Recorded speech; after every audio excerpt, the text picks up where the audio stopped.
Pony Hey Ascension Fizzes. From Holler, hello, hey Curiosity, please hey Zugger, wow, hey Nerox, hey Luigi, Skyward. Hey Blazor, hey BBK, hey JJ Unbreakable.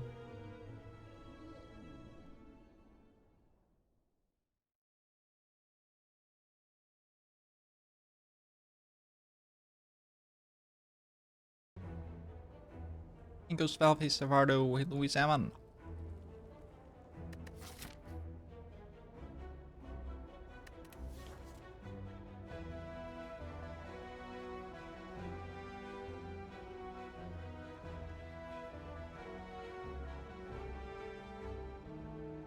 Good morning, Art Beef.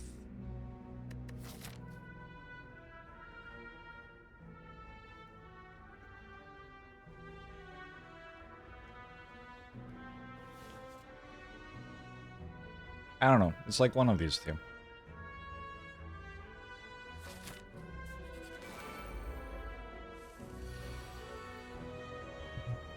I wonder if that's better than upgrading Zap. I don't know. I get the energy turn 1. I guess I can upgrade a Zap later still.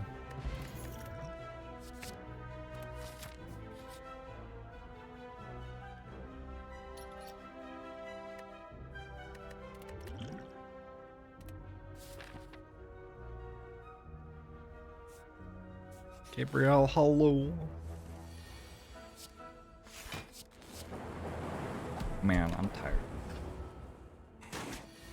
Today's gonna be rough.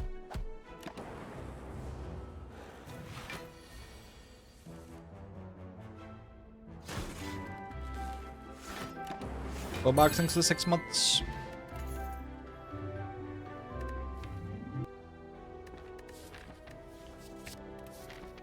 Gyarados.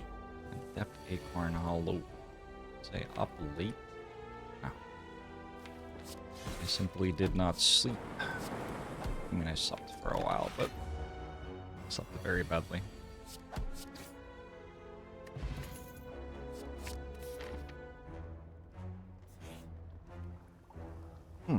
So many potions.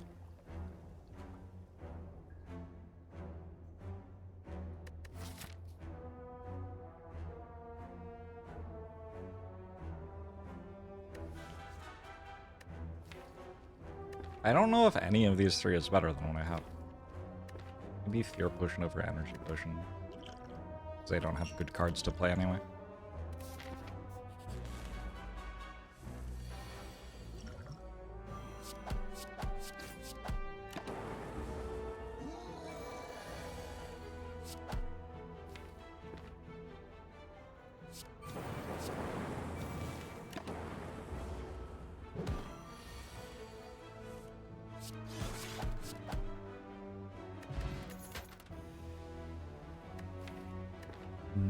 Not yet. Hello?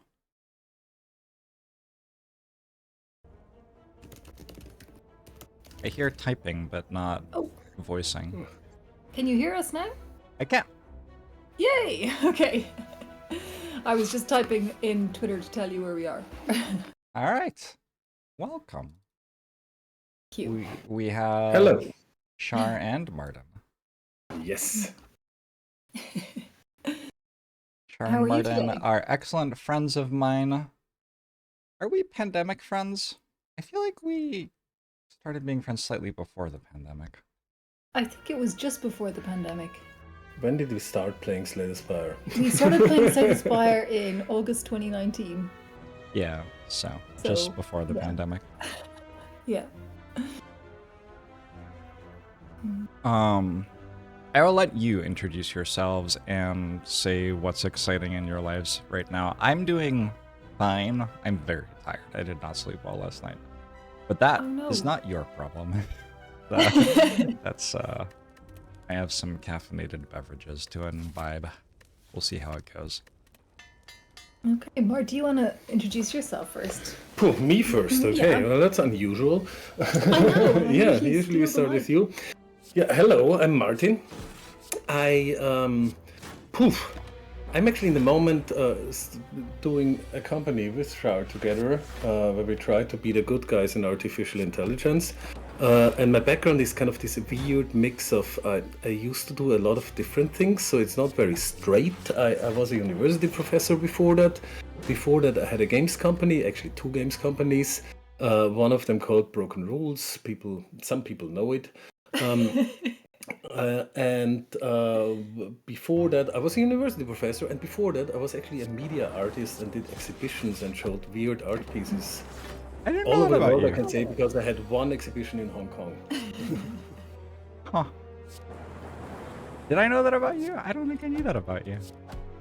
I don't. He doesn't bring out the media artist line in the bio. Yeah, all that because often. I quit media art publicly by doing a last exhibition because I was so fed up with the fine art world. It's a slightly exhausting place, I have to say, full of lovely people, but also full of very exhausting situations.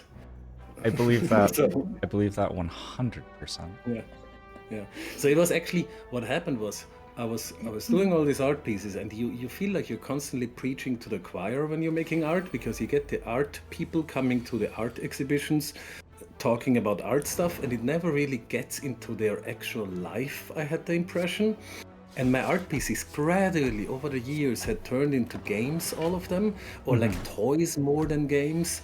So the last big art piece I made was a modded pinball machine where I removed everything that had to do with scoring and replaced it with pickup microphones and a little Arduino. And actually a Mac Mini was in there too, that live remixed the sound so that when you play it very intensively, it would remix your the noises that the ball makes on the wood. It was a machine from the 70s, so it was very basic. It would remix that into a more and more intense soundtrack that would accompany your gameplay. Trying to kind of distill the experience of playing pinball without the scoring part, just the toy side of it, the playful side of it. And since I realized that I'm anyway making games, and I always wanted to make video games, I just decided that I'd make video games instead. With art. Video games are a type of art, or at least have a lot of conversation with art, often contain art. Oh yeah. Oh, they can be. And they're just more in the life of people. Art is something you go to a museum and it's very much, it's a lot of work to transfer that to your life, and it's a lot of, it's very exclusive, it's very elitist somehow. So it's not as broad as video games. So I think it's the good thing, like where like something, it's like. It's the same with music. Maybe the most sophisticated music out there is something super elitist in some kind of experimental setting, and it slowly trickles through until it changes how pop music is made. But then everyone suddenly is confronted with it.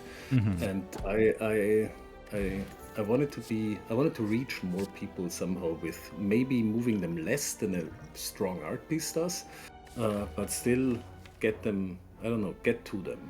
Sure. Yeah. Yeah, and I'm Shar. I'm Charlene Putney, and I'm from Ireland. And I suppose I used to work in big tech. I worked in Google and Facebook for almost 10 years, and then left to become a video games writer. And so since in the last 10 years, I've been a video game writer. I've worked on Divinity Original Sin 2 and Baldur's Gate 3, and I was a story lead for Saltsea Chronicles that just came out a few months ago as well. And also made a squirrel surveillance game called Nuts with some of my friends. Played that on stream a Martin bit. and It was great. You did, Yeah. And now Martin and I are making some little weird kind of creativity AI tools for people. And yeah, you were saying what's exciting in your world, and what's exciting in my world today anyway, is that one of Martin and I's, it was a kind of a New Year's resolution 2 years ago, I think. But we kind of have stretched it into a longer space of time, which is that we were going to cook a dish from every country in the world. And now we've been doing it for a while. And today we're doing a big kind of catch-up day, and we're cooking from 5 different African countries. So today we're getting in Botswana, Burundi, Chad, Cameroon, and the Central African Republic. And in about 2 hours, we're going to be eating just an insanely good dinner. So I'm very excited about that. I had a cooking evening with a friend last week, the week before, I think. And she brought over some of her favorite cookbooks. She edited my book actually, so she is a book-minded person and collected cookbooks as someone who also enjoyed cooking. And she had this really cool cookbook from, I forget which sort of Christian missionary it was, but some Quakers maybe? No, I don't know. Some sect of Christianity had sent missionaries all over the world and then had them come back and present the dishes of the place that they went in a way that was parsable for a person who lived in the country they were from. And it's a really interesting time capsule because it was written in like the 60s or 70s. There's definitely some commentary on colonialism and evangelical Christianity and stuff that can be made. But it was just really fun to see all the recipes all the same. It sounds like a really fun project. I think the nicest moment that we had is when we invited some friends over and we cooked from Belarus, and one of our friends was actually born in Belarus. But naturally, it being Belarus doesn't have a lot of opportunity to visit there. And it's always a little bit, I don't know, it's not an easy place to visit. Right. And she said it tastes of home. And that made me so happy. Food it's is kind of dumpling soup. Yeah, food is a lovely language in that way. Wow, that is very exciting.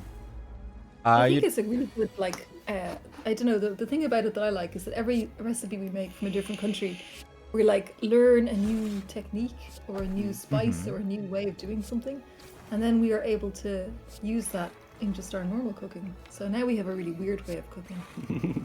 I believe that for sure. You didn't mention yoga. You've been doing yoga too. You're my yoga instructor. I'm sorry, I'm a what do they call it? The prodigal son. I am not a very present student. I apologize for that. That is okay. The whole thing about the yoga, I never want anyone to feel bad about not coming. It's just that it's there for the days that you need it. So yeah, I've been teaching yoga since, actually it's like since the start of the pandemic. I started doing I trained as a yoga teacher, what is it now, 9 years ago. And I never really wanted to be a yoga teacher. I just really loved doing yoga myself.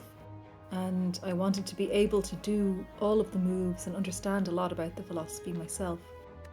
But then at the start of the pandemic, I really felt like everyone was really trapped at home and really stuck alone.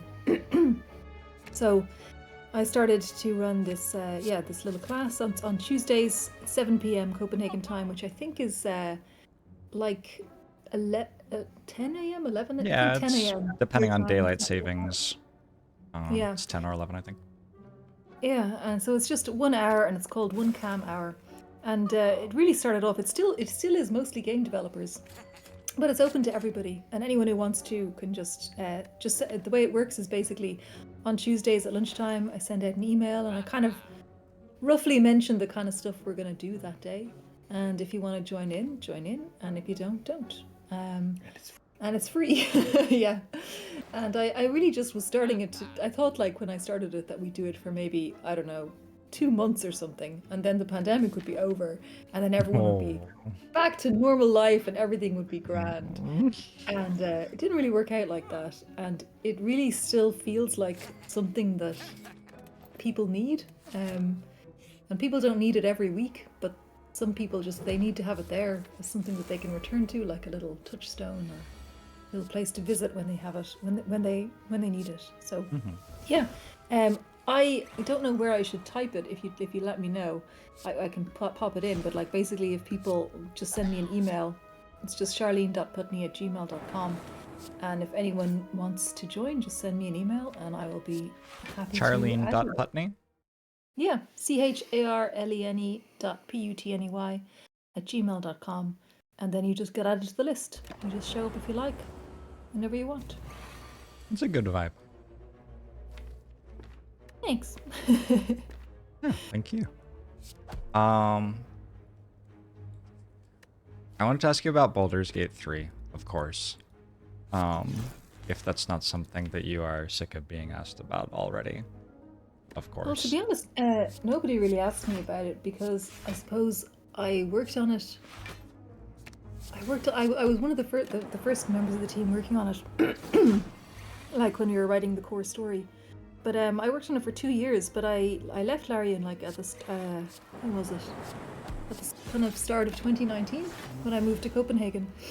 And so I haven't worked on it since then. So it's like while I did work on the core story and write kind of the basis of some characters, it has a kind of a feeling of how would you say, it's like stolen valor, you know? Like I didn't stick around. Like I know it's easy to come up with all the ideas and to have all the nice thoughts about like how to make things work and how exciting things can be, and the hard part is actually bringing it to the finish line, as I know from making Divinity Original Sin 2 from beginning to end.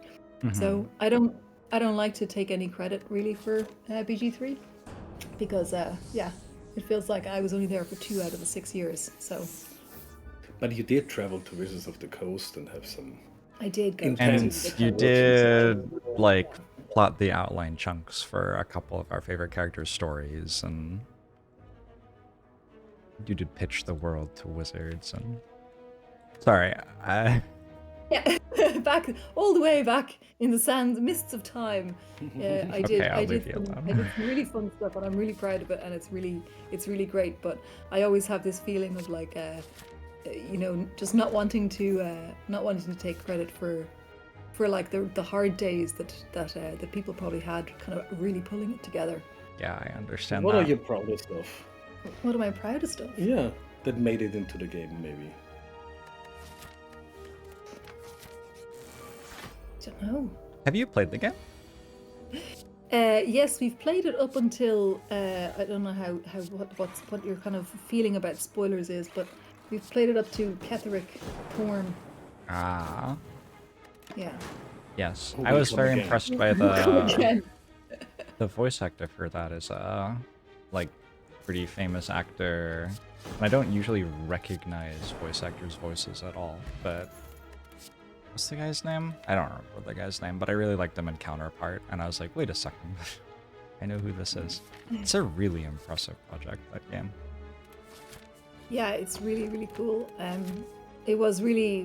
It's really fun to see. Like what was kind of most surprising to me was how much was still there from like the original story that we pitched. Because I remember like at the end of Original Sin 2, like we were still rewriting little bits while, you know, the voice actors were in their last sessions in the studio. And what really amazed me so far about BG3 is that so much stuff is still in place. Yeah, it's really good. It's really like I'm really proud of the team. Really impressed with what they managed to bring together. I remember that being a big conversation with the writer's strike. People who had actually worked on projects like this pointing out you need writers in the room like all the way through the production process, because even as a project finishes up, they're still going to have to be rewriting something in the, you know, as the actor is recording their performance, basically. Yeah, when you find out the things that you missed, there's always something. Yeah. Another thing that you did that my community might care about is you were one of the first readers for my book. And I was. gave tremendously kind and positive feedback. Yeah, it was really good. I'm so glad to see it out there. Like, and I see people like writing about it on Twitter and stuff. It's really cool. You really got it out there. Yeah. It is very fun to publish a book. Have you ever published, you write for video games. So you publish video games. But Yeah, have but you I've ever... never published a book. No. I've written a book, but I haven't published it. And now that's not the one I want to publish anymore. Oh, okay. Yeah. I need a new book. I need to write a new book. Okay. Sorry if you can hear this, a lot of sound here maybe. I'm not sure how our microphone deals with it. It's not But bad. in Copenhagen, there's a tradition at New Year's Eve of like just insane fireworks. And it's not just on New Year's Eve, it's in the few days leading up as well. And I just noticed they've just already started. So if you hear anything that sounds like gunshots, it is not. It's just our fireworks. Just slowly ramping up to complete mayhem at Yes, New Year's. exactly. That's fun. My big New Year's festivity is on New Year's Day. Depending on day of the week, New Year's Day or maybe the 2nd or 3rd of January, my friends have a marathon of all the extended edition Lord of the Rings movies. Oh, cool. Which is kind of like an artistic form of suffering at some point. They're very long, and Yeah. I have seen them before several times. But I'm gonna go for at least some of it anyway. It's good to see everyone, and it's nice to have an instant conversation starter. You can instantly start talking about why exactly you're all watching these movies again. Yeah. Well, we're going to watch our Christmas traditional movie because we didn't get to watch it in the run-up to Christmas because we both had COVID and we were just too miserable before we went to Ireland for Christmas. So we're going to watch Ben-Hur on New Year's Eve, which is like 4 hours long, with a feast of cheese and wine, which we went out today and handpicked through several shops, which is kind of ridiculous. But yeah. That's our idea. That's fun. Have you ever seen Ben-Hur? I have seen the chariot racing scene. That's a significantly large percentage of Ben-Hur, so... Yeah. Well, maybe I've only seen highlights of the best part of it or something, I don't know. As a classicist, that was something that I was actually shown in class. I have not seen the rest of the film, though. It's a good movie. It's a really good movie. Yeah. I mean, it's very slow, but it is slow. very grand. Yeah. That's the beauty That of makes it. sense. Yeah. Yeah. It's very emotional. Yes. Is the general vibe that it's an exploration of Rome? Is it a No, it's, Roman chariot race? It's but it's set in Judea. It's basically like Okay. at the time of Jesus, the kind of the interactions between the local population and the Roman overlords. Ah. And Ben-Hur himself is a prince of Judea who kind of grew up alongside a Roman, and then that Roman comes back to be the overlord of Judea. And of course he comes back and he's like, great, I'm back, my friend, let's ruin everyone's lives. And Ben-Hur is like, absolutely not, no way, and basically becomes is sent away as a galley slave. And of course the other guy thinks he's gonna die, but he comes back. And yeah, it's a kind of like A kind of Monte revenge, Cristo. living well is yeah. the best revenge, kind of, or something. Kind of a vibe, yeah, and Count of Monte Cristo vibe. Yeah, it's really good. Like, it's really good. And the funny thing is, so when I was a kid, that movie was like, we don't have, like, there are of course Christmas movies, and nowadays you see the normal Christmas movies that are played all over the world, in Austria too. But when I was a kid, those were really very, very rare. There were only a handful of them, and they were always shown in the evening. But in the afternoon, hardcore Catholic Christian movies were shown, and somehow Ben-Hur, despite being like closer to being a kind of Star Wars of its time, because it's a pure action movie, and it's like the wagon race is very similar to episode 1, basically. Sure. Despite that, it was like just in this phalanx of Christian movies that was shown on just the national TV that we had as the only TV channel when I was a kid. So it was always on the, like, when we would dress up the Christmas tree, Ben-Hur would be on TV. It takes about as long as it takes to, I don't know, decorate 17 Christmas trees. Well, it depends how aggressive you get with the ornaments. We That is had true, yes. I went to an entire party where the thing that we did was decorate a Christmas tree, and the goal was to get like everything on the tree. There were a lot of ornaments, and then we had to overflow into like other things that we could put ornaments on because we ran out of like actually every branch was had That is a something. little bit how Sounds our like Christmas your family. Christmas tree at home worked. We never threw any ornaments away, so some of them were just stuff that we had built, that we kids had crafted it in kindergarten, and Yep. others were actual ornaments. It was just like box after box of ornaments, and in the end it looked like, I don't know, how did it look? Like a glamorous trash bin. Yeah. Kind of trash bin sprinkled with tinsel. Have you added any Christmas ornaments yourself? Do you collect? Do we? We only had a tree once here, right? Because we always travel for Yeah, Christmas. we've only had one tree here. and Yeah. I don't think we bought anything for it. No. So It's I got too a normal. really cool one. I got one that says thanks for the boost and has used COVID booster shot things inside the little glass bubble, which is like presumably hazardous, and I'm definitely not meant to have it, but somehow a friend of mine got it and then it reached me. I'm quite proud of it. It's very eccentric. I I like would that. absolutely hang that. It would Yes, fit me very too. well. We're so into COVID boosters, me and Mark. Like, yeah, you can't get them here anymore in Denmark if you're just a normal person, like who isn't like older than 60. So when we were in Germany, we like made a huge effort to get the new booster because you can get it there for pretty cheap, and we got it. And then we got COVID 2 weeks later. And I'm pretty sure that if we hadn't had that nice, fresh new booster, we would have had a much more miserable time Oh yeah. before Christmas. Yeah. I'm glad it wasn't too bad. No, it gave me the opportunity to replay XCOM, so that was nice. Ooh, which XCOM? Enemy Within, because that's Okay. supposedly a good iPad port, and I wanted to play in bed. How was it? I haven't played I have played so many hours of XCOM, but I have not played the port for Enemy Within.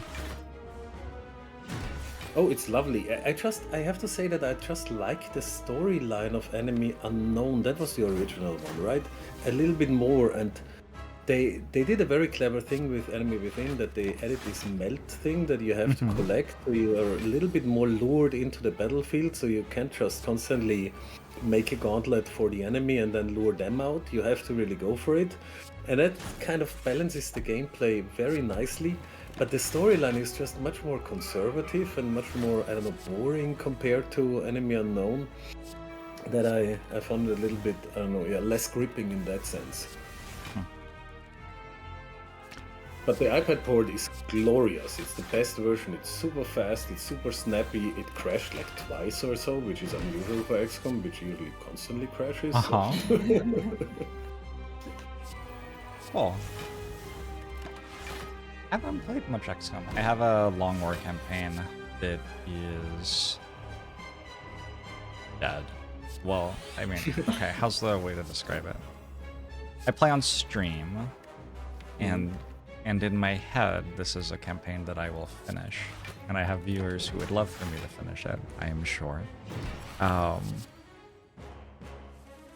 But realistically, I haven't played it for over a year. So, That's a very long war you got there. yeah. Yeah, well, it's very long, but whether it's an active war or not, I guess is a different question. It's getting a bit cold, right? Yes, yeah, exactly. Well, we got home from Christmas in Ireland on Tuesday night, and so we decided on Wednesday that we were not going to do anything. It's like, you know, because we always just travel so much for Christmas and we work so much before that, and this year, of course, having COVID before that as well. So on Wednesday, we did not get out of bed until like 3:30 p.m. Oh, that's And what glorious. we were doing was playing Terra Nil. Have you played Terra Nil yet? I saw it, and I have heard from a friend that it was really lovely, but I have not got into it myself. It's a little delight. It's a Yeah. little delight. Yeah, it's got this very relaxing music and very calming vibe. And basically, you take this it's like the opposite of a lot of, I guess, city builders and things like that, because you kind of take this grungy, wrecked environment and you turn it into a beautiful, thriving nature. And then you pick up all your trash that you used to make that and fly away, leaving behind this like perfectly pristine space. So instead of like coming in and like leaving your mark, it's like you're like pulling away all the marks that humanity has made on the space and leaving it just perfect. It's really relaxing, really relaxing. I heard that it didn't overstay its welcome too. Like, you get it done, and then it's done, and then the game is over. Well, I haven't finished it yet, but that seems like it might be true. We still have one island to go. Okay. It is a little bit like Into the Breach in that it has several islands that have a little bit different starting conditions. Yeah. And it just increases difficulty also. But it's still manageable in scope, I would say. Yeah. Cool. What other games have you enjoyed this past year? Well, actually, Into the Breach also. Yeah, Yeah. that's what I was thinking about. I was replaying Into the Breach, and it's actually the thing I hate about it is that I think I've become more stupid in the last few years. Because when I first played Into the Breach, I guess it was in like early 2018 or late 2017. Like I played it immediately on normal difficulty, and I beat it the first try. And I remember thinking, this is fun. I'm gonna play this again. And then I played it with a few more mech types, and then I beat it on hard. And people were like, "Wow, really? That seems difficult." And I was like, "No, it was easy." And now this time, I'm just dragging myself along the ground, and even when I'm playing on easy, I'm not doing very well. I really don't know what happened to me, but I am not the Into the Breach strategy god that I once was. Sadly. You'll get it back. Yeah, but I love that game. This is for me, it's Into the Breach and Slay the Spire, and that's basically it. If those guys can make more games, I'll be very happy. I mean, we still do the daily run every day in Slay the Spire. Because I think you'd never do the daily run, right? I have done it once or twice, and that felt like the right number of times. I also did, I think, one endless run, and that felt like the right number of endless runs. Yeah. It's so funny because it's like I have been playing now, since August 2019, and literally playing every day because we do the daily run every day, and we're usually in the top 20 on the PlayStation, thereabouts. Yeah. And in the top 20 to 40 on the iPad. Yeah. But You do both, I right? still have not actually beaten the actual game. I'm What? still on level 19 with my silent. Oh, Yeah. wow. Yeah. Yes, that is the complete opposite, yeah. It's a completely different, I'm completely playing a totally different game than you. Yeah. Yeah. I'm on level 20 with my Ironclad, my main character. And Oh, that's your main? You're an Ironclad main? Very nice. And I'm always playing 2 rounds where I try to get something together that has some, I don't know, that just takes off. And then I'm just ruining my deck, always. I'm always in the third act, I'm ruining my deck. And then I watch 2 JORBS videos to give me this mix of seeing that it can be done, feeling like I've kind of a little bit also done it then. Oh, sure, yeah, absolutely. I mean, you were there for me winning, that counts. Yeah. And also trying to it gives me this illusion of learning, as if I have learned a lot from watching you play on your stream, but it's there is diminishing returns at some point where it's just then you have to actually just understand it yourself and really just be in the trenches and make the decisions yourself and learn to think them through. Yeah. It's always in the third act that I ruin my deck, or in the second half of the second act. I think that's the crucial part, Yeah. because there are too many good cards suddenly that get offered, and then I dilute my deck with taking a card that But I think is good, but is not really good in the. I think the the problem deck I have. is that we are so poisoned from doing the daily run that we're constantly optimizing for things that are important in the daily run for getting points and that don't matter at all for actually ascending, like perfecting bosses, getting the 25 relics, having 50 cards or 35 cards, you know, doing it really fast, like all this stuff that that we're getting the 5 Ooh. curses. Do you try to get All speed this bonus on Ascension 20? That's hard. Yeah. That is But like we're trying very to get fast all for these Ascension things, 20. and it's so ingrained in Yeah. us that Like I automatically don't look for duplicates of cards. I just don't see because you them. need the Highlander. Because I need the Highlander. That would make it a lot Unless harder. it's a collector run, and then Yeah. you don't care about relics because you're constantly trying. Like it's just we're poisoned by daily run. If it's a collector run, you don't care about relics. Well, we care more about buying cards to have. Oh, I as see. many Wow, there are all the strats. Oh yeah, Okay. you Yeah. try to optimize for going for shops because you might be able to get 2 or 3 cheap cards. Like I'm ruthless when it comes to collector runs. The only time I was ever in first place with the daily run was a collector run. But now Clutch God is out there and I will never be first place again. Our new nemesis. Clutch God. He sits at the top of the daily run on the PlayStation like a spider. I don't know who he is, but if you're out there, Clutch God, we want to watch what you do. We want you to do a We want you to do a give stream. us some private lessons. But the other thing on the PlayStation is there's always this other guy playing Trump for Perez MAGA, and one of our daily challenges is, of course, we have to beat Trump for Perez MAGA. So you'll be happy to know that he was many places behind us today. All right. Yeah, but you learn to really have this, like, you see the names every day because it's like there are people that have been playing with us on the PlayStation especially for many years. Marsyko, shout out Marsyko. Exactly. Source Keyblade 4. And you learn to who is kind of on your level, and you measure with them, and you say, today I did just as well as Gobu Salad, so that's actually a good day. I don't have to be embarrassed about only making 10th place because Gobu Salad also was only 10th place. How long do you think it would take me to become a top 10 level daily run player? Do you think the skills transfer? You just do it 3 times and Yeah, I think you could. I don't know if that's you could true. I don't know if really that's into true. it. I wish you would do it because I am just I want to watch more people play daily runs, and I don't find that the people who are out there right now on YouTube doing daily runs have much to teach us. The problem is Well, also there maybe are you different- need to be the one making the YouTube videos. It sounds like you're top 10.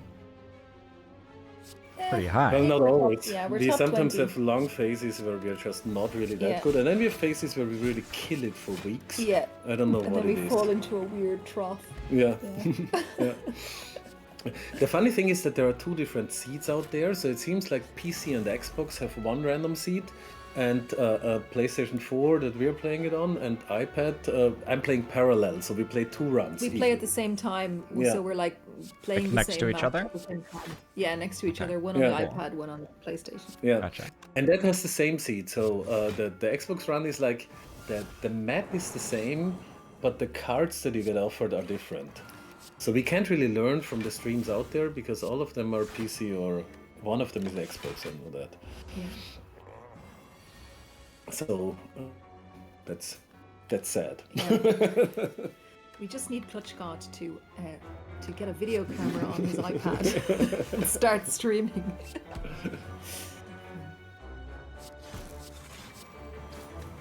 Arden, what about you? Have you been playing other games this year? Talked about XCOM, of course. What is it? Well, when we played Baldur's Gate, it was mostly me playing actually. Yeah, we did a bit of couch co-op for a while. So, yeah, one Yeah, evening. and then mostly it was you. And we played like- Elden Ring at the start of the year. Oh yeah, I played a lot of Elden Oh. Ring, of course. Yeah. I have not played Elden Ring yet, but it's kind of like on my list for a rainy day. I have it installed. I installed it. Well, I uninstalled it again because it's large, but I installed it. I opened it. I was in the main menu, and I thought, this is just a bit overwhelming, and then it didn't actually start the game. So yeah, The we'll music see. is really intense this time. Yeah, it's really BAM! Have you played the other Dark Souls games? I have not, and I think I read an essay by you about Yes. Dark Souls games, and Yeah.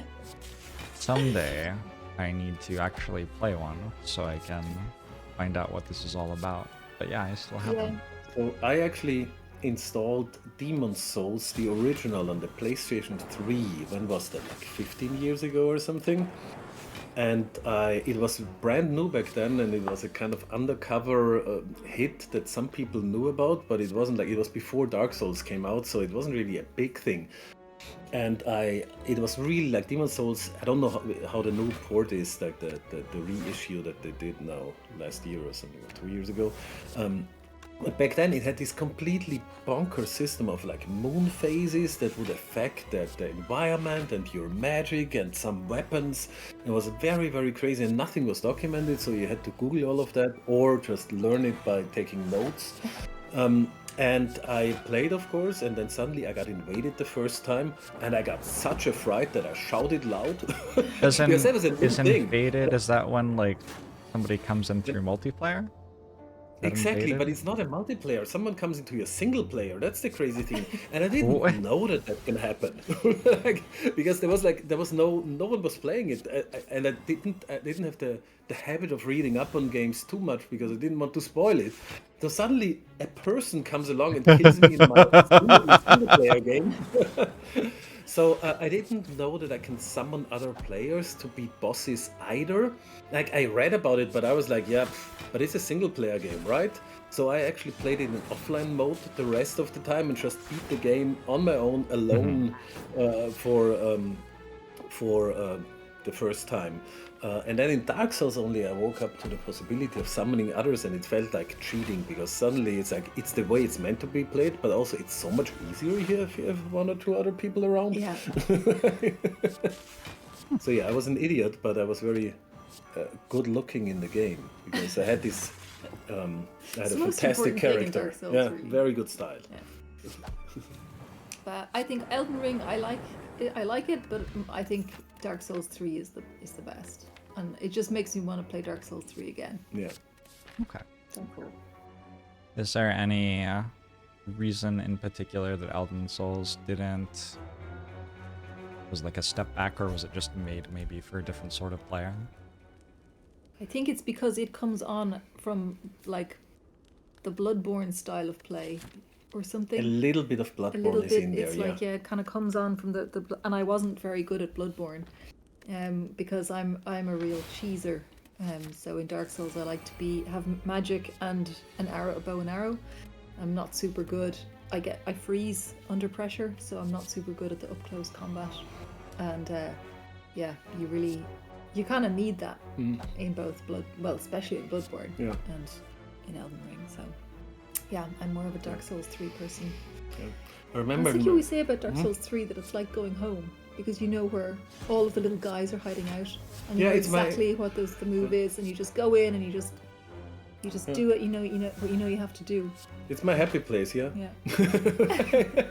Like it's such a depressing goth world, but it's like, I'm putting up Dark Souls 3. I'm like, yeah, everything's good. I know exactly. Like, I've played it through until New Game Plus 3 or something like that. So at the when you play New Game Plus, it's actually very hard. But Plus suddenly, for some reason, it doesn't scale that much anymore, because you basically level up twice through a playthrough or something. You're at level 120 at that point, or 140 or something crazy like that. So it gets really, there's like the math is all crazy. But playing it through, it takes like 15 hours when you're in the plus region. So it can become a kind of just something you do on a long weekend, basically. Which was and it's so orderly. Dark Souls, it's like everyone is always in their place, and you know exactly who is where and where you have to stand for them to take a step towards you. So you lure one enemy and then can take them out one by one. And then in the end, I'm very much a completionist. You have to just clean the whole area for every single enemy. And it's like, then it's even cleaner. Then nothing moves. It's kind of like Terra Nil. Yeah, a little bit. Well, I wonder if Terra Nil appeals to that sort of gamer. Like, oh, I know exactly how to clear an area. I do that all the time in Dark Souls. Now I will do it in this one. I think it's very, very funny and relatable to have your happy place be like a horrifying, depressing world full of like boss enemies who are trying to kill you. That's such a gamer thing.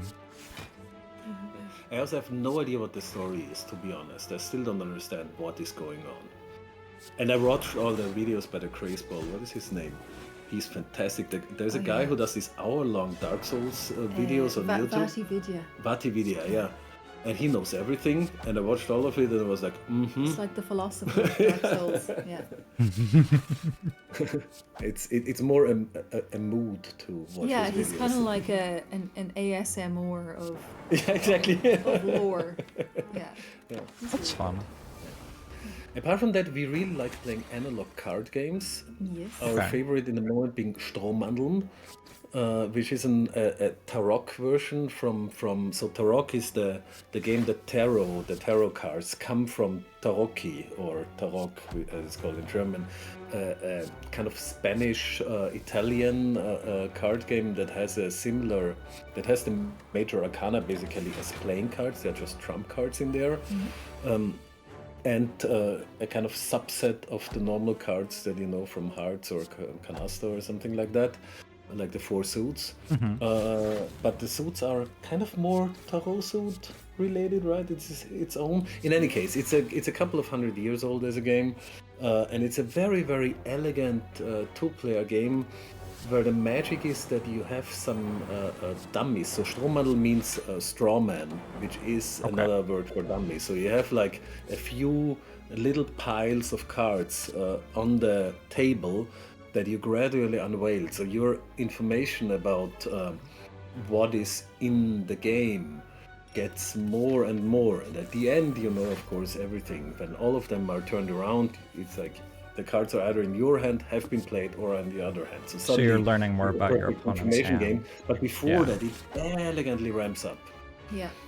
So yeah, we're kind of we're working our way through the sort of 18th century Austrian court card games. This must be what else? We've had Schnapsen. Yeah. We've had. But Schnapsen is not court. Schnapsen is like a pub game. Yeah. It's great. Sechs und Sechzig. Yeah. And Picard, no, what is it called? Piquet. Piquet. Yeah. But that's French. Yeah. So we're kind of like we playing cards like pasties. Yeah. That's wonderful. Do you? It reminds me of your cooking project, trying to cook a meal from every country. Do you? Did you say? Did you say that's a goal for this year? No, the cooking will take another 2 years. Yeah, it's going to take about 4 years altogether. Yeah. It's so good, like getting all the ingredients. 192 countries, and we try and do maybe 2 a month. Okay. Yeah, getting the ingredients is not easy for Caribbean dishes in Southern Europe or Northern Europe, where we are. Africa is kind of covered, Asia is easy, but Caribbean, South America are really hard to get ingredients for always. What sort of ingredients are hard to get? Like, I wonder if they would Flying be easier fish? to get here. Oh, that sounds exotic. I think for the Caribbean countries, like they often kind of revolve around either a particular type of fish or a particular type of like melon or fruit or something that you only really get in that country. And so, you know, if you don't want to use substitutions, which we never do, we want to make the real thing. Sometimes we do. Then, you know, we end up making something a little less exciting than the national dish. Mm-hmm. Yeah. Yeah. And we always try to find recipes from the actual country instead of going with, I don't know, Taste Atlas or something that is just worldwide. And that is also a very exciting part, just we have to do a lot of research. The research, yeah. Yeah. So today, like for example, what do we have today? We have Botswana. We're making dipata, which is like a kind of a stovetop muffin, slightly sweet, like a little English muffin, that you can stuff with contents. And then from Burundi, we're making is that the kanda? It's from Burundi? That's the kanda, I think. Kanda, yeah. it's like a type of a meatball in a really hot, spicy sauce. And then we have Chad. Oh no, it's Cameroon is next. Yeah. How much is Cameroon? Is that the cookie corn? I think that might be Yeah. the.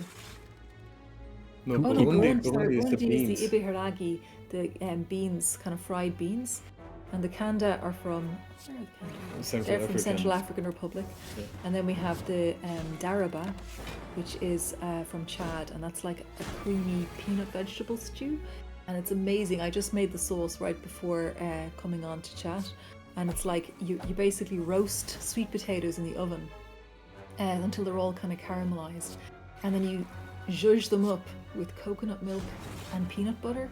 Just imagine that. Just imagine that. My- Loop. I had a handful of cashews and some barbecue flavored potato chips for breakfast. Okay, but don't imagine because yeah. it's your. I'm suffering here. Like, Yeah, so we're making, and then and the other one is the corn, which is like a kind of corn and spinach tamales. Yeah, so this is gonna be a really good feast. But also, we already spent 3 hours cooking. But already, yeah. is it just for And the? yesterday, Is it just roasting for the two ingredient. of you, or do you have people over to? Well, eat today fancy it's things? just the two of us, and we'll put the leftovers in the freezer. But we usually invite people, Yeah.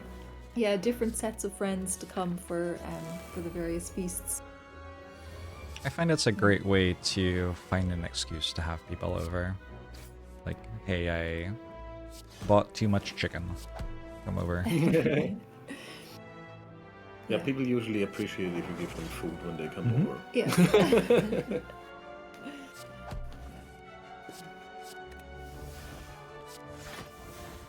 Alright, gaming.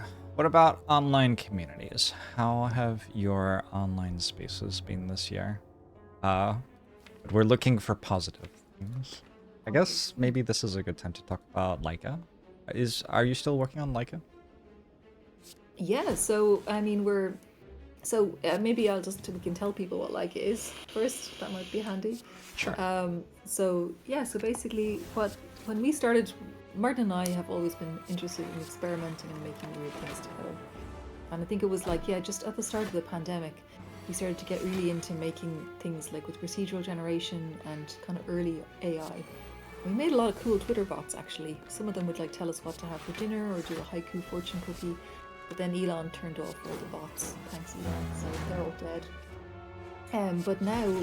But then basically we started making fine-tuning large language models on different pieces of work, and thought this is really fun, this is really exciting, and this is really not super easy for a normal writer to do. So we started running these little online classes to show writers how they could basically make what we call a brain. That would write in their voice. So if they would come in with 10,000 words or more of their writing, then we would be able to train a large language model to basically write like them. And Could we you had do loads this of writing- for streamers? Yes. Yeah. Could you make me something that would stream for me, and then I... Oh, stream for you. No, we can make something that would text for you, but an actual having your face and all that and your voice. I'm sure that's that can't be that far into the future, where you can have your own AI version of yourself online. ChatGPT is getting impressive. I think it will beat me inside the Spire within the next 10 years. Have you ever seen the video of the early GPT-3 when it played chess? Yes, that was hilarious. Yes, that was very funny. I tweeted that out, and it was one of my most successful tweets this year, I think. It's very, very It funny. is also really... Maybe I got it from your tweet, because I've been maybe. showing that GIF in a lot of classes just as a demonstration of how desperate language models can get, because they always just want to fulfill conditions and they will just break every rule to get there. Yeah. That's also how ChatGPT lies at you, because it's more important to ChatGPT to tell you something than to tell you the truth. So it's gonna tell you something. Yeah. So basically, what happened with us was we got a little bit of money from the Danish government to be able to make this tool, which we called Leica, that would let you let someone come in. Anyone can just come in and give 10,000 words of text, and then in 4 minutes they'd have a fine-tuned language model. And it just looks like you're working inside of a document, and you just write a line, and then you can just press the magic button and it'll write the next line. But it won't write 3 pages like ChatGPT. it's just a little taste, because the idea is that it was for kind of a creativity purpose. But of course, like, you know, we're so trying to be the good guys, and we would never let people break copyright and all that kind of stuff. And we also didn't really care about non-fiction writing all that much, like, you know, the business use cases that could be used with this, and all that kind of stuff. So I don't know, we found it kind of it was a bit of a challenge for us to get to the next step with where we were. But now we found a new thing, and so we're basically going to be kind of moving Leica into this new direction next year, which is called the Writer's Room. And so basically, like, we actually started thinking about this one when Baldur's Gate 3 came out, because we got this idea of just like, well, we haven't at the moment all of these little brains, and people can write with the brains. But actually, what we're able to do as game developers, we have, like, between me and Martin, we have over 25 years of experience in game development, is we can write characters that people really fall in love with and want to work with, and we can make good game mechanics, and we can make people feel like they want to stick around and work with our people. And so now we're basically making these characters, these kind of AI peers, so that they work like as if you're in a writer's room. So we currently have 3 of them, Ichi, Lotus, and Alex. And basically, when it's like you're inside of a Google Doc kind of a situation. And when you're working, they'll basically pop in and give you ideas and suggestions. And their personalities change over time, or rather, they reveal more about their personalities to you over time as you grow the relationship with them. It sounds almost like a dating sim for working. Like a dating sim, yeah, like a kind of a professional dating sim. Yeah. Like you're working with people that you like in a nice office where you're happy to do your work and enjoy the process. So it's kind of like taking a step back, you know. Yeah, we're trying to kind of, but I suppose, like, we've always been really interested in what AI can do for people in terms of creativity and in terms of helping their process, but we have never been interested in any way in, like, replacing writers or people having the work done for them. And it became a kind of, I suppose, like, Leica is really interesting for people who are very experimental, but it was a little bit perhaps too it's a little too much hard work for people who aren't already writers, and for people who are kind of the kind of mainstream of interest in AI is just, I want to click a button and have the thing appear. Right. That's just not ever what we wanted to do. So now we think if we can kind of take this step back and, like, instead of creating this space, we're kind of create the space is there, and now we're creating the people to help you. Then it's a different feeling than you being sitting there with a blank page all alone. That makes sense. I've thought a bit about, in the artistic process, where is the best place for AI to exist? And I feel like for me, being creative, I would want it to exist kind of in my paintbrush. Like, I don't want it on my canvas, and I don't want it governing me, but I want... Yeah, but exactly, yeah. I want it to be a tool that can intelligently understand what I'm trying to get it to do a little bit more than a usual paintbrush would. Somebody asked if you had a favorite Baldur's Gate character. Shar. Astarion. Oh, you're an Astarion? Okay. I used to sit beside Stephen, who wrote Astarion, and Astarion is Stephen, so yeah. I love Astarion. Incredible. I love that. I do miss working with him. He's a really, really great writer and a very fun person.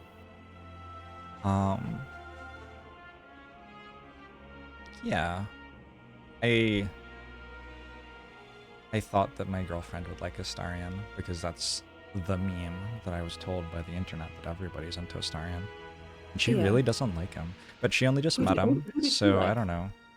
I think she liked Gale and Will quite a bit so far. Oh, poor Will didn't never make it out of the tent with us. Aww. He seemed too tame.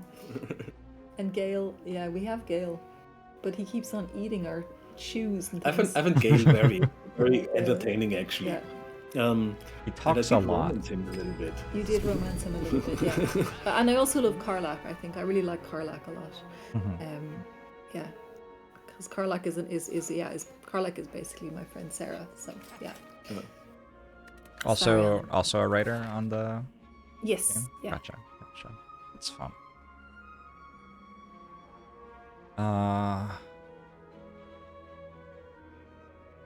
Cool. So, yes, I am fascinated by AI. It's so hard to navigate as a person in my position. There's all sorts of righteous criticism of AI, and some of it is also justified. Also, like, the movie Her exists and was a good movie.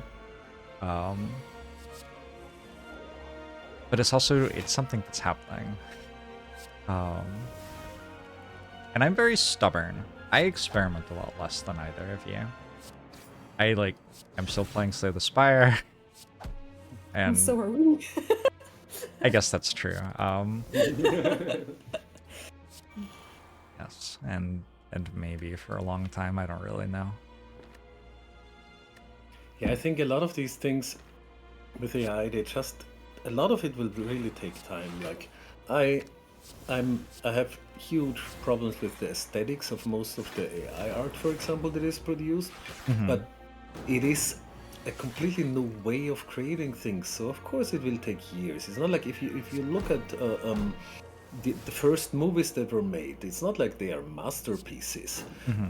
That's just how it goes. The first synthesizer music was very, very primitive and derivative. It was just playing an organ that was smaller than a church.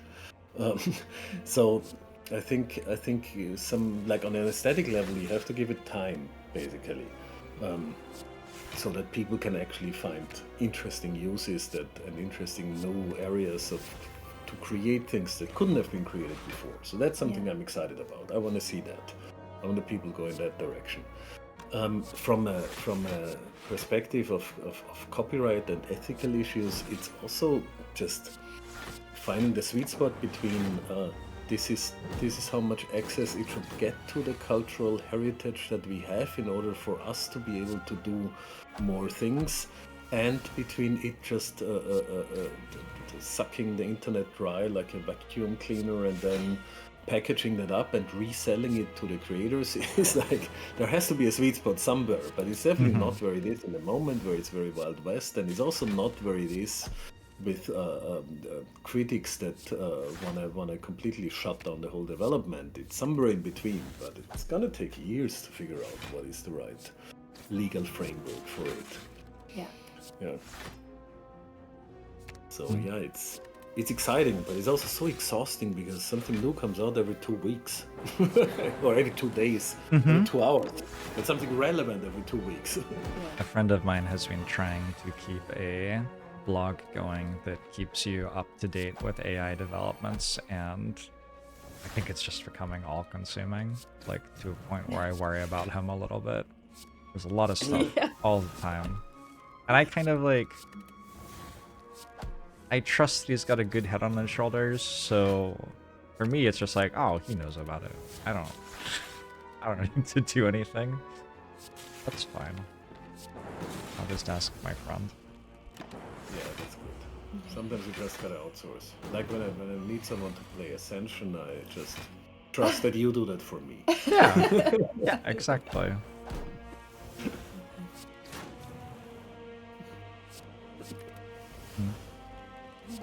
I was going to mention the other 2 games I think that we liked recently.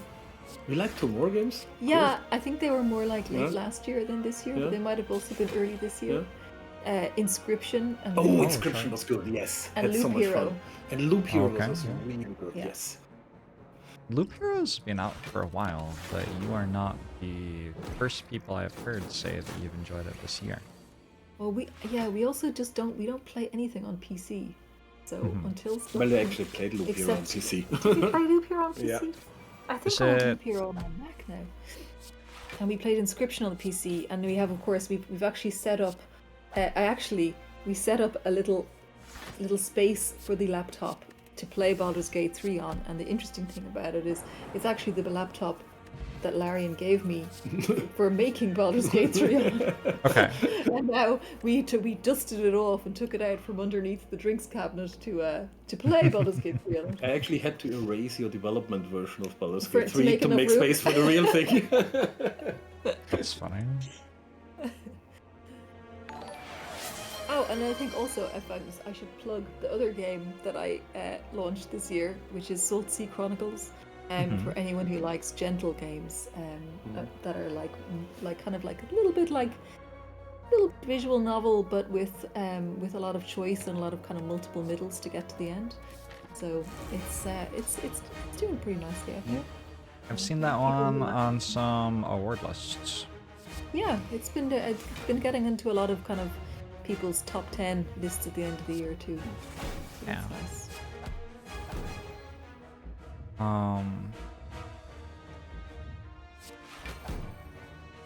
One of my favorite interactions with you was when I played, I can't remember the game's name.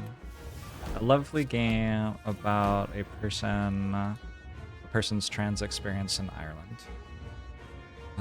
Oh, If Found. If Found, yes, thank you. Yeah. And Yeah, my friend Laura made that. yes, and I reached out to you after playing it, and I just thought this is such Char energy. I'm sure she would love this game. I should recommend it to her. And you were like, oh yeah, like that person who made that is my friend. And I consulted with her a little bit on like the ending. So like, yeah, I know that game. And it was a lovely reminder of how small the world is. And Yeah. also, like, how cool is it that, like, we already know each other. We know each other because you reached out to me because you found me through Slay the Spire. But I feel like there have been probably 2 or 3 other occasions where we could have met if we didn't already know each other, despite the fact that we live on the opposite side of the world from each other, essentially, Yeah. and have different jobs. I just think that's really cool.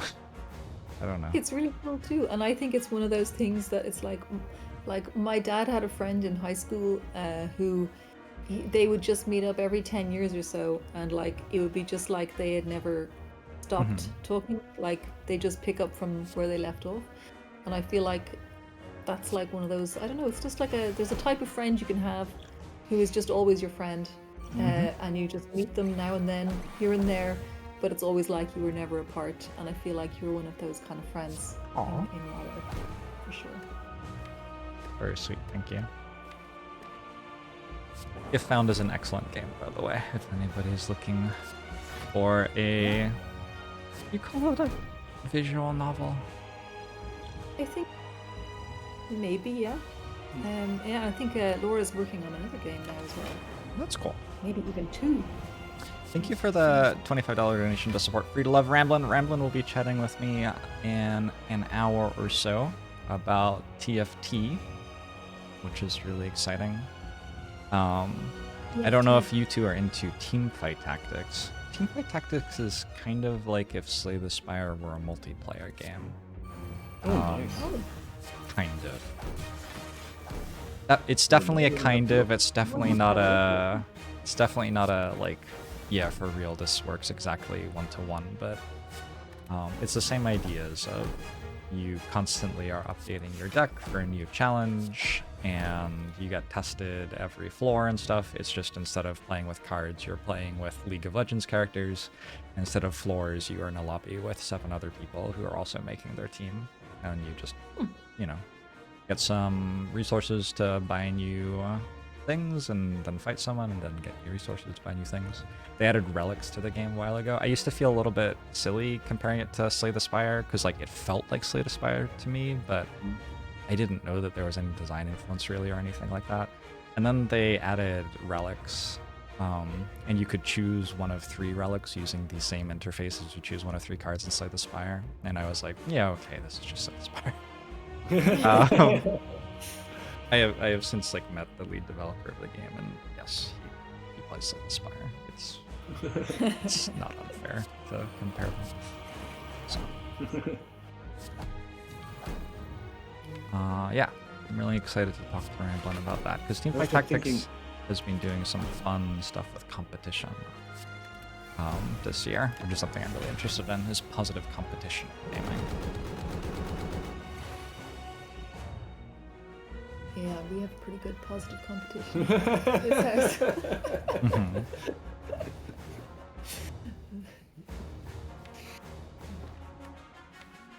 I also actually did play 2 more iPad games. I don't know, I think I'm the only person on this planet that likes to play on the iPad, but I just find it so handy. It's just because we are traveling a lot, and then I just have my game with me, and it's the same game I play at home, and we can play in parallel Yeah. if I play on the iPad, so I'm just doing a lot of Yes, iPad of gaming. course, And that I've played game again a lot of Polytopia this almost year. destroyed our brains, the other one. Is And Polytopia, Arrow. hold on, is Polytopia the one that Elon Musk tweeted was like better than chess? Is that how I know Polytopia? Yes, it is that one. you say, you I say am better at regretfully. it than I am at chess. That's what Elon wanted to say, I guess. But Isle of Arrows, that is a real mind bender.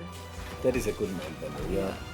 So Isle of Arrows is a mix of tower defense and deck building, with very little deck building and mostly tower defense. But it's like you know what tiles, towers, and streets between the towers you can expect. So you can work a little bit with your deck building brain parts. But mostly it is about building this kind of dense architecture that kills the enemy slowly, 1,000 cuts style, basically. And it's very, very crunchy.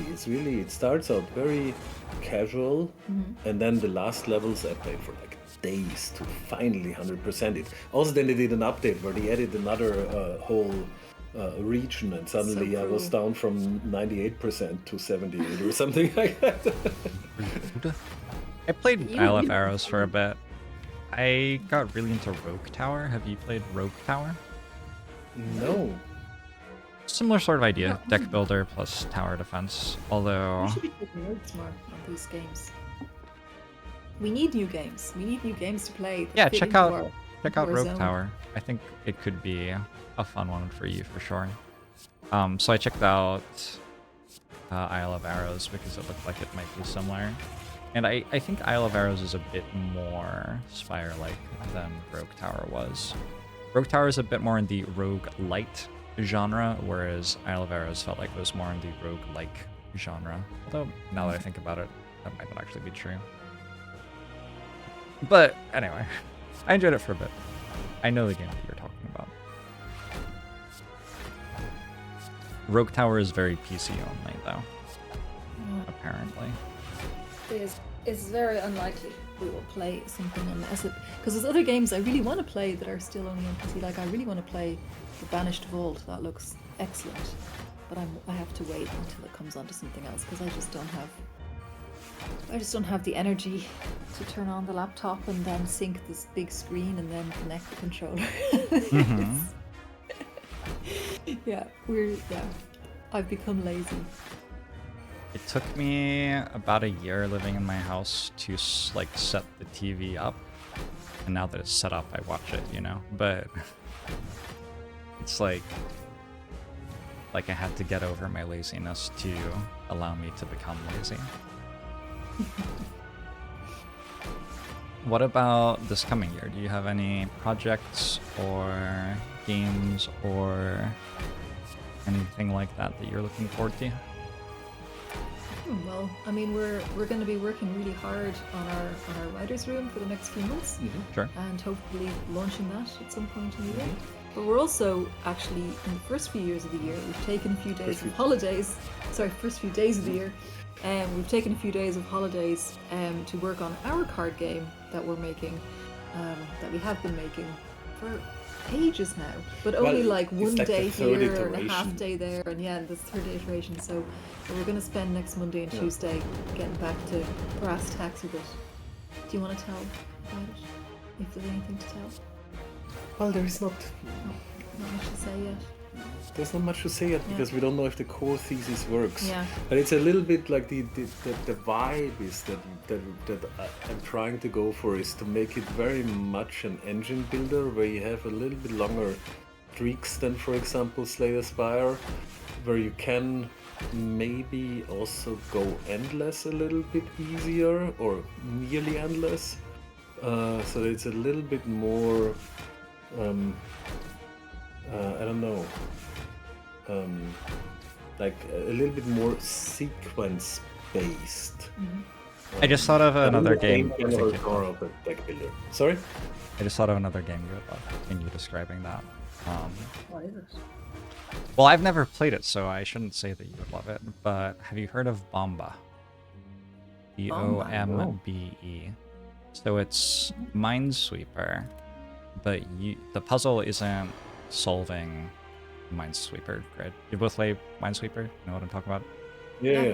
Yeah. I'm just gonna. So the puzzle isn't solving the Minesweeper grid. The puzzle is you have to write a rule that then solves the Minesweeper grid. And so you write a rule and it solves the Minesweeper grid, and there's a huge collection of grids in the game, and your rule will solve like 300 of them or something, and they're all done. But then you have to look at the next grid and work out what rule you have to add to solve this one. And that's the game. Is you are not playing Minesweeper, you are slowly creating more and more and more rules to approach the point where your rules can solve any board of Minesweeper. The impression I got was that you're never going to actually reach a point where you've written enough rules, because it's not just the basic Minesweeper. It's like there are variants of Minesweeper going on in there. But yes, it does seem like a Martin game to me. Oh yes. It does. I mean, it is programming, obviously. Yeah. Yeah. Having with colors. Yeah. Why not program in the time I'm not programming? Yeah. Do you feel like programming and art have a lot of overlap for you? Yes, for me they do. Like, you know, when so I grew up in all over Austria, but then I moved to Vienna to study. And I didn't even apply for the art school because I didn't even try it because I somehow had this idea that if I go for computer science, I can do anything with it, including art. And then slowly, I'm like, I was always very good at math, but I was never a person who was very good at learning things by heart. So I always had to like feel my way through math in order to solve anything. And that's also how I program. Like I don't have a lot of theoretical knowledge of what I'm doing, but I've been doing it for so long that I have a very good feel, I think, for it. Or maybe I don't know. But my code runs, and it has been it has been used on console games and launched software and things like that. So it's definitely good enough. But in any case, it's very intuitive. But my intuition rests on this huge body of knowledge, of course, of how things work. And in that creative process that I apply to solve any problem that I solve by programming, I feel very much like creating an art piece. There is a certain beauty in when the code is not so much working, that's like the pragmatic thing, but also a pragmatic, good, beautiful solution to a problem. Yes, I like that. Yeah, I get that 100%. I've been thinking for a long time about how my playful spirit interacts with my productive spirit, I guess. I play games for a living, and so I am very productive outputting something that will be consumed and have ads put on it. But while I'm being productive, I'm being playful at the same time because I am playing a game. And my artistic spirit kind of shows up every now and then, but I don't always feel like there's great room for it in how I do my job. Like there is if I want there to be. If I go out of my way to make the space, I'll like commission an OST for the channel or some new art or what have you. Sometimes when I make like a more video essay type of video on YouTube, it feels kind of like it's speaking to my artistic spirit. So it's interesting to me to hear your experience and hear how you so you started by studying programming, and then would you say art was like, were you on kind of a career path in art before you left it, or was it more like Yeah, that was exactly where I was. So Okay. So I come from a family. My uncle was a painter, like fine art, and like not super famous, but made a living from it all of his life, and is kind of known in people that are interested in that specific style of painting, in at least Austria or the neighboring countries maybe too. And my grandmother actually wrote 2 books and published 2 books. She was an awesome person. I mean, 6 children, a single mother for most of the time, and writing 2 books. She was really just badass. And so I've always, like, we were not a completely artistic family, but definitely a family where it was like normal, like art was a normal thing. People living from creating art was a thing that was just that we all know is possible. It's not like it makes you rich, but it is something you can do. Yeah. And I was like in school, I was good at writing, drawing, not painting that much, but really drawing, and math. So that was kind of all over the place. But I really sucked at languages, like French. Oof. So it's kind of all over the place. But and when I did computer science up to a PhD actually, and I did a kind of summer job at the Ars Electronica Center for a while, which is a research lab / art lab / host of a big electronic art event that happens once a year called Ars Electronica. So like Ars Artis, like the art, the electronic art.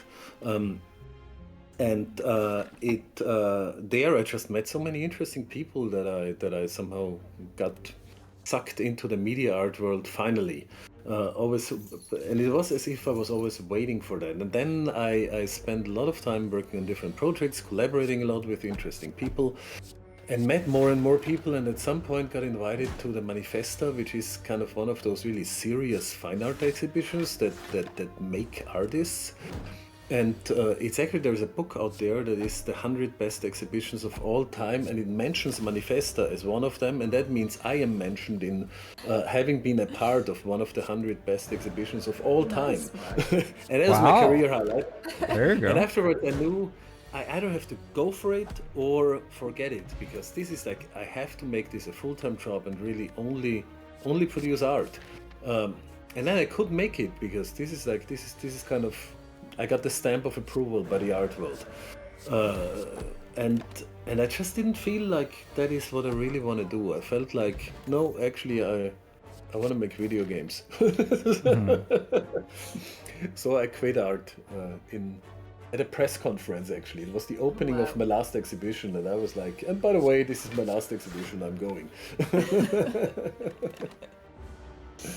Do you ever sit down and do something that you would consider art in the style that you used to make art? Or has that, like, for fun, I mean? Or is that, like, that was a more of a worky type of thing that's in the past? Not really. So my Well, our Tiferath would have been. Yeah, like but that. not really. Not really. All of those are just little toys. They are not as thought through. My idea of art was always, or what I knew, what I was interested in as an artist was to condense experiences and to find these things we see at the periphery of our eyes, basically, and just putting them into the center and so that you suddenly see something differently. Like with this pinball machine, the idea was that you just see how much of playing a game is pure joyful play, like as if you were, like you played as a kid, and that it's still there even if you're grown up, and that has to be there for anything to be built on top of that. And I think this kind of this kind of artificial, complete condensation of things. I have never done that again afterwards. Actually, nowadays I'm doing artful things now and then, but they're never this. I don't know. They don't speak this clear of a language because I'm only fooling around. I think it's also like you've actually spent a lot of the time in the last few years making it possible for other people to make art. Like you've been making a lot of tools and spaces teaching a lot. And teaching a lot of you, teaching hundreds and hundreds of students. So you're kind of making the space and making the minds that'll make the things now, instead of sitting with your own hands and making the thing from scratch. Would you like... I'm gonna need 30 minutes before my next call, so it is time to wind down. Would you like to actually introduce yourselves again? Because you came on and introduced yourselves right at the start of the stream, so some people aren't sure who you are. And plug anything that you would like to plug. You have all sorts of really cool projects we have talked about, and some of them are ready for people to be sent to. So this is actually we outroduce ourselves now. Yes, outroduce the outroduction. I'm sorry, I really like to improve the English language. Yes, it's unfortunate that people who speak English don't also try to do that. Yeah. Like when I'm grown up, I want to be the Werner Herzog of the AI world. That's my life goal. So I'm Martin. Pichelmeier is actually my last name. It's horribly impossible to pronounce for anyone outside Austria. That's why you're at Martin P on, exactly. on Twitter. It's very easy. Yeah, where I'm hardly active anymore nowadays. And what do I want to plug? I want to plug maybe that we are trying to be the good guys in AI for creativity that doesn't replace people, but instead makes interesting, playful toys and experiments for people. For example, writewithleica.com. Writewithleica.com. Leica.com. Yeah, that's Laika. Writewithleica.com. It's free, so come on in. Have you ever done ad reads? You're like not bad at it. Have we ever done what? Ad reads. Like ad reads, no. Being a voice for a product, like what you're doing as a joke right now. It's like it was fairly good. Thank you. That could be your next decade. Shara's been doing a lot of pitching, so she has a complete 3-minute pitch, a 5-minute pitch memorized, and she can just deliver it. I had to begin doing pitches to try and get investment, and I had a pitch trainer even as part of this accelerator I was on, and he taught me so much, and I have become cringe. I have become like the latest pitch is basically like it opens with me in front of like just a pure black screen, and I say, "Imagine you're a creative professional." And I practiced so much that like literally Martin and I just cannot even hear the word imagine anymore without immediately going, "Imagine." So yeah. And was that the end of your outro? Have you done your outro? Did you have other things you wanted to plug? Not really, but it feels like this was a very tamely outro. It was a tame outro. So yeah, give it some socks. Socks. I'm just trying to walk back from the intro, basically. Do it backwards. Okay. So yes, the AI stuff is what I'm doing nowadays. Before that, I was a professor for game design and running a games program for many years here in Copenhagen at the IT University, where hundreds of students finished while I was there. I'm still there a little bit, but only a tiny bit. I'm not responsible for the program anymore. But it's a great games program, one of the oldest games programs in Europe, actually. I also teach on it. Exactly, and led to some amazing game studios and amazing games that people have been working on. Nowadays, now it's so old that people start to work on big AAA games, like the new Avatar game was a former student, and games like that. And Cocoon. And Cocoon was a former student, yes. Cocoon is a lovely game. And before that, I had a game studio called Broken Rules for many years that launched mostly mobile games actually, but artful mobile experiences like Old Man's Journey and Gibbon. We won 3 Apple Design Awards, but always for the games that I had no hand in, so I can't really be proud of it. Except I team up with very, very good people, obviously. That's a skill. That's a skill. It is a skill, yes, it is a skill, but it's like all the games that I worked on were only critical successes, but well, actually they sold fine, but they weren't like these breakout hits like Old Man's Journey that sold millions. And before that, I was a media artist and made weird art pieces that showed at like media art festivals in the best thing was really that it brought me to funny places. Like showing an art piece in Hong Kong is just an experience, or in Riga and Tallinn and Edinburgh. Can I say something to the sales thing? Yes. I got an email from my publisher a couple of days ago, and I'm actually going to see a royalty check for my book soon. So I think publishing books is about as polar opposite as possible as displaying art in where did you say? Anyway. Publishing books is more like you say, yep, go for it on an email, and then a year later you might make a little bit of money. Yeah.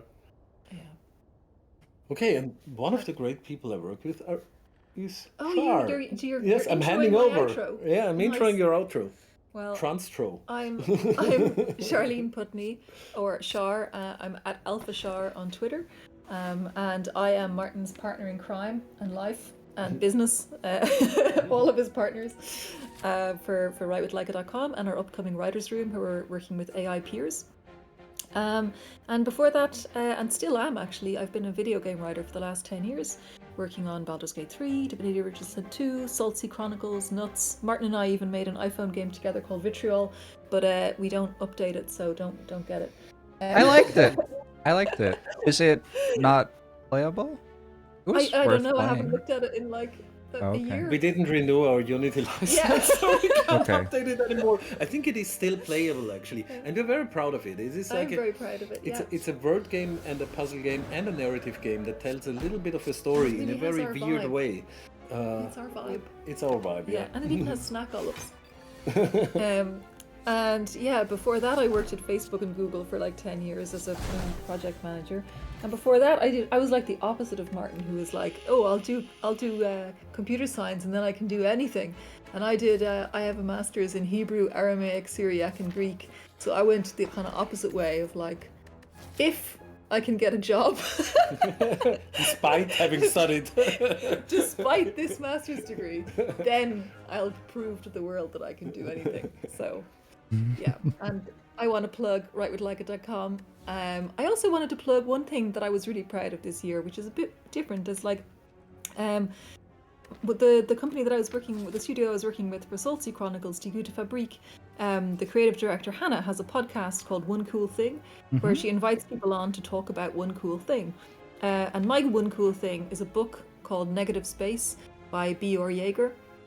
And in that podcast, it's about an hour long, but basically in that podcast, I talk about all of my ideas about horror fiction and how horror, like the consolations of horror, the special, unique consolations of horror fiction, and a lot about how that influences my writing life. And honestly, I think it's probably the best interview I ever did. So I would like to plug my One Cool Thing podcast by Die Gute Fabrik on Negative Space by B.R. Yeager, and also that book, which is excellent.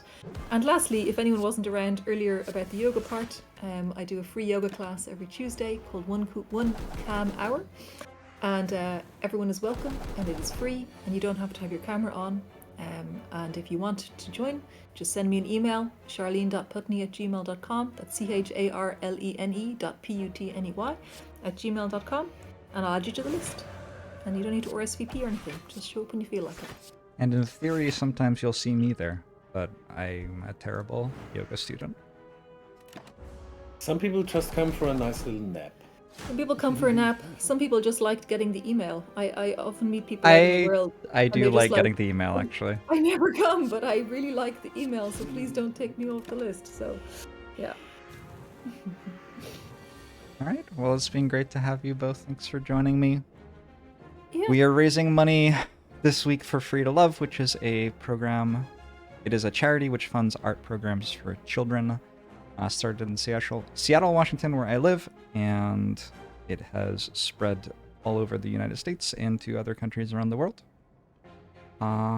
Teaching kids to love and accept themselves and to learn to love and accept others through the language of creativity, which is a pretty cool language to speak. So, Pretty cool. I hope you raise loads of money for them. Yes. yeah, of course. Thank you so much for coming on. I will chat with you again, shortly, I am sure. Yeah, chat soon. Bye, everyone. Chat soon. Bye, everyone. Bye. All right, chat. I really like Sharon Martin. They are mentioned in my book. They are good pandemic friends of mine.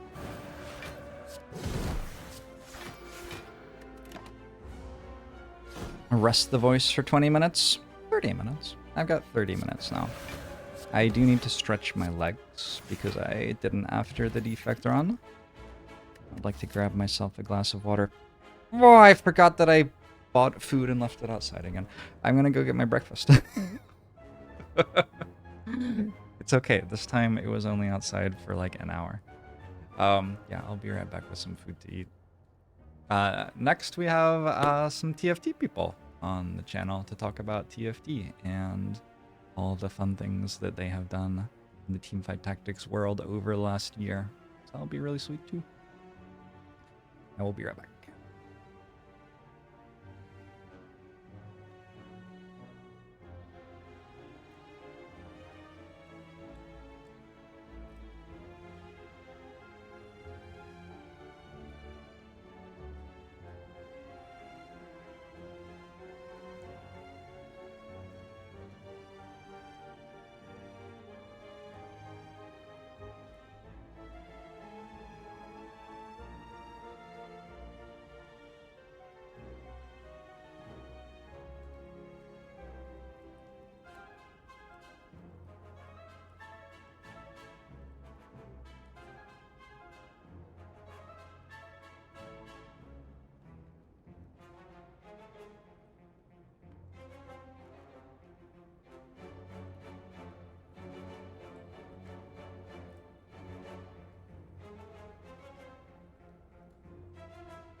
Sergeant Beatstick, Captain Trist, meow. Hello everyone, and I haven't been saying hi to you all. It is a little bit trickier when I have guests to also be talking to chat and playing the game. It's like a bit much. Ooh, chips. Well, those will still be edible. I don't know about the bagel. If you are a squirrel lover and you haven't checked out Nuts, it is the game that is the most like, or the most about squirrels of any game that I have played in the last year.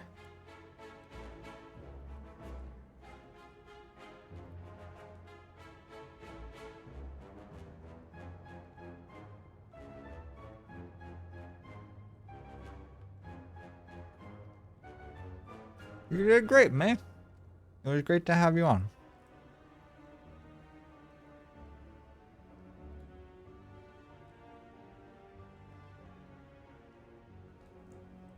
It's also a very unique puzzle game. True.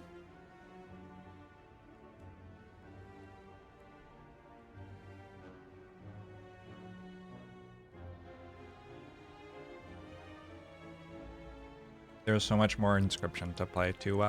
So much more Inscription to play. That isn't even what the game is, an Inscription.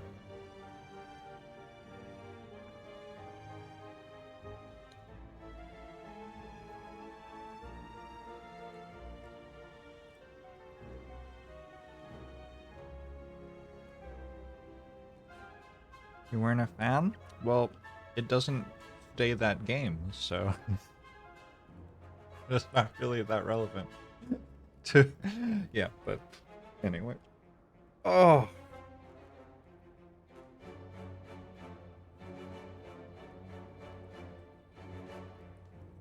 Riches.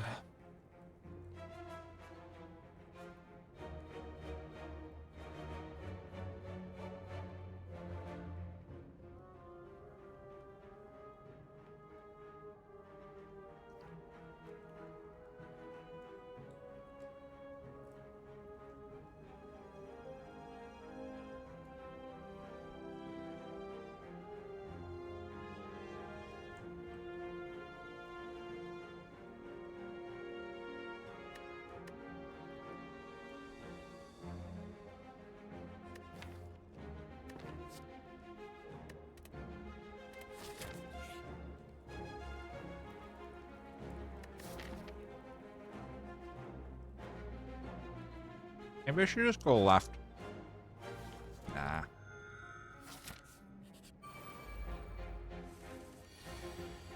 Thank you, Borgswizzy.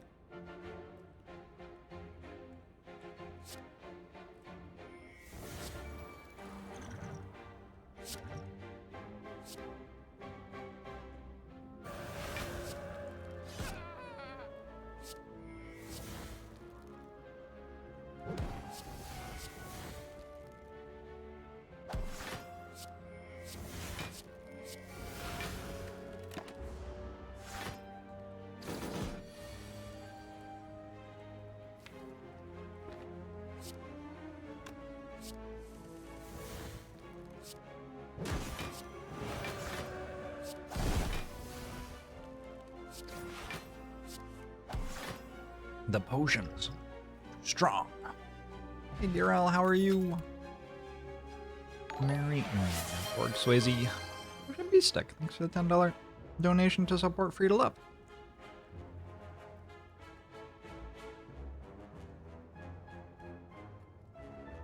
This is a rotating ladder. It is me leveling up a new account. One of the things that I have just always been kind of puzzled about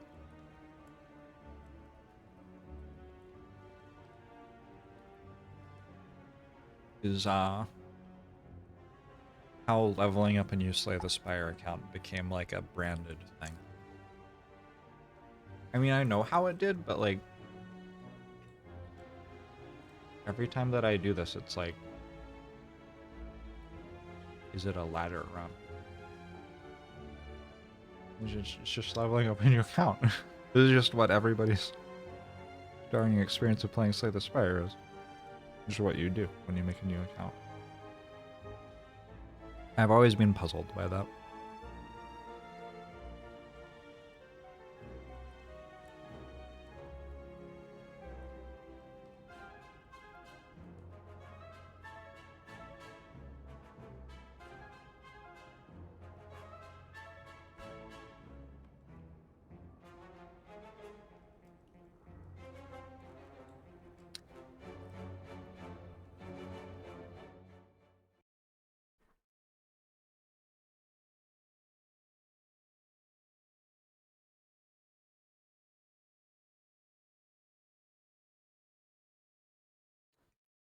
We are not lossless. I lost as Ironclad on Ascension 6.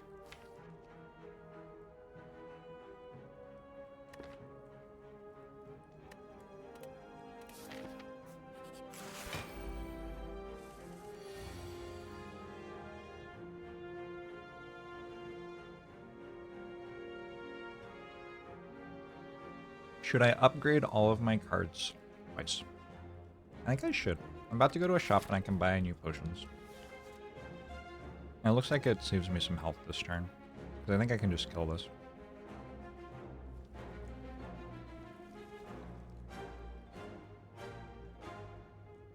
$20. 41. 59. 86. Hey, that's lethal.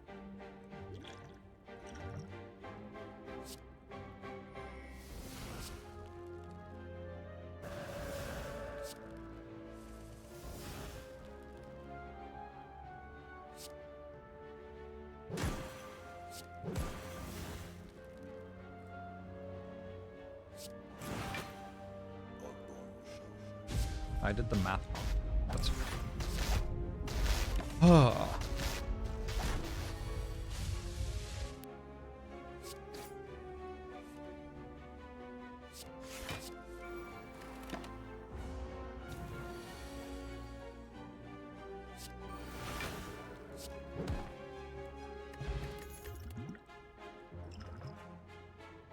Good card.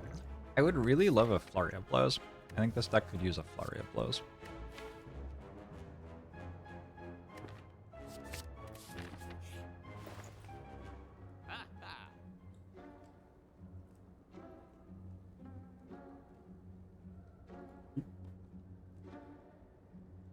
Mercius, thanks for 37 months. Appreciate it.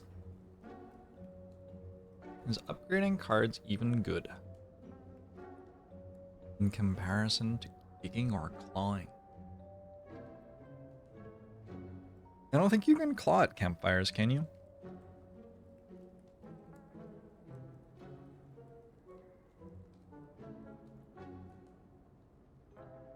I don't think that's a thing. I want the Mental Fortress. It's a difficult store.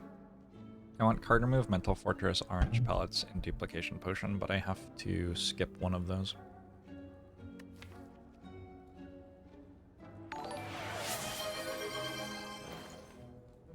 Isdrix! Thank you for the $420.69 donation to support Free2Luv. Massively appreciate it.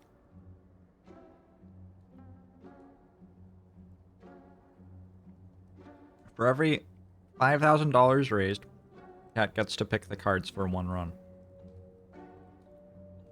So if you all want to make me draft Claw again, you have 4 runs before the next defect one goes.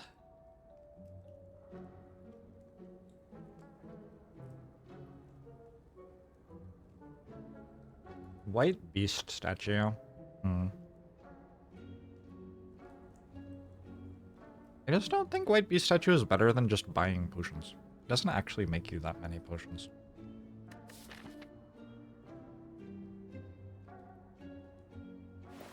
Maybe I'm underestimating it with Sacred Bark, but...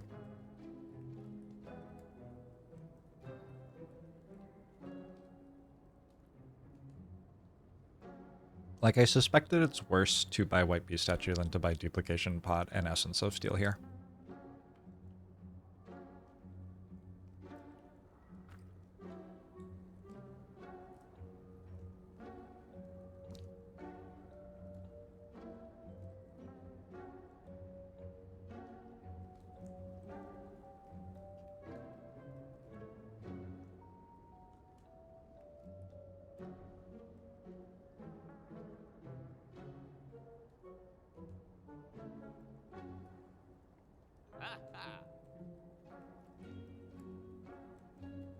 Die from Blasphemy is a buff, not a debuff.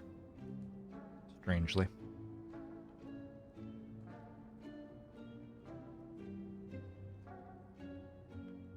Kinda weird not to buy Speed Potion if I'm buying Orange Pellets.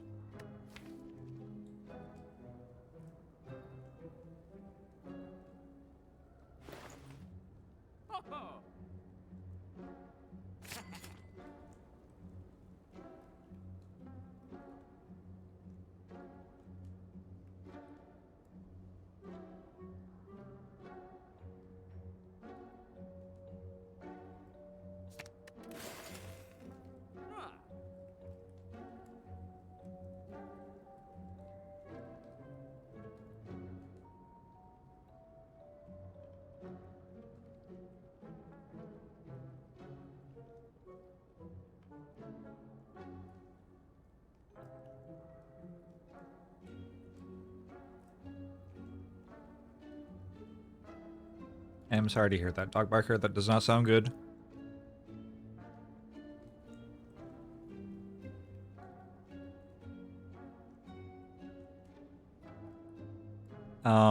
The losing strength at end of turn is a debuff that you get from Flex. That is what you clear. And you don't clear the buff from it, that's why you keep the strength.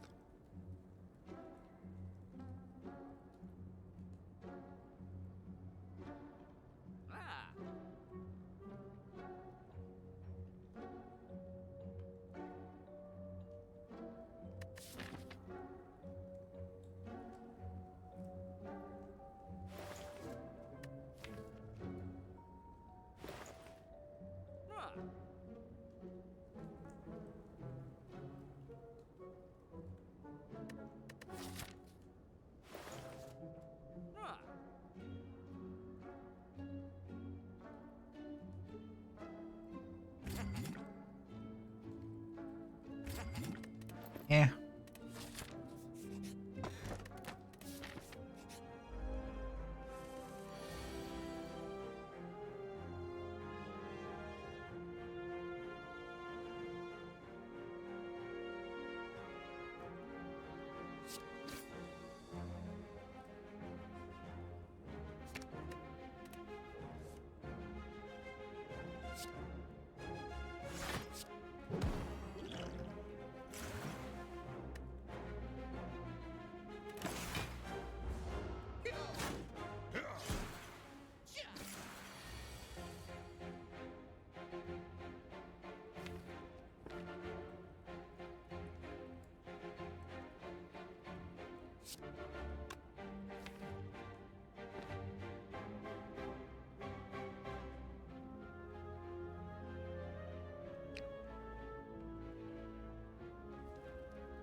I don't understand how to play this game.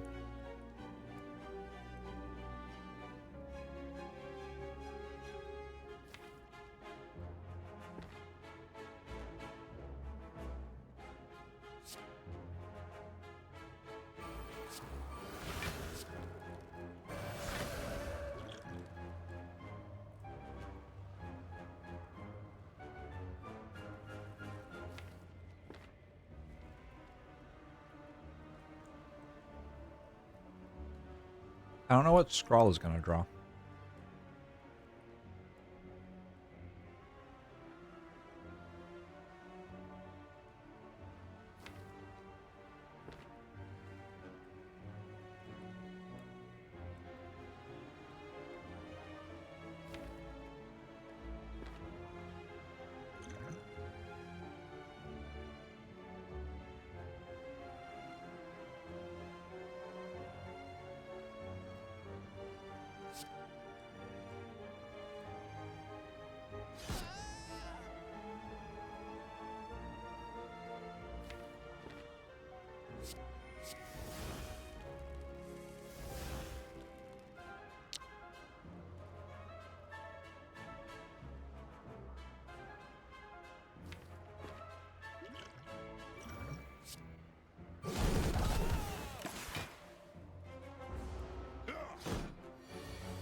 Man.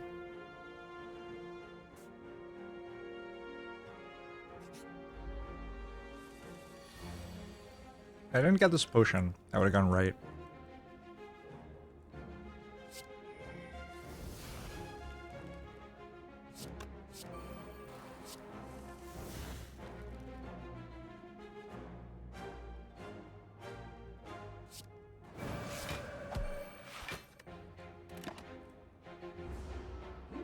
Hello, Mayashi.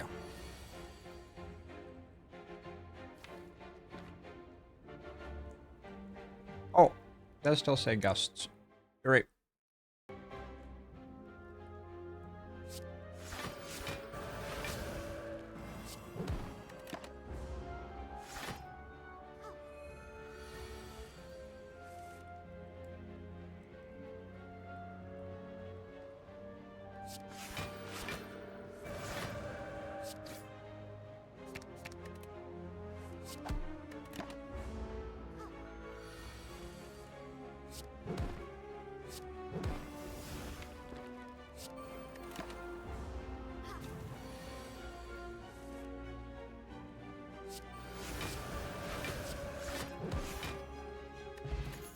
No potion. Inner peace helps a lot, though. I kind of feel like I don't want to fight slavers again. I might have to go this way. Vanished Radish, thanks for the sub. Appreciate it.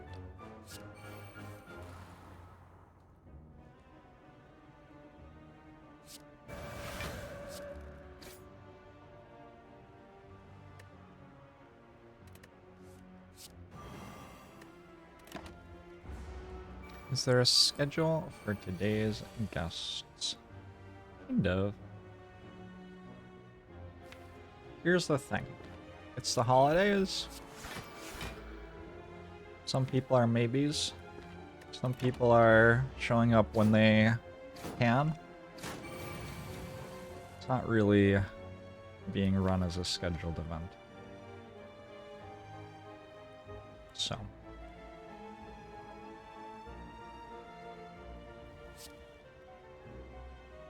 Scheduled.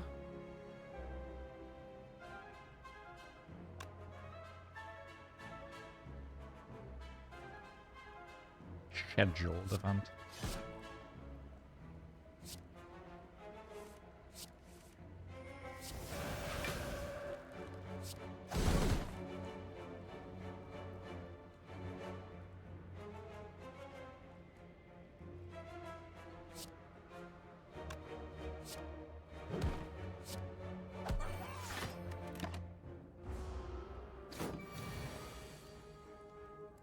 Is fighting 3 bird cultists just as hard as fighting slavers? Nope. Sands of Time kind of costs 0.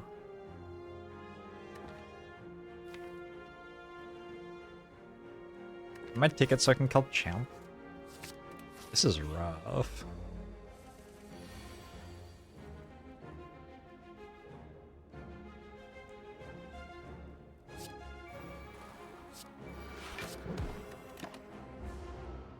Good in this fight.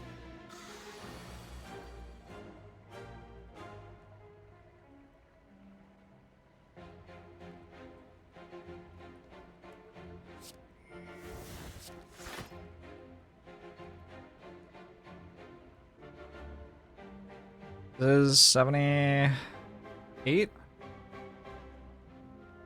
86, 96.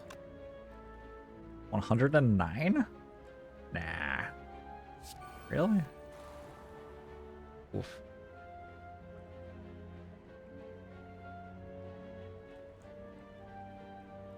Well, that's unfortunate. Kind of doesn't feel worth a potion. I have a dream catcher, so resting's a bit better.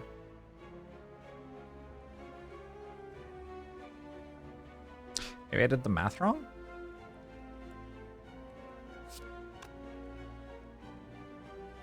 Oh, I had lethal with Crescendo, if I wanted. I did do the math wrong, right? Because I paid 1 for something. Well, 8 hours of sleep in 2 days. I guess adds up. Yeah. Alright.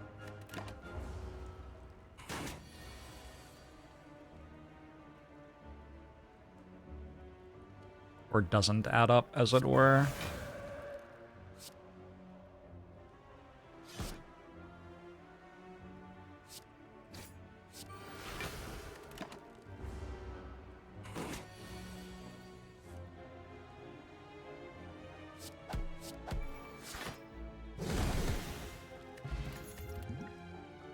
Another potion.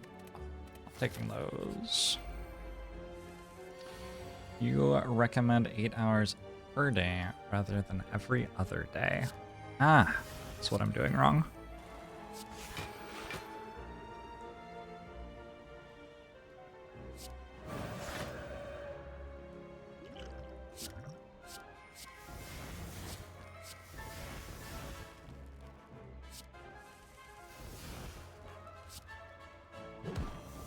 Sleep is for the weak. It is also for the strong.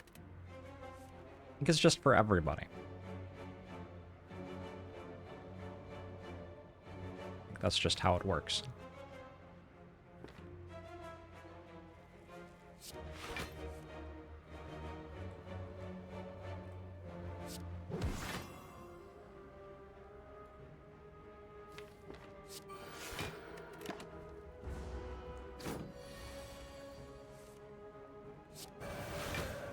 Well, this fight was not slavers. So that's nice.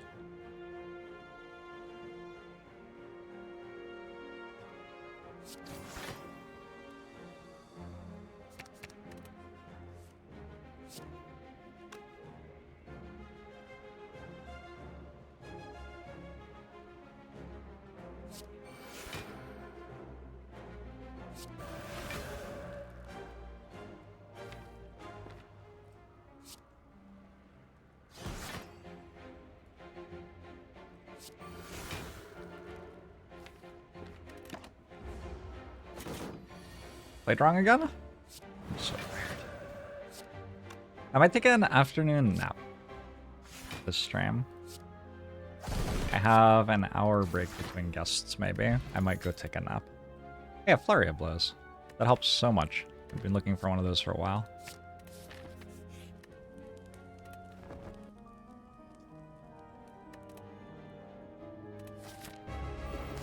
Sleep was for the paralysis demon. Me and my sleep paralysis demon get along okay now.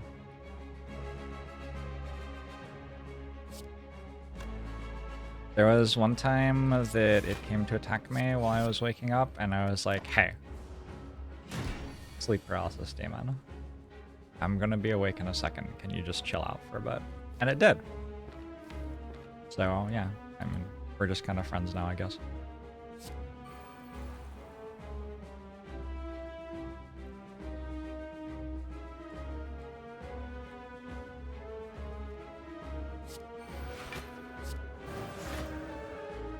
I will not be sleeping on the couch.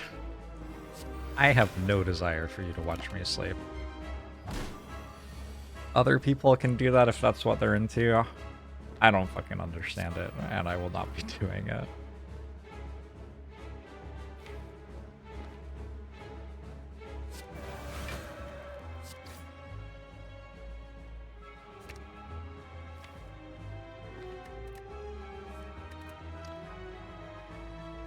The only person allowed to watch me sleep is God.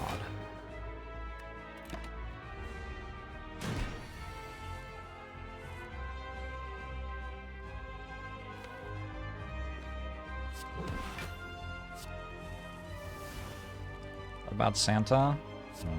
Depends if you believe the song or not, doesn't it?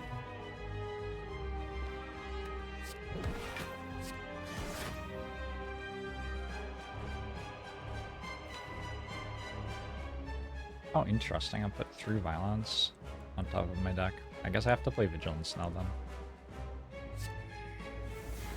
Not the worst thing in the world. Hey, Caesar. Thank you very much for the $25 donation to support Free2Luv. Appreciate it. How does this work? Draw inner piece and play it.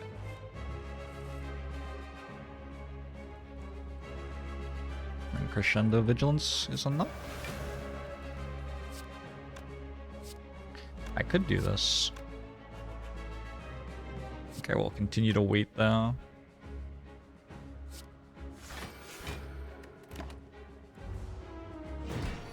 Oh, hey, it's 10 already. Good grief. Hey, Ramblin'.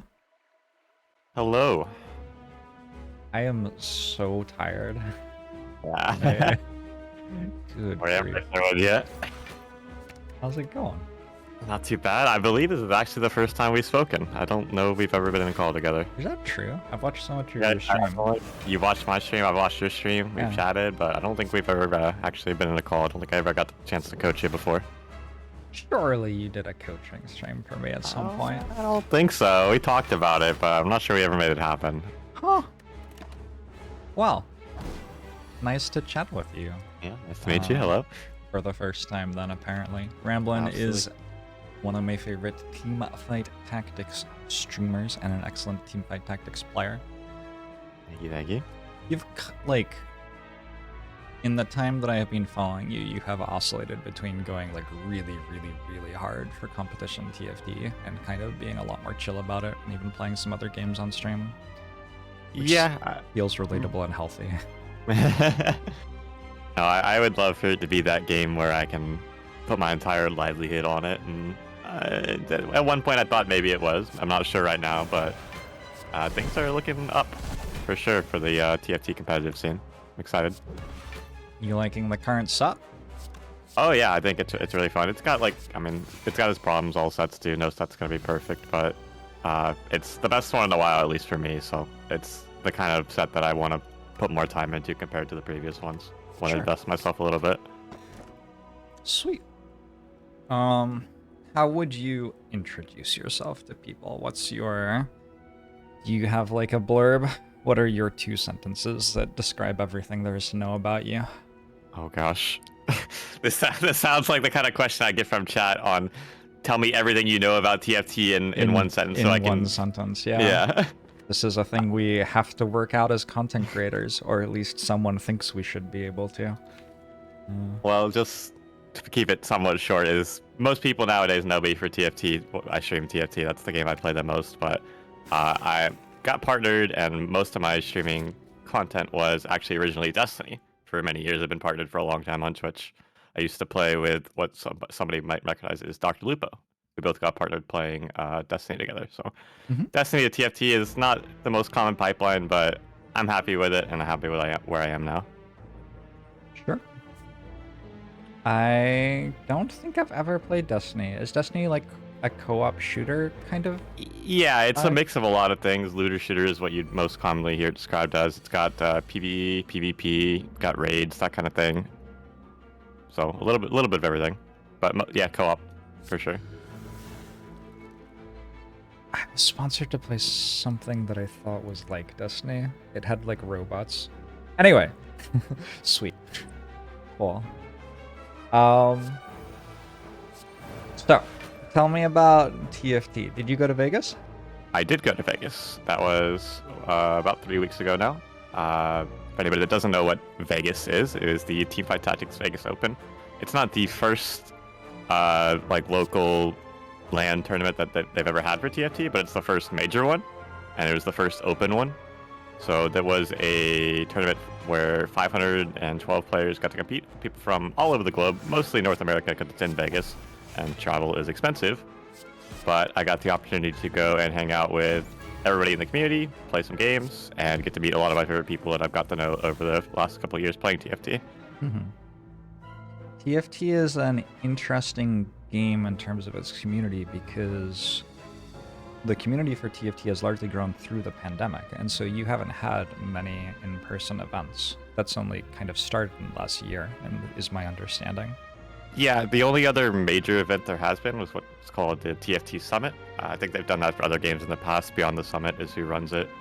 No longer active, but they've run some really good events for other games like Smash and Dota in the past. And that was like more of a invite-only, smaller event, like 20 people or so. I was invited to that, but I wasn't able to make it. So this is the first, like I said, open event, and the first chance that I've had to meet anybody that I've been talking to for these years. The only person I had met before this event in person was actually Frodan, who I believe will be joining us later. Yes, he's probably going to make it here in about an hour. So he's running a little bit late. And then Asa should be here in 30 minutes. All right, awesome. All the gang coming along.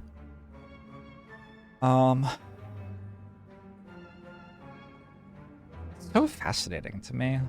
Because like I haven't met the Slay the Spire people in person, but that's because it's not a competitive game, Right. or we're never gonna have plans for Slay the Spire probably.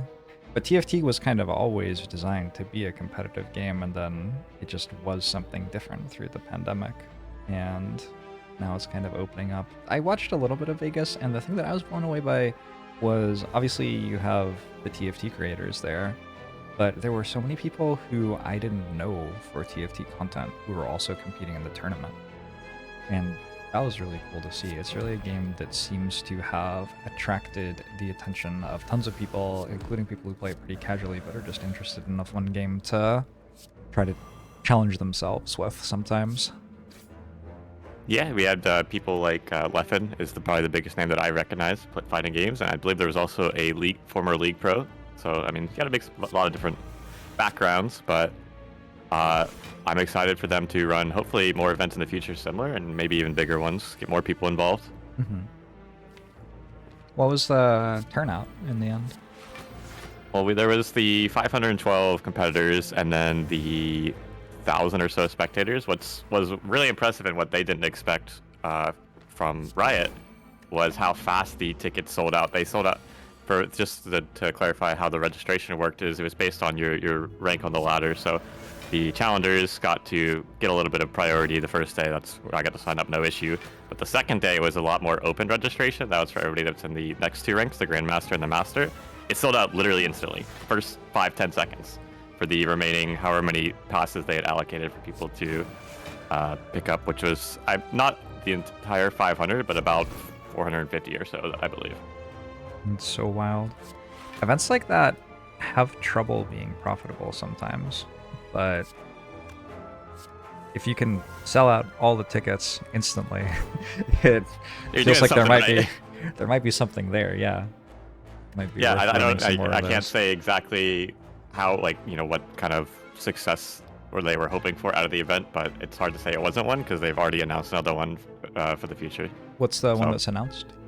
So they haven't given us very much info on it. The only thing that we know is it's going to be happening sometime in 2024, and the hint they gave us is that North Americans are probably going to have to travel a little bit further this time.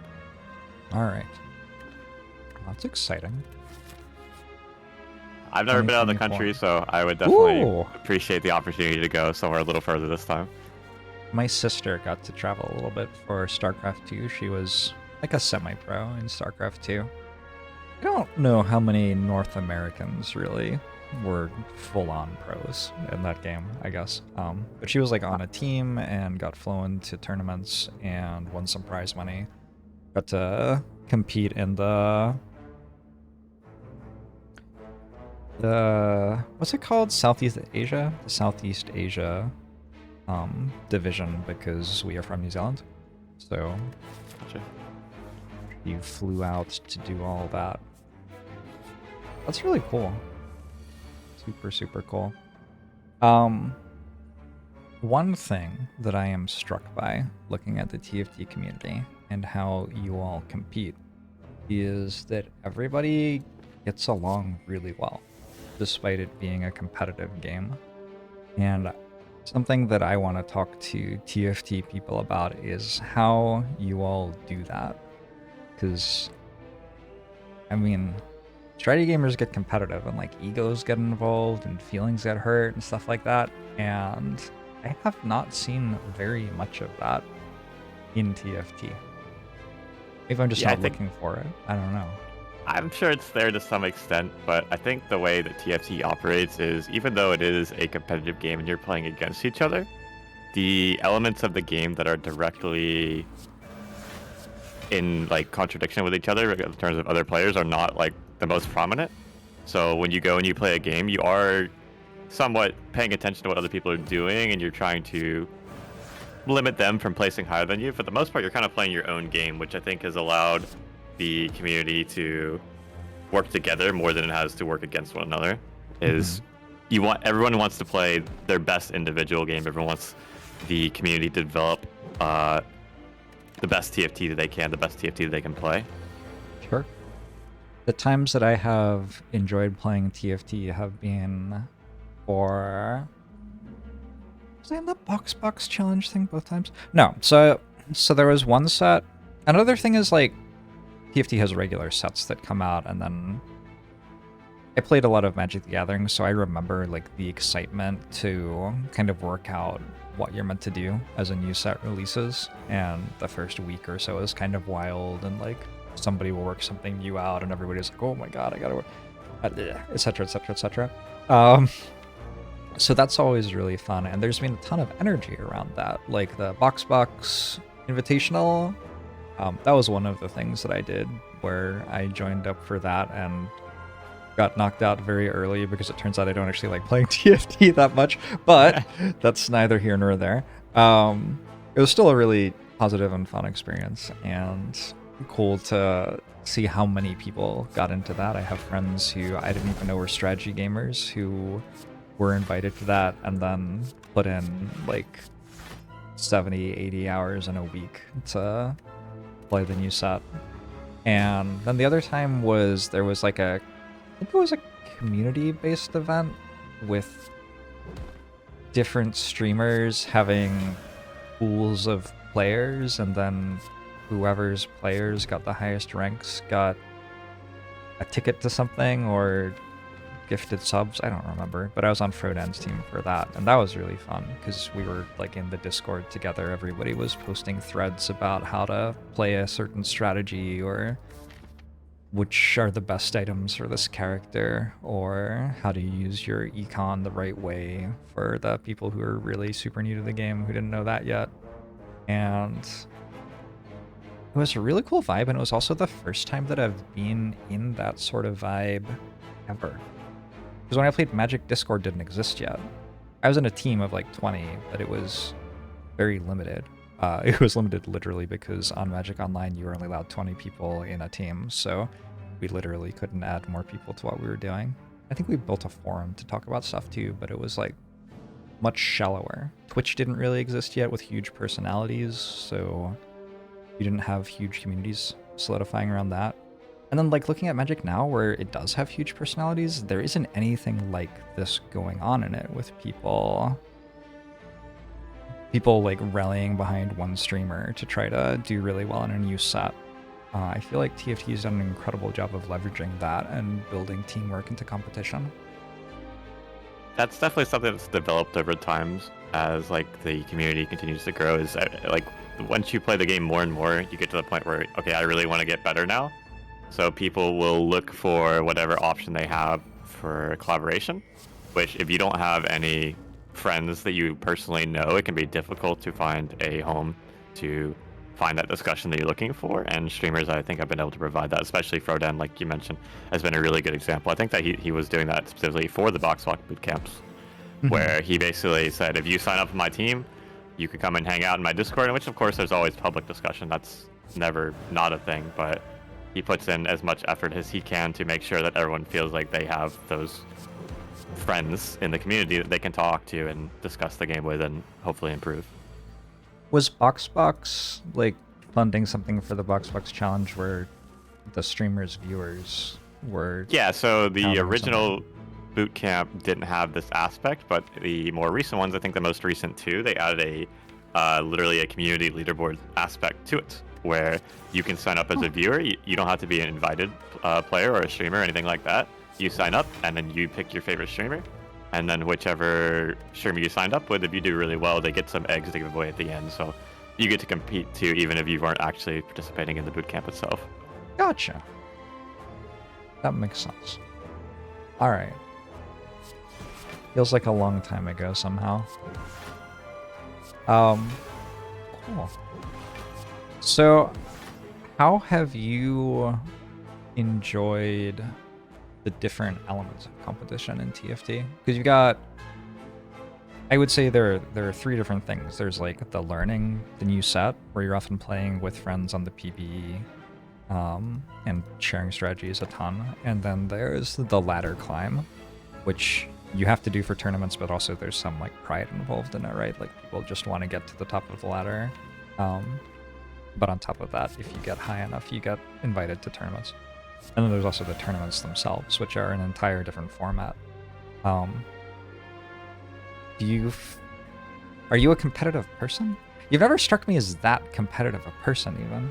So, Not naturally, no, I wouldn't say Yeah. so. TFT is the first game I've ever competed in seriously. I mean, I played Destiny, but that didn't really have much of a competitive scene. It was just kind of for fun tourneys and stuff like that. So this is the first time I've put like any actual effort into trying to be the best that I can at something video game wise. okay.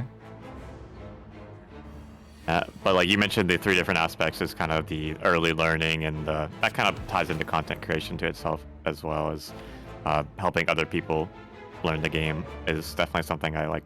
Probably my preference in terms of content I'd like to pursue right now is educational content compared to competing. But yeah, ladder has never been like the main focus for TFT. It's kind of just something that people do to stream and to qualify for the tournaments. Of course, being able to say you're rank 1 is, you know, no small feat, and you should be proud of your rank, whatever rank you achieve. But usually it's more about the tournaments itself. The actual events is what people are looking forward to. You play the ladder to qualify for the tournament, and then the tournaments are the big hype event that everybody's looking forward to. Mm-hmm. Is that how it's worked for you too? Like, does the ladder ever feel like a chore, and then the event itself is super hype and exciting? Yeah, they've kind of changed the format here and there over the sets. They've settled on something they're happy with now, but I've never been a big volume grinder, which is like I like playing a few games a day, maybe like 5 or 6. That's about how many you'd expect to see in a tournament day. That's a good like stream length for me, maybe sometimes a little bit longer. But like I feel like once I get a little bit past that, the quality of both my gameplay and my stream goes down. So I don't enjoy playing nearly as much at that point. So I like playing in short spurts, and then in terms of like where my TFT times goes past that, that's where I watch streams, that's where I study streams, and I feel like that's a lot more productive for me than just putting out a lot of games over the course of a single day. That's super relatable to me. I have about 4 hours of good Slay the Spire play in me, but I have about 6 or 7 hours worth of stream in me. And trying to work out what to do with the extra 2 or 3 hours of stream energy has been so fascinating to me for so long. Absolutely. Never found an answer that I really love. Sometimes I just end the stream after 4 hours. Sometimes I'll keep playing Slay the Spire, and it's like, well, I'm not playing quite as well anymore, and maybe not enjoying myself quite as much, but it's fine, you know? It's my job. Sometimes I'll switch to another game, but it feels kind of... It always feels like I'm not giving the other game the chance it deserves, because I'm, like, showing up tired. Already done with analysis for the day, kind of. Yeah. And I also have the offline energy like you, where I will stop streaming and I'll stop playing Spire, but I'll still be thinking about it and wanting to analyze it. And I don't watch other people play. I think there was a time when I did, but as I've grown to appreciate more and more how special Slay the Spire is, I've wanted not to spoil myself, kind of. Like, if I see somebody else doing something in Slay the Spire that I hadn't worked out yet, it used to be like, oh, cool, I can do that. But then when they stopped releasing balance patches and new content, it started being like, oh, I will never get to work that out on my own. That's kind of sad, which is a vastly different feeling. And yeah, so that changed. But yes, I relate very much to what you said. Yeah, I think the saving grace for me has been how much I actually do really enjoy watching TFT. Like in recent sets, I'd say I'd even enjoy watching more than I've enjoyed playing, which is like kind of what's kept me connected to the community, of course, which is amazing. But the fact that even when I'm not enjoying playing the game that much, I still want to turn on Twitch, you know, every day and watch my favorite streamers and friends and keep learning about the game, stay involved, even when I'm not giving it my entire 100% effort. Sure. I also enjoy watching TFT a lot. That's why I signed up for the Box challenge. I was like, I played it in season 1. I was challenger. It was fine. I was okay for the time, I guess. And then I kind of stopped playing because all of the cards changed. All of the pieces changed. And I didn't like that very much. I like the pieces to stay the same. And I thought, oh, well, I really like watching TFT. I'll come back and play it again. and the learning for me. I just don't like that part of games that much. Maybe it would have been more fun if I'd been more involved in like the Discord and talking with other people. Asa came on and Asa was like, you know, you're pretty good, you could do well. And I was like clicking all the buttons and everything. And that was a really fun moment. But the most fun that I ever have playing TFT ends up being when someone else is in call with me and they have done all the work to learn all the strategies for the set. And they can like be like, it's like having Google Maps while I'm going somewhere or something like that. Like they tell me where to turn and then I get to click the buttons, but I don't have to. You like the execution aspect of it? Yeah. Okay. That makes sense. Yeah. I think that was a very controversial thing back when Set 2 came out for TFT, was a lot of people didn't like that they changed anything about the game. They just wanted to keep playing Set 1, whether or not they liked Set 2, is having maybe people start over with the game. Almost like it wasn't the only reason that the game Set 2 struggled, but it almost killed the game. Yeah. It took a while for people to adjust to so many changes at once, and you know that became a regular thing with set releases, but it was definitely not received very well initially. Are there many other games where... Obviously it's very normal for new content to come out per game, but I don't know how many other games there are where the new content completely supplants the old content, such that you like aren't able to play what it used to be anymore. I guess that's kind of what a new patch for a game is, actually. Guess so. To some extent, yeah, just a lot more extreme when Yeah. the pieces you're working with are completely different. And there'll be familiar faces and some things that you would expect to be the same. But you can go take a, couple month break, come back, and you won't recognize the game whatsoever. How much do you feel like the skill is still transferring, though? Like if you skip a set and then come back and you're rusty and don't know what any of the pieces do, compared to the first time you learned the game, I imagine it's much easier to get back up to speed now.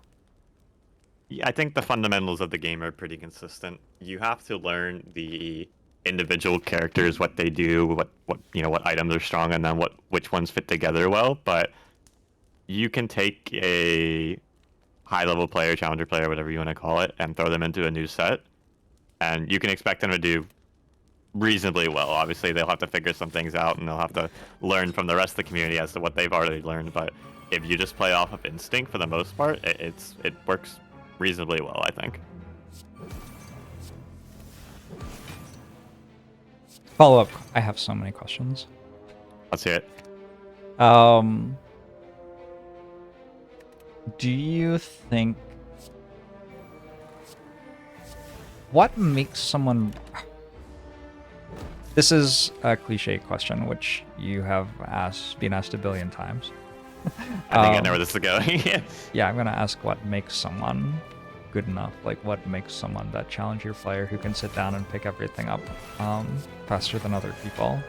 And the answer is like a lengthy list of things, right? It's not any one individual thing, right? Yeah, I think it's hard to identify because some players are even better at some things than others. So when you add up all the individual pieces of a player, their aspects of them, you maybe come to the similar skill level across challengers, but even within the very top player base, everybody has their own individual play styles and preferences that they've developed over the years and sets at this point. So it won't be exactly the same from one player to another, but being a game that is almost entirely mental, I think it comes down to just a lot of it is knowledge, of course, and that knowledge is not necessarily set specific. Some of it is just learning what things generally work well in TFT.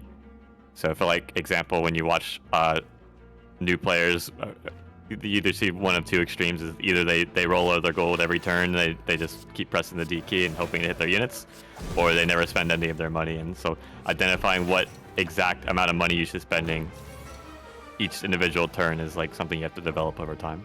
Mm-hmm.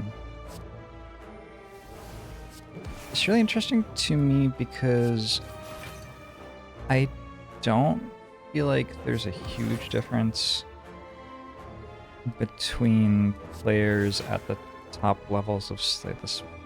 Maybe there's in TFT either.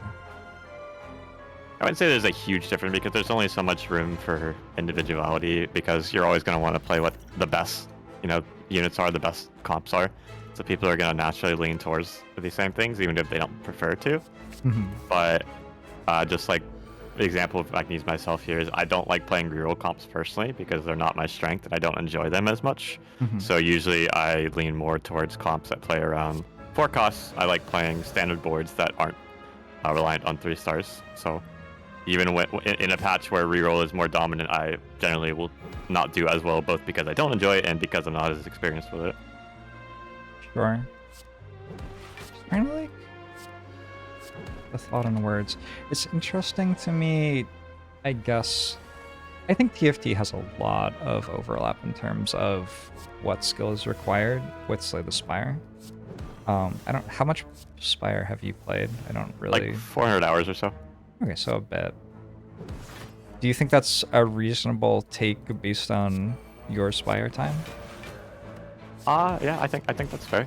There's definitely, I mean, you were talking about it earlier with the other guests. The games actually look fairly similar now with even the augment selection. It feels a little bit like a roguelike. Yeah. But definitely a lot of similar skills, I'd agree. So I think what's interesting to me is that Slay the Spire hasn't had new content for years.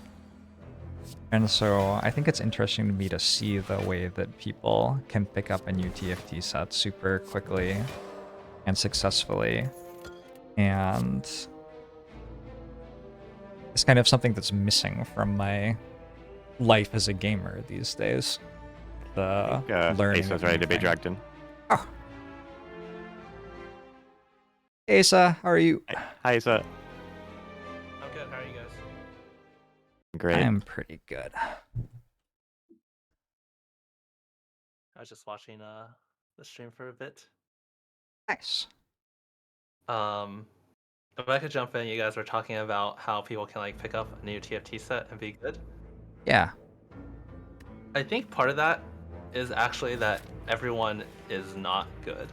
Whereas for a game that doesn't change, people get like really good and then just stay at the top. You have to do a lot of minor optimizations. But a new TFT set, even like the best players don't really know what they're doing. That sounds believable. Yeah. I think I was talking with Panacea about this earlier this week about Slay the Spire and what it's like to get better at Slay the Spire nowadays. And to some extent, there's like calculations, Slay the Spire, and doing the math right and managing your reshuffles right and stuff like that. Sure. And that's a skill that can improve over time indefinitely. But in terms of the card pool with the current balance patch, which is the balance patch that's going to exist forever unless we decide to make a modded one or something. The way people get better is largely learning more and more and more use cases for a card. So I feel like the TFT equivalent would be like if you played a TFT set for 2 or 3 years and it never changed, assuming that the set was balanced okay, I think you would be re-rolling a lot less. And every shop that you looked at, you would be able to find something of value that had more value than the reroll button more often than you currently can, as you slowly learned like how to get the maximum possible value out of every piece in the game. I agree with that. I think when you reroll a comp and you're like level 6 rerolling, you're kind of limited in what your options are, whereas when you're playing the game more standard and leveling up, you have a lot more options. And right now, like, I would even say like humans aren't really good enough to process all of them. Yeah, but obviously, as you get better, you'll be able to get more value there, relatively. When you lock yourself into he's a reroll comp, but just rerolling in general, you're usually tunneling on more specific things. So you're forcing whatever thing you're chasing instead of just accepting what you're being given. So I think, like you said, assuming the balance allowed it, then you would probably see players being more willing to just work with what they have and not trying to chase specific things. Yeah, when I play TFT, one of the things that I really struggle with is the idea that I'm meant to like be getting into a comp and searching for the particular 4-cost carry that works for the comp and everything like that. I think that the experience of playing Slay the Spire is quite different, and in Slay the Spire, it's more like I am looking for any damage card to get me through whatever fight is coming up, and then I'm looking for any scaling option. So when I play TFT, it's like I will just take any 2-star 1-cost damage dealer, and then I will, once I get to level 6 or 7, I will be looking for any 4-cost that can take my items at all. And I won't arrive at the end game comp, because that's something that doesn't exist in the same way in Slay the Spire. There is an optimal, perfect end game comp that you are trying to reach before the other players. In Slay the Spire, the enemies are set, and once you beat them, they are beaten. And so there's a ceiling on the optimization to some extent where you don't need to strive for perfection. You just need to check the boxes to be good enough. That was the end of my thought. Yeah, I think in Slay the Spire, there's a lot more if you see a card and it does a lot of damage or whatever, it's interchangeable with another card that does a lot of damage, and you can kind of read and figure that out. But in TFT, it's a lot of the systems are really complex, and if you just read all the characters and their abilities, assuming they're even working the way they're supposed to be, which a lot of times they're not in TFT, it's almost impossible. It's just so complex. It's almost impossible to figure out what decks work well. And if you just don't have that meta knowledge, even if you play the game quote unquote better, but someone kind of knows what the end game board is supposed to be, that obviously millions of players have worked together to figure out, then it's going to be difficult to beat them. I see a lot of newer strategy gamers. I was coaching Bloody now.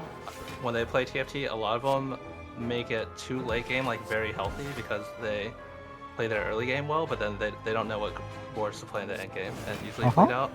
Yep, this is also my experience playing TFT. Yeah. Do you think that that is a desirable balance state? I don't think it's avoidable, but I know the dev Oh, team I is think it's they're trying totally to... avoidable. Oh, interesting. I guess to me, I think the game is too complex to really avoid that, but what are your thoughts? Well, the way you avoid it is you just give people 30 less health. And Oh, okay. I see that. yeah. Yeah, so people can't reach the desired board every time. So the focus is more on what happens in the what would be considered currently the early mid game, what happens naturally. Yeah. I like that. Hearthstone Battlegrounds is kind of like that, where you don't really have an end game board. Every single game, you end up with a different board. We had a back in set 3, we had a portal called, I don't remember what it's called. It was Tiny Legend or something. It had 15 less HP, and it did feel a lot just a lot more aggressive. And you still had people chasing similar end games, just not nearly as capped, of course, because there wasn't as much time. But there was a lot more focus on the early, it would be stage 2, stage 3, because they were just that much more important. They were much more, they were a larger part of the game. And kind of what we're having right now is the exact opposite. I doubt you're giving up too much with the TFT meta, but you now have people, 3 or 4 people every game, not even playing units on stage 2 because there's no punishment for it. Yeah, I mean, I personally would like that a lot, but I think a lot of other players do kind of like being able to get the comp they want, and a lot of players like having a specific board to play for. One of the cool things about TFT is that when you get your Exodia, whatever it is your Exodia is, sometimes it'll just be a meta comp, and sometimes it'll be getting 9 of the same trait on board or something. It's still fun. You still might lose. You still have to think about what your opponents are doing because they can scale into their Exodia at the same speed. And there are very few games that do that well, I think. I don't feel like the feeling of preparing for my next fight against my opponents in TFT changes that much as the game goes on, even though my board has gone from whatever scraps I could find into some meta comp that I've played 50 times before, perhaps. I'm still scouting, I'm still trying to position, I'm still making micro optimizations, I'm still thinking about which unit gets my Zephyr, or I guess that's removed from the game now, right? It's in the game, just less accessible now. Or my conditional item or whatever. So that's kind of cool. That's a different way the difficulty scales in TFT versus Spire. I think that's been an aspect of why I've enjoyed the game so much is kind of how it interacts with variance, which is in a game where you're not necessarily getting the luckiest, you still have something to play for, which is going to be a lower placement. And I think playing for that 4th or that 5th can be really satisfying. So you don't have to win the game to feel like you had a successful game. Yes. So you're chasing your own maximum placement for that game, which is not necessarily that Exodia. It's whatever you think you can do the best with the pieces that you've been given against everyone else's variants for that game. And I think that's been part of why I've enjoyed the game so much, is even when I'm not doing well, or like when I'm having a bad game, I still feel like I personally was successful. Yeah, that's a really cool thing that TFT does. I wonder if that contributes. We were talking, I don't know if you caught the very beginning of our conversation, Issa, but we were talking about how even though TFT is a competitive game, there doesn't tend to be that much like toxic competitiveness. That's a word, right? Like people tend to collaborate and respect each other a lot. I have never seen someone like raging in chat in TFT in the way that I've seen it in League of Legends. I've seen it to lesser extents. I've seen people like a little bit saying like, oh my god, why did you take my comp? I said that was mine or whatever. But I've never seen someone like going full on yelling at people in TFT chat. It just isn't quite competitive in the same way. And I wonder if some of that is that winning isn't... Well, winning doesn't happen half the time exactly. It kind of does. But it also doesn't. If you think Depends on top what four... you can consider a win. Yeah, it depends what you consider a win, exactly. Yeah, I think because you have no teammates, that makes a lot of sense. I think a lot of people take it out on the devs, which I really don't like, but yeah. True.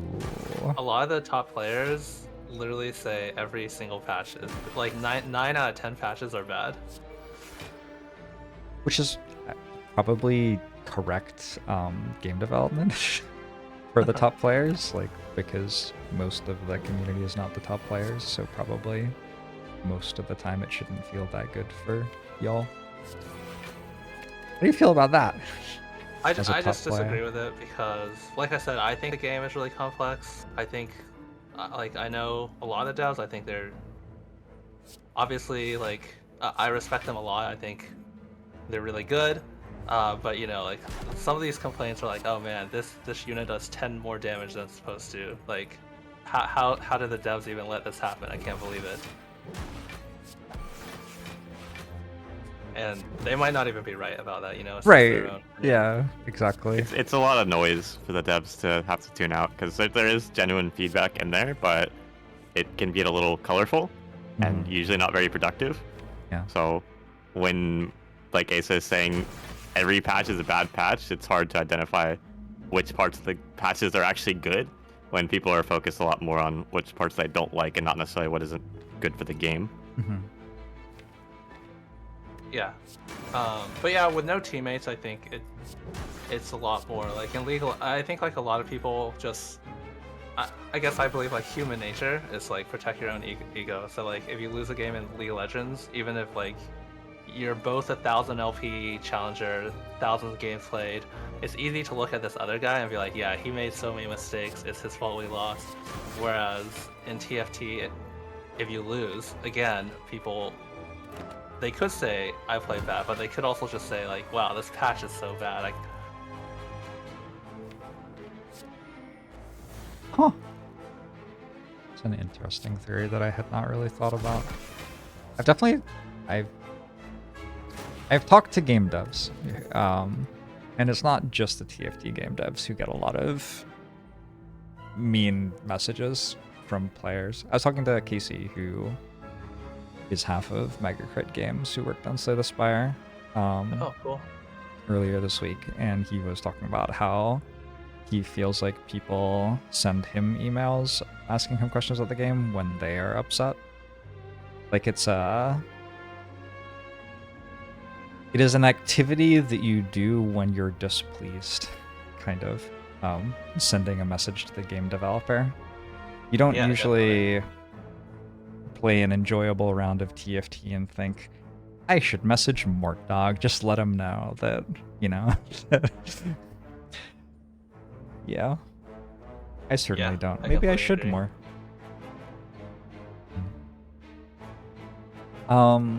Lisa, would you like to introduce yourself? Because we didn't really get to introduce you when you jumped in. Yeah, sure. I'm Asa. Wait, how much of an introduction should I do? As much as you would like. Your entire life story in 2 sentences. Yeah, My that's what I entire asked life from story in 2 rambling. sentences? Yeah. Okay. That's too hard. I'll just say that I have a computer science degree, but I never used it. I worked a government job, an office job for a few years, and then I've done most of my adult life playing poker professionally. I've played almost a decade. And then more recently, I tried streaming TFT, but streaming is too stressful. I think a lot of people think streaming is kind of an easy job, but like it was honestly like one of the most stressful things ever. Because like, yeah, when I you read, work, I read a book about that. yeah, that's true. Mhm. It's also like, yeah, whatever. And then now I'm doing my first business, which is a TFT coaching site. So it's been going a lot better than I expected. So That's I'm really pretty cool. happy about that. Yes. Can I ask you all about it? Yeah. All right. For the viewers, what's your site like URL first off? So it's tft-coaching.com. And yeah, it's basically for anyone of any skill level who wants to get better at TFT. What made? I have a different angle to ask this from actually. Did you coach in poker at all? Yeah, I actually used to work for a poker site called Crush Life Poker. I was just one of like the many. Well, at the time they only had like, I think there was 3 or 4 of us. Now they have quite a lot more. But at the time I was one of the coaches, and I would just produce videos. But basically there are a lot of poker training sites like this. Mhm. I would say big ones with like over 100 members. There's probably at least 10, probably even more.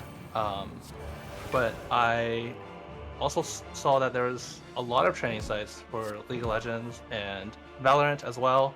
But I kind of looked around and I didn't see there was anything for TFT, and I thought it was something that I thought it would be something that I would be pretty good at, and I also just thought it'd be like a pretty fun project. I wasn't really expecting too much out of it. Like I was kind of just playing a lot of like video games in my free time, so I was just like, you know, it's just I'll think of it as I'm doing this instead of playing, you know, like Spire or something. So, Mhm. but it ended up being pretty successful, and I'm probably going. From the reception, it's been really good, and I'm planning to be doing it full time for as long as TFT is alive. Honestly. Sweet.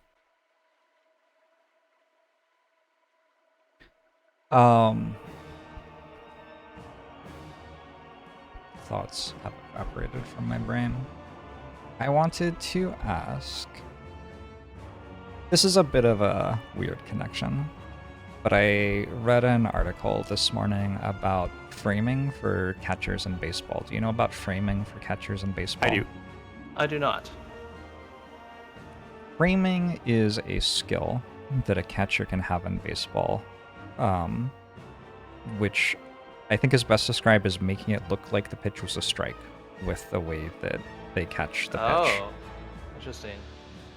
And framing was generally not understood in a measurable way until we started having like computers that looked at where pitches actually landed.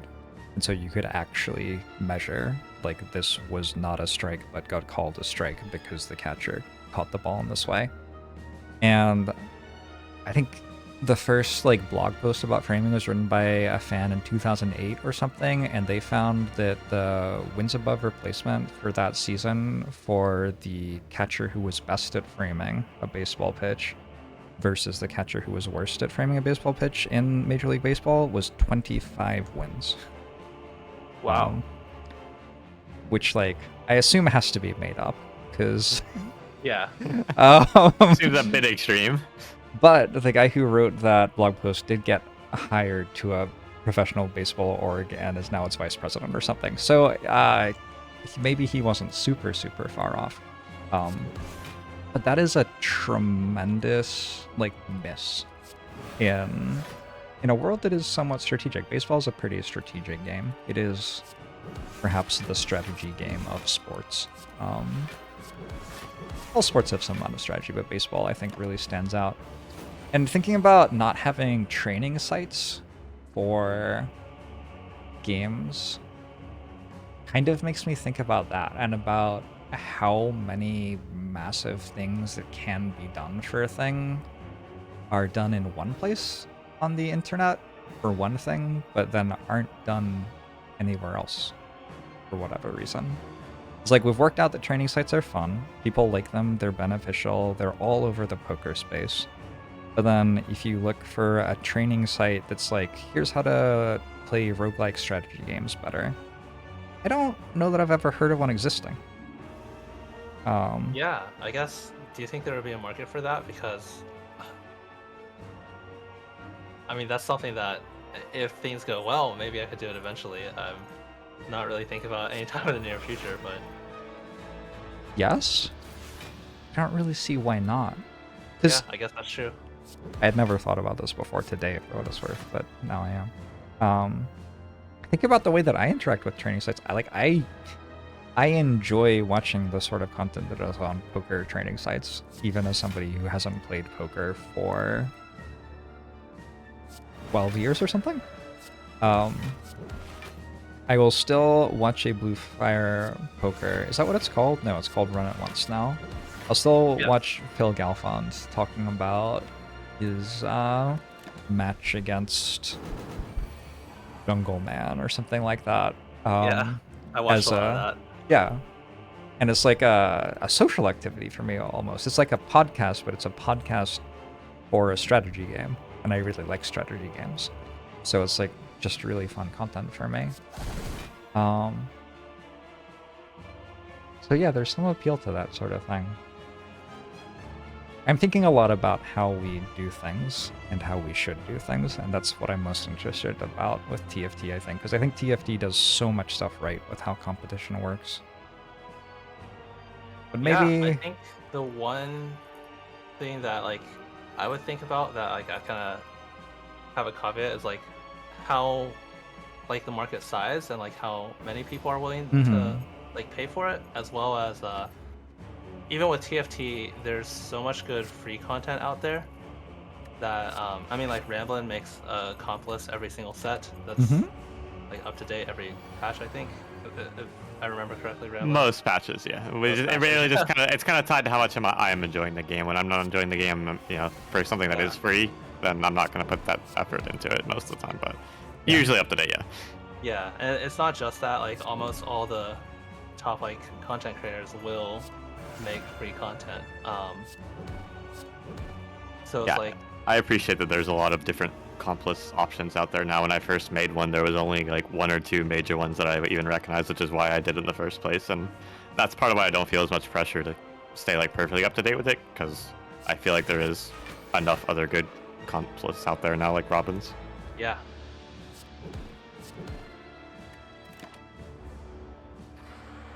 Yeah, that's interesting. I guess, like, that was one thing I was hesitant about, is like, hey, you know, like, there's so much good free TFT content out there. Is anyone gonna be, like, willing to pay for it? But yeah, like, what I really wanted to do was have it, because a lot of it's, like, scattered throughout, made by different people, and you have to, like, go find it. So what I kind of wanted to do was make everything in one place. Yes. It seems feels easy to understand why that would be helpful for people for sure. There's like a convenience element to it. Do you know the story of the card game Artifact? I love Artifact, but Wait, it you died. like Artifact? I have hundreds of hours in the short time span of Artifact's existence. Huh? Alright. Well, I just I have 0 hours in Artifact, if that helps. okay. My understanding of Artifact and why Artifact crashed was largely its choice about monetization, where I agree. the way that you got your cards was to buy cards, basically, right? Was it like you could own and trade cards, and so it was kind of like an investment that you could then maybe move around later? It was kind of like a digital like Magic cards. Wait, did you play Artifact JORBS? So I am quite good friends with one of the 4 people on the original team for Artifact. So Oh, okay. I heard about its development and I saw the early builds and I got invited to test it before it released and everything. And I didn't like it for unrelated reasons to the monetization model. And then it was really interesting to me that it crashed because of the monetization model. I see. But I know this guy through poker. And I think the reason that for both of us the monetization model seemed perfectly reasonable was I know him through poker and Magic the Gathering. And so it's like, yeah, people are okay with throwing around money a little bit for the games that they play. That's normal in poker and Magic the Gathering. And people will not mind investing in a game like this in this way. And that seemed like an obvious thing to me. I thought the interface was terrible. I couldn't stand that you couldn't see all of the pieces at the same time. I see, yeah. But then it launched and it crashed, which like I didn't want. I wanted my friend's game to succeed, obviously. But I was like, yeah, I guess like the interface really just wasn't working for people. And then I read the complaints and it was all about having to pay money. And I was so confused. I think a big misstep that they did is I think you had to pay like $30 to buy the game, and then you had to buy cards. I think if they just made the game free, which I think would not even be cut into their profit margin much at all, I think it would have helped a lot. Here's a different story, but a different thing that I wonder about. I talked to a guy who worked on Halo, and he was telling me about how they do level testing at Bungie. They have people come in to play test the levels and give feedback, like star ratings out of 5 kind of thing. And in order to do the lighting for the levels, they have to send them to a server farm overnight, basically. It's a lot of processing power to cook the lighting into the maps. And so sometimes they will have people play the levels without the lighting having been done properly. They're still playing the level, like everything else is being done except for the lighting. And they found that they had people very consistently rating everything 1 star lower if the lighting wasn't done. Like the experience wasn't worse for users in only the way that the game looked, it was worse for users in every way. Yeah. And so I wonder if there's some like inflexibility around some games which people aren't like finding as easy to grasp the interface of. And on the other hand, I think TFT's interface is incredible. I watch TFT in sets that I'm not playing because it's fun to see the lights fly around the screen and everything works super crisply. And there are even tiny things like that you can drag the piece out of the shop instead of just like clicking on it. And there are different ways to put the pieces on the board with like the buttons, and it's so cool. It's really, really cool. As someone who cares a lot about UI UX design, I wonder how much that influences how much people enjoy playing the game. I think it matters a lot, even for some indie games that I think are really good, but like if it's unfortunate because a lot of times they just literally don't have the budget, obviously, to make it look like TFT. Right. It does, yeah, it makes me like the game a little bit less. Did you go to Vegas for the big TFT invitation? No, open? What was it called? I did. It's called TFT Open, I guess. Although it wasn't really an open because it was mostly only challenger players that are able to get in.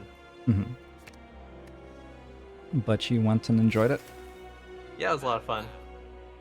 I had KVQ with Ramblin there. Nice. Was it the first time you had met a lot of the TFT people?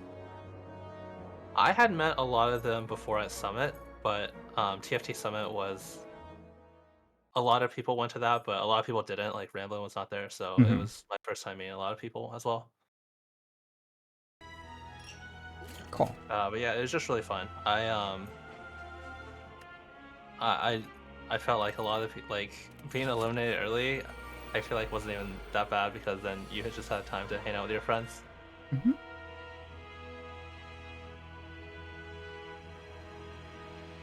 All right. What do you think I'm missing about TFT? As somebody who doesn't actually play TFT, what's like the thing that I didn't ask about that I should have asked about? That's a hard question. I'm not sure. I'll need some time to think about it. All right. Do you have What do you think, opinions, Ramblin? Ramblin? I'm trying to think of things that would be worth discussing because there are definitely like aspects of the game that we haven't talked about. Just are not that interesting. We talked about competitive, kind of the format a little bit. We talked about the UI. We talked about set to set. I guess this is kind of like my own concern that I've even asked more about before is how do they keep the game fresh going forward? Because we've already exhausted the entire pool of league champions. And of course, they give them different abilities and different looks every few sets. A lot of them are repeats, but I have been worried about the game's lifespan. I'm sure Riot has their own plans, but they don't have unlimited resources as much as I would love for them to. If they can't just make up new characters, and they've added a few, to the game. They put Silco in the game, they put the dragons in the game, stuff like that. It's just, at a certain point, I worry that there won't be enough new things in the game, especially the champions. So I guess my question is for you and Asa is like, do you think there are other ways they can keep the game interesting that isn't just new characters? I definitely think the game can be interesting. I mean, certain games like Counter-Strike, for example, has hardly been changed at all, and it's still very popular after 20 years or even more. So I think just the game itself is fun, and they're always like improving it. I think some of their changes where the devs obviously are like very hardcore gamers, I would say, and then a lot of the feedback, they only balance around top 1%, which they've said. And a lot of the feedback they get are from like people who are even higher than top 1%. So I think I'm I guess a little bit nervous that like some of these changes are actually worse for the game's longevity, even if like the devs like it and like the main people they're communicating with like it. But yeah, I guess the main thing I would say is I think like a lot of these other games that have been a lot more like quote unquote stale, like League of Legends even, than TFT. Like TFT changes more than League have succeeded for a very long time and seem to continuing to succeed. So I think it'll be okay. I do think it'll be like less fresh than like set 1 to set 2 than set 3 is, yeah. Although set 1 to set 2, Ramblin said almost killed the game. So A little too fresh. yeah, maybe you don't want it that fresh. Yeah. What do you think of the new League changes? Have either of you played much League? Very, very little. I used to work at Riot Games on the playtest team for 2 years, playing League, but I don't play that much anymore, and I feel like I can enjoy it for maybe one game every couple months or so. One game of League. Yeah, that seems like enough for me too.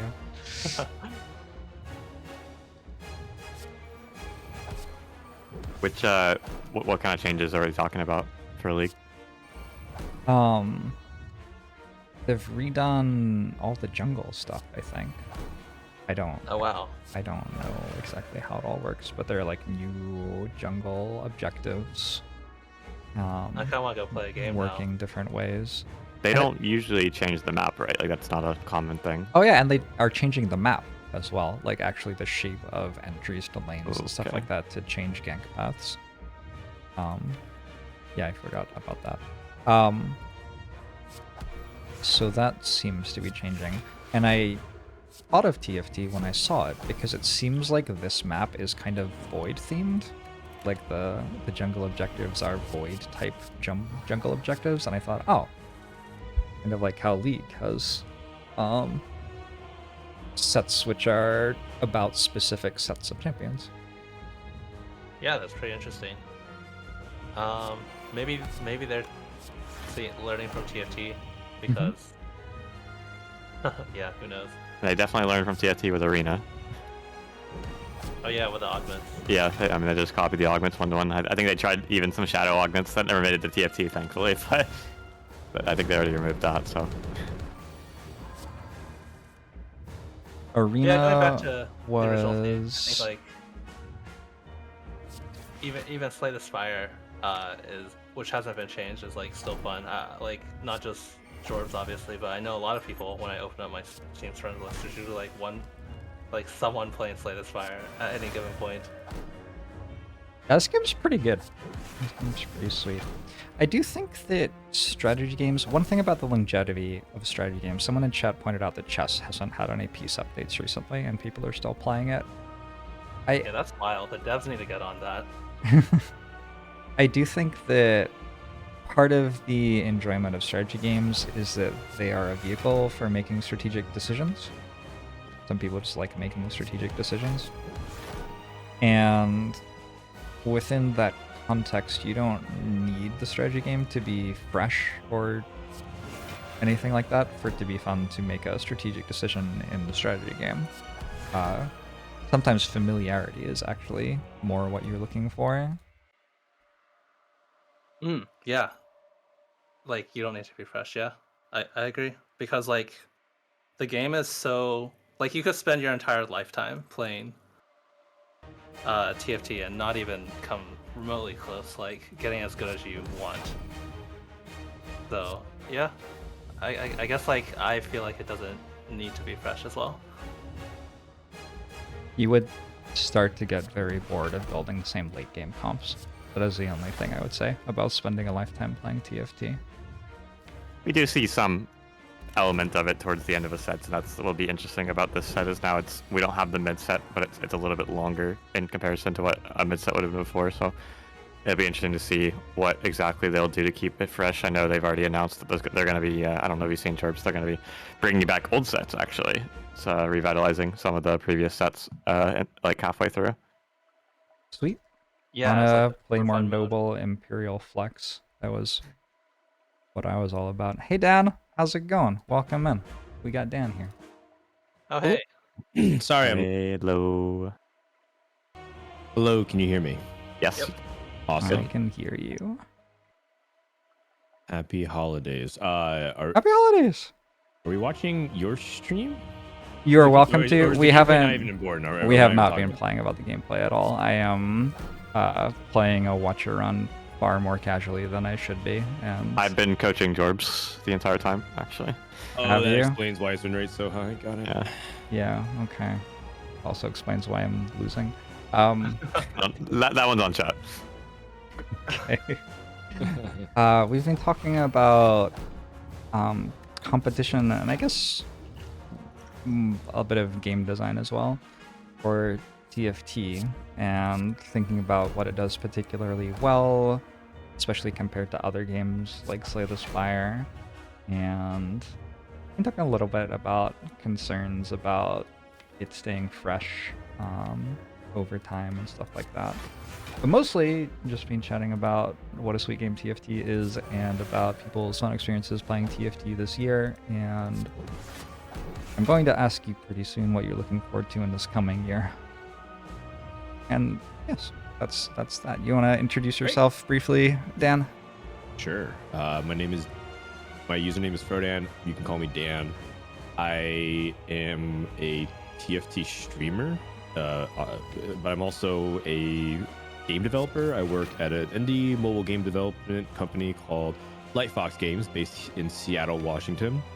They are a spinoff of King. You might know King from the third acronym of the our glorious overlords, Activision Blizzard King. They are developers that originally worked on things like Candy Crush, but specifically they were working on the pod of games that King wanted to branch out of, because you might know King from Candy Crush 1 to 19 or whatever, and they were in charge of like kind of doing R&D for cooler developments off of that. However, just due to just the structure of gaming, large gaming conglomerates ran to many frustrating aspects of like, non-starters or just forcing them to do things that they don't want to do. So they said, hey, instead of us complaining about not being able to do the games that we love and we think are great, why don't we start our own company? So these are some secretly pretty badass game developers that I work with. And I do that about 25 to 30 hours a week as a part-time job on top of everything that I do for TFT. So a lot of people might know me as like a TFT caster, a commentator, backseater, but I also lead the marketing team for this mobile gaming development company since May of this year. So that's been the past like 7 months. And before that, I worked 8 years at Twitch. I worked at partnerships, I worked at growth, I worked at their esports team, and then people may have encountered me when I worked on the Twitch Rivals team for a long time, which JORBS has participated in a few of them. So yeah, that's a quick summary of my background. I've been kind of doing this for about 13 years and hopefully 13 more. Yeah. That was way more than 2 sentences.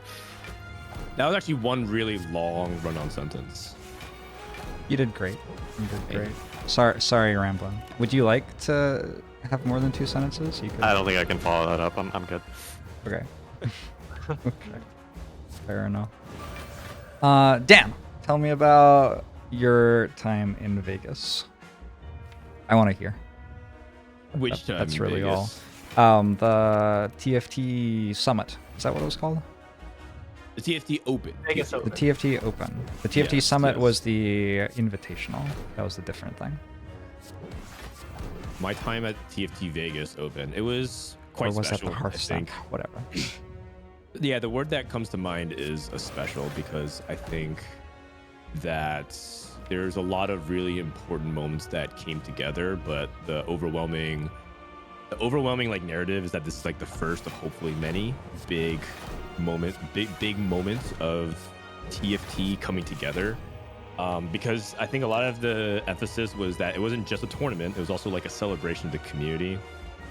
I like what Box, another famous Twitch streamer, said about the event, which is it felt like the early days of gaming conventions, similar to when Riot did like their very first Summoners Con, which was the only time they ever did Summoners Con, which is essentially a League of Legends fan meetup with a bunch of like esports players and other different community figures. And I took us back to the old days, like of, the early days of Comic-Con or PAX or not E3, rest in peace, or MLG if you did those back in the day, the early dream hacks. It felt organic, it felt very pure, but also at the same time, it was incredibly exciting and hype for people who were really interested in the competition. A lot of times, my favorite part about it was that there was, like, everyone was there for, like, and it sounds kind of weird and almost gatekeepy to say it, but a lot of people were there for the right reasons. Everyone was there because they loved the game. They wanted to see the game. They wanted to celebrate the game. A lot of the people met their friends, some of their closest friends in life, for the very first time, because you never had like a large community gathering like that, or a reason to gather. It was more like, would you meet up locally with a group of like 10 to 15 people? But we've had people who are like pretty much like some of their closest friends in the world, or maybe lifelong friends, but they'd never met in person. And it was a really cool thing to witness, just to see a lot of love and camaraderie and fellowship come together. I mean, the competition part was cool, but it was also like side theatrics to me, even though it was my primary focus. I think that's why the event was particularly special.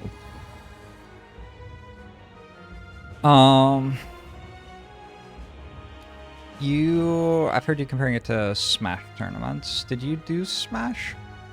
feel like there's Yeah, I did. Is there a lot of I- crossover between TFT and Smash? I know there's a lot between TFT and Spire.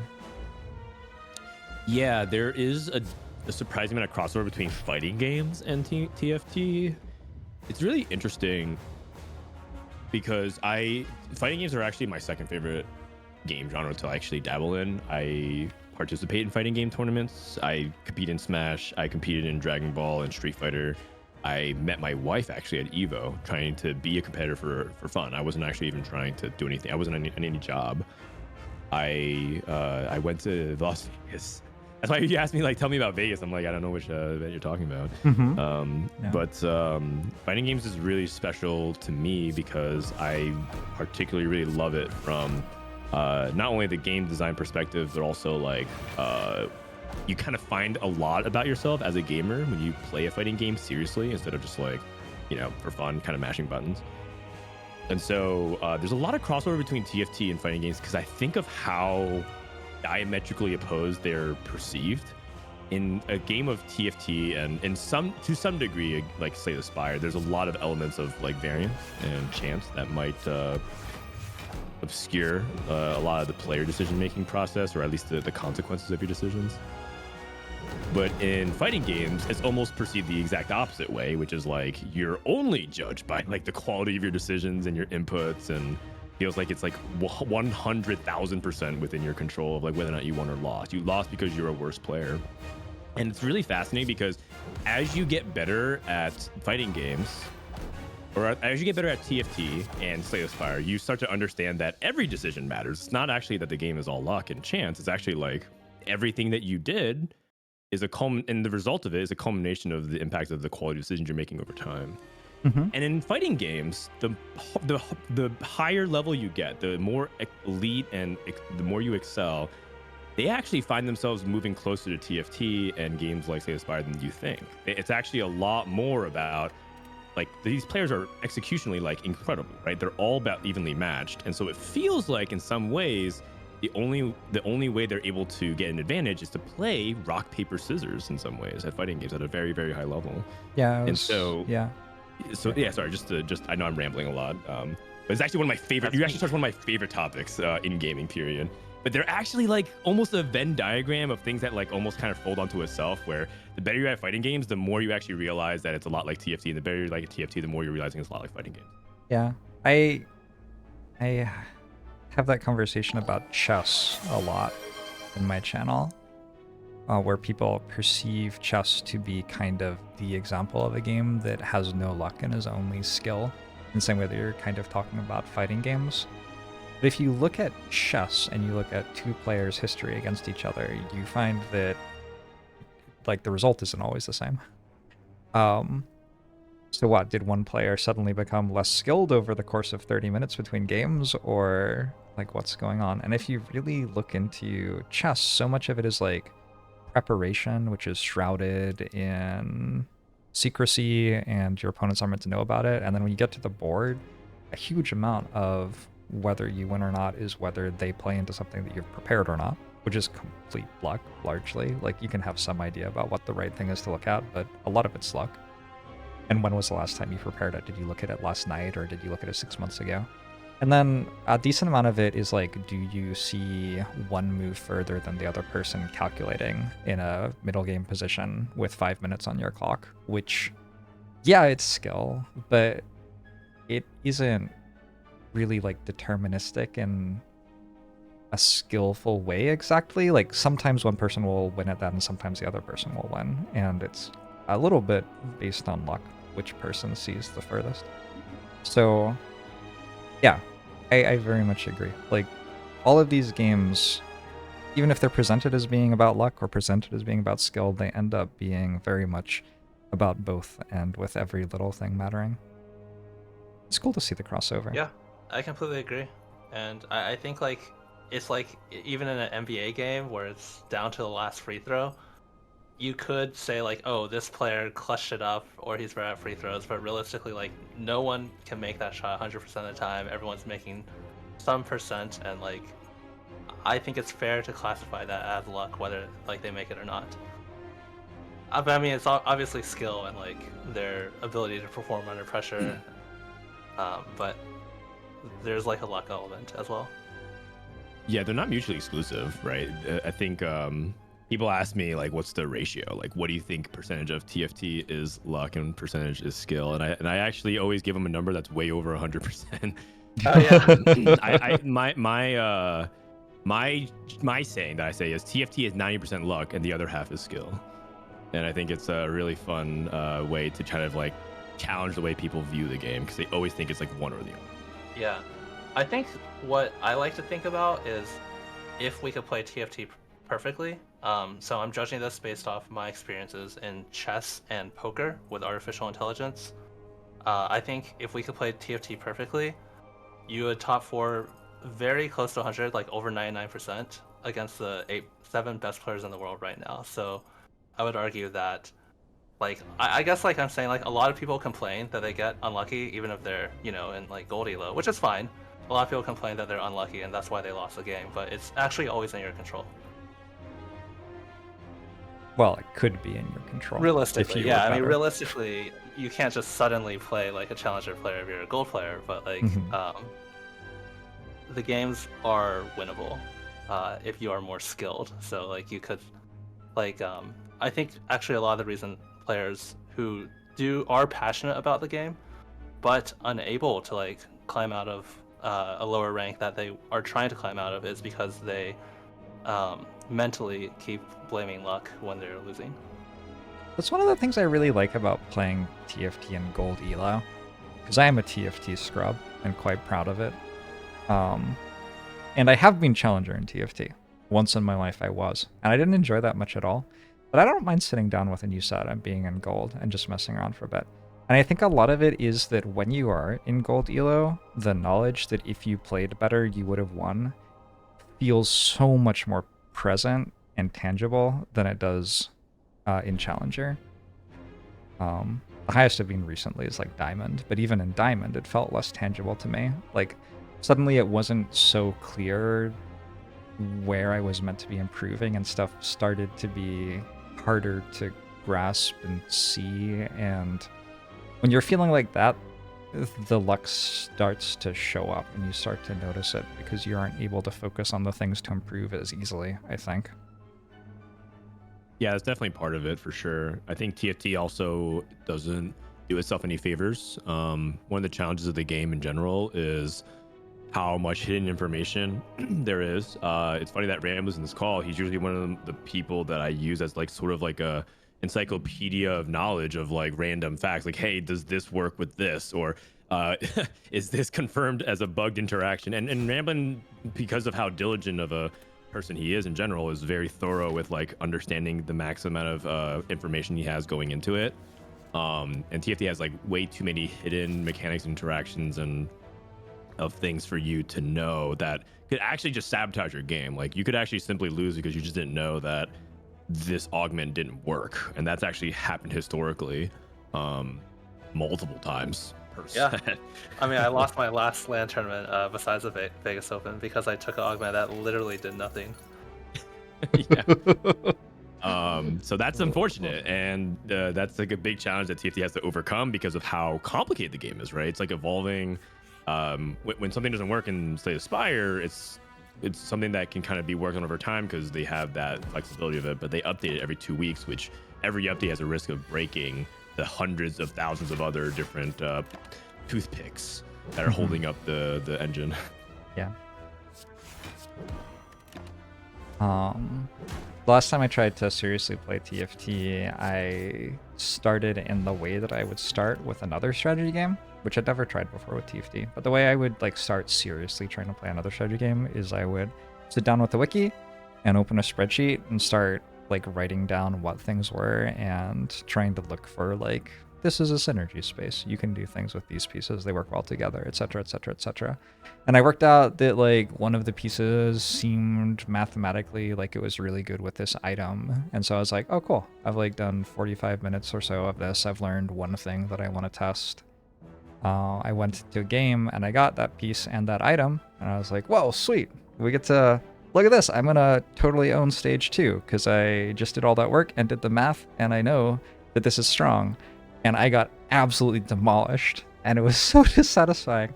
And somebody was in my chat watching and was like, yeah, it might just not be working. And it was it was like soul crushing. Oh, man. Yeah, so I know that vibe, but I don't hate it. The way that people get better at TFT feels like a very shared communal experience with people. Like there's too much knowledge for one person to get on their own, and so everyone's kind of sharing it together. That's a really fun vibe. I mean, I think TFT at its core needs to not lose that. I think right now the community is growing a lot considerably, and that's something that I think hard to be critical of the higher of like the streaming community and the higher engaged audience is that they kind of forget that the game is more than just them.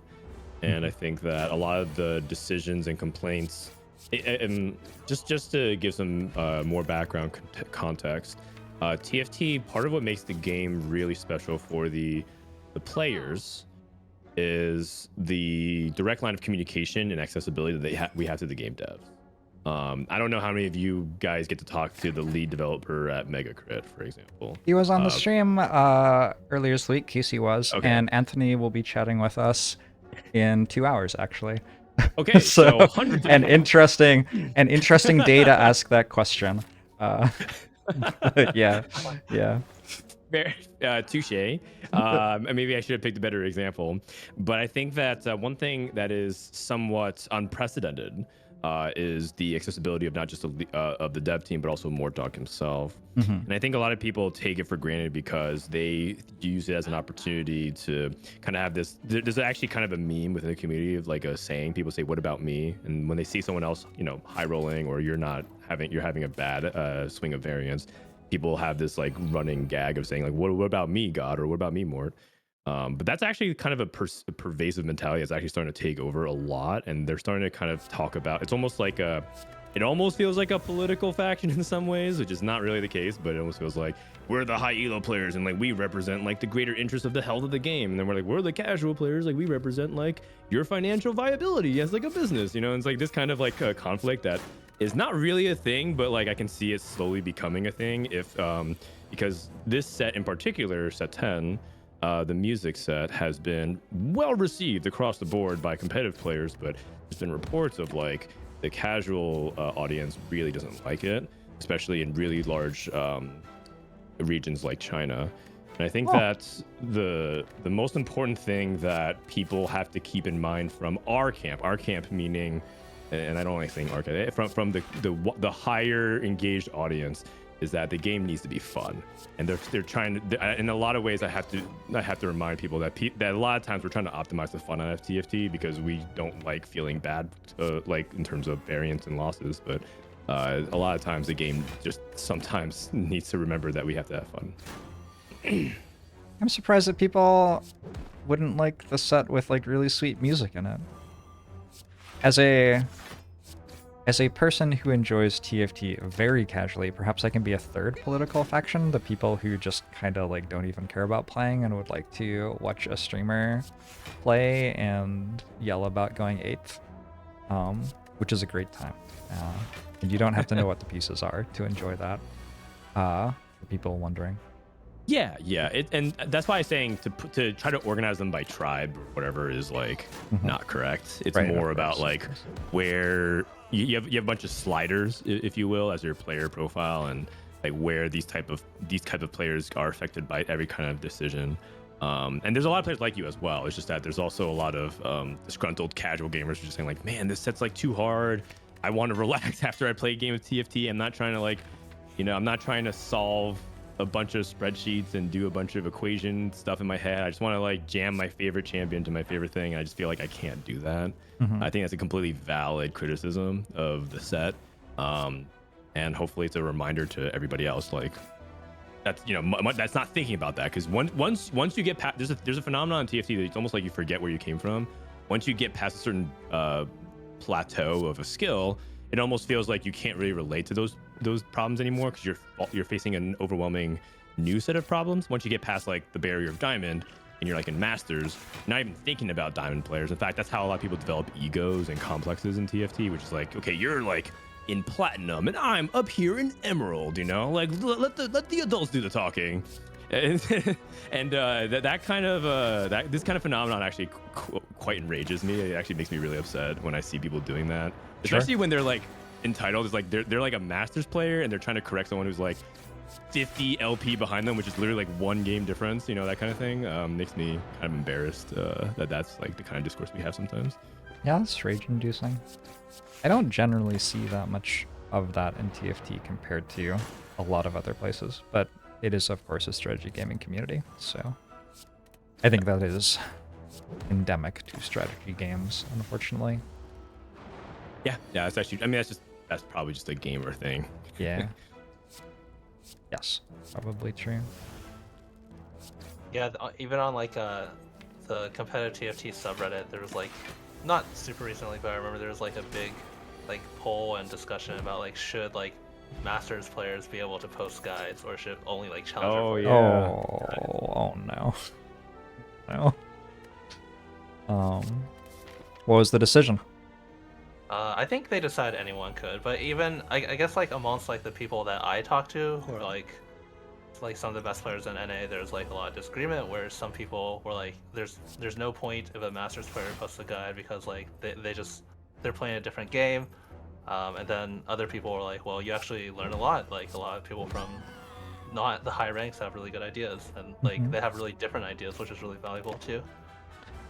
There's this thing in chess where you might think that grandmasters are the best people to learn from because they are, I mean, the best at the game. But the best chess books that I've ever read are all written by international masters, because those are the people who aren't good yet, and so they're having, well, they are good, they're incredibly good, but they're not as good as grandmasters yet, and so they are in the phase of their chess career where they are learning still and having to put things together. And when you're in that phase of your career, you're well suited for writing stuff down because you're having to work this out for yourself. And so all of the really good books I've ever read about chess openings have been written by international masters, not grandmasters. I am imagining a world in which international masters were just not allowed to write a chess book, and like, well, that would really be awful. That would be horrendous. Seems like the wrong direction. Levi Gotham Chess is like one of my favorite sources of chess information, and he's not grandmaster, he's IM, and I think he's phenomenal, not just for educational purposes, but also for the growth of the game. Not to, I guess this is a weird time to bring it up. It sounds, it's gonna sound a little weird coming from me, but I think that's why people like me, because I feel like they can learn from my perspective, because I'm not as good as Asa. I'm nowhere near as good as Ramblin', but I think that they enjoy having accessibility through somebody that is in the process of trying to improve, and almost act like that gateway for them to get into like high elo explanation. Many top TFT players are very poor at explaining like what works for them and why, either through a mixture of not practicing the ability to educate and explain and coach, as well as not actually diving into like the reasoning and thinking behind a lot of the structures of which makes their success. And yes, according to chat, according to my hair, yes, that is the big reason. Also, yeah, you do a lot of work. You run a good TFT channel. I think that's a large part of why people like your channel. Well, thank you. You're welcome. Thank you, as a viewer of yours, every now and then. No problem.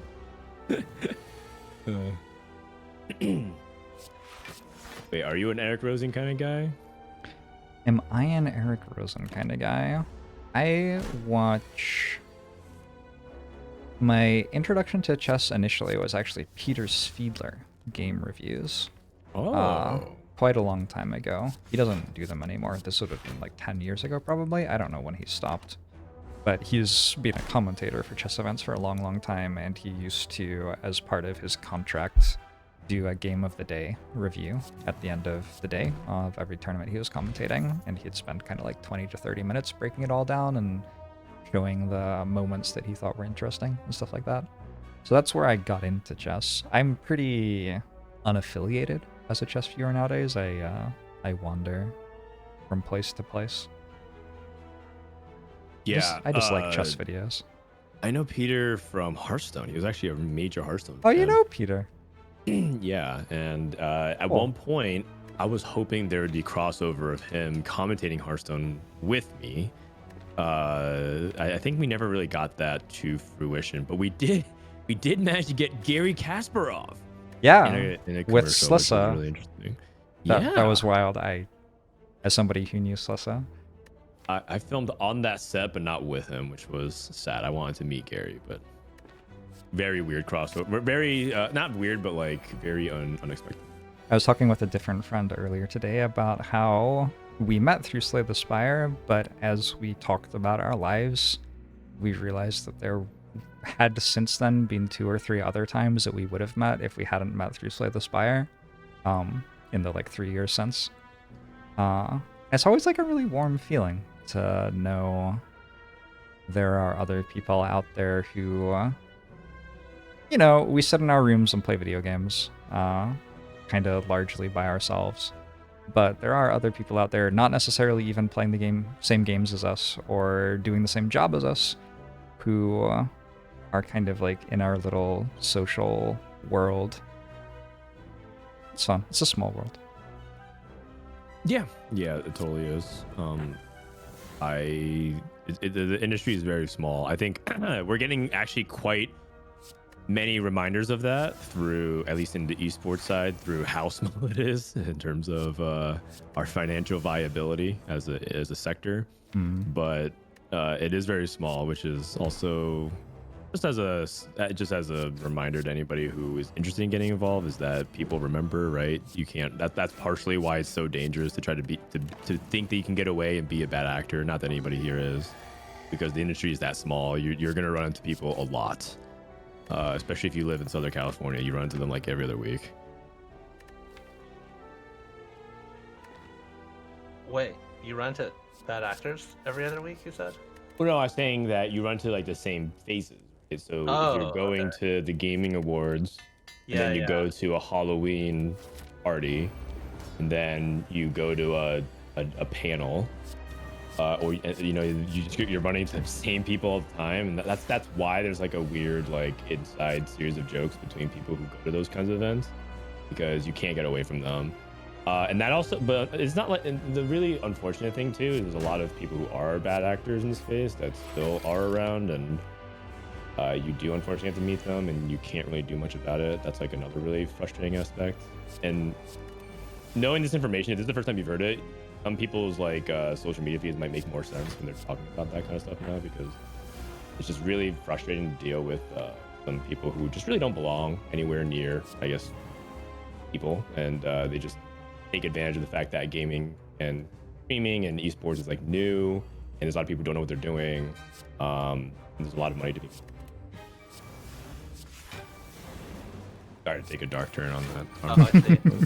I actually haven't encountered that much in like my space in TFT. Obviously, I know you've been more involved on like the in parts of that in TFT as well as other games. But I actually haven't encountered that too much in my time at TFT, which is nice. I do think I think that's partially what makes TFT really nice, is that we haven't experienced that yet. I will also say that it's because TFT hasn't had the I don't think it's got the spotlight to do that, right? Like you can compare us to how Valorant's been. Valorant's a newer game than TFT, not by much, by like a year. But you're already seeing a lot of terrible practices and manipulation and opportunistic things that people are doing. Anything from,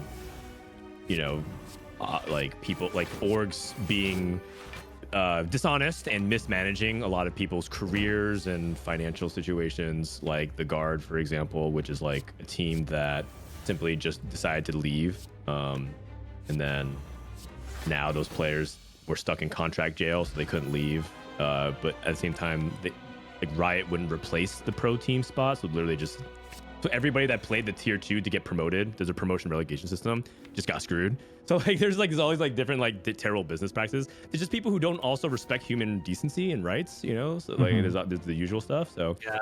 Do you find it's largely people who are on like in back-end jobs?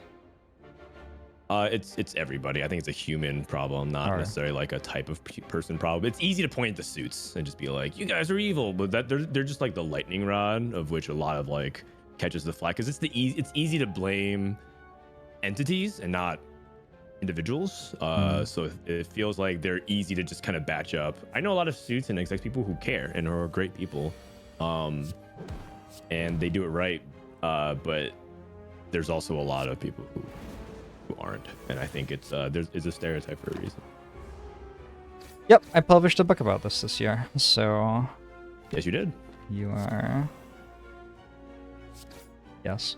If anyone would like to read about more awful people, I mean, honestly, just like don't. It's fine. Just trust us. It's a good read though. I think something that I come back to a lot in the strategy gaming space is that we learn ways to get what we want out of a rule set. And within a strategy game where everyone's there to play and have fun, that is like great and awesome, and we can all enjoy it and have a good time. It can even bring us closer together. But there are situations in the world where it is immensely inappropriate to conduct yourself in that way. And if you do, you're gonna upset a lot of people. And that's the thing that I feel like I run into quite often, is people like taking the gaming practices outside of games to places where you need to respect people instead of try to beat them, you know? Yeah, I think that definitely makes sense. I actually had never thought about how like strategy gamers would be more likely to treat life as a strategy game, but it's actually really interesting to think about. I want to wind this down and not too long, so I can have a lunch break before my next guest. Okay. I am wondering what y'all are looking forward to in this coming year. I'm not trying to get rid of you straight away. I'm just letting you know, like 15 minutes or something. What's on the cards for 2024? I can go first. I'm looking forward to well, I am expecting a baby in next spring. Congratulations. So that is the number one thing I'm looking forward to, which is the new journey of fatherhood. And that is consuming a lot of my attention. The other thing also on top of that is kind of following through what I started this year. It's really cool to think about, you know, how far things have come along since I left Twitch and I started focusing more on myself and TFT. But starting projects is always the easiest part, and then it's like following through and like delivering on a lot of the stuff that not just like, you know, I want to do, but I also promise to do, is going to be really exciting. So I'm ready for it. Do you find that you can... Maybe this is a weird question, but do you find that the things that you've learned in gaming help you prepare for fatherhood? Yeah, totally. I think there's a lot of crossover with just, I mean, gaming's about, at its core, it's just problem solving, and I think that there's a lot of problems that come with parenthood. So if you're able to if you're able to tackle it with genuine interest, curiosity, adaptability, and a good attitude, I think that'll go a long way in any game and any challenge in life. And I think gaming has prepared me for that pretty well. I also think that as we have also learned, that gaming by yourself is a lot worse than gaming with a team or a partner. So I'm really glad that like we set up our arrangement. Like it's not just me and my wife Taylor, but also we have her best friend living with us as well, who also is going to be helping out as well. So we kind of have like we're going to 3v1. So that should theoretically make it easy. 3v1. Yeah. Great boss one. I'm really enjoying. I feel like there's a trend increasingly to talk about real life situations in like NVN language. Yeah. I was watching a Pobelter stream the other day, and he was talking about how his dogs could 1v1 a fox and stuff like that. It's just like, I don't know. It brings me so much joy.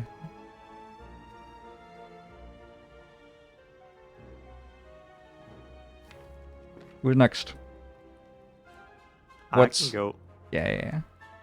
I mean, the main thing I'm looking forward to is just hopefully getting re-involved in the TFT scene, which is like, it's not that I've completely left at any individual point, but when I look at the last 3 sets compared to how I looked at the game in set 6, I feel like I haven't been at my best, both in terms of competing and streaming and creating content, and I feel like this set is a set where I can do that, so I'm looking forward to whether or not that is doing well in tournaments. That's not like the goal. It's just I want to be a part of it, and I want to be a part of the game's growth because I'm very optimistic about the game's direction based on how this set has gone and how Vegas went, and just talking to the devs and getting to know them over the year, getting to know the community. I feel like it's something I don't want to leave, which is something I was definitely considering last set, is like finding something to replace that, and it's really hard to replace.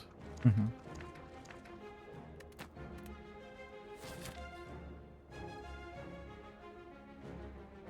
I'm gonna try playing a lot more Spire this year, so I'm also kind of in that place.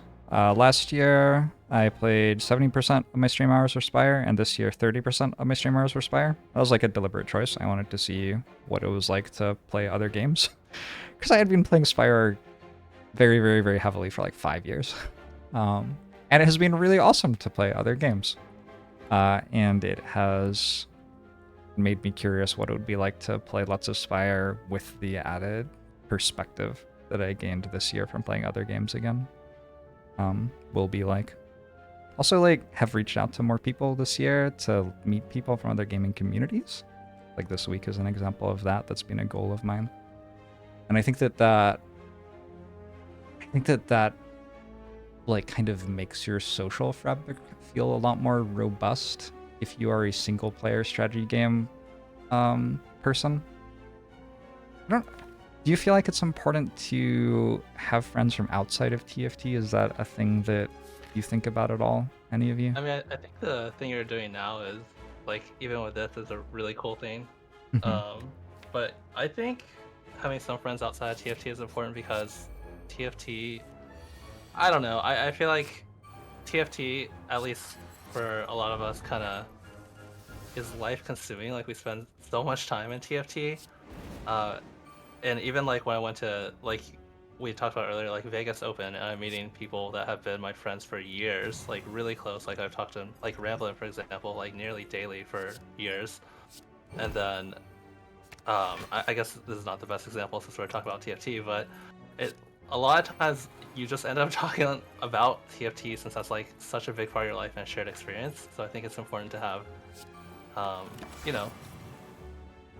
friends outside of that as well, where it like doesn't, it's not like the first thing on your mind a lot of times. Yeah. And I think going back to your point about making a coaching site for TFT, I think you can also see a lot of things that could be useful in the community that you're in if you look at communities around it. Yeah, definitely, for sure.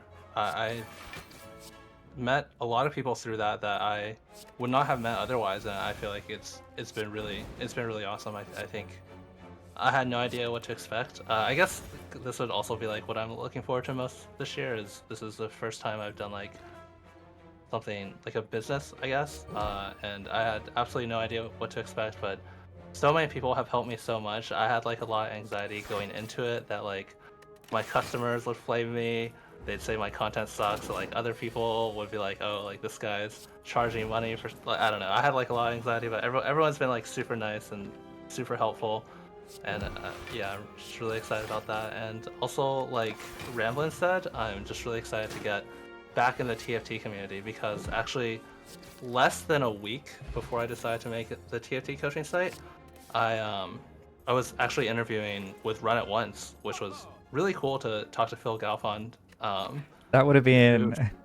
You would have signed for Run It Once alongside 3 of the top 5 moneymakers in poker history or something like that. That would have been an incredible moment to sign. Did you see their recent signings? Yeah, I saw that. Oh my god, that would have been wild. Sorry, I interrupted you. No, it's all good. But I was just thinking, like, I was actually interviewing to be a community manager to basically Sure. build their Discord and stuff. But I was thinking that, like, man, at the time I was kind of just looking for anything to do. But in hindsight, I'm kind of glad I didn't. I end up I was willing to follow through with that opportunity, but I didn't have the opportunity to. And in hindsight, I'm kind of glad because just like going back to the TFT community, everyone is like so wholesome. Whereas like in poker, like even on like Reddit, which is I don't want to get like too political. I mean, it's JORBS channel, but like Reddit obviously is more left leaning. But even on like r/poker, there's frequently threads about like why aren't women good at poker, and the top comment is just like, oh, they're not that smart or something. And it's like, so I'm glad I'm back in the TFT community. Yeah.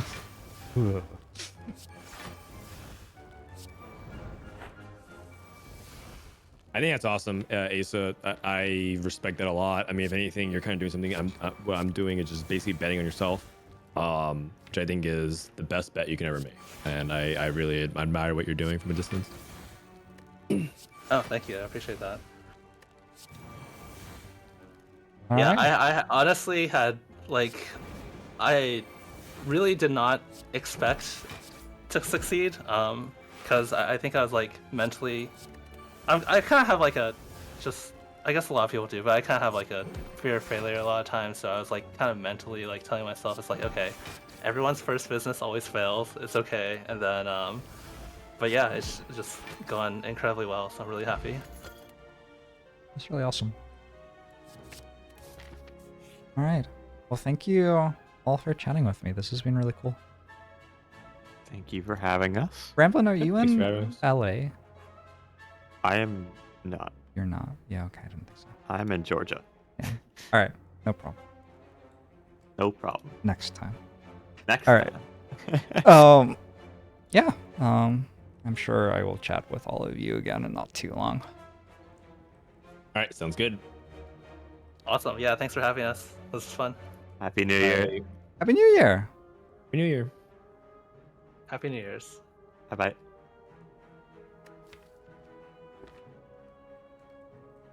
We have so many lovely friends, Twitch chat. Oh my god, those transforms. Oh my lord. So we played one of the least exciting watch runs I've ever played, and now we are playing this. It's kind of ridiculous.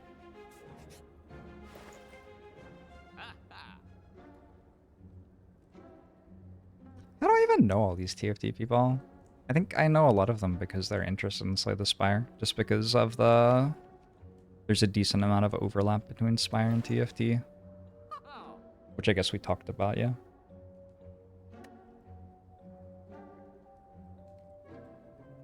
I might mess around and sync my nap with JORBS despite being 9 time zones apart. I don't think I'm gonna nap. I think I'm a bit too wired. I will stretch my legs after this run for sure. Maybe even like I'll get to the boss fight and take a stretch then. How are you all doing, chat? What are you excited for 2024? Excited about?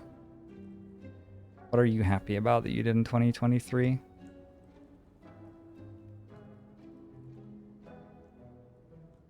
Robots. I have not a AK machine. What's happening with robots?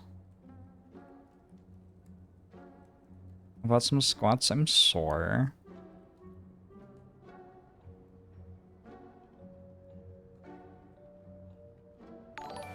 Potato! Thank thank you so much for that $256 donation in support of Free2Luv. I haven't been doing as good a job today of plugging Free2Luv, which is the charity I am raising money for this week. Free2Luv is a charity which started in Seattle, Washington. At least it's headquartered in Seattle, Washington. And they raise money for art programs for kids, to teach kids to accept and love themselves, and to accept and love others through the language of creativity. Things like putting on plays and doing visual art and performing music together and stuff like that. They're a really awesome charity. They're very into positive community building, very anti-bullying, and I'm really excited to be supporting them this week because I think that that message of accepting yourself and others is an important message in the world of today, and that's an important thing to be communicating to the children of the next generation. I think it's something that we need to fight for a little bit, because I think that social media and the algorithms that so many young people are being exposed to today, like for me, social media is a new thing that happened some way through my life, and so I know what life was like before it. But there are young people today for whom social media has existed the entirety of their life, and the entirety of their life, this like thing in their phone or their parents' phone or on the TV has been telling them that they have to think certain ways and they have to engage and trying to get them to click on things and trying to get them upset so they'll keep on scrolling and etc. and etc. and etc. I think it's really, really, really important right now to be supporting organizations that are like, hey, you're okay. You're an okay person. And providing a way for people to spend time together in a three-dimensional space where they can get to know actual other human beings. So much of the time on social media, you're not even mad at another actual human being. Like, it could literally be a bot, but even if it's not like an actual spam bot trying to post some inflammatory message, like, you're often mad at your idea of some other human being who you're not even talking to, who you don't even know. It's like really important to actually talk to real human beings. So that is why I'm supporting Free2Luv today and for the rest of the week.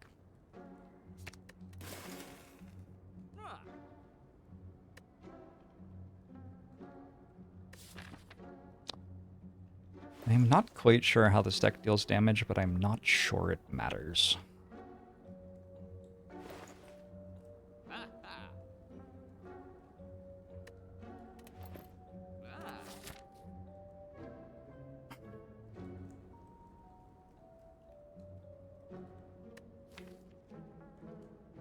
Also, like, I can go to the campfire to upgrade, but it doesn't really do anything. I can just go here.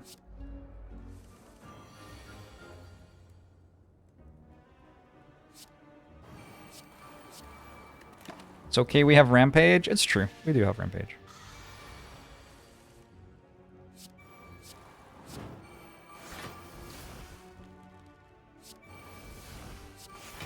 We also have this, whatever this is. But this seems pretty good.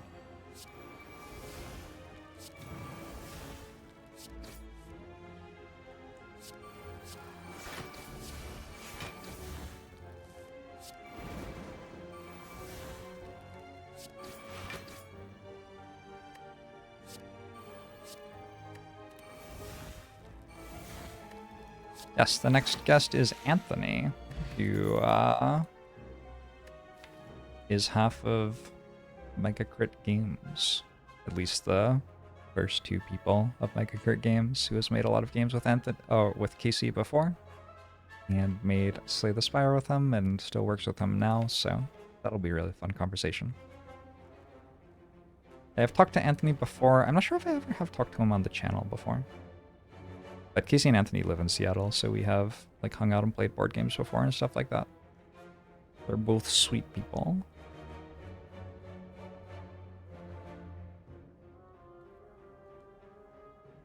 Is he Mega or Crit? I will ask that question. That's a great question.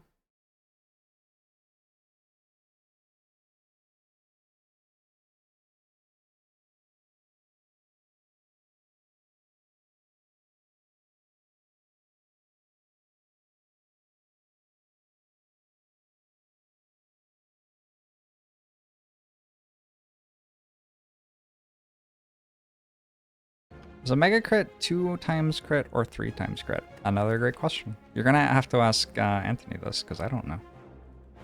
How would I know this stuff?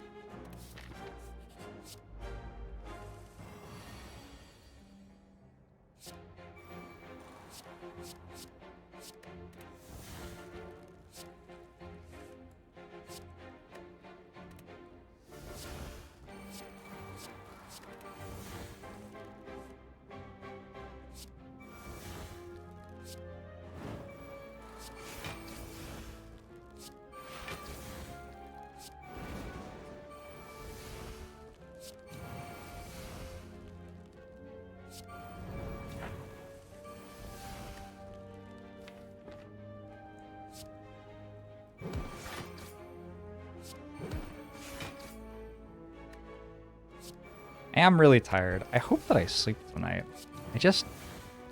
One of the reasons that I don't schedule things very often on my stream is that sometimes I have trouble sleeping if I know I have something in the morning. I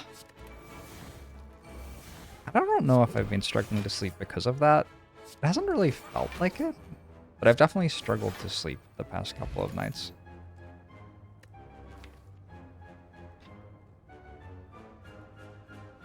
Oh, I have to take the guest task off screen. Whoops.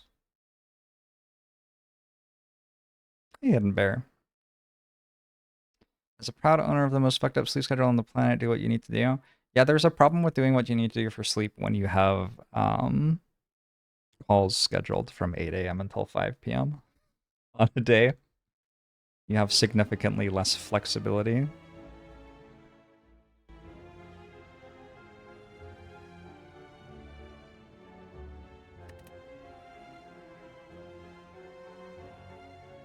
I don't know if I want Body Slam or not. I might just want another block card. I think a block card's fine. I think we're going to get to a point where Juggernaut kills things by itself, probably.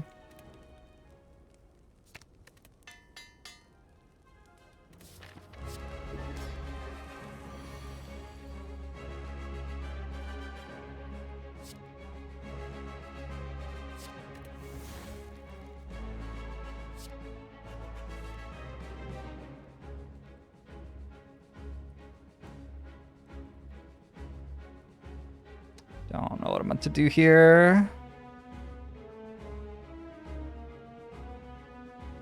I don't know what I'm meant to exhaust. It might have to be Flex.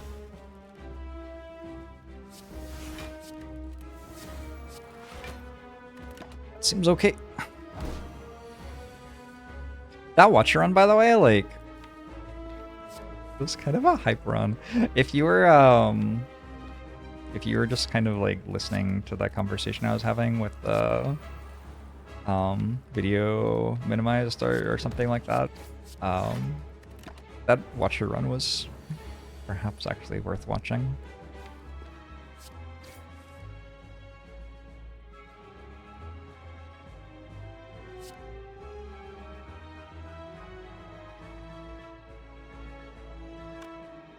Is this a no?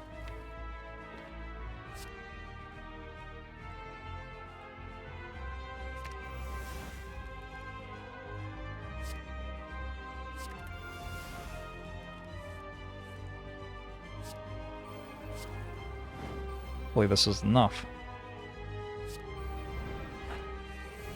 Rarely are watcher runs worth watching. I don't know if that's true.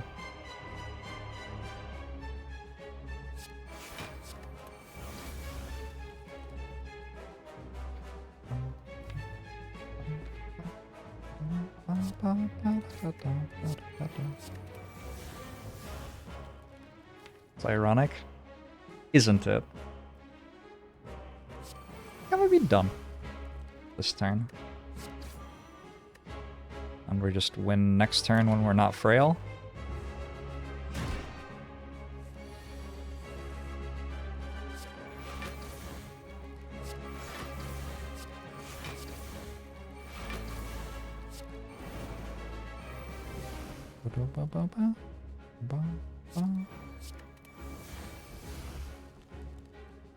At least I hope we do.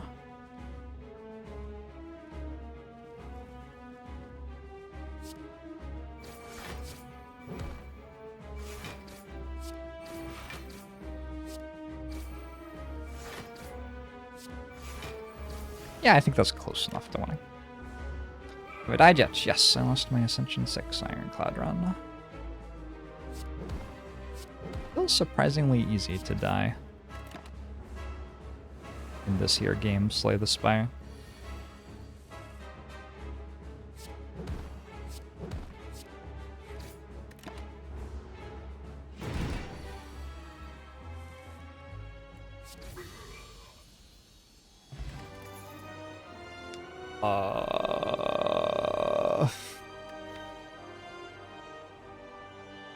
I don't even think I want any of these. What obscene cards? Fiendfire doesn't work.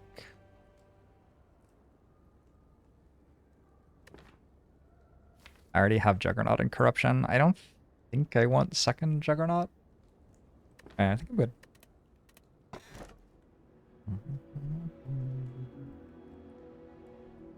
Fusion Hammer's very, very, very low downside.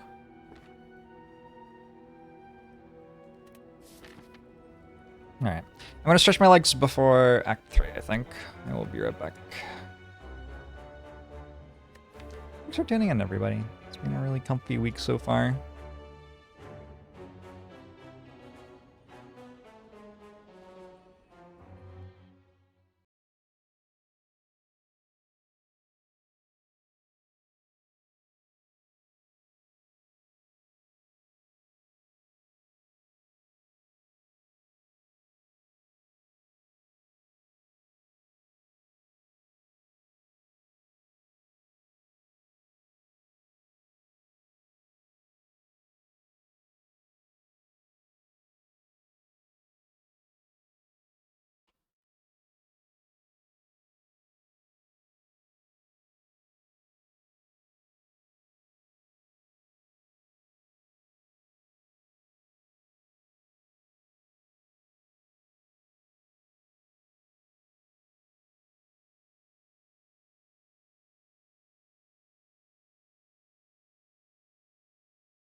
Ah.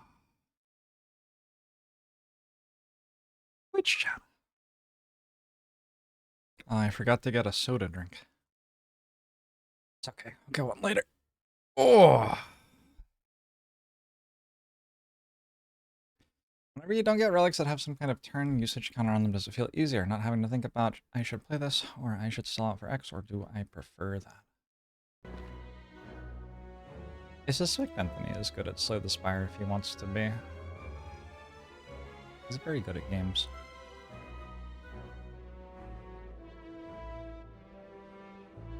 But on the other hand, did make it, so I can imagine it not being that much fun to spend a ton of time playing a game that you have spent years working on already. You might want, you know, to do something else with your time.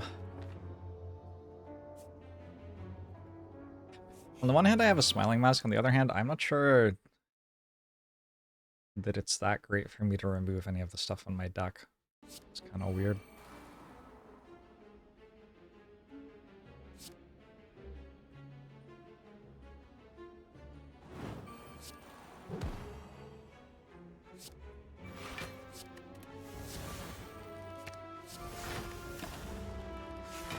Nice jazz stream with Slay the Spire in the background.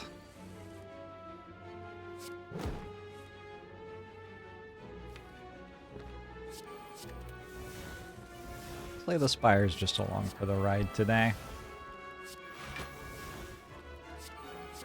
Oh, that's really true.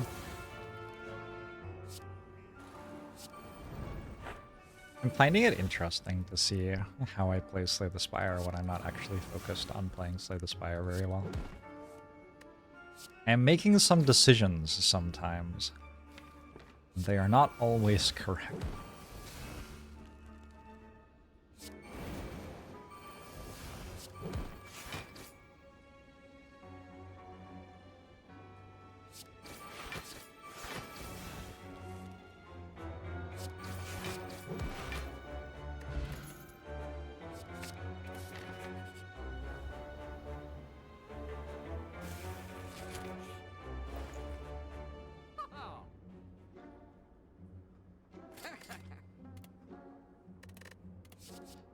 Drug Plus seems fine. Iron Wave? Is it ever Iron Wave?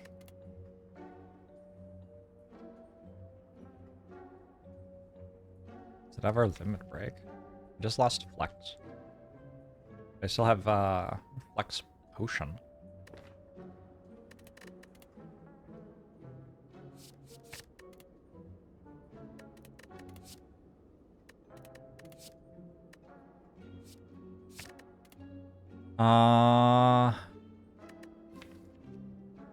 I'd rather metallicize than Iron Wave.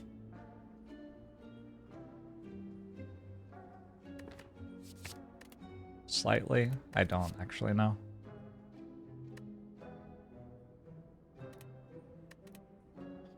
This is a Pandora station built of Herbie Hancock.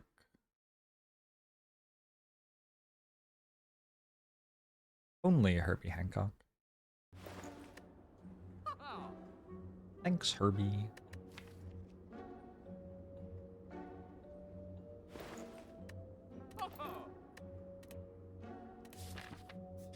You have to sleeve 400 cards for Arc Nova plus expansion. This podcast-like approach today has been... Hey, you're welcome. I'm glad.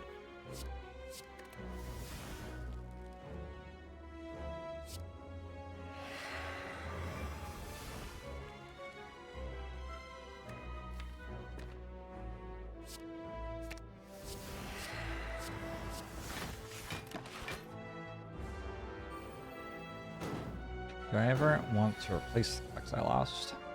I would prefer not to have to. But if I have to, I will. Flex is definitely not the best damage card in the deck. But at the moment, I don't have many good ones. So Flex was performing a relevant job, despite not being an incredibly good card in this situation.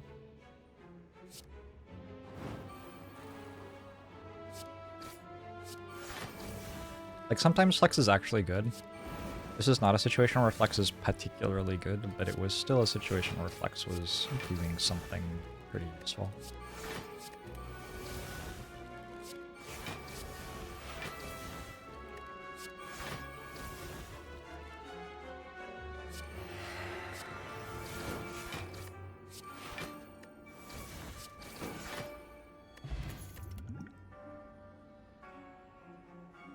There's a Flex Plus in the armory packs that I passed over.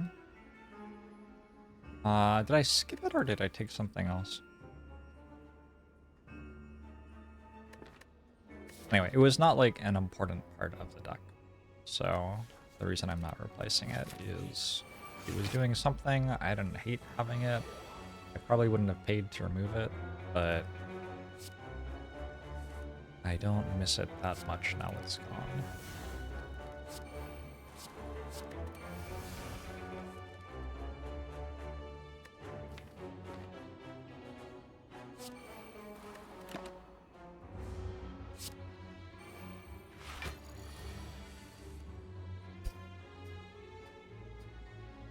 Sorry to hear that.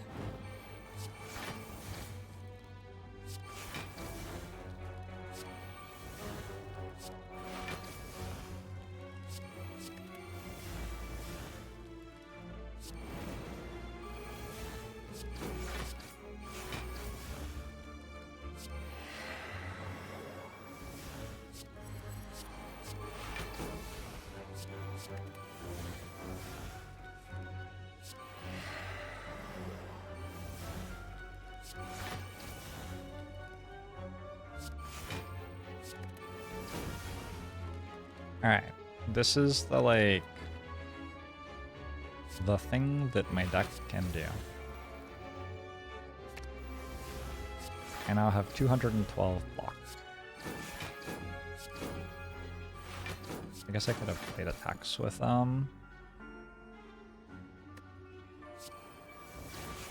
Rage a little bit first.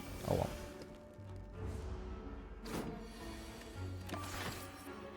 I was also offered limit break. Combo seemed kind of dwarfed by everything else that I was doing. I didn't realize I was offered flex and limit break at the same time.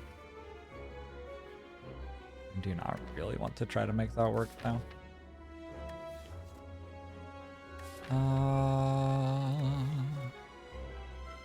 Is it ever fire breathing? I don't think so. Is it ever extra metallicized? Could be. It'd be fine. I don't think so. I've also had this potion. Would have made limit break better.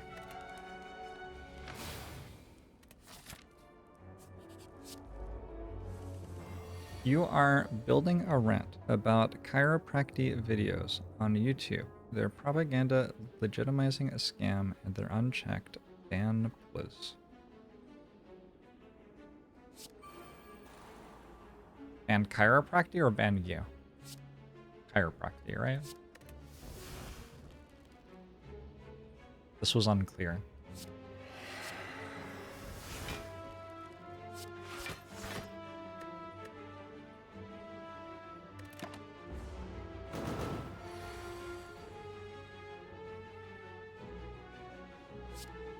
Ban bad backs. I don't think you can just legislate away that ban. I don't believe it works like that.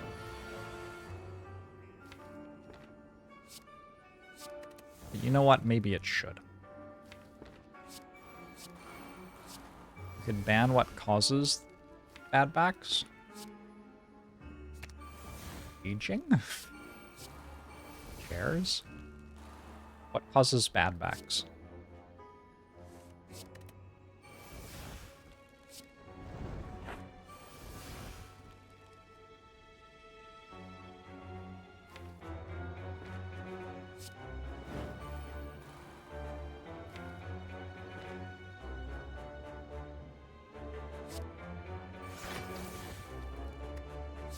Labor.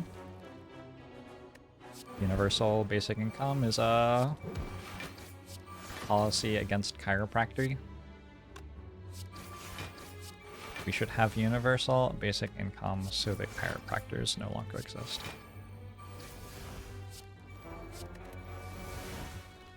Not what I would have guessed, but okay.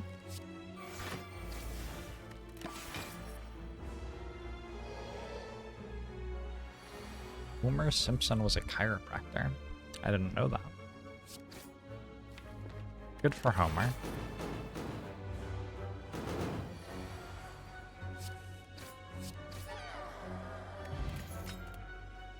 Unceasing hum.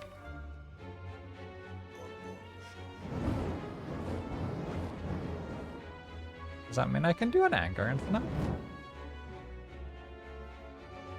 With rage? I don't really see why I wouldn't. I have another 0 cost attack.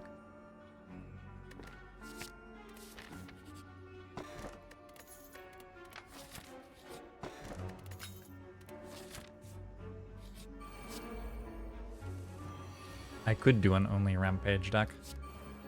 Seems better. Yeah, dropkick is a 0 cost attack. Kind of.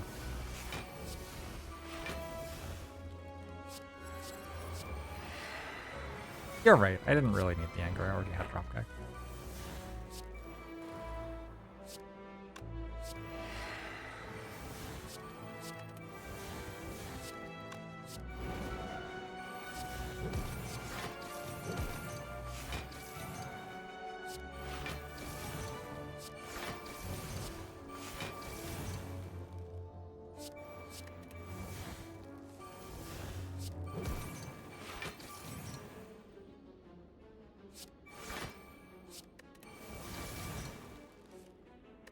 Oh, I guess I want to get rid of everything that isn't dropkick. Well, I failed to do that. Whoops. My bad.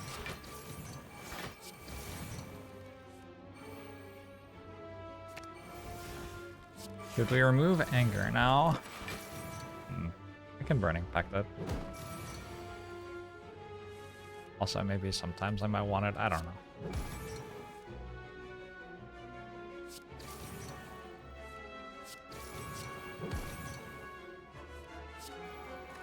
Anything's possible. Pew pew pew pew. Thanks for that $5 donation to support Free2Luv. Appreciate it. Hope you're doing well today.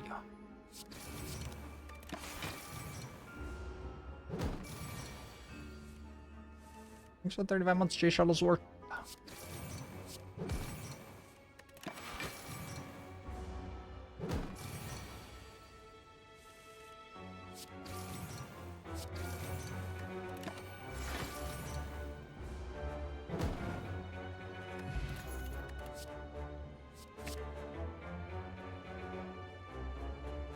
Essence of the Steel?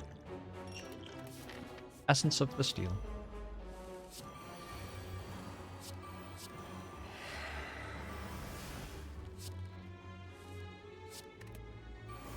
Immuno.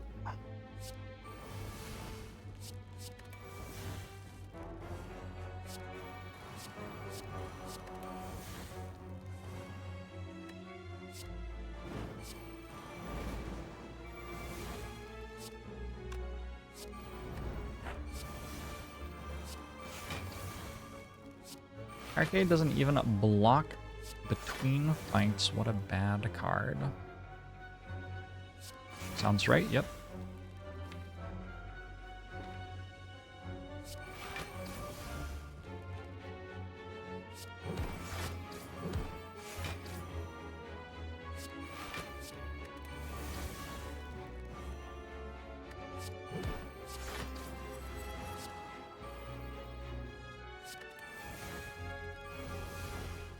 All these burning pacts.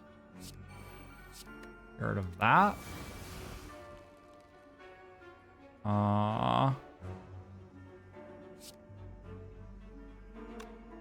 That. That. That. That. Yeah.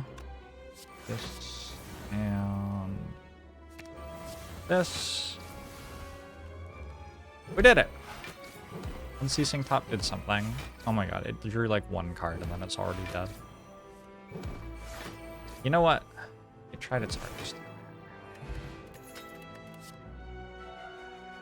Oh, that anger is upgraded. That would have been so much better. Damn.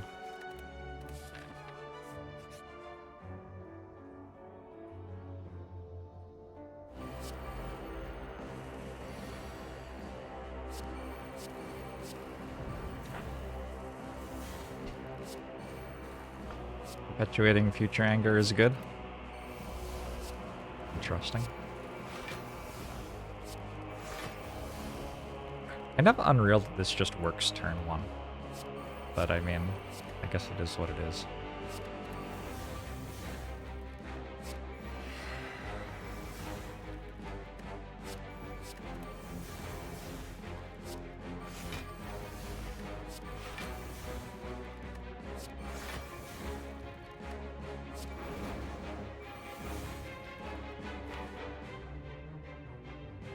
I need to hit Battle Trance with a delete.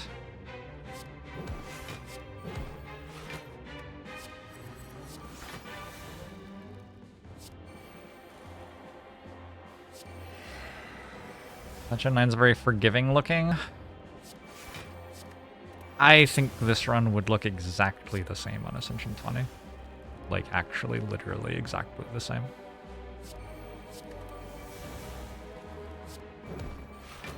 Okay, so like maybe not literally exactly the same, but like pretty much the same.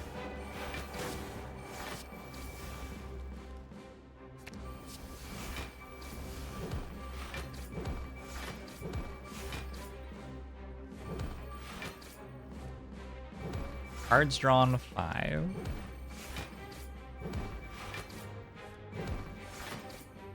We're above 1 per turn.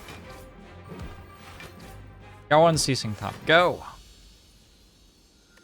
Yes! My precious! Oh, another Anger Plus. Very upsetting.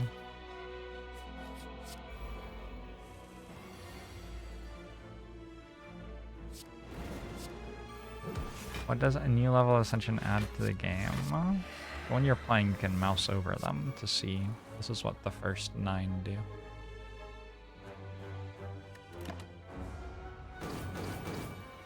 already skipped Toolbox. I don't know.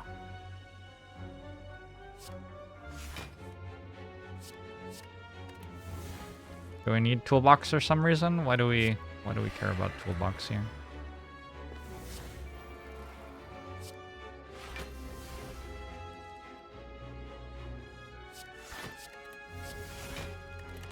Oh shit, I forgot. Oh, how do you forget Unceasing Top during this run? I guess like I just did. I guess that's how.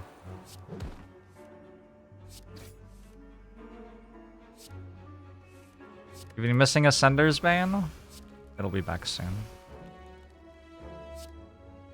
Have no fear. Ascender's Bane is here.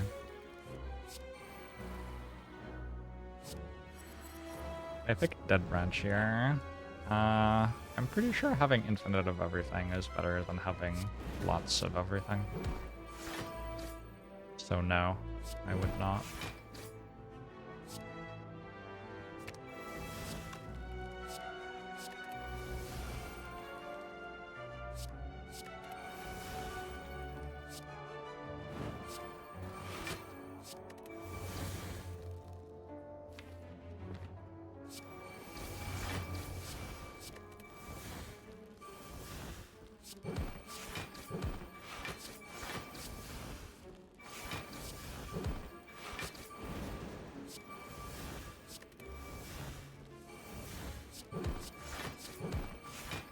This is very much a just go infinite on turn 1 sort of situation.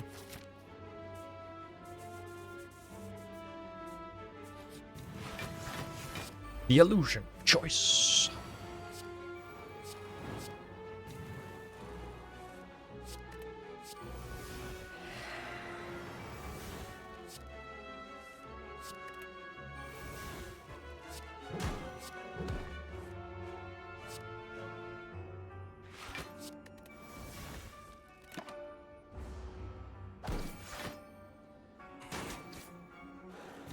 Imagine if anger also scaled like claw. Imagine if anger just was claw. Would that be better? I would argue yes.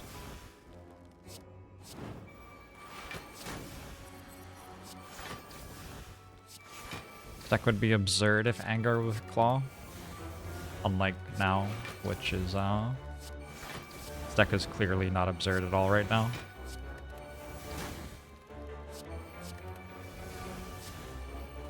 What if anger was the masked singer? I feel like that's a much better question.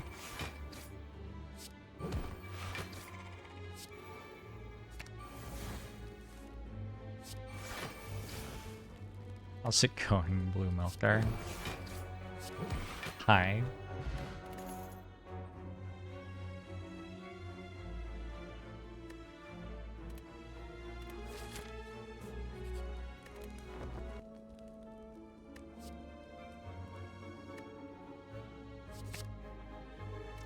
Would anger be better if it also drew 3 cards?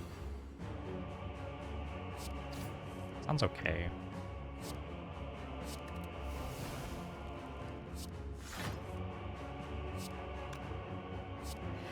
Go turn 1!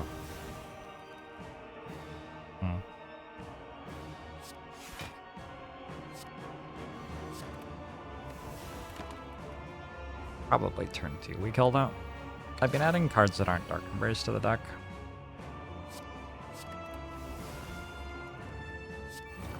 Which does slow it down a bit. A skim that costs 0 and deals damage. Sounds a lot like a Watcher card.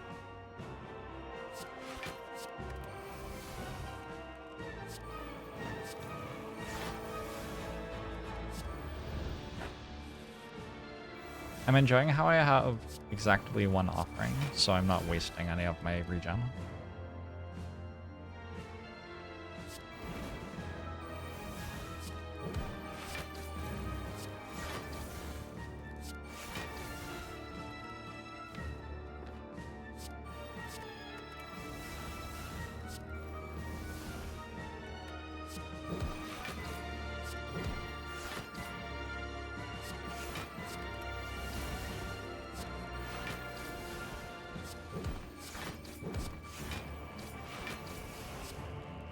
Does offering count against perfect bosses? It does take away perfect boss, yeah.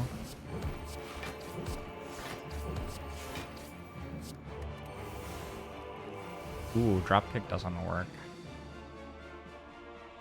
Just realized. Because it's not going to be vulnerable next turn.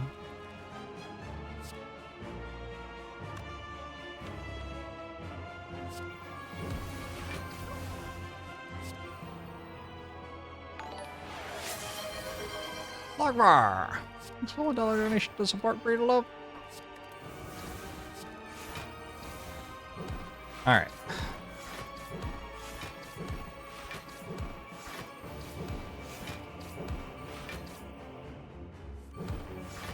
Did they change it so you can offering without... I mean, this change would have been like 4 years ago. I do not care very much about score, so I guess I don't really actually know these things. Play it in the same deck with 3 after images, 3 blurs, 3 Noctis Streams, and a Caltraps. Get tons of cards with Unceasing Top. Nice. These are the first 2 times that Unceasing Top has ever done anything in Slay the Spire. Your run and my run. Losing life to cards doesn't hurt perfect Chivos. Huh! It wasn't like that when I started playing the game, but I'm pretty sure that it has been like that for a very, very, very long time.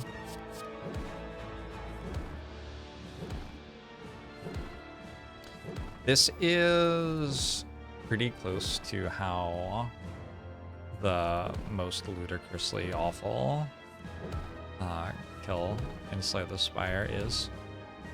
Against Lagavulin, it gives you -6 strength, and then you Unceasing Top Anger Infinite. But you only deal damage with 1 copy of a 0-cost skill, which is also in your deck, and Letter Opener. Turns out that you have to play a lot of cards to deal 100 damage that way.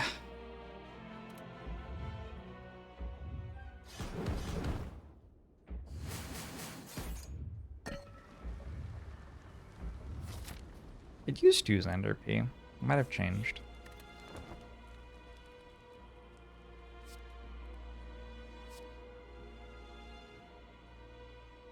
I mentioned you in Discord.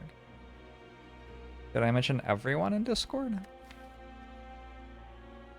like I might have mentioned everyone in Discord.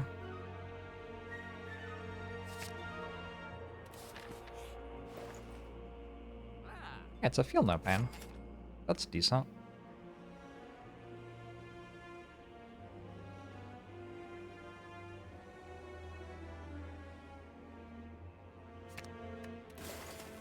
Body Slam finisher? Unnecessary. I already have Anger. Keep with the times. We're in Anger deck now.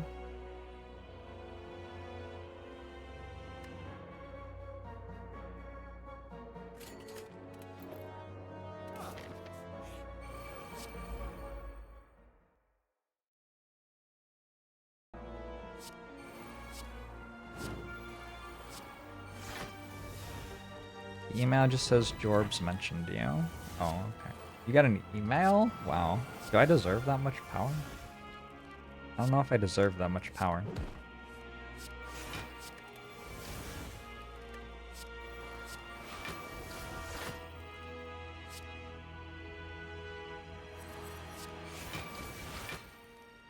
A 100 cycles ends up being 1,800 cards. 100 cycles ends up being 1,800 cards? There's no way. Anger? So you have 1 anger, so you want 2 to the 99? 2 to the 99 has 29 zeros. That's more than 1,800 cards.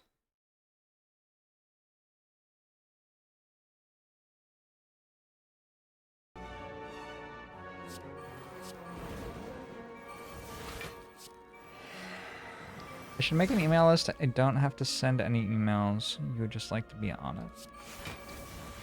Okay. Is it okay if I just do it in my mind right now?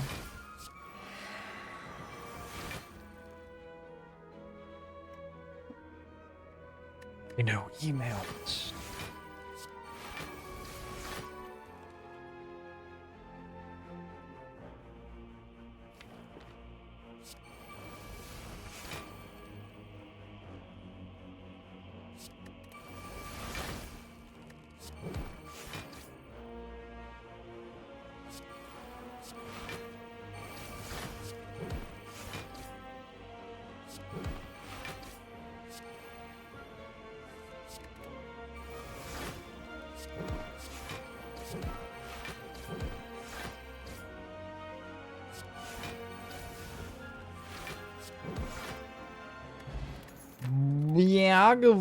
The operation.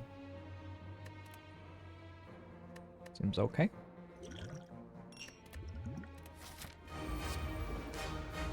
I ever have a final verdict on Against the Storm? Oh, I think that game is really good.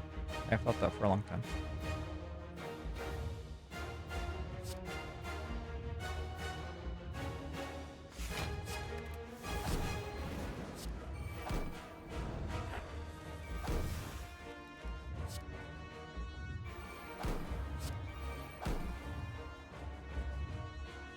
Wait a second, there's gonna be like burns and stuff on my deck. Oh. That means I don't want to do this turn 1. I guess I can just wait until turn 2. Seems fine.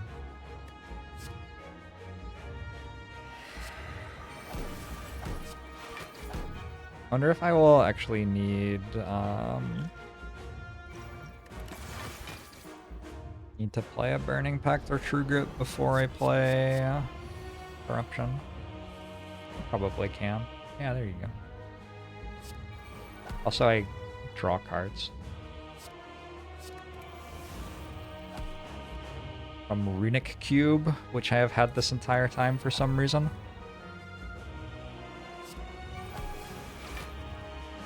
Now let's get rid of that.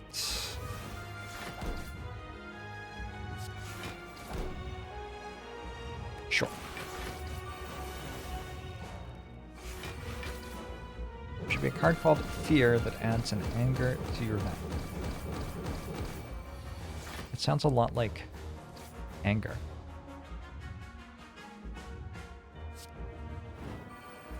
Like the thing it does, but it sounds very similar to just being anger.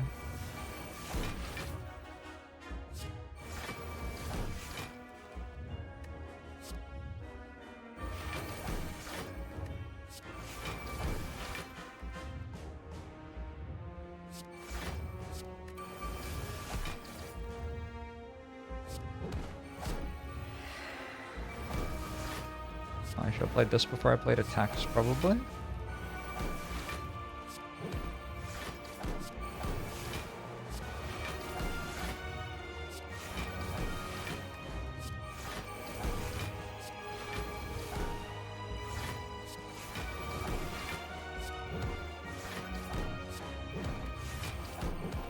Do all of these go away by themselves? Pretty much. I could Exhume Rage next turn, I guess.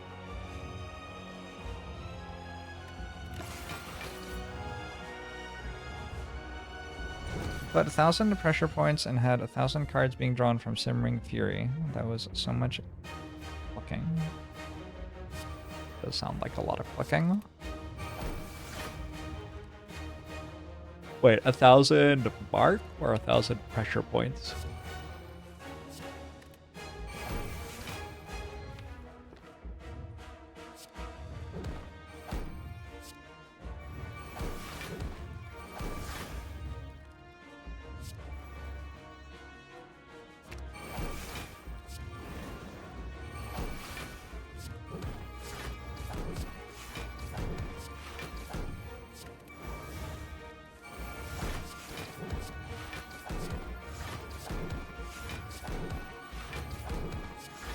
Do you think this is winnable?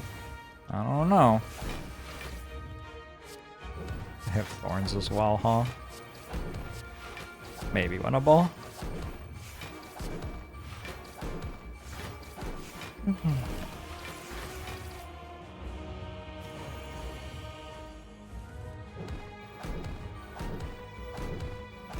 was a fun deck. I got to do Unceasing Top Anger things. I guess Toxic Egg of Frozen Egg is a strong start to the run if you don't die immediately. GG.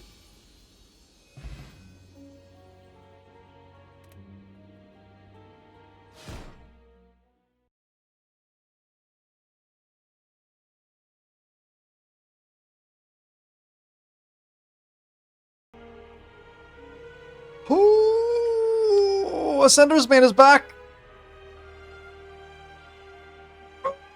It is time! It is time to reintroduce ourselves to the Ascender's Bane.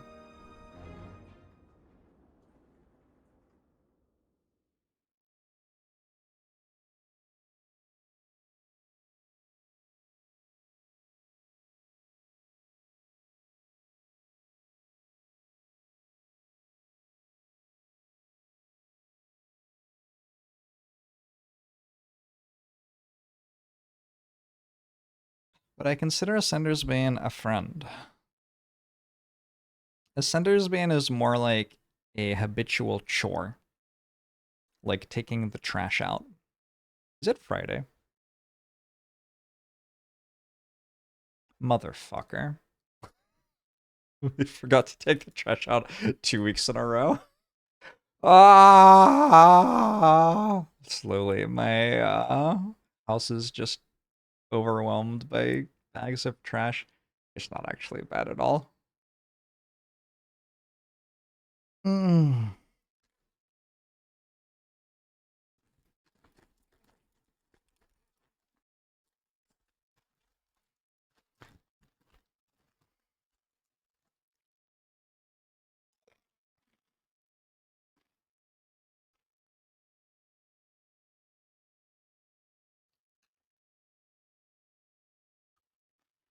This is day 5 of the charity week.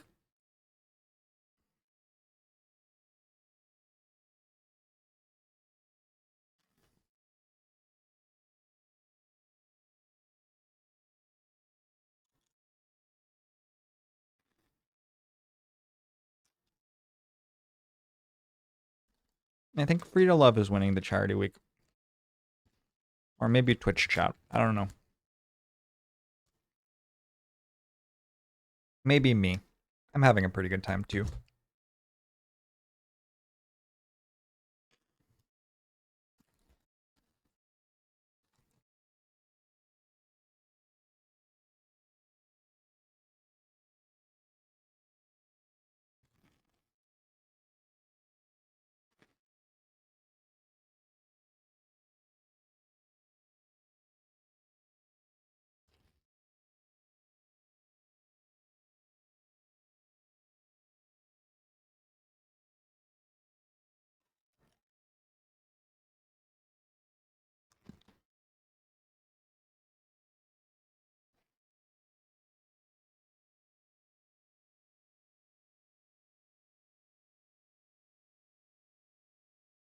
Does anybody have questions they want to ask Anthony?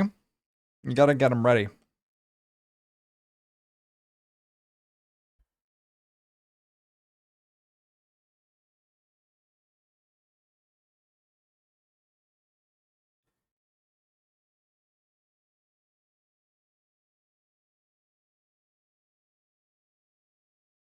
I'm only gonna have an hour with Anthony.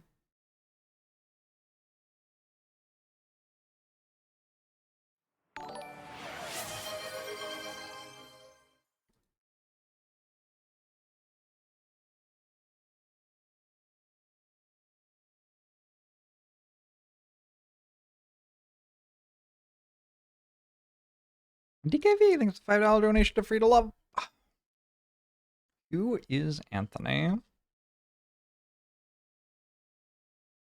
Gosh, I have to scroll up quite a long way. There you go. I guess if he's the first name, he would be the Mega, and Casey would be the crit. We'll have to ask him, though.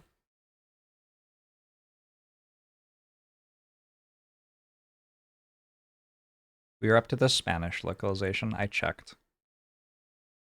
I believe very strongly that if you skip the credits in this game, you get cursed. If you're finding that you are not winning as often as I do, and you're not watching the credits, that's probably why. You are probably credits cursed. Nice, Crowstung, that's awesome.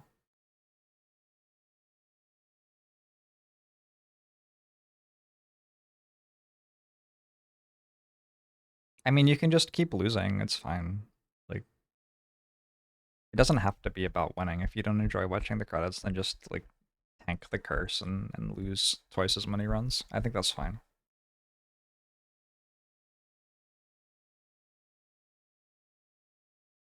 I'm slowly sinking further and further into my chair.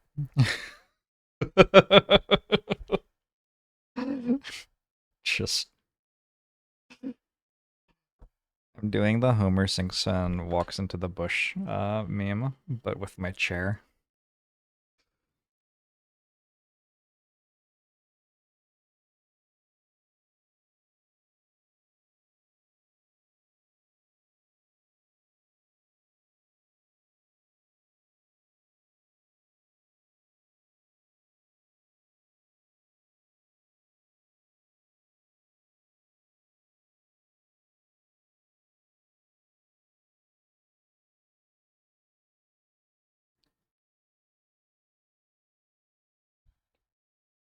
I hope that your partner has a swift recovery, DKV.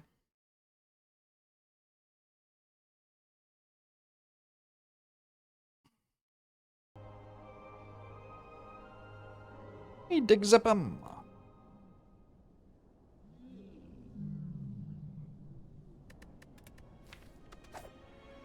Start each run. Cursed. I'll be right back. Oh, God. I'm sore from doing squats yesterday. Should have waited until the end of the week for me to make my body feel sore.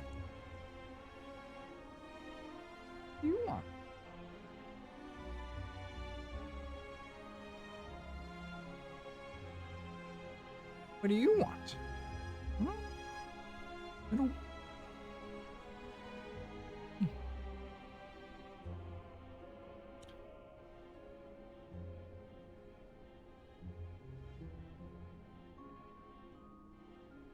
Hey.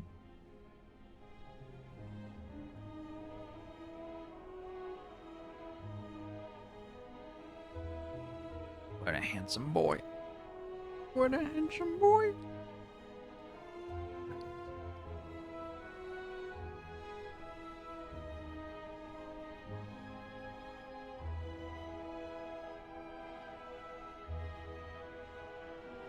Magnificent kitty. Hmm?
Genitalia!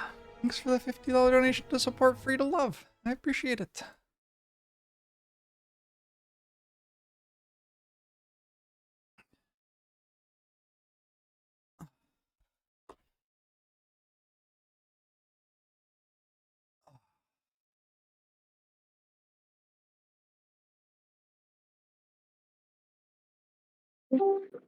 Hello. Hey, how are you? Yeah. Doing good. How are you? I am so tired, but I'm doing well also. Uh, I'm doing good. Hmm. How is the holiday season treating you? I can't complain. It's been nice. Got together with my family, so it's been good. Casey mentioned that you had a lot more family in the area than he did. Yeah, I was like, we had like 20 people at my parents' house on Christmas Eve, so That's nice. yeah. I am a member of a family where there would have been 20 people together for Christmas somewhere else in the world, but in another country. So I miss those big gatherings. Nice vibes to be with everyone. Yeah. So, would you like to introduce yourself to the channel? I'm Sure. sure people generally know who you are, but Yeah, my name is Anthony Giovanetti. I'm one of the co-founders of Mega Crit Games. Yeah. And we did talk to Casey 3 days ago, I think. Although not everyone Oh yeah. there would have been there for that. Cool. It was good. Casey's rad. Casey is such a sweet human being. Oh, true. Yeah. And he cares so much about doing a good job about the things that he loves, which like I appreciate so much. Yes, I agree. Casey and I both are very perfectionist about things, so I like that a lot. Yeah. So, how did you and Casey get into making games together, and how did we end up at Slay the Spire? I want to hear the story from you. Okay. So Casey and I went to the same college together, and there was actually like a game club that we joined, and we're playing like fighting games and werewolf mafia, just like all kinds of different games together in this game club. It's like just a big group of friends basically. And at the time I was doing computer science, and we were talking a lot about like just game design, what we like in games. Casey and I were friends, and we're like, hey, why don't we try to like make games? Wouldn't that be cool? We think we have great ideas. So, and at the time we were just like young college kids. So we're like, how hard could this be? And so during that school year, we started working on a Flash game, and I think it ended up being over this summer. I spent like practically every day that summer like over at Casey's house, and we were working on this Flash bullet hell shoot 'em up. And then I think it took us around like 3 months or so. We released this game onto like some Flash portals. It was not a good game. It was terrible, but it was our first game experience, and that was like our foray into game dev. And so we learned a lot from that. It wasn't very good. We had like this moment where we learned a lot about like how the process actually goes, how important like playtesting is. Did you know as you released it that it wasn't very good?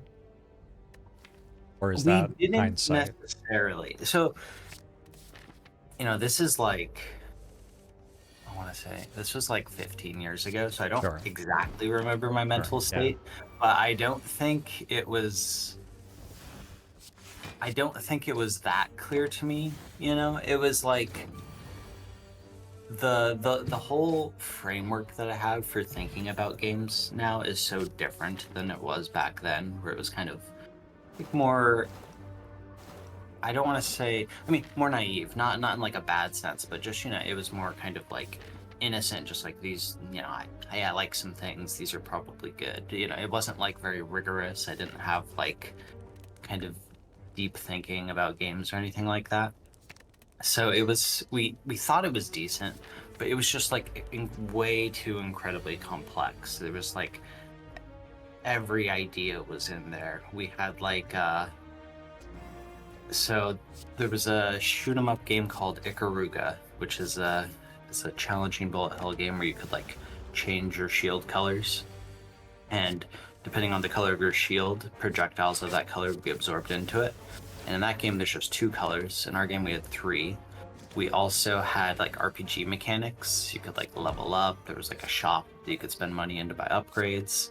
There was also, you could like aim with your mouse. You could fire in any direction. Typically in these games you don't do that. You just fire straight ahead and you focus on dodging.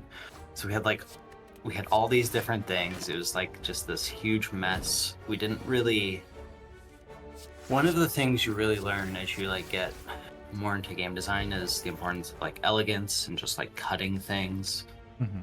Taking an idea you think is cool and then being like, okay, I like this idea, like it's interesting, it's cool, but this is like too much. We need to cut it.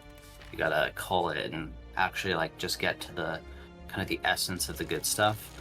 and that's like, this was a non-obvious thing to me at the time. So I think we didn't really understand anything like that until we like actually finally put it in front of people.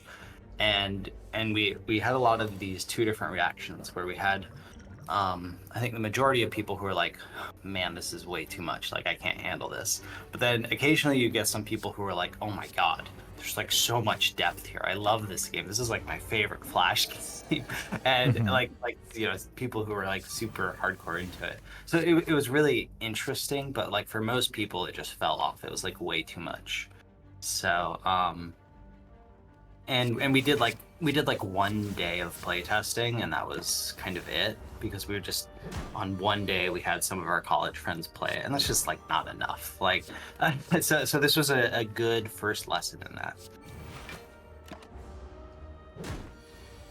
But yeah, that was very. Is it still possible to play? Do you know? Well, it's a Flash game. Yeah, Flash is no longer alive. Right? I think you could probably find it. It was called God Laser. If you Google it, you could probably find it on one of the old Flash portals. But I don't know. You know, I'm sure there's some way to play Flash games. I just don't know what it is. Is Ultra Laser? I guess it's called Hyper Beam in English. Ultra Laser is the French translation. Casey has always loved lasers. It's always been kind of a thing of his. It's just a Casey He just thing. loves lasers. So That's great. if we're ever playing a game together, because Casey and I still play all kinds of games together, we're always looking for a new co-op game to play together. If there's ever like a laser weapon, he's always like, lasers, and then he takes it out. So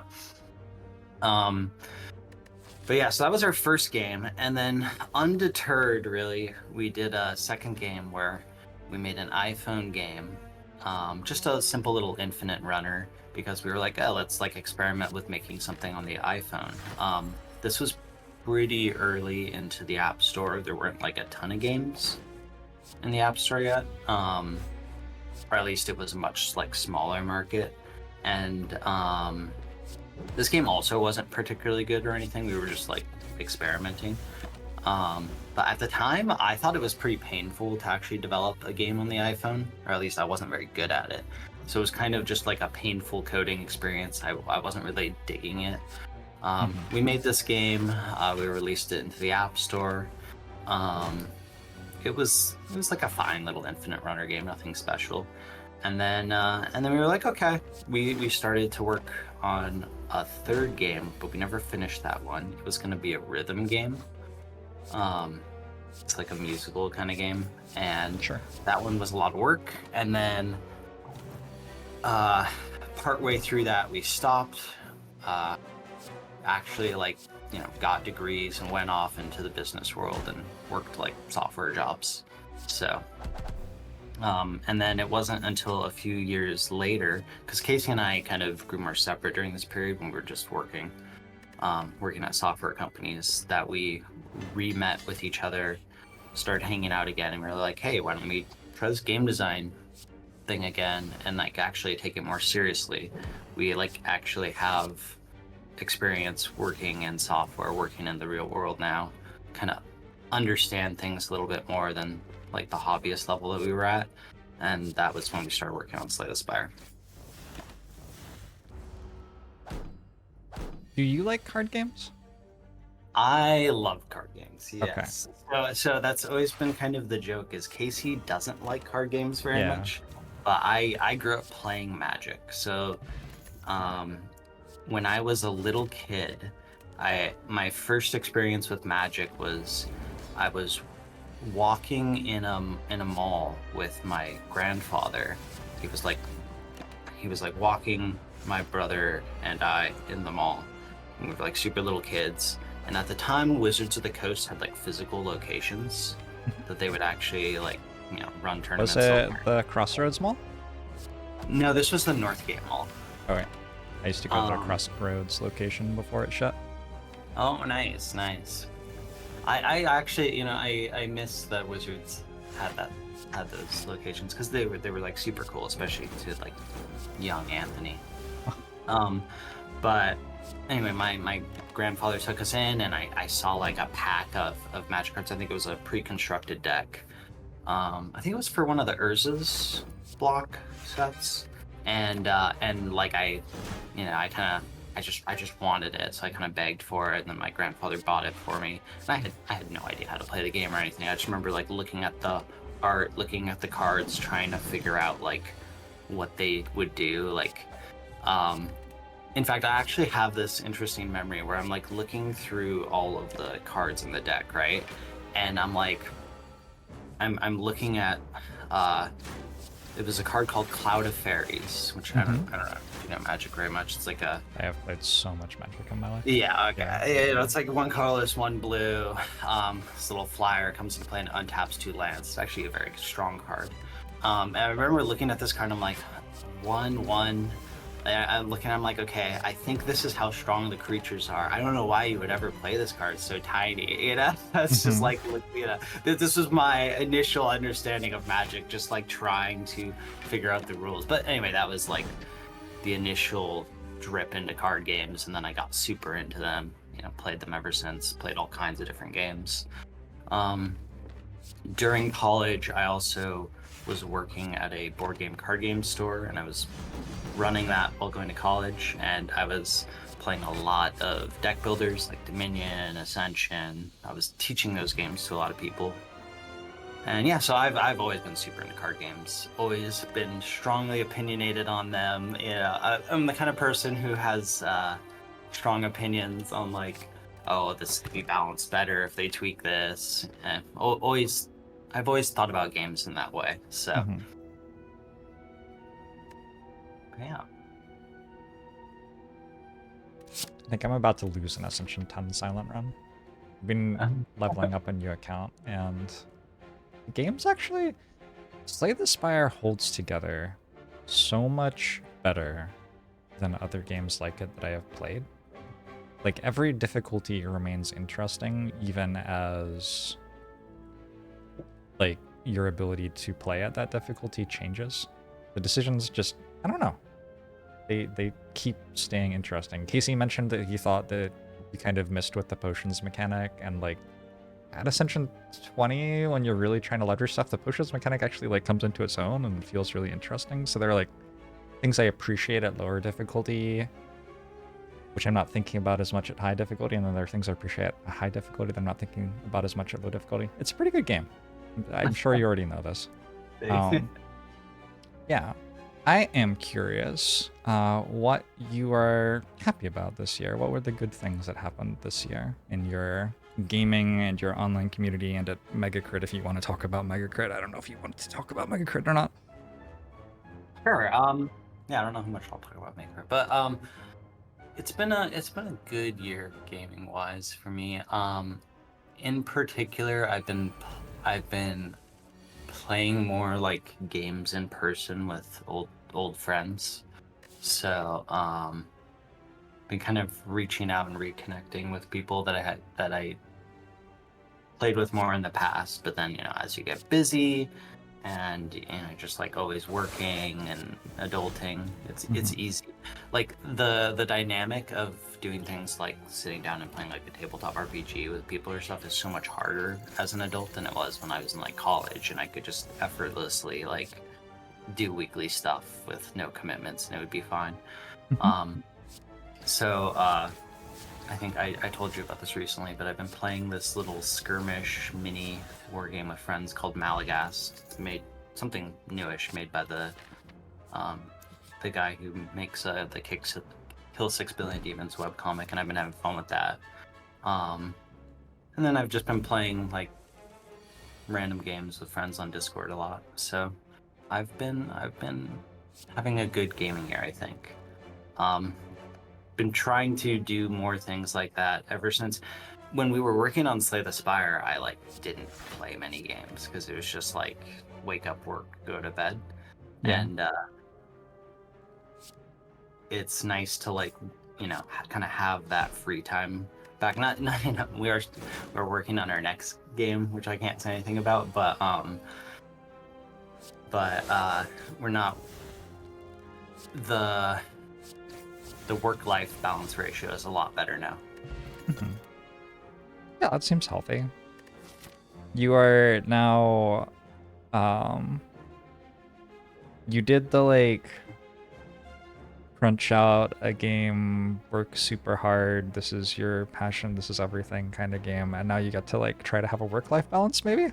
I've had a similar progression in streaming where like I spent maybe 3 years trying really hard to like get where I wanted as a streamer and do the things I wanted, and then I was like, oh yeah, I kind of get this now. And then I like looked at the rest of my life and was like, are there other things that are important too, maybe? Yes, of course there are. So.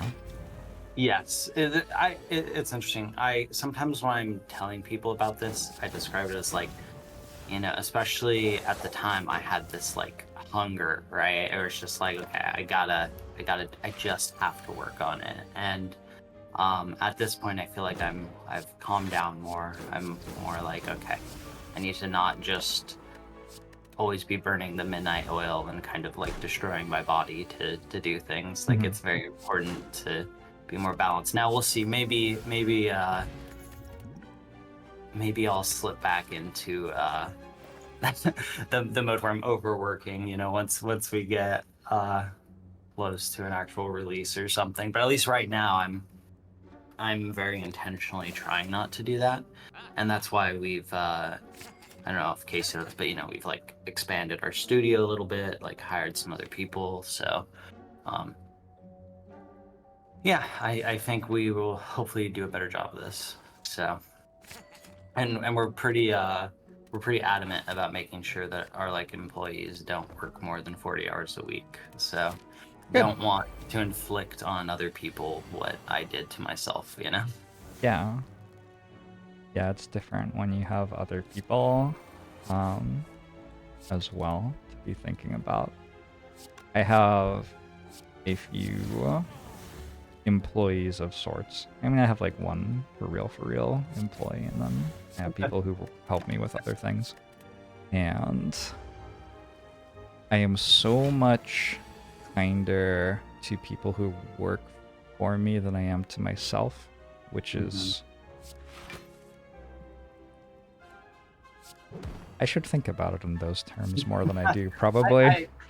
It makes sense. It's very easier because you're like, well, you know, it's yourself. You know, you think, oh, I can't mistreat myself. I'm doing what I want. But it's, you know, it's easy to ignore your own like what your body's telling you, or just push forward.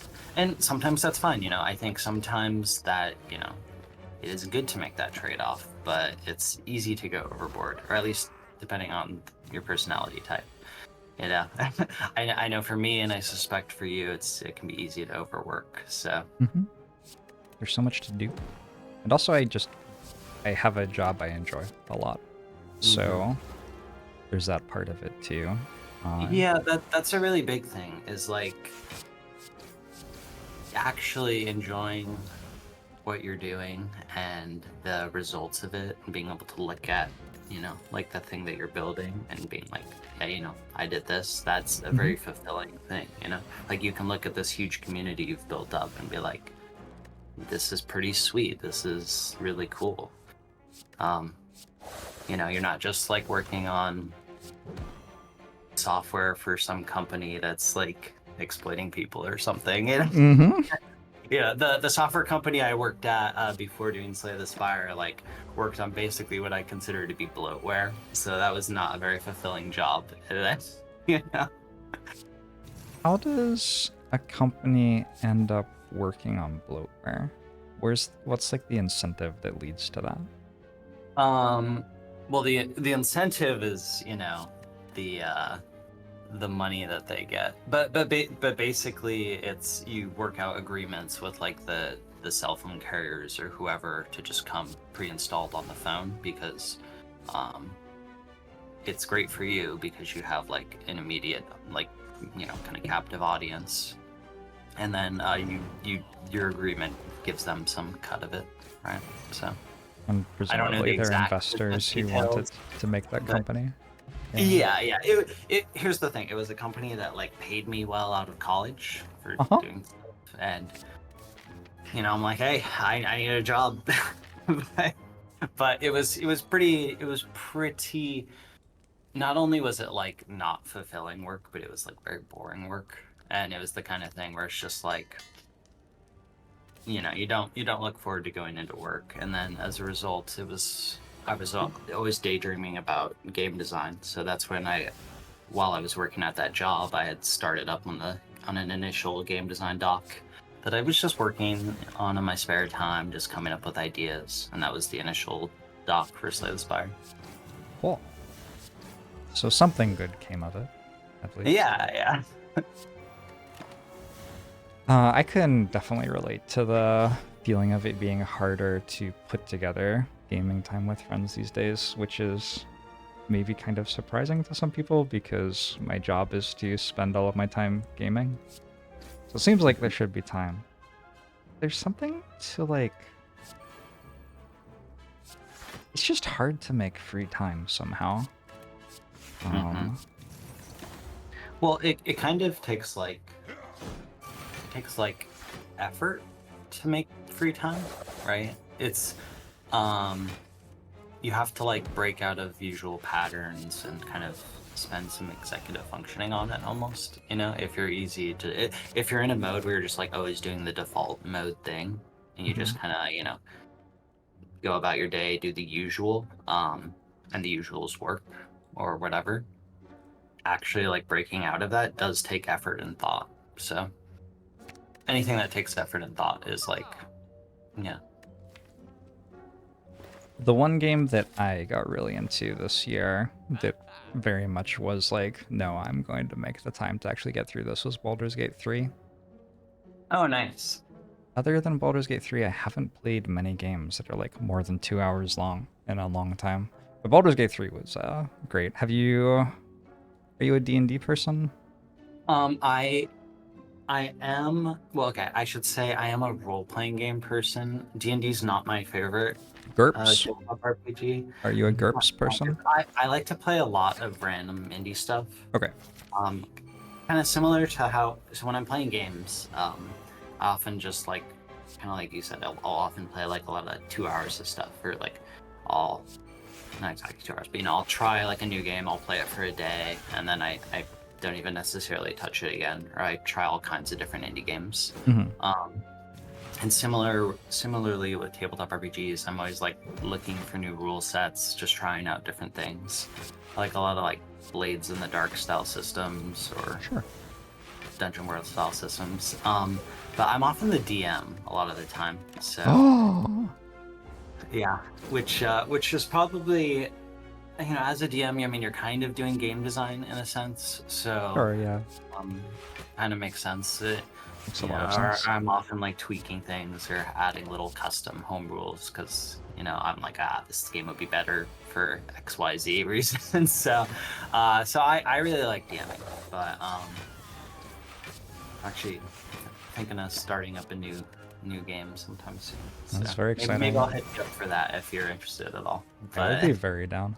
My experience of D&D has been that DMing is, I would say, between 3 and 4 times as much work as being a player. Oh yeah. That might even be, there's a lot of flexibility, especially for the players. There's a lot of room to spend more or less energy, and the DM is kind of always spending more energy and can go even more than that maybe. But yes, my experience of D&D campaigns is I get pretty into them, I enjoy them, I'm there for every session, and then the DM gets like horrifically burned out very quickly, and I feel so bad. But yeah, I love D&D. It's very easy to happen, and there's a lot of, I don't want to say traps necessarily, because this can be part of the fun for a lot of people, but sometimes as a DM you can be like, you can accidentally end up spending just hours and hours that like can even doing prep work that like doesn't even matter that much. So I've learned to take a more kind of improv style. That is a powerful thing to be able to do. Yeah. Yes, because like it's just I don't want to spend like 3 hours of prep and then the players like go a totally different direction, and then I'm just like, okay. I think part of that responsibility is on the players too. Like, as I've gotten better as a D&D player, which I think being a good D&D player is very much a skill that is about working out how to help the story get told, more than about like how do I maximize my character to deal the most damage or whatever. Like that's fun and cool too, but definitely the way that I've felt myself get better as a D&D player is working out how to help the DM tell the story that they are trying to prepare and tell us. When I was starting out, there were sessions where like we were right in front of a dungeon at the end of a week, and the DM was like, all right, well, that's it for the session. You're right in front of the dungeon, really looking forward to next week. And then next week we'd start the session and be like, so I was thinking, actually this dungeon's pretty scary. Maybe we should go to town and get potions. And then we'd like spend the session like in a town on the other side of the world talking to an NPC, and the DM's like, this is probably why my DMs burned out very quickly. Oh wow. Yeah. That is something I've gotten much better at though. That is good. Your DMs will thank you for that. Yeah. I'm not gonna lie. One of my least favorite things is handling shopping stuff. I am at the point where I'm like, magic shops just don't exist in the world. Sorry, like this is not a thing. But yeah, I probably the most intense DMing I ever did was I had a game that ran for a solid year, weekly sessions, and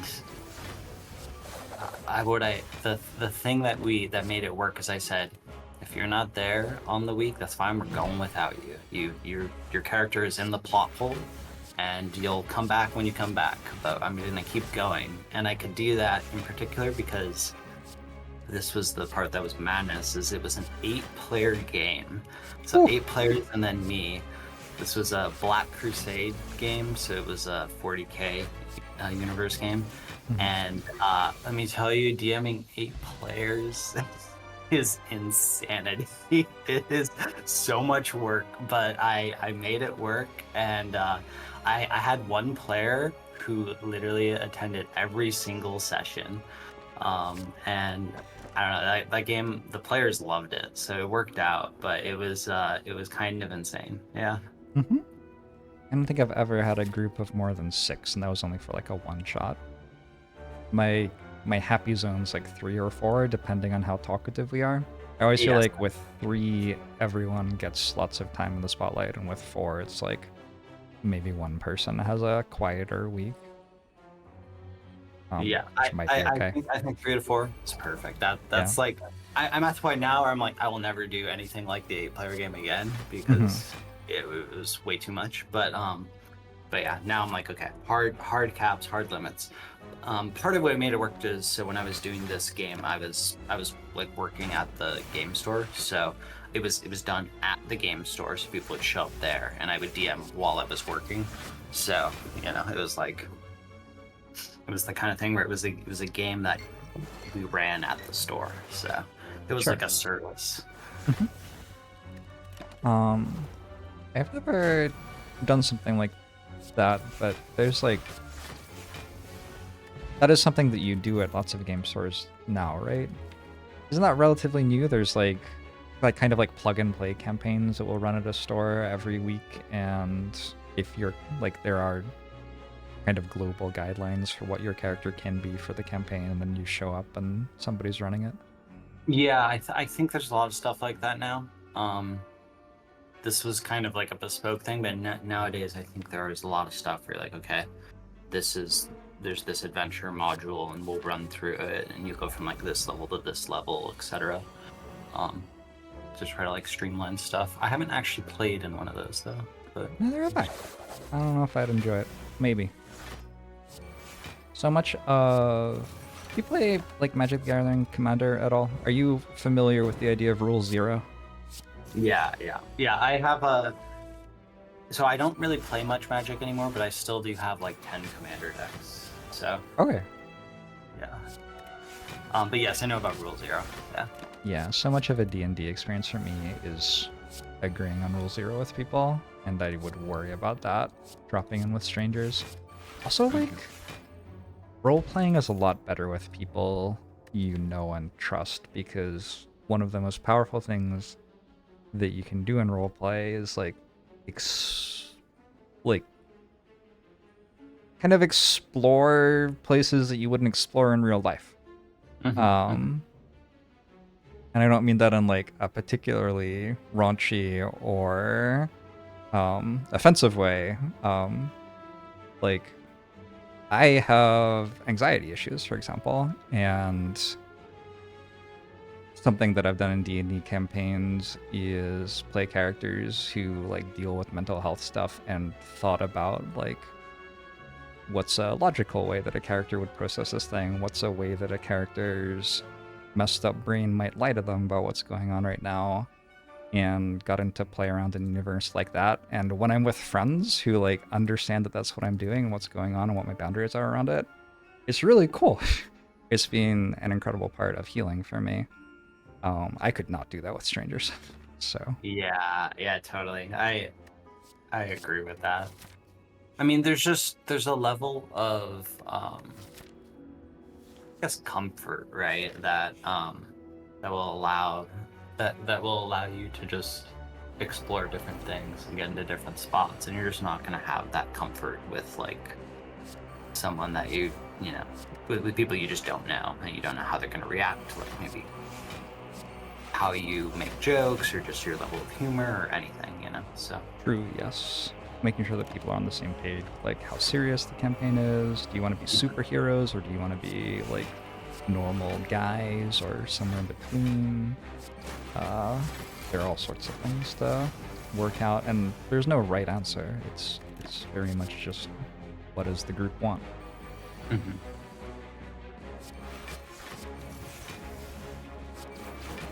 I did not actually explain what Rule Zero was, and so people in chat are confused about it.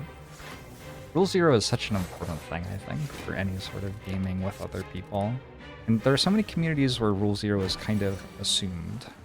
I imagine that making video games, you probably run into this a bit, where a lot of the people who play a ton of the video game and get really good expect the video game to be for them.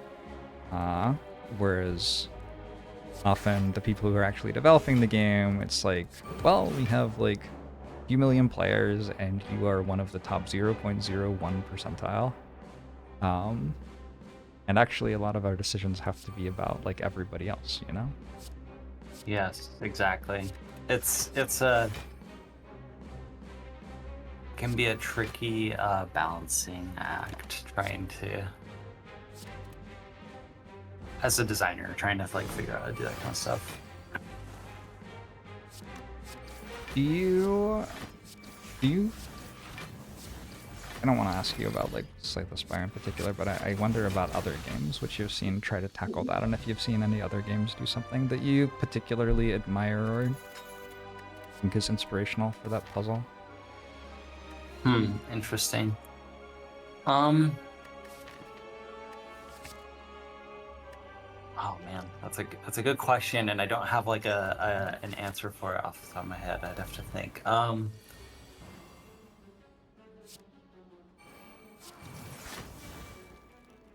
Just like you can leave a pin in it and come back to it if you think of one. Do you have any games that you think do that particularly well? One of the things that I'm trying to do this week in talking with lots of people from lots of different places, all of whom I like respect a ton, and all of whom are like just very, very impressively good at something, is I'm trying to examine all of the things that are just like massive blind spots in my life. There are things that I just never really think about because they're not in my life, and I'm trying to address how I handle all of this stuff and work out what's the lowest hanging fruit, kind of, or a New Year's resolution almost. One thing that I have fixed on is holding myself accountable to take breaks. I think that's a very, very, very, very simple one that somehow I just like have not prioritized in my life. But basically what I'm saying is I asked you that question because I don't know of any in particular and thought you might. Okay, Yeah, okay. unfortunately. Sorry. Hmm. Oh, yeah. It is interesting because I feel like as a streamer, right, it would be particularly tough to manage that, like actually being able to take breaks and stuff, because you can always just be like, well, my computer's right there. I could just hop on the stream and like, hey, you know, like my community is gonna like it, like they'll make more money, like, you know, that it would be it's like it would be very tempting and easy to just like always hop on the stream, I guess. And I could see how you would need to like be very like deliberate about forcing yourself to take breaks, or like maybe travel or something, but you know, because then you wouldn't just be like right by your computer. Another element to that, which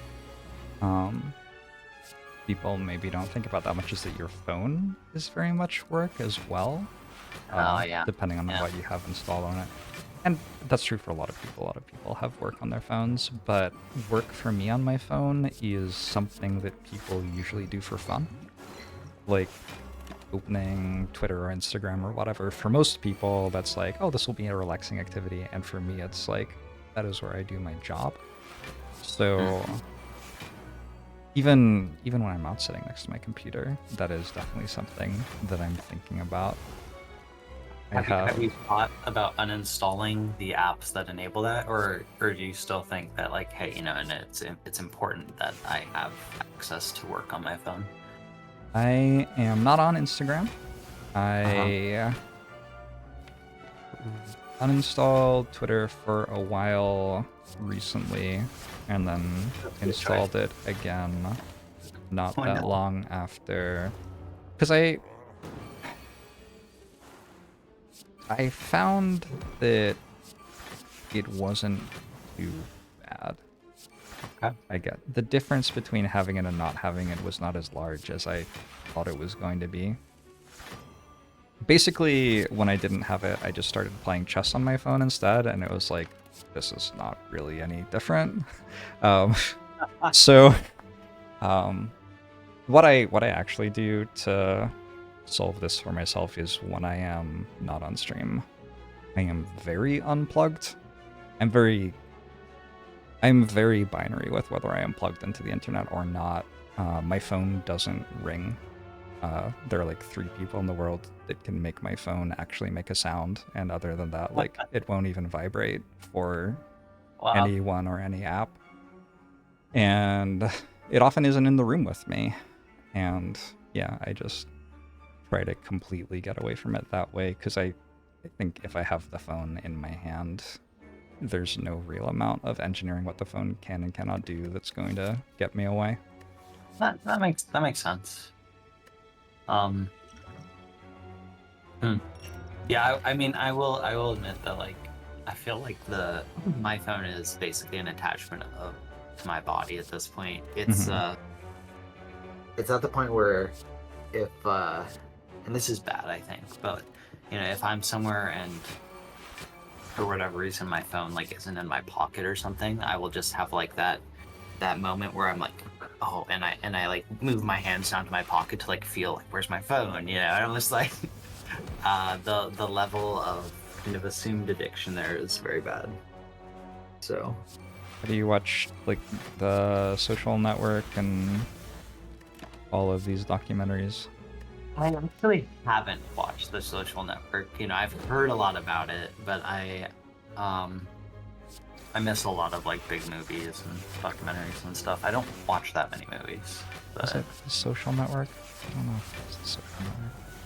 Tristan Harris is my guy who's my go-to for like what is healthy to be doing with technology in terms of social media and screen time and stuff like that. And he has some really good podcasts where he talks about all of the mechanics that go into addicting you to your phone and puts it in all that context for you. And I wouldn't tell someone not to use a phone in the modern world. That's ludicrous. But for me, hearing him explain it all, like he's a tech guy who worked on a lot of this stuff, so he actually can just tell you factually what is going on here, was really empowering and helped me with basically feeling better about how I was using my phone. Interesting. Was there like a single thing in particular from that was like most insightful? One takeaway. Or I think the biggest takeaway for me as a content creator was that devices are built to engage you and they don't care about you, which is like probably that's something you already knew, but like that means that things like making you look at the screen for longer because you're outraged are just as desirable to the phone as making you look at the screen for longer because you're having fun. So yeah, if you're there on your phone screen getting upset, that's actually a feature, not a bug. And yeah, that was that one helped me frame a lot of the things that I think when I am plugged into technology, basically, as like, this isn't a thing that's wrong with me, this is just how this product is deliberately built to make me feel, and maybe I should stop using it so much. Yeah. Yeah. Oh, okay. That makes sense.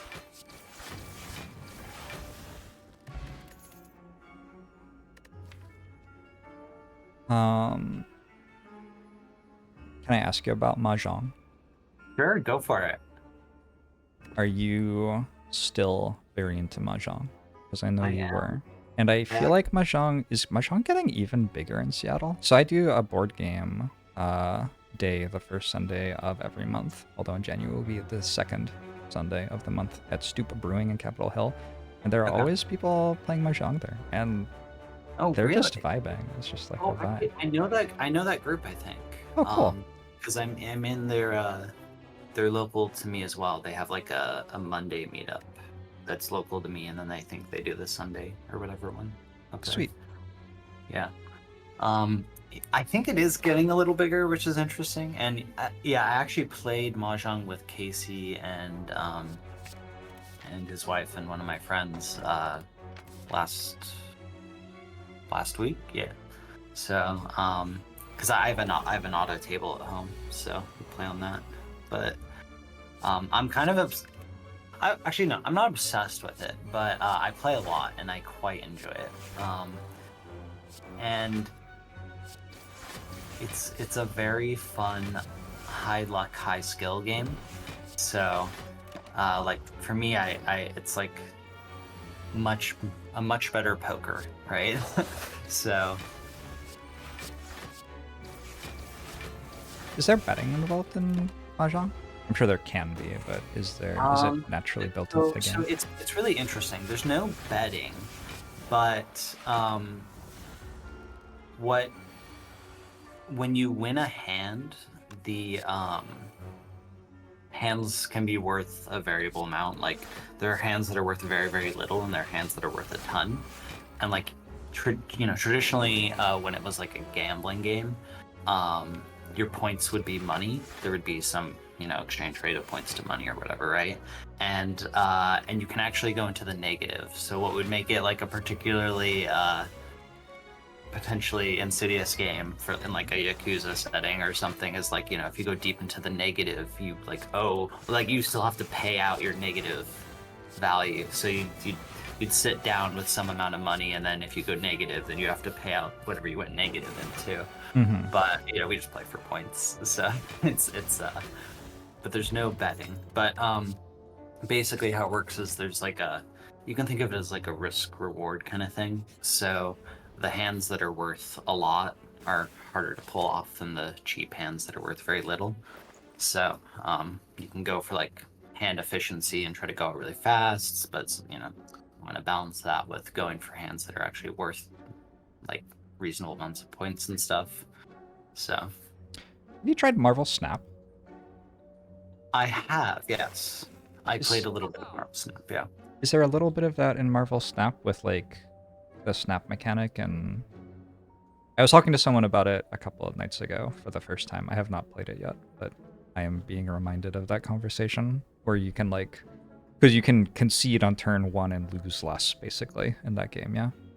Yeah, I think Marvel Snaps is a lot more analogous to like traditional poker betting because you can bluff people with it. Okay. Because like when you snap, you're signaling strength, and if the opponent like retreats to your snap, then they get like, okay, so if they retreat to your when you snap, you're not gonna get as much as if they like keep playing through the game without retreating, but you're basically getting them to fold. So it's kind of like a I don't know the name for it really, but it's like it's kind of like limit hold'em, I guess, because like you can only snap back and forth a few times. It caps out at like 8 or whatever. But so in Mahjong, are you not like choosing to stay in the situations where your points go negative? That's just like... Oh yeah. So I'll explain. So one of my favorite things about Mahjong, there's no true like folding because it's 4 players, right? But the thing that makes it really interesting is that so you can win on drawing a tile from the wall, and when that happens, you take points from like every player. But you can also, alternatively, you could win by taking the tile when someone discards it. So like, I discard the tile you need, you say, Ron, you get that tile, and then instead of taking points from everyone, you just take points from me. It's the same amount of points to you, so it's, instead of it being distributed across 3 players, it's just from that person. So there's no technical folding in Mahjong, but what you actually do when you want to fold is you play really defensively. So basically, when you're looking to win off of a tile, right? If you had already previously discarded that tile, you can't take it from me when I discard it. So I play Riichi Mahjong, sorry, by the way, which is like the Japanese version. So what's cool about it is by looking at your discard pile, I can discard tiles that are more or less safe. So if I can look at the board and be like, okay, I need to fold. I have no shot of winning. Or, JORBS is looking really scary right now. He's probably got a sweet hand. I need to fold. And what folding looks like is instead of just saying, okay, I fold, it's you trying to be really strategic and look for the safe tiles to discard. So instead of folding, like pulling you out of the hand, it makes you really analyze and like look for and try to be strategic and look for safe tiles to discard. So folding is really interesting in Mahjong, which I think is really cool. Yeah, yes. It is really fun to play a game where losing is still strategically challenging. There's I've been thinking about Garbage Time quite a lot playing Against the Storm recently, because I think Against the Storm is kind of like a 4x if you took the garbage time out of a 4x. And oh, nice. There's a lot of garbage time in 4x. yes, that is very true. And so the team at Hooded Horse, or is that the publisher? I don't know. Anyway, the team did a really good job of like answering the question, like how can we make it fun for someone to play like the first 1 to 2 hours of a 4x where everything's getting discovered, everything's happening, and they're laying the foundations for their plan, and then not force them to sit through 8 hours of executing that plan in a way that becomes tiresome. And yeah, it sounds like Mahjong is pretty good at reducing the garbage time, where in a lot of 4-player games, like someone will lose in the first like half hour or something, and then they like go have dinner or drink on the porch by themselves or something while the other 3 people play for another 2 hours. Yeah, or you have the thing where they don't actually lose, but they're really totally out of the game. Oh yeah, which is And like yeah. they're still like basically 100% out of the game, but they Mhm. just have to live through the motions, and maybe they even have like a king-making opportunity late in the game. That's the worst for me. And then they sit there, and like the 2 people are like, "Well, I hope they screw over the other person and not me." Yeah. Oh, so. I used to post on a forum with Donald X Vaccarino, who is the person who made Dominion. And he used to say that every multiplayer game is the same game. Which, like, there are elements of truth to that. A lot of multiplayer games have some sort of, like, diplomacy involved, and, like, one player can ruin someone else's game if they want to. And then a lot of PvP games can end up being people kind of aligning with each other deliberately or accidentally, and that causes somebody to be massively favored to win or lose. That's kind of what was meant by that statement. Right. That statement is a good Twitter post because it's truth adjacent. It's Sure. not actually true, but it has some elements of truth to it. You know, and people argue about it. Yep. But yes, I mean, like when you're playing Commander or something, I mean, politics is like a huge percentage of the game, right? Yeah, I think Commander's an example of a game that's really bad for that. But I think that it seems like people are moving more toward playing multiplayer games, which are actually really good with that. Like, you are incentivized to pursue your own goals throughout the entire game, even as situations are changing around you, which is what I want as a player of a game. And Agreed. it's cool to see people starting to work out more and more ways to put that together, or just taking games that have been around for a really long time that already knew how to do that, apparently. I don't know how old Rishima Zhang is, but it's not super new, right? Yeah, it's pretty old. Yeah. Pretty sure. Alright, I have to wind this up soon, but I am curious if there's stuff you want to talk about that you're excited about in the coming year. Well, I am like pretty sure we're gonna be able to announce our next game. So I would, you know, I'm not gonna put a release date on it or anything, 'cause that only ends bad for the dev. But like we should definitely be able to announce. So sometime next year. Yes. Okay. Yes, definitely not this year. Yeah. Well, that is definitely a thing to look forward to. But yes, this I'm pretty sure the whole Unity fiasco slowed us down a little bit, but honestly not too much. And I think it's given us a chance to like refactor code and stuff and clean things up. So I think the resulting game should actually be in a better shape as a result. So. Yeah, that's really good. I followed the Unity stuff with a lot of interest, but not that much understanding. I mean, I understand that the Unity people communicated extremely poorly, broke good faith, came up with a system that was unenforceable and stupid, and I like kind of generally understand that all, but I wasn't involved in it, you know, so I was just an onlooker, trying to understand how this was affecting all these people who make these awesome games that I get to play, and I am glad that you seem to have come out of it. I really enjoyed Megafit's tweets. Little bit of social media presence there. Well done. Yeah, it's kind of interesting having a social media presence as someone who like doesn't really like to use social media. So just that whole dynamic is interesting. I don't know, but it worked out in this case. Yeah. Well, that's really cool. I'm looking forward to it. I think one thing that I'm excited about with your next game is I feel like this is the first time a studio that I love is releasing a game where I really, truly, 100% like know a lot about what goes into making a game and understand that just because you have made one game that was perfect for me doesn't mean the next game is going to be perfect for me or even for me at all. Which feels so healthy.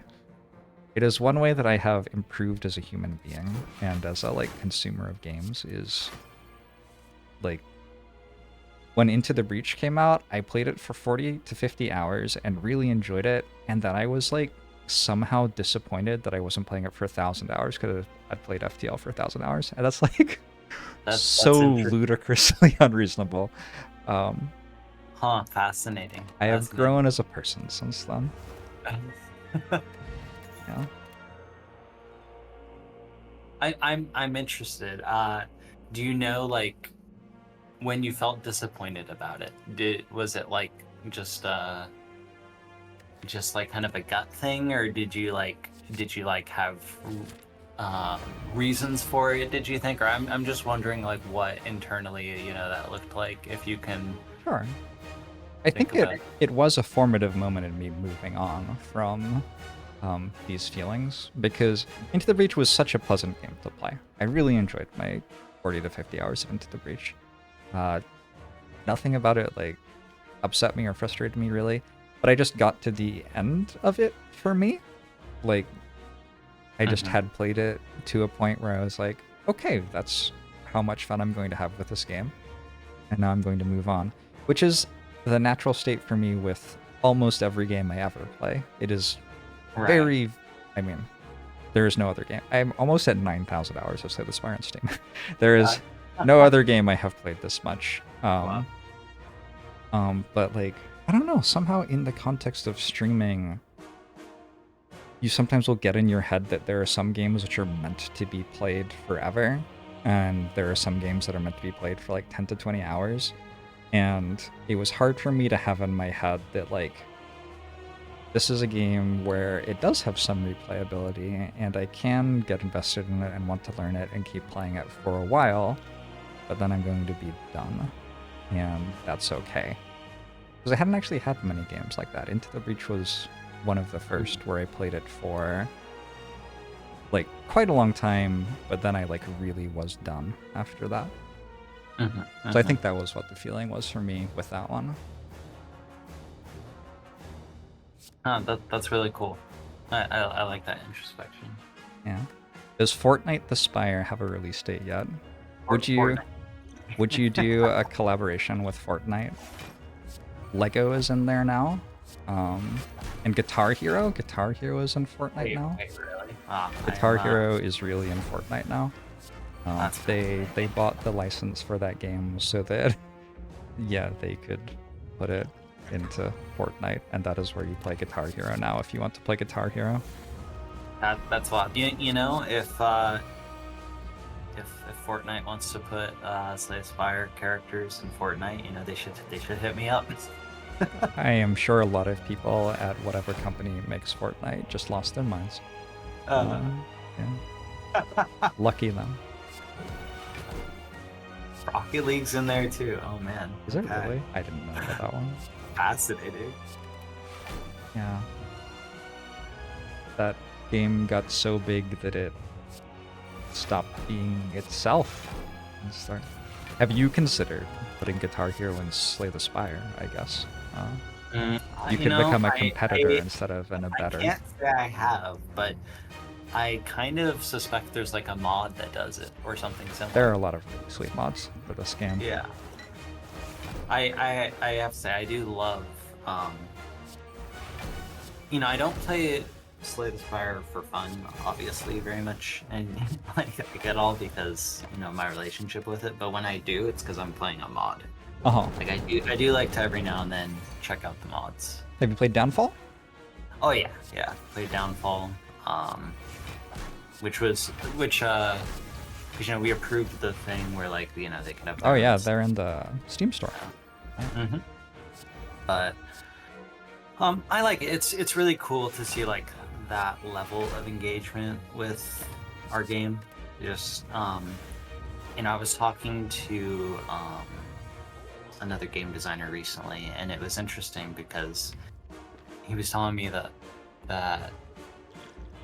doing like the stuff like Downfall and things like that is just like crazy to him because he couldn't see like giving somebody else like that level of control with like their game, their product. And I was like, yeah, but I don't know. I just think there's something really special and interesting about allowing other people to do the kinds of things that I like, which is like taking somebody else's design and then like kind of putting their own twist on it. I think that's really cool. So Sure. Yeah. All right. Someone just asked me why I look so good in these jeans, but I'm not even wearing jeans. I don't know what to do with that, Anthony. What am I meant to say? they're imagining you in jeans right now, All right. and you're killing it. Oh, well, thank you.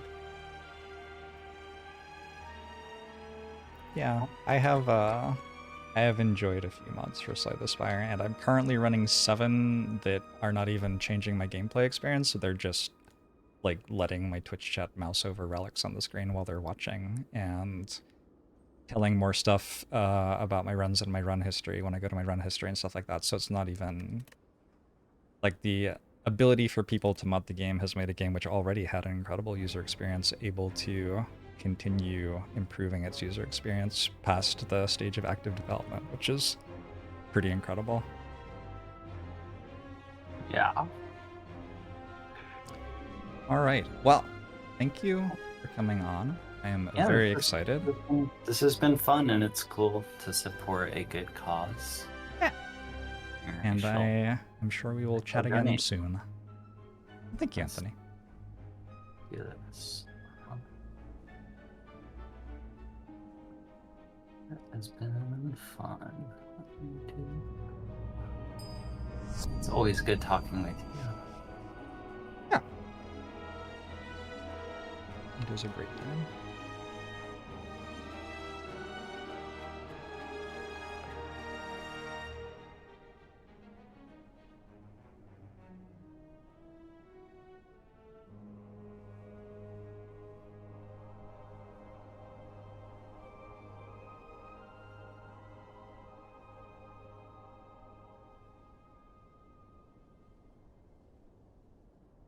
And our conversation was exactly 1 run, which is kind of serendipitous. That was not planned.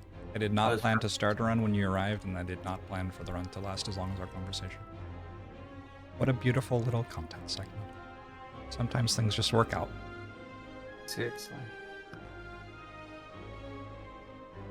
It does not work.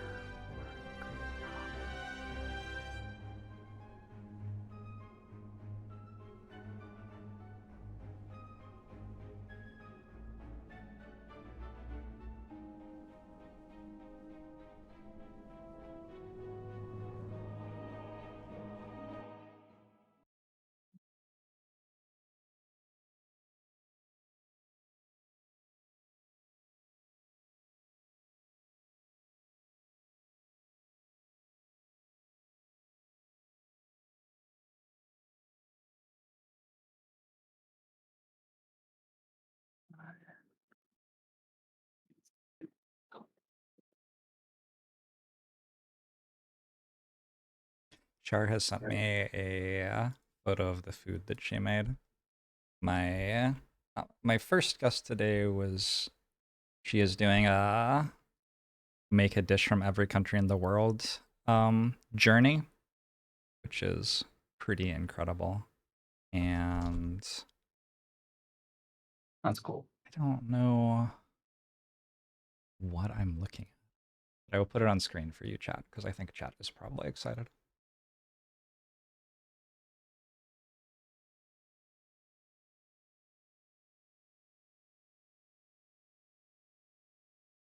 The donation's not going? No, it's not going through. Twitch is giving me an error.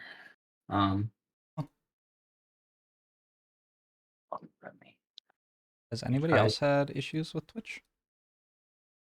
They've been pretty good. It's a theoretically, if it works, it's a good setup. They're directly partnered with the PayPal Giving Fund, and so they're able to give money to the charities at no extra transaction fee. Here, let me try a different method of payment.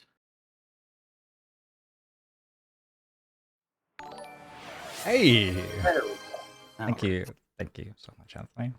That is awesome. We are probably getting pretty close to $10,000, which was the goal for the week. If we hit the goal, I just make the goal bigger and keep going. Don't worry, chat. Don't feel bad about hitting it too early. Thank you so much, Anthony, and thank you for being on. You are a pleasure to talk to. Yeah, it's fun as always, and yeah, hit me up. So have a good luck with the rest of the charity. I'm gonna head out for now, but talk All right. to you later. Yeah, enjoy the rest of the holiday season with the family. Bye-bye. Bye bye. All right, I am going to run to the bathroom, and then we're going to hang out with Kathleen from Loading Ready Run. I'm very much excited about. I will be right back.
Hello, Kathleen. How are you? Oh, I'm excellent. How are you? I am so good. I'm having such a good day. I have to mute your stream 1 sec. Okay, phew. I was speech jamming myself. Oh, I yeah. also have the ability, like I can sit, I'm sending you a camera if you want to do more tech work, or I can send you one. Oh, yeah, for sure. That's simple enough. I think I So- already even have the thing ready to go. Yeah. Yeah, if you just share your camera through the call. All It'll be right. on screen. Okay. Turn on camera. There we go. Why do I not see it? It says camera's muted on your end. Oh no. I'm seeing it in my preview. That's weird. Oh well. Oh, now it's there. Okay. Good. Maybe it's Phew. that it might have been that I had your camera muted, Oh. actually. I don't know. Discord's a free program. That's what I always say about it. True. This may be prompted by the fact that I was like, I should send you a Discord friend request, and then I looked at the new app and I was like, how the hell do I do that? I have gotten lost in the Discord menus a couple of times. Hi everybody. For those of you who don't know who I am, I'm Kathleen. I'm from Loading Ready Run. We are magic people. gonna go send a social media post about this, but I'm just here to hang out and talk about fun stuff. Yeah, I had some fun gaming moments this year, some real highs, and it was, but in an otherwise difficult year. How about you? How was your year? Oh, you know, I'm sure parts of it were difficult, but I have spent so long this week focusing on positive things that they're all washed from my brain. Oh yeah, That's Well, kind of the goal this year. I feel increasingly that what I focus on is what I remember. And so that's really smart. yeah, I've been trying to focus on the positive more and more and more in my life. That sounds like the advice of a wise and well organized mind. Yeah, I don't know. I must have picked it up from somewhere else.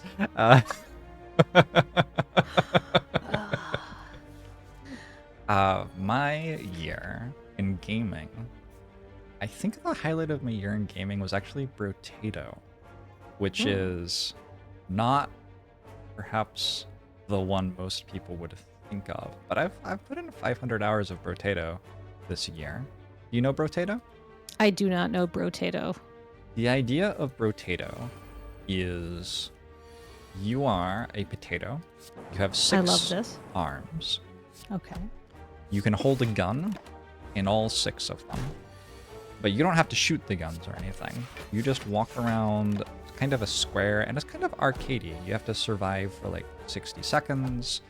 Your guns will shoot at the enemies as they spawn, and then after you have survived, you get to go to a shop and spend all of the materials that you have won from the enemies you have defeated.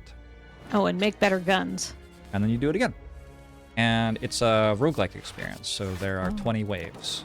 You get through a run in like 20 to 30 minutes. It's just a really nice bite-sized... It's kind of like a shoot 'em up, but you don't even shoot the guns, and all you're controlling is like you move your analog stick to walk around the screen to dodge the enemies. You're just moving the potato. Mm-hmm. You don't even have a dodge button or anything. Like, you move like a potato might. It sounds good if you are like me and are overwhelmed by having to press more than one button at a time. Absolutely. So I was actually quoted in The Atlantic as a Brotato expert because of all of this year, which was an honor. And the writer, Yair Rosenberg, coined the term walk-em-ups for these games, because they're like shoot 'em ups, but like if you were just kind of vibing and walking around instead of actually, you know, engaging in violent combat. Interesting. Yeah, I loved my 500 hours of Brotato. I've kind of moved on from it, but I was like up in the middle of the night making spreadsheets, trying to work out different values of different weapons and things like that, and I'm increasingly surprised at how complex a game can be with only one input. I've grown to appreciate racing games a lot more, which are largely just like accelerate, brake, and steer.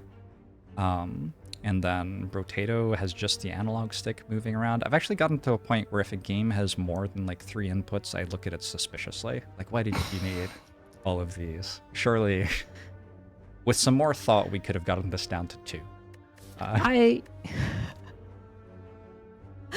I love that. So, like, where do you, sorry to immediately sidetrack you, where do you consider, like, a traditional JRPG? That's technically a one-input game, isn't it? Yeah, I think so. Like, visual novels, I think, are largely one input as well, and some of the best games. They're all my favorite games. Yeah.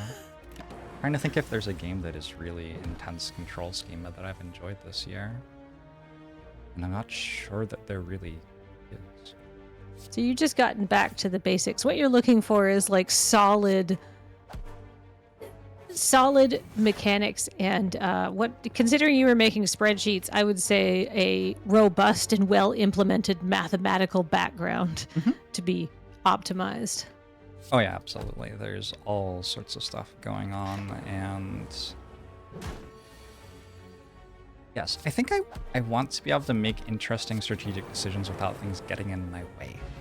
I think that's what I really want. Mm.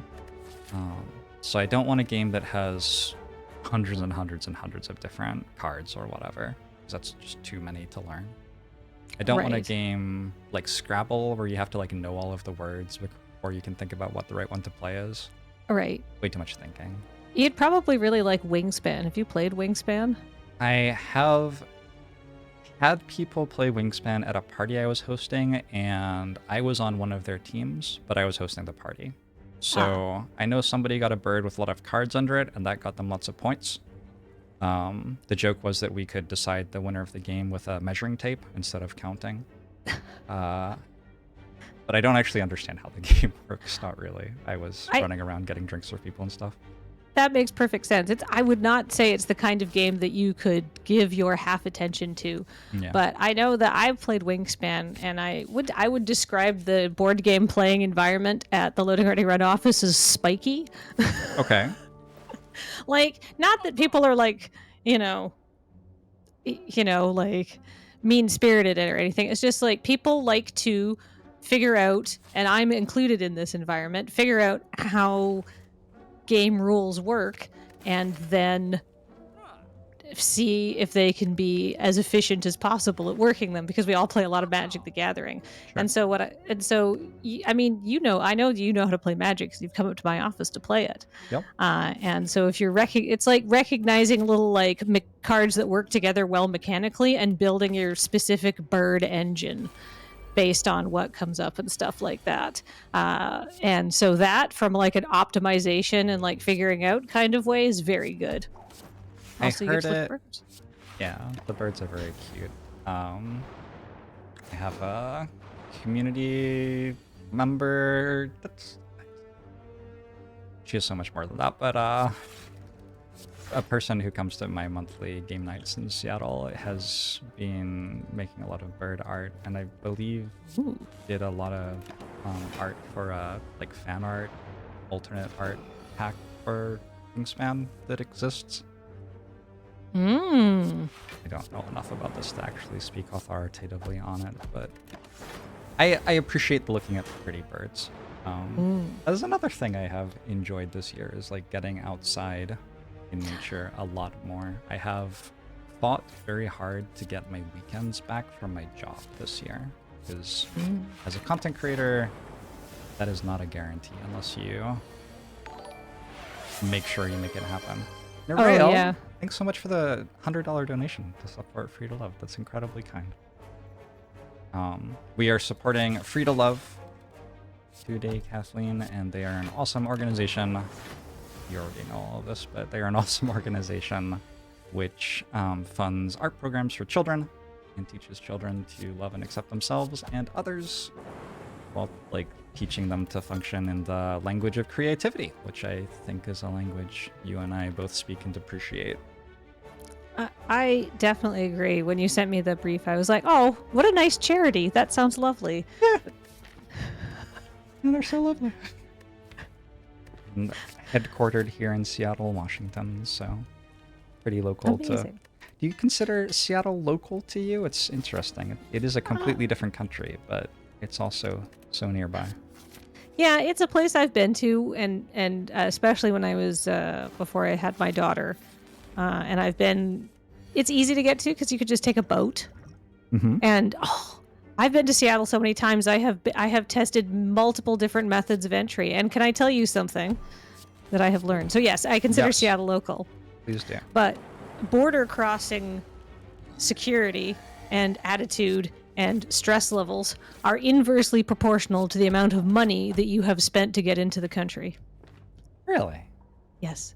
I can tell So- you this because I have taken a bus to Seattle, Okay. and that was bad. Very bad. And I have taken a seaplane, which is basically the bus is the cheapest way to get there, and a seaplane is the most bougie because it's like probably $250 or something like that, possibly more if it's a busy time of day. The boat isn't that much cheaper. The boat is surprisingly expensive, like 180 or something for the cheaper Yeah, well, seats, I it's think. like, but it's return, isn't it, though? Oh, that's one The way. seaplane is $250 oh, one way. Oh, okay. Okay, So it is extremely expensive. I am understanding what you're saying now. Wow. Yeah. So, but because you're coming in with like 6 other rich people traveling for business, they're just like, hello, welcome to the States. I have the cushiest job in the border service. What do you got in your suitcase? No one's going to look at it. Like, this is not me telling anyone to do anything, but I'm just saying. All right. I want to ask you about writing for Wizards of the Coast, because that was a thing I didn't know you were doing, and then I looked at my timeline one day and you were. Well, I have done that. I have done that for a couple of years now. I did my first flavor. I was invited very generously to do my first flavor text set for when they did Unfinity, which was the most recent joke set. And it was me and Graham and Cameron from Loading Ready Run, and also Austin Bridges and Mark Rosewater, and I believe was there one more person? It's hard to remember, and of course I can't look at anything from this. It's all gone, right? It's in the Wizards archives. It's not like I can go check anything. And I have a bad memory, but it was so fun and so unique and so delightful, and I really put my whole ass into it because I really enjoyed doing it. And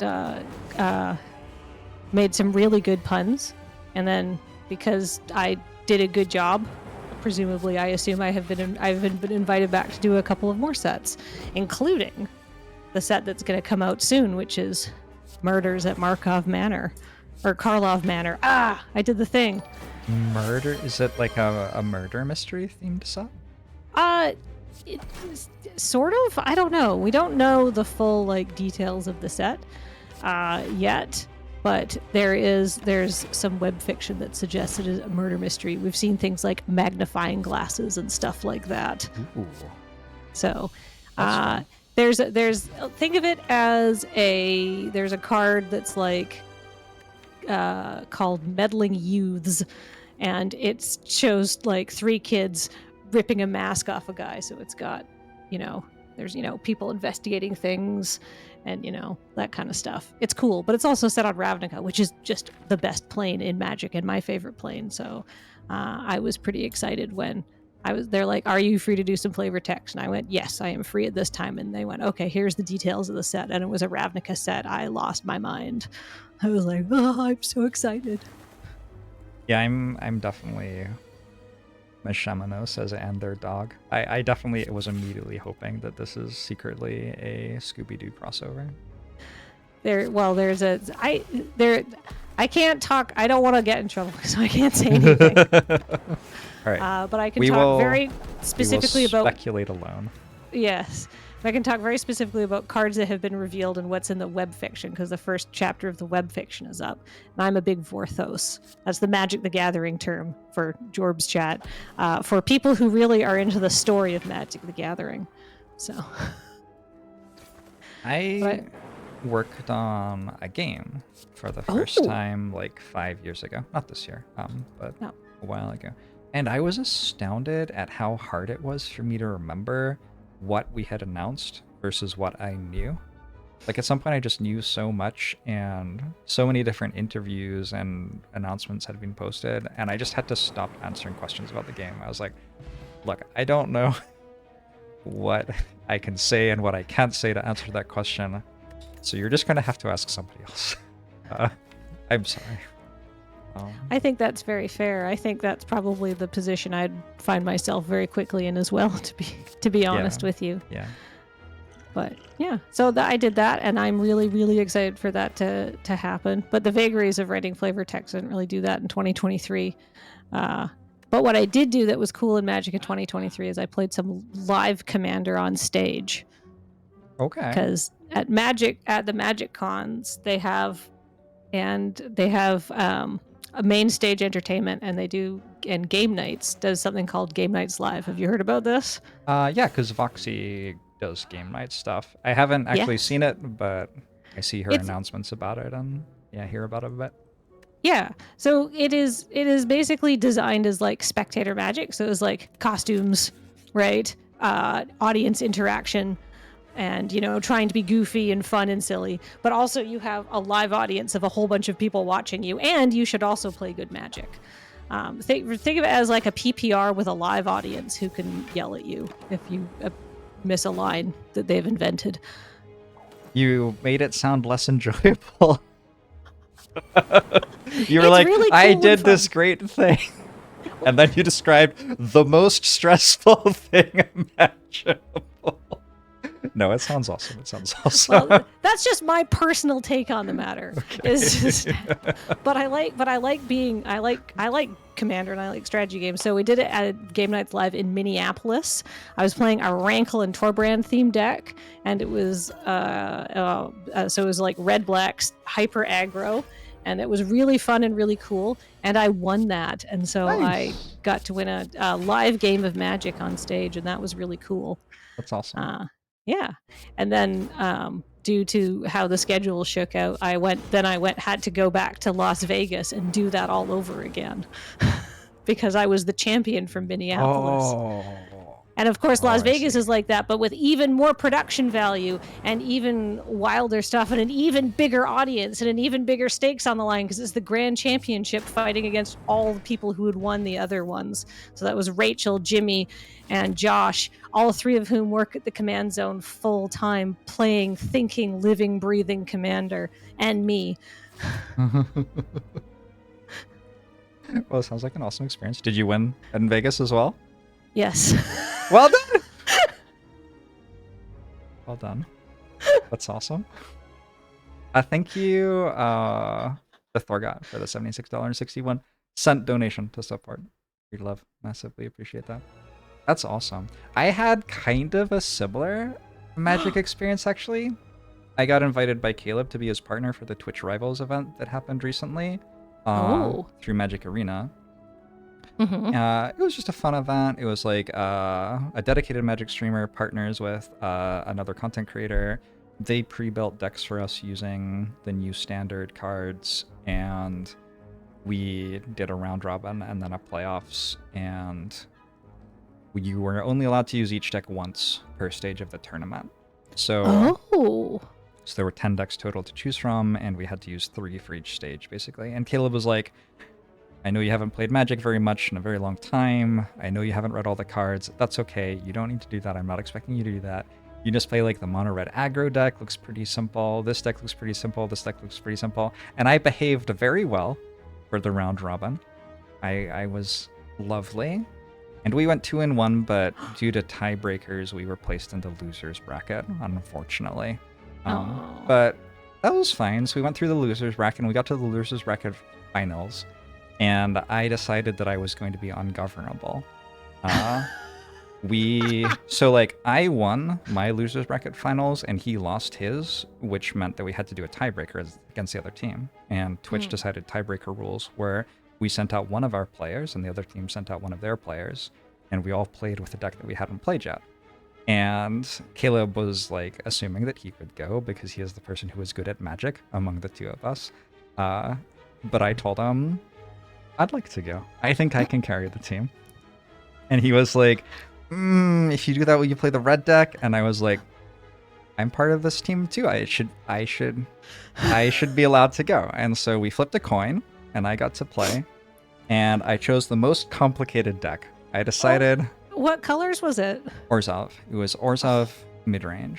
Wait, no, it wasn't. See, I don't even know the Sacrifice? names. I don't even know the names. It was Orzhov plus blue. What is that? Esper. Esper. Okay. It was. See, I don't even know the name. It was. But those are all like the best value colors, though. Like, to be honest with you. Agree. It was Esper, and it had an equipment that could connive, I think, or maybe it had an equipment that could get a +1/+1 counter and a creature that could connive. See, I never read the cards really. I just kind of went out there and figured I'd do Caleb proud. And I made 3 game-losing mistakes and still won. And it was... See, that's because the cards are so wonderful. good. Yes, the cards were a lot better than my opponent's cards, in my opinion. I just what chose colors the were right they deck. playing? You would think I'd be able to remember that. I think they were the black the black-red deck, maybe? Interesting. Some sort of value deck of some sort, like value Oh. mid-range. I think my deck should have been favored in the matchup. I think like my value was better than their value, and they weren't fast enough to get me dead before my stuff took over. That was my read on the situation. Interesting. That sounds honestly very fun. It was so Good for you. fun. And then I got on call with Caleb after, because he wasn't allowed to be on call with me while I was playing, and he He's was... just watching you. Yep. Yeah, he was. And he was explaining all of the ways in which I had made a terrible misplay that could have lost me the game, and I just started laughing so hard. It was the most, just the most fun I've had playing Magic in a long time. Oh, that sounds very fun. Honestly, that sounds amazing. Yes. And Caleb knew what he was signing up for when he asked me to be his partner. I wouldn't have done that to many people, but I'm okay with doing that to Caleb. Me and Caleb are tight. That's always good to know. Like, to know exactly how many of buttons you can press per friend. Yeah, exactly. Yeah. What happened after we won the losers bracket? Oh, that was it. We got yeah, the losers bracket didn't feed into a final against like the winners of the upper bracket or whatever.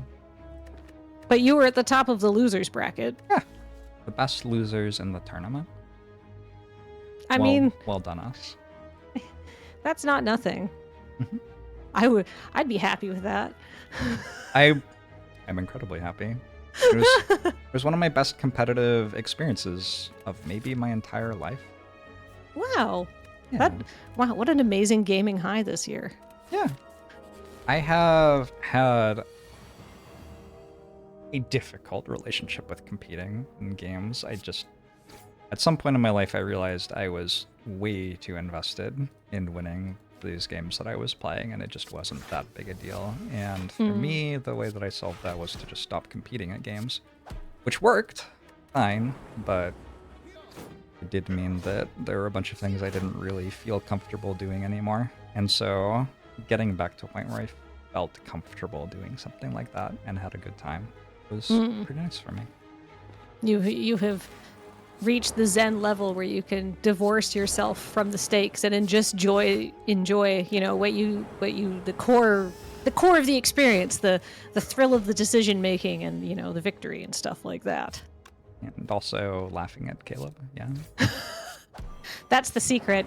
That's the ascension of your understanding, is you just have to be able to make Caleb stress out. Does he know? Have you told him like he's Oh, he knows. Are you going to invite him to any other tournaments?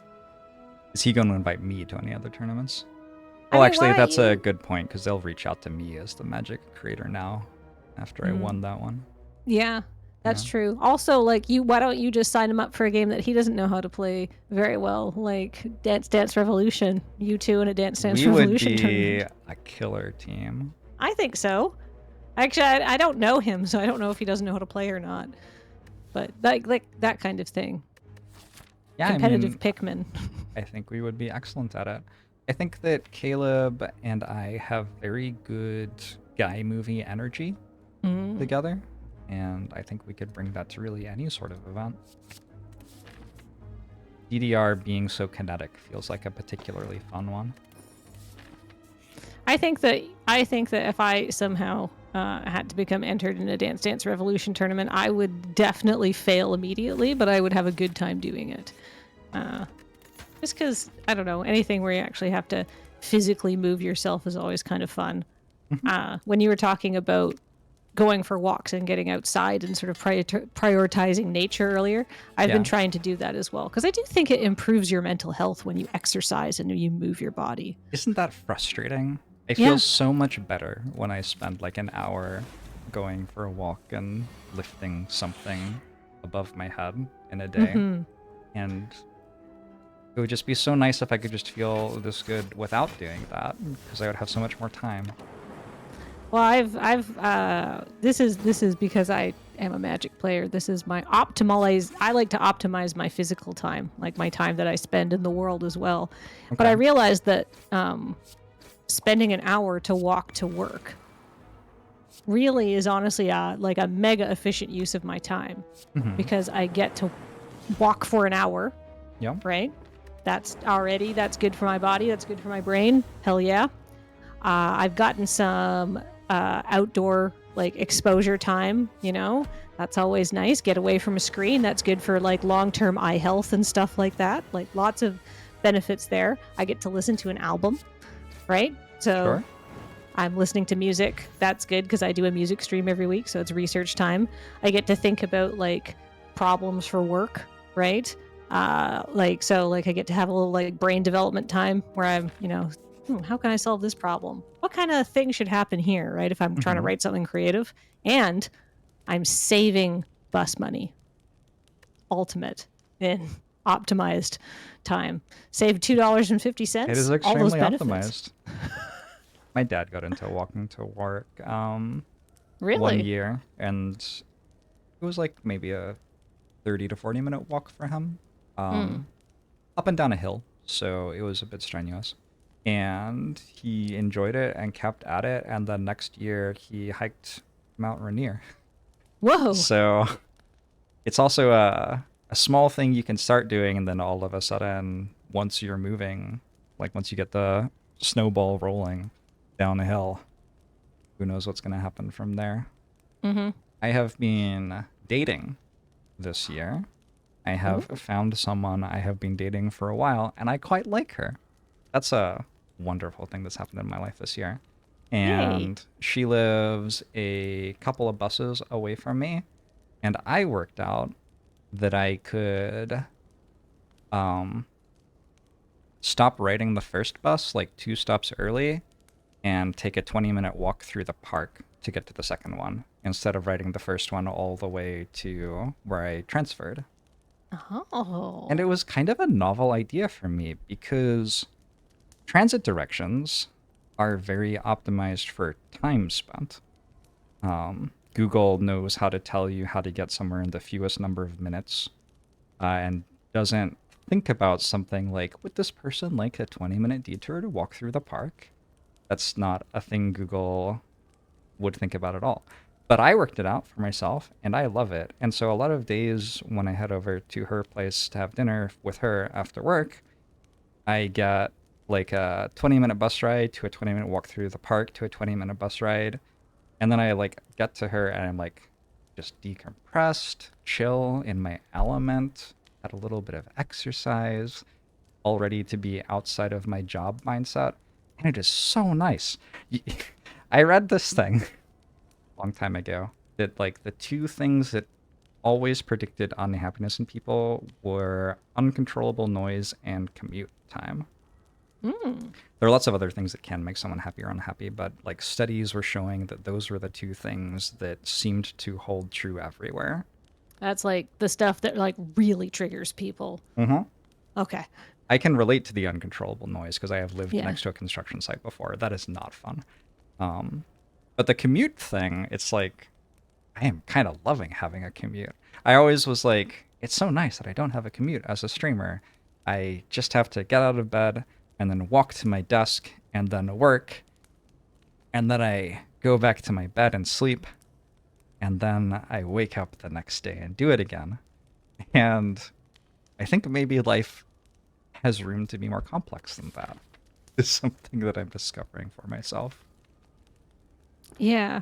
I realized during the pandemic that I missed going to work a lot, and I didn't like working from home all the time and never going anywhere, doing anything. And now I'm actually almost incapable of working productively from home. Like I kind of have to go into my office because when I'm at home, I just am. I don't know. My brain's like, I don't want to. I refuse. Yeah. It sort of just has a little temper tantrum. It is nice to have a working space, I think. Yeah. Let's see. Someone in chat said, doesn't walking the same route every day get monotonous and eventually boring? It's like, well, I'm very fortunate because if I walk to work, the more you walk, the faster you get at walking. So you can start doing things like, what if I walk down here? What if I go over this way? What if I do that? Right? And then you find weird alternate routes and occasionally dead ends. Would you say that walking is like a Metroidvania? Yes. What an excellent way of describing it. I don't actually really know what a Metroidvania is. I've never played Metroid, but it seemed like that was vaguely what it was. Well, I mean, eventually you uncover more and more of the map, right? Like as you go back and retrace your steps over and over again, you add to your known area. So Victoria, where I live, there's like hidden pedestrian pass-throughs at the ends of certain streets that are like not on the map. Like you look at Google Maps, and unless you like zoom in to the highest level, they're not there. So you have to kind of already know what you're looking for. Or on some of the like street signs, there's like a tiny little yellow corner on some of them with a little tiny pedestrian. Like I'm talking, it's like 1/100th of the street sign. Maybe like one. Yeah, it's a very small corner, just at the very corner. You're saying it's a pixel perfect trick. That's what you're saying. Basically, it's yeah. So I've been walking around and finding secret things. So sometimes I end up going down streets that I think I should be able to get out of, but I can't. And then I always worry that I'm gonna freak people out because I'm just like aimlessly walking up and down a dead end street that everybody who lives on the street knows is a dead end street. So what the hell am I doing here, right? Mm-hmm. Yeah, Victoria has some mazes. Last time I was there, Surge took me into some sort of courtyard that you could enter from like every direction, but you couldn't see the street outside from within it. Did it have a basement and a brewery in the bottom? I think so. It was like 3 floors. It had like a computing school on the 3rd level or something. Yeah, that's Market Square. Yeah, it was wild. I was so lost. And then he took me to Chinatown, which Victoria says is the oldest Chinatown, but actually Chinatown used to be somewhere else in Victoria, and then they moved it. So it's not the original Chinatown. Oh, well then. That's what he told me. I don't know. I mean, I believe it. I feel like Sturge has the local lore. Yes. And but our Chinatown does have several cool alleyways. Well, it's like 3, but they're fun. I got the full tourist experience. Yeah, coming to Victoria and hanging out with people was definitely one of the highlights for me of the year. We've done like river floats and things like that. Seeing Surge is so lovely. I like Surge so much. Surge is such a good person. He is, and he makes you feel like you're a good person. Not that I'm like a terrible person or anything, but I feel more like a good person when I'm hanging out with Surge than I feel like I do at any other time in my life. I just feel like I can't behave as badly as I might normally around Surge. I try not to behave badly anyhow. You know how like, you can, once you get to, I would say somewhere in your 30s, you can kind of like have a good pinned down idea of what kind of person you are. You get better and better and better at understanding how this machine that you are stuck in works. Yeah. And then a pandemic happens and you get really confused again. But I think I'm working it out. When I've been fortunate to know some of the nicest, sweetest people that I think possibly exist on Earth. I know Surge, and I know my husband Graham, and they're both very pure of heart. And getting to know them made me realize that I was not. I'm literally the opposite. I have evil inclinations, but when I hang out with people like Surge and Graham, I'm like, no, be good, Kathleen. You can fight that urge. You don't always have to do the worst thing. Did you play any Baldur's Gate 3? I have not had time to play it yet, but I really want to. I had a segue, but if you haven't played it, I will not spoil anything for you at all. I would appreciate that. Yeah. Have you ever played any of the Shin Megami Tensei games? I have not. No. Drat. They have a complicated moral choice system, which I've always enjoyed. So I feel like it's not got a patch on Baldur's Gate, but maybe a similar thing. I want to play that very badly, but I've been working on other stuff, so. Yeah. Ah. What? Talked about game nights. Talked about writing for wizards. There was another thing I was going to ask you about, wasn't there? Can I ask you? Oh, Yes. I want to ask you about something. What's your favorite music that you've listened to this year? It doesn't have to be from this year. I think this year I've gotten a lot more into Phoebe Bridgers and Taylor Swift, which is very basic of me. Yeah. But it's also wonderful, and I do not regret it in any way. Good. I don't think that anyone should ever regret what kind of music they enjoy listening to, because I don't know. I personally find music to be very nice to listen to. Do you find that listening to music kind of enhances your walks or just your day-to-day life? I would struggle very much to stream anywhere near as much as I do if I didn't listen to music while I stream. That is 100% true. I know this from experience. So what's your favorite streaming? Do you have different streaming music as to I'm just a bit listening? eclectic. Oh, I see what you're saying. I don't listen to stuff that's super explicit on stream. It just feels like I'm not a family-friendly stream, but it feels like I want to be the one who's choosing not to be, not like my Spotify playlist or whatever. Right. Interesting. So yeah, when I am off stream, I will listen to a little bit more vulgar music. Oh. Whereas What's the post watershed music that you listen to?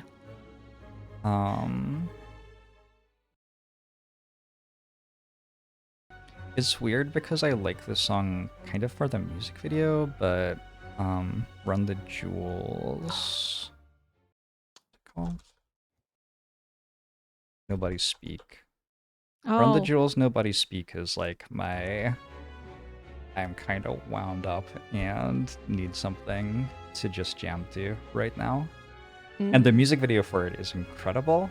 I do not actually watch the music videos of many songs, but there are some songs which will live forever in my heart in a very precious place because I like the music video so much.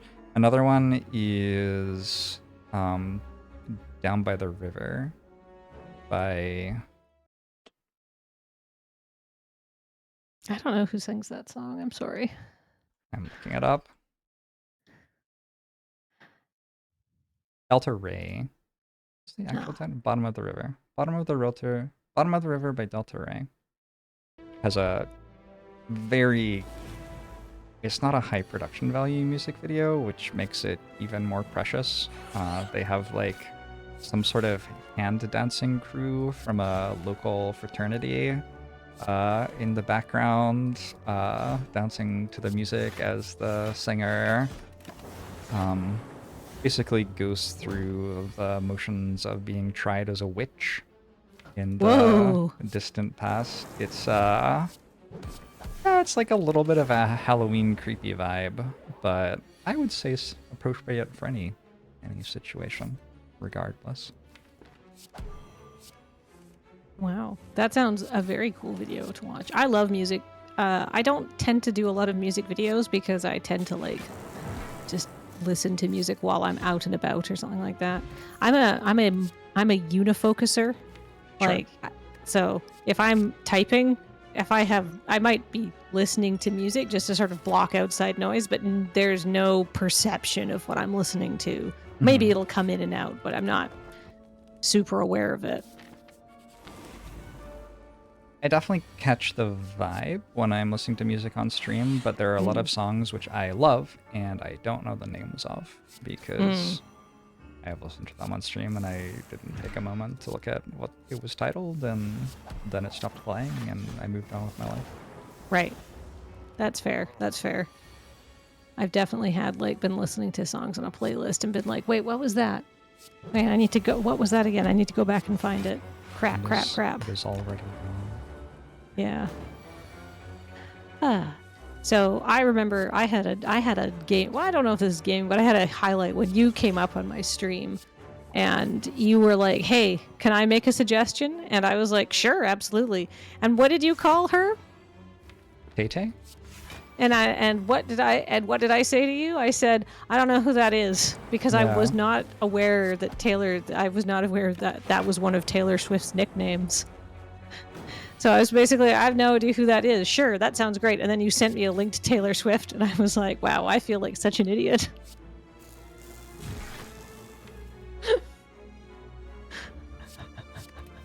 That was fun. I was introduced to that song that I played for you by a woman I had just met that night who was like a friend of a friend who had just gone through a breakup and was not taking it great. And she sang it at karaoke in front of a bar full of people and chose the 10-minute long version and just kept going for a long time, occasionally breaking into spoken word to talk about how angry she was at her ex. And yeah, it was something. It was powerful.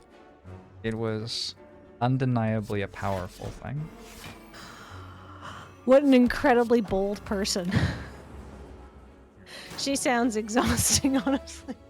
Yeah, we don't hang out anymore. Sorry. I mean, we never really did. It was just that one night. That was my only exposure to this human being. What a powerful presence. Anyhow, I didn't mind the song. It was certain, and it was great. I enjoyed having it on there, and I enjoyed getting absolutely roasted at not knowing who Taylor Swift was. Somebody in chat was talking about music earlier, and they said, I thought the only thing that you listened to is King Gizzard and the Lizard Wizard. And it's like that. I mean, one, it's fun. Two, if you got to talk about a band, their name has very good mouthfeel. But I liked a lot of like very eclectic music this year. But have you heard of a band called MS Paint JORBS? No, I'm familiar with the computer program. Yeah. Okay. So imagine. So imagine MS Paint. They are a trio of young men from Mississippi. They play in a band that is like a hardcore band, but they have no guitars. They just have drum, bass, and synth. And there's a lot of yelling, but it's just like, it's very uplifting music. So, like, I think it kind of fits with the vibe of this stream, and this was my favorite album that came out this year. It's just very fun and very, like, yeah, be empowered, kind of like, F that, kind of, you know. This is what I spend my time listening to, the stuff that sounds like this, hopefully. Is someone in there Clippy inspired? I don't know why they named their band MS Paint, aside from the fact that I think that it's charmingly retro to them because they're in their 20s.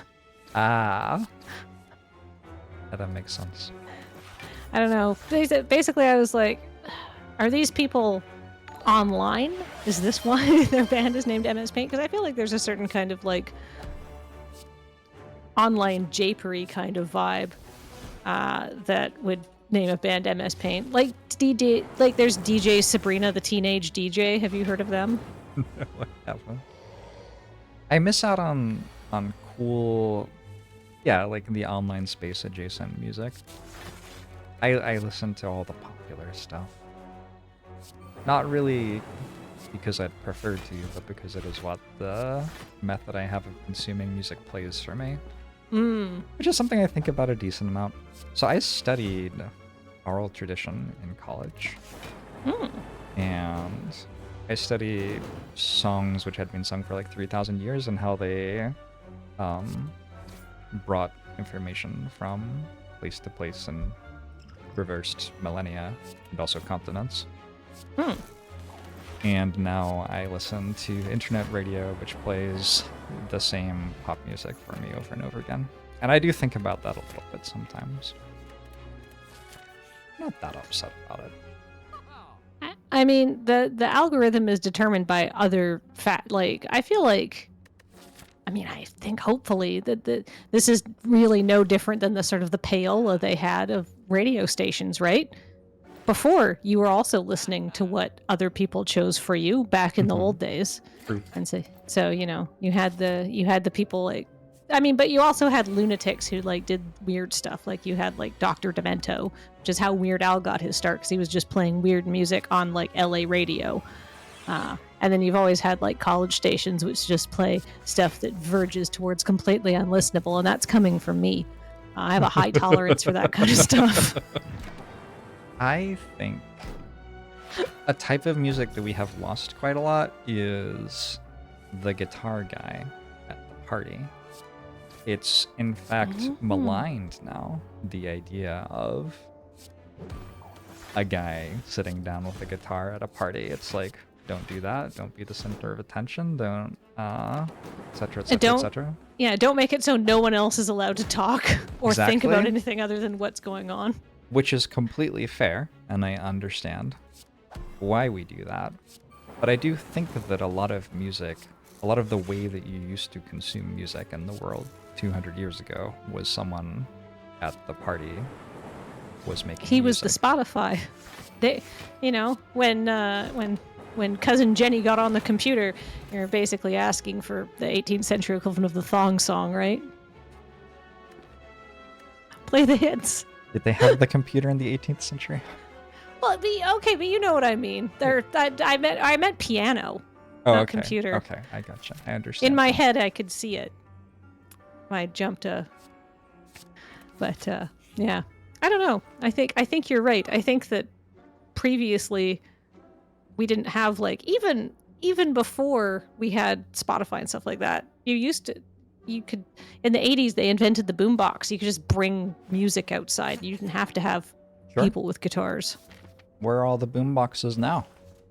Oh, they're Bluetooth speakers. My Bluetooth speakers could never really reach the same volume levels. Not quite the same. No, maybe not. I don't know. I mean, I have a pair two of them together for a surround sound experience. We've iterated we have far too convenient solutions now for doing exactly the thing that we want. We don't have to listen to cousin Daryl and his slightly out of tune guitar because we want to hear most of Stairway to Heaven.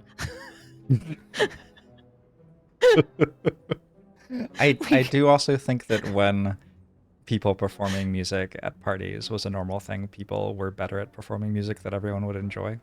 Like people would dance to it, for example. That's true. Things like that. Yeah, my example is very like based on my experience of like some guy at a bonfire at a campground. We've gotten bad at it, Kathleen. Yeah, but yeah, back in the 1600s, somebody would just be coming out there with a hurdy-gurdy and blasting the hits, and everybody would be dancing. Yeah, have you heard the Hurdy-Gurdy Man song? It's like 60 years old, you must have. I'm pretty sure I have. I'm struggling to remember what it is right now. I'll look it up on the internet. I think a cover of it was in the intro to... I don't remember which one it was, but like a new popular like HBO series or something, which brought me quite a lot of joy. It's by Donovan. Why do I know that name? Scottish singer-songwriter Donovan. Recorded in April 1968. Sure, 78. It's only 50 years old. 55, I think, yeah. Yeah. It's getting up there. It's basically traditional music.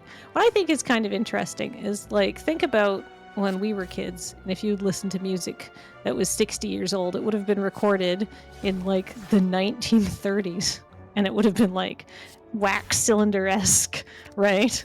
It would have been, like, you know, some sort of depression ballad. Mm-hmm. Yeah, and my nowadays, parents listened to, like, Cats and Les Mis, which... To me, that's music from the distant past, but like that was actually just music that was coming out then for them. Yeah. I feel like our generation listens to the music of the past in a way that other generations have not. Certainly because it's available in the way that it's not, like, you know, in the 1930s, only music that had really stood the test of time from 60 years ago would still be like available to consume, right? Or to hear and experience, I assume. because you didn't have like streaming and stuff like that. But I just feel like nowadays we have a perfect record of almost anything. So we can just be like, oh yeah, here's some music from the 1970s, which is like over 50 years old, but it still slaps, right? It's because, you know, it's got screaming in it. Kristan Harris talks about the right to be forgotten as something that, giving examples of how we don't have to make laws or something until it becomes a thing that is relevant to our lives. And his point is that it used to be that you would die and get to be forgotten. Right. And nowadays, like, yeah, I'm putting all this stuff on YouTube. I don't know that YouTube will last forever, but there is a non-zero chance that after I die, someone will still be able to watch this stream, and that's kind of weird. And maybe we shouldn't have to sign up for that when we like do things online or create something or whatever. Maybe it should be okay to just like do something and be like, yeah, I'm just trying something out for the day. I'm just a teenager drawing comics, right? Exactly. In a notebook. Yes, no teenager needs us to remember what they did 160 years later or whatever. I mean, although I will say, I feel like perhaps this is my pessimistic and evil nature. I do not think that we will be that organized to keep most of this stuff. That's because, like, we've been trying to like find old footage for like a podcast we've been doing, because Loading Ready Run has inexplicably been around for 20 years. Not me involved in the first couple of years. This was like Graham in his first year of university as a tiny baby. With a couple of his friends, Paul and James and some other people. Anyhow, I'm getting distracted. The point being, they're trying to find old stuff. Yeah. And on these 20-year-old devices, and some newer than that, like we're talking 15 to 10 as well. So, between 10 and 20 years old.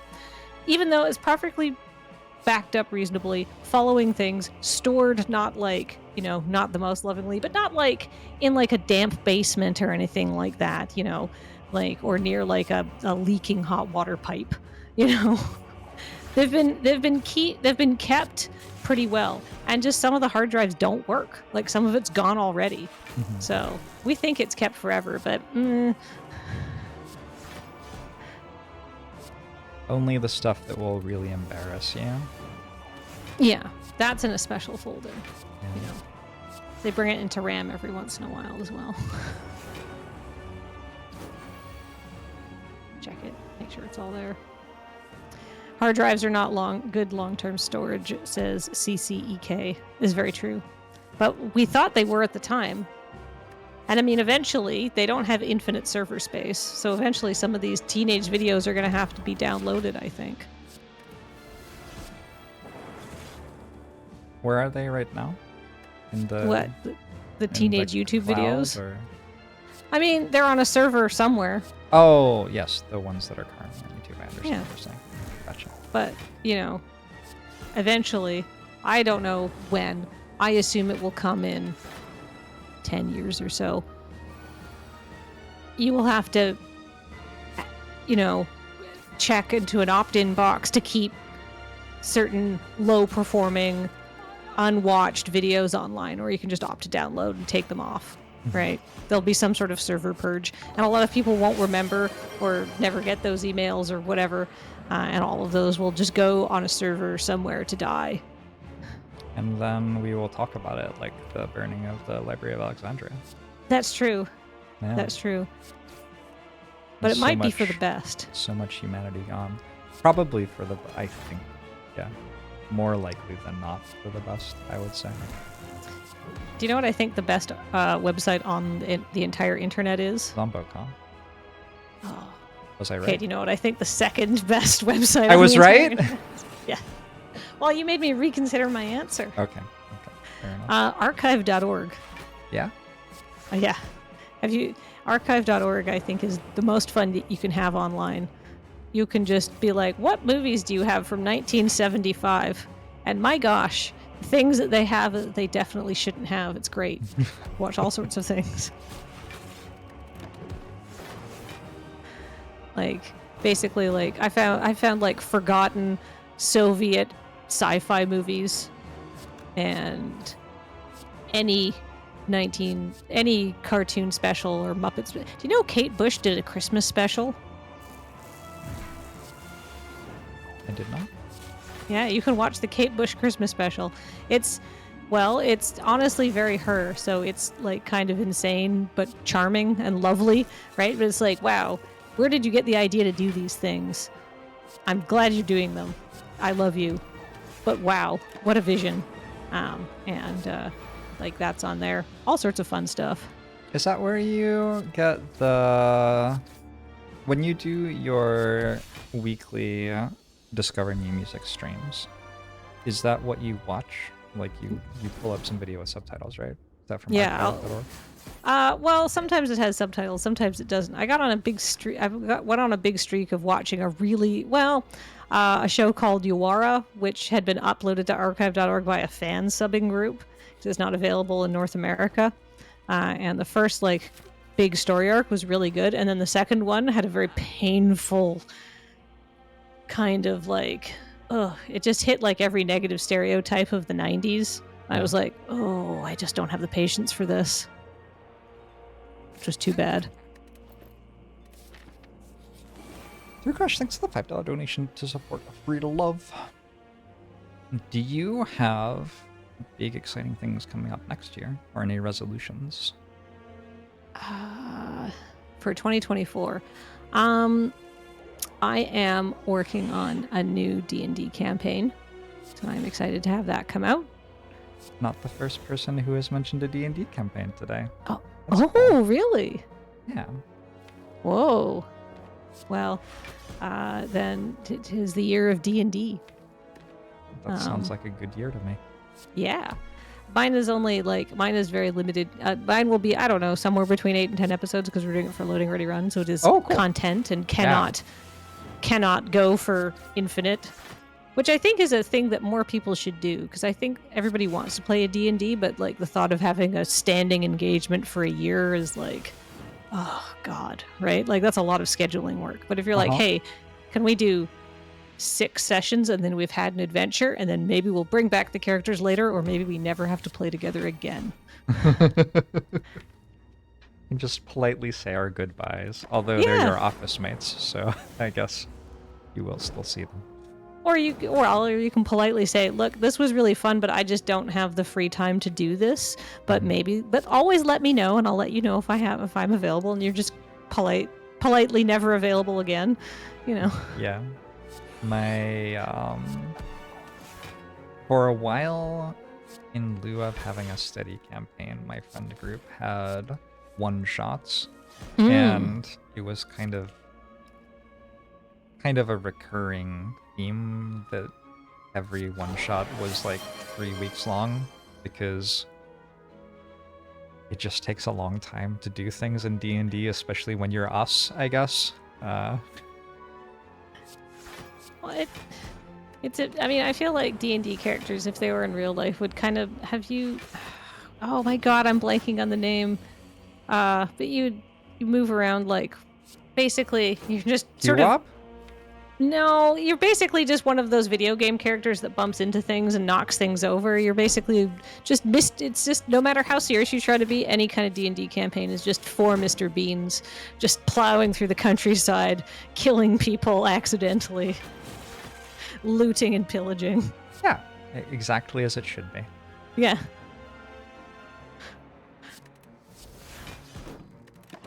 Somebody in chat says NPC. I always like designing NPCs. That's my favorite part of being a DM. It's just like, what's this person's deal? Well, I don't know what they're going to say to these people, but now I just get to sort of make myself a one-note character and figure out how rude I'm going to be to the party. I have had, I think, 2 DMing experiences. Both of which I've enjoyed. 3? Maybe I don't know if you count. There was one time I tried to make the game Space Alert within the 5th edition rule set, which was a strange choice to make, but I really like the game Space Alert, so I enjoyed it. Even if the others didn't. Oh. They were polite about it. They seemed like they had fun. But one part of being a DM that I did really love was building my NPCs and building the world that the players were going to be in. And I got really into it, and I was really invested in my NPCs, and then we actually had the session. I think this was literally my first time ever DMing, so I didn't know any of the like pitfalls to look out for or anything like that. And I realized with like absolute horror at some point that I was in a situation where the NPCs were talking to each other. And so I was just saying like, and then this NPC says this, and then this NPC says this. And then the other NPC says this, and I was like, oh god, oh no. DMing It's is hard. tough. Yeah.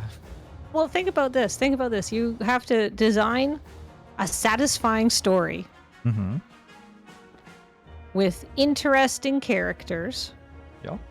but you don't know how the main character will interact with anything that you've decided in the story, and if they will find any of the interesting characters, or if they will take a liking to the ones that you sort of ahead of time figured could be largely unimportant. Right? Yeah. You're- No, it's really tough. It's completely non-linear, but then your players will experience in a linear fashion. I have certainly grown a great appreciation for people who are good DMs in the recent past. I feel like a good DM trick is that one, try to only give them one NPC to talk to at a time, because then they can't literally you can't get into Yeah. a point yeah. where your NPCs are. But sometimes that can't happen, right? Like if you're doing like a big scene where you're resolving things, where you have like, I don't know, maybe the big boss and his henchmen, right? I think that's fine as long as you've had a chance to build those characters up. But also, you don't feel afraid to give your characters just like, all right, this character, you can split your party up, or you can say this character, you know, this character is gonna talk to this NPC, all right, and you can do a little one-on-one thing with them while other people like obviously not for like 20 minutes or so, but they can politely wait their turn, and then everybody gets a chance to do things. Right? And they get a little chance to get a more involved role play because they're having a longer conversation, and you can direct them or guide them based on how your NPC behaves. And you can always ask them to describe things. It's like, oh, you rolled an 11. God, you just hit. What does that look like? And it's like, oh, wow, that's a nat 20. Okay, describe how you just completely destroy this dude, right? Yes. Yeah, involving the audience in my campaigns, well, the audience, the players, was something that I did not understand at first, but something that I took away from DMing was that as a player, I can make it so much easier for the DM to run the session. If like the DM is feeding me something that I could go along with, I don't have to treat it with suspicion and think like the DM is my adversary. How do I make sure that I don't step into a trap here? I can instead be like, oh, the Thieves Guild is meeting over there. Let's go meet them and find out what's going on. Maybe they have a quest for us. And then the DM would be like, yes, I do have a quest for you. Exactly. Yes. Which was a much better way to play D&D than, yeah. Then, okay, the sort of stereotype of, all right, you arrive in a tavern, you can see over there's a man in gray who looks suspicious but is beckoning you over, and over there, and you describe 3 different NPCs. Where do you want to go? And they're like, we leave the tavern and go down the street, right? Yes. Well, first we try to rob everyone. We get in a fight with the village guard, and then we leave and start a shoe workshop, which is what we will be doing for the remainder of the 10 weeks. Yeah. Meanwhile, I think I don't know who I want to credit this to, but I've heard the story sort of apocryphally. So I'm going to say I think it's from my friend Cameron. And he was talking about a game of high school D&D he played where they were a bunch of adventurers who had just taken a boat to Waterdeep, and they could see that their DM had this big binder of stuff. And he said, all right, what do you want to do? And then they immediately got on the boat. They got back on a boat and went to a different city. And their DM just looked at them and went, okay, you do that. You arrive at a different city. And he got the same bind. He basically was like, it looks a lot like Waterdeep. What do you want to do?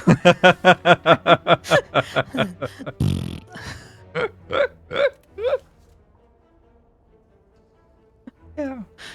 There are lots of good little DMing tricks. I've talked to a lot of people who have tried to build large worlds. I tend to end up befriending people who want to make a huge homebrew world of D&D for whatever reason. Maybe it's the kind of gamer I am, I don't know. But something that keeps coming up is the idea of, like, when you're building the world, you can have lots of caves, but you don't have to have something that's in every single one of them. You can just have like 3 different caves, and then you can use whichever one you feel like when somebody actually goes into a cave. It's like, oh, as someone who's like open world experiences like Skyrim, that's not how Skyrim does it. But as a human being, you know, you can. Yeah. Well, I mean, and also like you don't have to like build a million things for every different contingency. I think it's also be like, you know, you talk to your players and you do your session, and then afterwards you say, all right, well, what do you guys feel like doing for this plot? Like, because presumably at the end of your session, you've started your shoe shop, or you've, you know, accepted the quest from the Thieves Guild, you know, and then you say, okay, so next session, are you going to keep running the shoe shop? And they go, yeah, we're shoe merchants now. And you're like, great, okay. And then you as the DM can spend the next week and you can make them some interesting quests for shoe leather or something like that. So they still get to play D&D, even though they've decided they want to not do any of the things that you prepared. But maybe it all relates back to the Thieves Guild anyhow. Maybe someone starts stealing the shoes. What's going on? Maybe somebody knocks on your door and says, hey, this town has a mandated thievery allowance, and you're not letting us steal your shoes. Oh. I haven't played enough D&D. I'm kind of a monster as a D&D player. I just refuse to stay inside the box sometimes. May said in chat that I have never once made DMing easier for a DM, and that's like kind of true. But I think what you're missing there, May, is that I have an intentionally adversarial relationship with Alex, and we all love it. Yeah.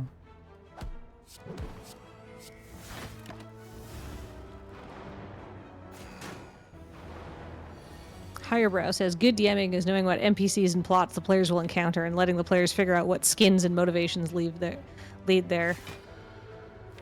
I like to have things where it's like, you could do this, or you could do this. Or if you want to be thorough, I suppose you could do all of it, right? But eventually, you'll fall down the giant Plinko board of encounters and NPCs and into fighting some big bad guy, right? Is it the bad guy from this thing, or is it the bad guy from this thing? Sort of dramatically, I'm gesturing over to different sides of the Plinko board that might have taken you there. I don't know. We'll figure that out when we get to the end, right? Kind of deal. What's your favorite memory from D&D as a player? My favorite memory from D&D as a player is I was playing a game that my friend Dale ran. I think that you would not be able to stymie Dale, because Dale's philosophy as a DM is I'm a helper. If you want something, I will of course say yes. Why would I say no? I don't want to remove your player agency. Saying no is no fun. So he's a very kind of yes and kind of guy. And we had decided that we were going to fight a demon, and it was a Gigglemancer. and that it was a class of demon that Dale had made up because we were in Chult, which is a famously kind of like awful environment filled with like monsters and stuff, but also demons had gotten in there to make it even worse. And so we get there, and my character does not do well in this fight against the demon. In fact, I do very badly and almost die. And but I don't die because Dale says your character doesn't have to die, but you have to take some sort of like massive penalty, right? Like you are changed somehow by the demon magic. How do you want that to manifest? And I said, well, considering he shot me full of spikes, I should probably have some physical scars. And he's like, great, yep, physical scarring. And I was like, but anyhow, we sort of worked it out between us that the magic had touched me in a way that I now had a literal demon tail. Okay. Like a weird, scaled, iridescent demon tail from the Gigglemancer. But my character, with the incredibly just the worst skill of common sense, I was like, so can it be prehensile, Dale? And Dale's like, sure, but now it has to be longer. And I'm like, great, done. So my character, upon realizing she had a prehensile tail, was like, great, I'm into it. This is fabulous. Because my character was an idiot and refused to be repressed and just assumed that everything would work out for her, even in the face of increasingly things not working out very well for her. And I loved inhabiting that mindset of, yeah, sure, I'm working for a green dragon now, but like, she's got a pretty good dental plan kind of vibes. Hey, Voxy, thanks for the raid. Hi, Voxy. We're hanging out with Kathleen right now. We are raising money this week for Free2Luv, which is a charity which funds art programs for kids to teach kids to love and accept themselves and others through the language of creativity. They're pretty swell. I like them. If you don't know Voxy, you should know Voxy. Yeah, with the She's program. So cool. Voxy is very cool. Did you play with Voxy on game nights? Was she in the game? No, she was in a different game nights that year. Okay. But I fought against Graham when I was in Minneapolis. Oh. Is that like a point of contention in your relationship? Did Graham get to go to Vegas as well? Well, he went to Vegas because he was going, but he did not play in the grand finals because he did not win the Minneapolis match. No, Graham was he is the most. Oh, Voxy, did Voxy host your show? Did you? No, it was Rachel. Rachel was hosting the Minneapolis show, but Voxy was at Vegas. But as I was saying, I think that I can't imagine anybody who would be more excited for me winning than Graham, even if I had to beat him to do it. That makes sense.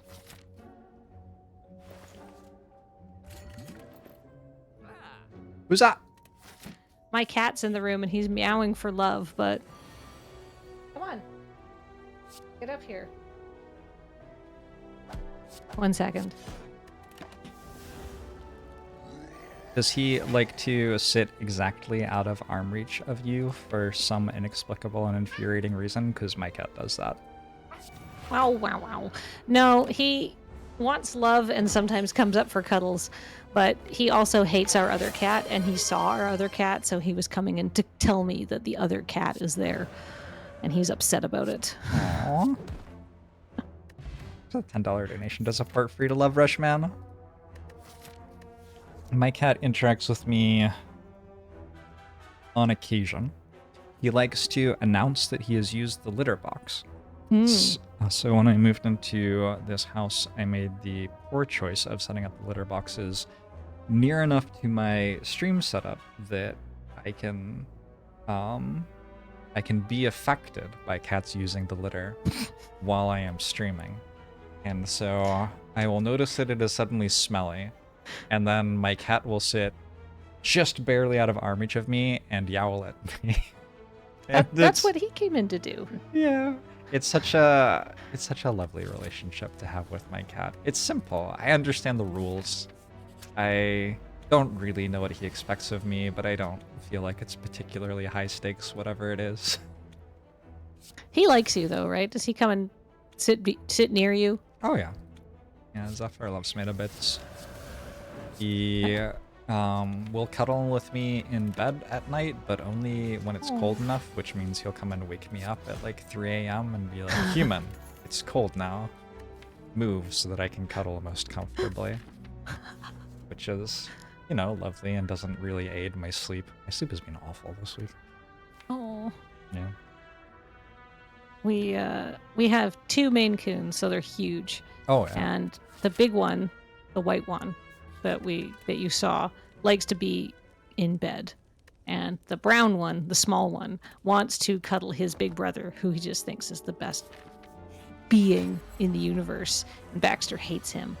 And so in the middle of the night, because they sleep on my side of the bed, because they know that I'm smaller and more easily bullied out of my space than Graham is. So in the middle of the night, I wake up because I'm sleeping on a funny angle, and I see that the 2 cats are together, and Baxter's asleep, and Finnegan's sleeping curled up beside him and licking his head. It's very sweet. But then Baxter woke up, realized what was happening, and hissed at him. He's like, nam, nam. My cats have favorite spots in my house. And depending on how favorited a spot is, there can be a little power struggle over it. Where, you know, one cat wants it, but the other one's theirs. So there's a little bit of a fight. They don't get super nasty with each other, but, you know, they'll compete a little bit for the spot. But if it's a really, really good spot where it's not worth it to fight for it, they will, like, sleep in it on top of each other. So my favorite pictures of my cats are when, like, one of them has settled onto a blanket or whatever, and the other one is just, like, flopped directly on top, like a very large weighted blanket on the first cat. And it goes both directions, too. Like, who was there first changes. Oh. So they're willing to cooperate, but only if the best spot is on the line. Sometimes it's just not worth it to fight. Sometimes you can just share. It's just that good. It's if only humans as a whole could think about that. There are a lot of things we could learn from cats, like... No, that might actually just be it. Cats apparently have really strong, like, gastrointestinal systems. It's really hard for cats to get, like, food poisoning because, you know, cats are kind of, you know, they'll like, wild cats are also, like, sometimes feeders of opportunity, and also they lick their own buttholes. So I think we could pick up some intestinal fortitude from cats. All right. That and the cooperation if there's a warm blanket. And how to bathe ourselves a little better. Oh, and how to cough up a hairball. That seems like a useful hairball. skill. Probably less important before you start bathing yourself with your own tongue. Yeah. But then once you've started, like at that point, yeah. It's kind of a essential. big deal. Yeah. Yeah, absolutely essential.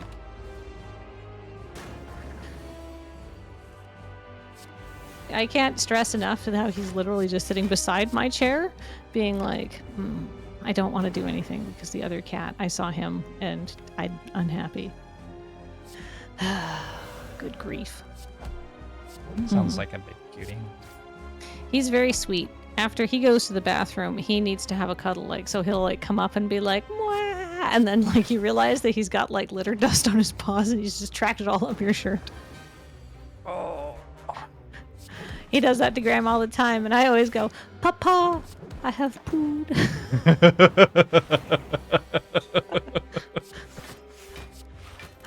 You had to use the litter box.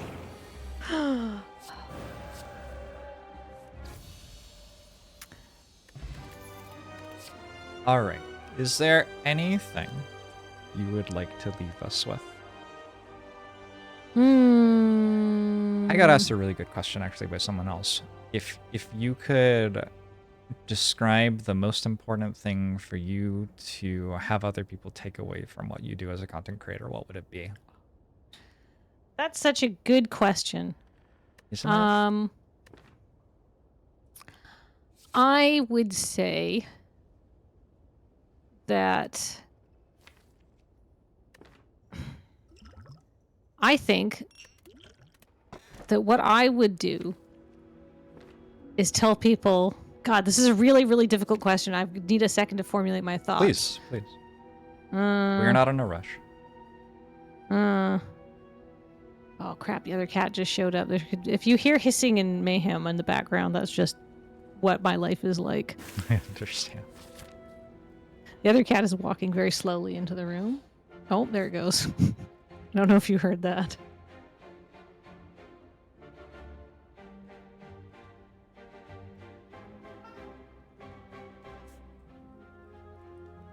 Well, if a fight breaks out, we'll know why. I don't know if anybody in chat heard that, but it was, there's hissing and growling now. But anyhow, I think that for me, my personal motto is not, is this the most profitable thing to do? But how much joy will this bring into the world? And what is the cost for doing so? Does it hurt anyone? No. Is it fun for, kind of the people doing it and stuff like that? Good. Does it make people happy, and does it require a ton of resources? No. It's just kind of simple and nice, and for what it is, extremely well done.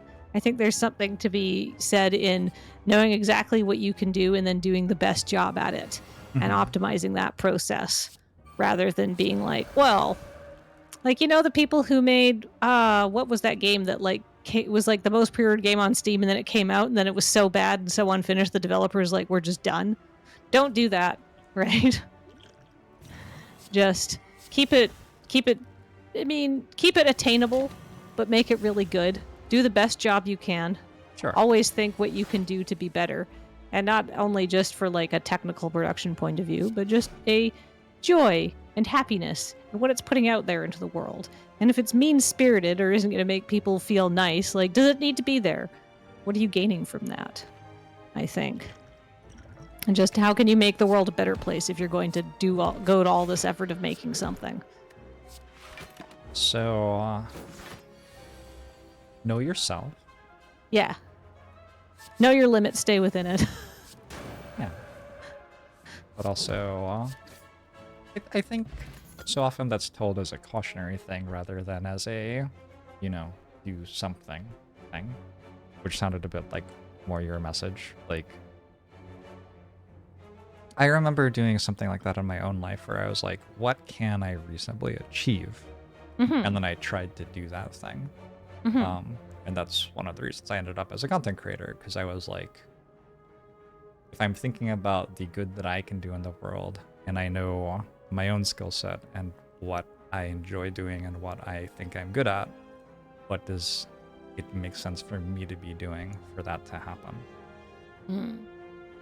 That was a question I asked myself. I spent 2 years trying to answer that question or something very like it, and ended up accidentally ended up in content creation basically. But when I was here, I was like, oh, this kind of answers the question. So I ended up in content creation also accidentally, because all I've really ever wanted to do was to make people laugh. I wanted to when I was a kid, I wanted to be a cartoonist. I wanted to be like Charles Schultz. And then I realized, later that what I was really better at was the writing and not the drawing. And not to say I'm not a serviceable artist, but you'd think for somebody who works so hard at it for so many years, that'd be a little bit better. But at a certain point you have to be like, well, what are my actual skills? And then I realized I'm not bad with writing, and I'm not bad with the structure of writing. And so I can sort of take things apart like a puzzle. Right. And so I realized all of my years practicing making comic strips made me okay at writing sketch comedy. And I met this guy at a university conference, and he was doing sketch comedy. And I thought I could probably write a sketch, because a sketch is just several cartoon scripts stapled together. Mm-hmm. And then we kind of got into that. And then I was just sending in sketch stuff. And then, it's it sure would motivate people to do these things that you've told them to do if you were in it too, right? One, because you want to see this made so you can help make it. And two, if you're going to ask somebody to say something absolutely bananas, then, you know, gives them a little confidence to know that you're willing to say it too. So I got into like actually being on camera, which is one of my least favorite things ever. And it's true. I didn't even know how to do makeup. I had to get like a friend of mine to show me how to do makeup and stuff because I've never been like I dropped out of acting class in high school, like drama class, because I was like, I'm never going to use this. Which is not to say I'm not a huge class clown.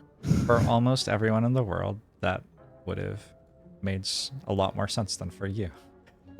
Although I think that I know lots of people who did drama through high school and even college, and I feel like they use the ability to like command a room and animate their body for so many things other than acting.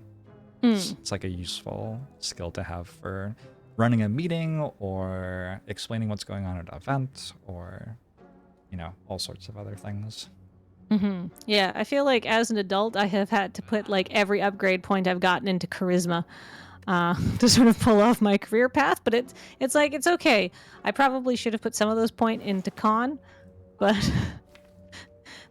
when I hit like level 70 or whatever it is, I'll deal with that problem then. Yeah, you can have someone else tank for you right now. That's fine. Yeah. If only I could go. Oh man, if I had to die as a septuagenarian fighting a dragon, I'd be very happy with that. That's such a good way to go out. Immolated immediately, but also saving the world from a dragon. Oh, you're going to... I don't know that you save the world if you get immolated immediately. Regretfully. In the process of casting a powerful spell, maybe. Okay. All right. I don't think I could beat a dragon. Yeah. Carados SA says the game is the day before. I think that's right. Can't remember what it was because I didn't play it. I don't play any of them shooty games. But yeah, basically they were like, "Hey, let's make this super ambitious game. It's going to be awesome," and it looked cool. But then they realized they just couldn't do it, so they're like, "All right, well, we're done. You can get refunds, but we're not doing games anymore. This destroyed us." And it's like that's always very depressing. It is. I do think it's hard to know for sure that you can make a game. It's a very hard thing to do. Oh yeah, I can't imagine how difficult it would be to make a game. I've been stressing over a single D&D plot for like 2 years. But you feel like it'll be good. Yeah, I have amazing players. Okay. So, because we've talked a lot about like you don't know what your main characters will do, which is true. The D&D, the session's really defined by the players you have, and my players are Cameron, Ben, Ian, and Wheeler. And if you're a Loading Ready Run fan, those names are meaningful to you. But if you are not a Loading Ready Run fan, they're four very fun people who know how to have a good time and not take things too seriously because it's a streamed D&D game, so it's going to be goofy and silly. Yeah, it sounds like a good cast for sure. Yeah. Oh, whoa, Cardo's essay is up on the deep lore of that game. They said they asked volunteers to code it. Big red flag. That's true. We looked up their website and they had a volunteer section, and I was like, excuse me? What do you mean? I've heard of volunteer playtesters, but volunteer coders, I don't. That's just unpaid intern. Be honest, at least. Mathalian says, okay, question, is Wheeler pedantic for D&D rules? Absolutely not. He is not. He's a D&D babbo, so he's not super pedantic like he is for Magic. What's the thing you're most looking forward to in 2024? You've probably already answered this question, haven't you? Yeah, but I can tell you. And streams have a transient audience. That's true. And also, I don't know what the answer is right now, which is weird. Oh. So I'm gonna try to play lots more Spire. Because I really love this game. So I'm gonna stream lots of Spire. That is the thing that I'm excited about. You already have like 9,000 hours in it, don't you? Yeah, but this year I only spent 30% of my stream time on Slay the Spire, and the rest was on other stuff. And I realized that I was missing it. I have a couple of trips lined up. I'm going to LA and Chicago, definitely. Ooh. And I will try to make it to you all up in Victoria at least once. You can play Um, board games. Yeah, the Slay the Spire board game should ship sometimes this year, and I have had a standing date to play it with Ben and the gang when we get a copy, which I think we thought was going to be a year ago at some point, but I don't know. That was overambitious, I guess. I don't think that's on them. I think that's on us. I think we were being unrealistic. Well, it just takes forever to make board game components, yeah, I believe. and I think a lot of the supply chain issues from the pandemic are still existing for that industry. Maybe they're existing everywhere. I don't know, but that's where it most seems to get hit. This is the second year that I'm spending in my house. The first year I spent trying to organize the inside of the house, and I've got it functioning pretty well. Just need to replace my microwave and my fridge. It's on the list. But those are like kind of like big purchases, and they're working fine, so I don't want to do it yet. But this year, I'm trying to get the outside of the house functioning well, which is very exciting to me. I have spring bulbs planted. I love gardening. This is like secretly my jam. I have a variety of weeds, and I have planted clovers to fight them off. And every week, the clovers have spread a little bit more through my yard, and I'm getting more and more excited. Oh, clover is a god tier lawn replacement because it stays greener way longer. It doesn't use nearly as much water.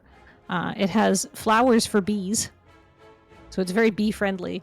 And it's if you do walk on your clover lawn, which is not as hard wearing as a lawn, but it's very soft. Just don't step on a bee. Yeah. I am... I'm very excited about that. So are you Those doing? are the... Are you just letting clover run all over the grass? I have like a dirt patch that ostensibly looks like it was probably for planting things deliberately, but then it just got overgrown with weeds, and I'm letting the clover take over that. If the clover takes over the grass, I'm okay with that.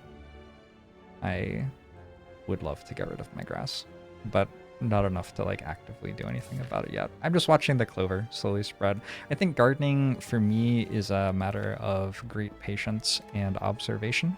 I am very interested to see what will happen, and what will happen may take a year or something, so I'm good to just kind of chill until it does. It will probably take more like, I would say probably like 3 years if you're doing any kind of like if you're like, I'm going to plant a bush. It's going to take like a couple of years before it starts to get to like any kind of decent size. But it's very, I don't know. I have a little patch that I put stuff in, and I find it very, like, I find it nice. I like being like, oh, I'm watering my plant. I'm got some flowers. I'm not just looking at bare dirt anymore. It's very easy to see that things are happening, and sometimes the things that happen just seem like straight magic. Like I put a little thing in the ground, and now there's a bigger thing. What's happening? I got a very small... Oh, here. I got a very small Christmas tree. Are you going to plant it? I'm thinking about it. The thing is, it's a big commitment, because very small Christmas trees then grow into very large Christmas trees. Yeah. Wait, I wonder if you could put it in like a big pot, and then you could wheel it into your house because you can get those like bases with wheels that go under a pot and wheel it And into I your would house just and decorate need it. gradually larger things to get it into the house. Eventually, would be lifting it in with a crane through the roof. That's true, but that's like 20 years from now, Jorbs' problem. Yeah, Also, if you put it in a pot, it absolutely. probably will sort of top out on like how big it'll grow. One would hope. I don't know what coniferous trees do, though. Neither do I. Maybe we'll just find out in 20 years. I'll let you know. Experimentation. If you are going to plant that, just do me a favor and plant it a good 6 feet away from any foundational walls. Yes. Yes, I will be trying not to destroy my home. I've managed not to kill it so far, so off to a good start with that. I want to take a break before my next guest is here pretty soon. So I'm going to stretch my legs and stuff. Thank you for joining me, Kathleen. You are great. Thank you for having me. Yeah. And thank you for helping to raise some money for Free2Luv. Wonderful cause, lovely charity, and I hope everybody had a nice time. Jorbs, you're a pleasure and a good person. Thank you. Do you have anything in particular you would like to plug, send people to? What have you? Well, somebody asked in chat if I stream. I do. I stream with Loading Ready Run, and you already had Surge from Loading Ready Run on here. So I'm sure he gave you all that. But I also have my own stream. So if I'm in chat, I'm Brave New Faves, and I do a stream every Saturday night at 9:30 Pacific, where I just stream interesting new music from the year. And this stream this Saturday is a good one because it's the audience picks of the best albums of the year. So what will be the Ooh. most popular albums per the Brave New Faves community? Don't know yet. I still have to go through my Google form and parse all the survey answers and stuff. But What time do you start that tomorrow? 9:30 p.m. Pacific. 9:30 p.m. All right, I So may it's be very asleep late. already. Yeah. But if I'm But, still up, I will tune in. Oh, wonderful. Ooh, Max won. Somebody in chat says Mitski. Maybe. There's a good chance of Mitski being on there. All right. Well, I'm going to... How do I hang up? Do I just disconnect? What should we do here? I will make you vanish from the stream. And then... Bye, everybody. Thank you, Jorbs. Bye, Kathleen. Thanks for coming out.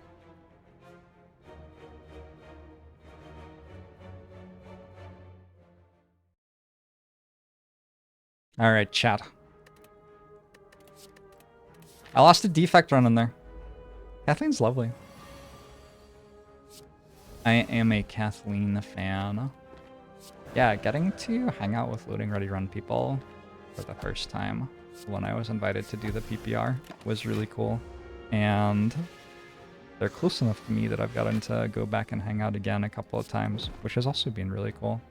It is a great privilege of a streamer that you get to meet people who are just far, far, far cooler than you, and then they will inexplicably choose to hang out with you and spend time with you.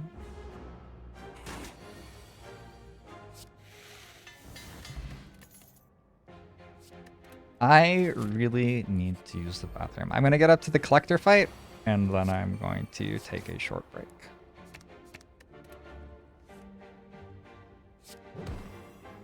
Just fade into the background of being quiet because can't figure out how to hang up.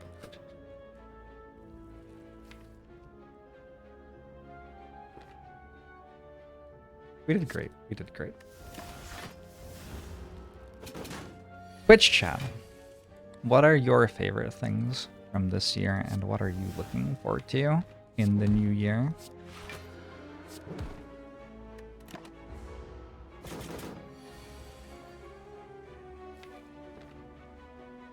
Are you looking forward to more cat girls, my Ashi?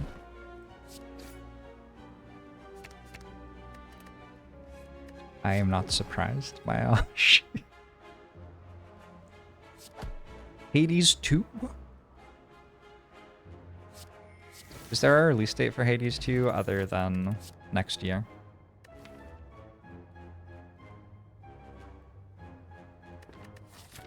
I think this deck can take Deva form. We just got a gambling chip? Yeah, sure, why not?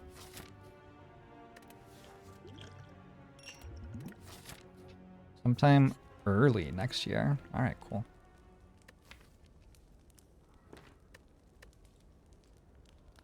I said I was gonna run to the bathroom. I will be right back! I will see you all in a sec. Wait, Andor Season 2 next year? No. They can't possibly make another season of that. How did Disney let them make the first season, let alone another one? That's cool. That's really cool.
Good shit, I'm back.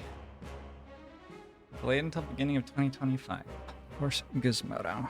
Curses. That's okay. We can just watch Andor Season 1 3 more times in the meanwhile. I feel like I watch it once every 4 months. Very, very good.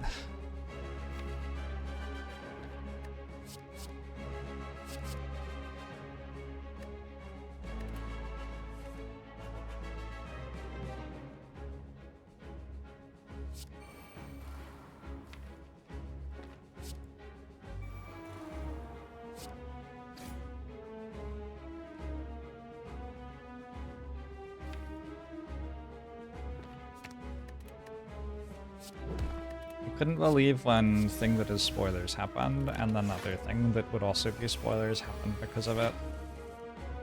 Gosh, that show. It's the only show where I have thought to myself, that really should have been the end of the episode. I don't understand why they didn't end the episode there. And then just felt like a complete idiot. Afterwards,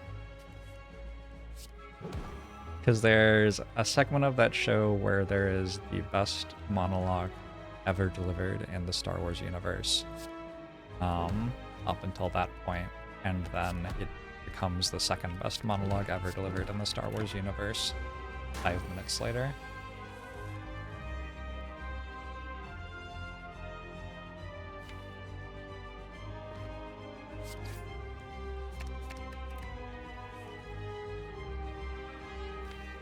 Andor is the name of the show we're talking about.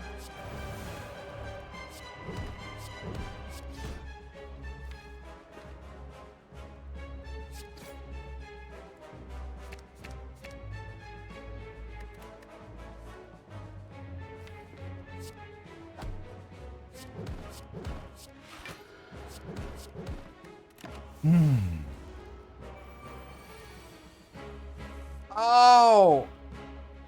Oh! Serge made me do squats yesterday. I think it was Serge's fault. But do you all agree that it was Serge's fault?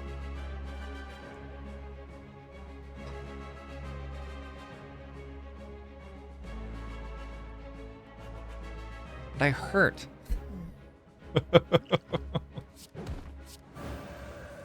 I'm glad you're on my side, chat.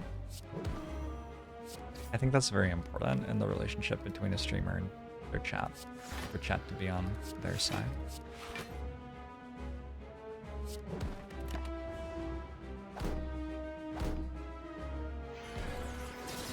Thing happened with the thing and he says something about society and you go, fuck yeah, bro. Surge or Andor? Both true. Both true. I feel like the game has gotten, like, noticeably harder as I've gotten a few Ascensions further through. Or maybe my rewards have just been particularly bad the last couple of runs. I feel like the last Watcher run I did, though, was, like, not an easy win. And this Watcher run doesn't feel like it really has anything strong yet? I don't know, I need to find some way to block, and I don't have a way to block yet.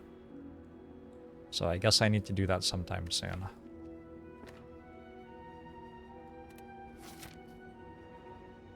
You're always on the winner side. Am I winning?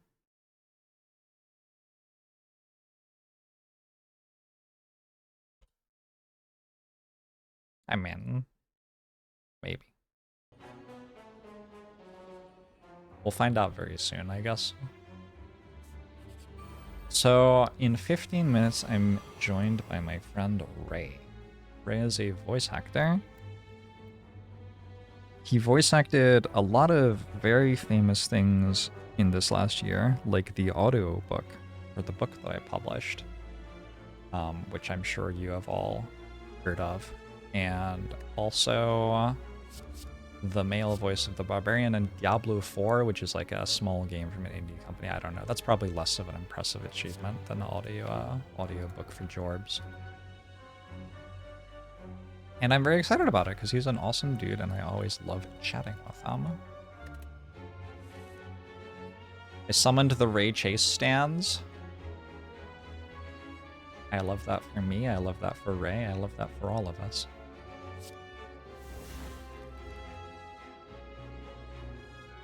He was the narrator of Armored Core 6. Was he really? I didn't know that. And he also voiced my modded character. He did voice my modded character. That wasn't this year though. That was one of the pandemic years. I honestly don't even remember which one. That was a little bit longer ago though. Did somebody say Ray Chase? I did. I did say Ray Chase. So that'll be really fun. This is the most tired Ray will have ever seen me. Hopefully that'll go okay.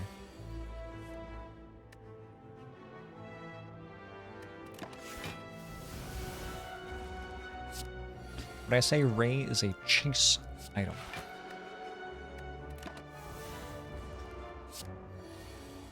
No. But if you want to, that's fine.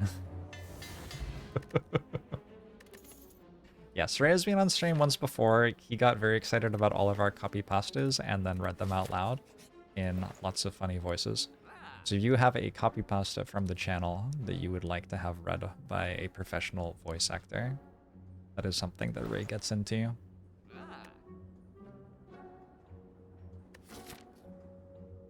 think I buy this over card remove. I don't have enough that card remove does right now.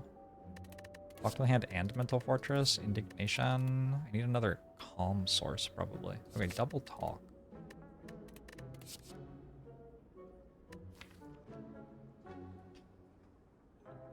Better than Mental Fortress? I don't know. I am forced into another shop too.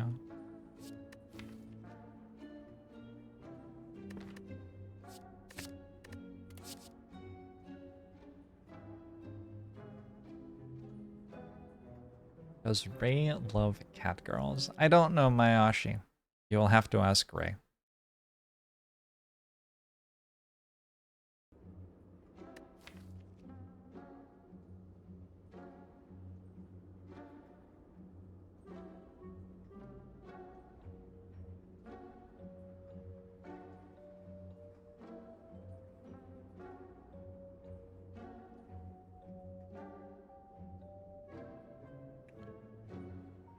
I have to make sure that he knows how to actually get in call with me, I guess.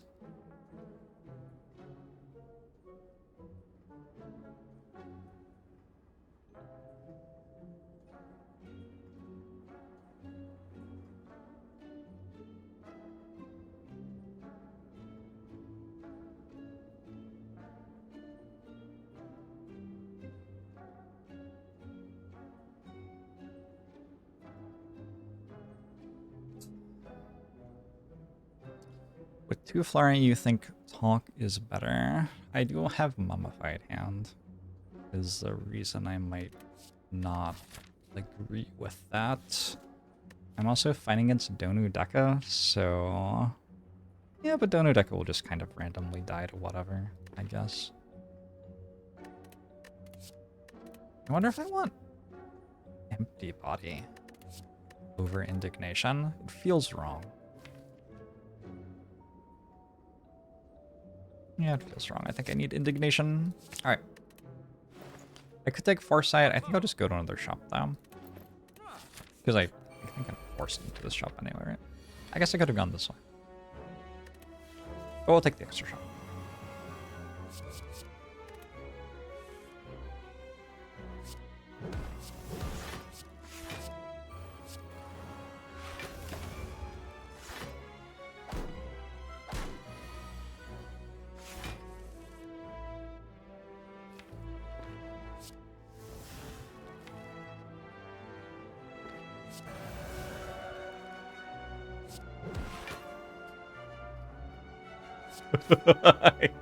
I just have absolutely no desire to make sound anymore. I'm so tired.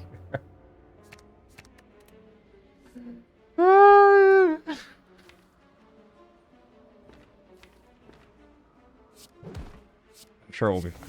I'm sure we'll be fine. How long have I been up? I've been streaming for 8 hours today. The real problem, though, is that I've gotten a sum total of 8 hours of sleep over the last 2 days. I've not been sleeping very well, so it's the slow burn.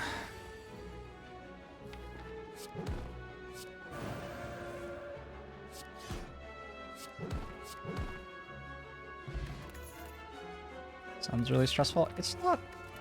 I'm doing something that I really love doing, and also so many people are being so nice to me.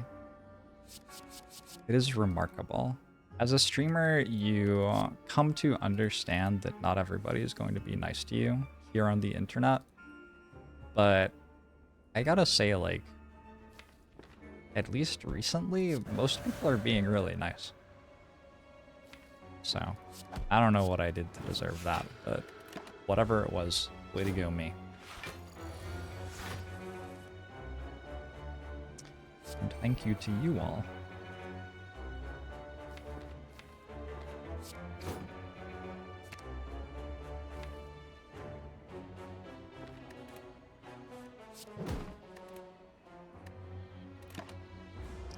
Love that for me. Me too. Yeah, it's kind of wonderful.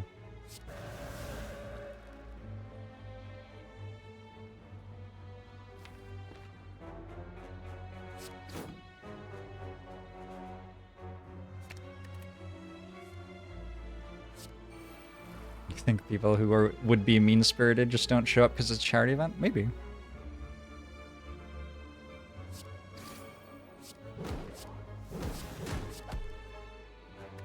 Why do they show up to the other stuff, though? I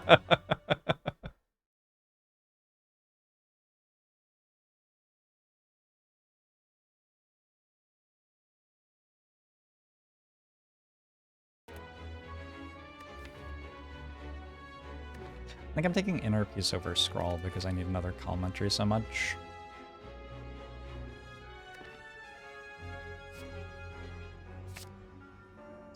I am kind, that is why. I try to be kind.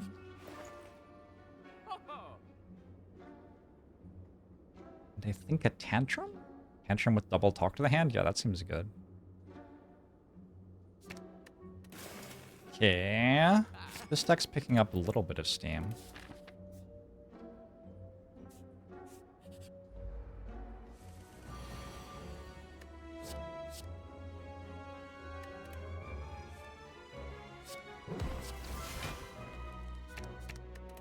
I have this theory that in streaming, the more interesting what you're doing is, the more people will be mean to you. Because if what you're doing is just kind of boring, the only people who are going to bother watching are the people who like you a lot. Which is like a terrible incentive for somebody who's interested in entertaining the world, right? Like, whenever you do something that's really fun and exciting, a bunch of people are mean to you. But Charity Week is challenging that belief a little bit. Because I think I'm doing something pretty sweet, and everyone's being really nice. Maybe the secret is just to do lots of charity stuff. Charity stuff is fun. Seems doable.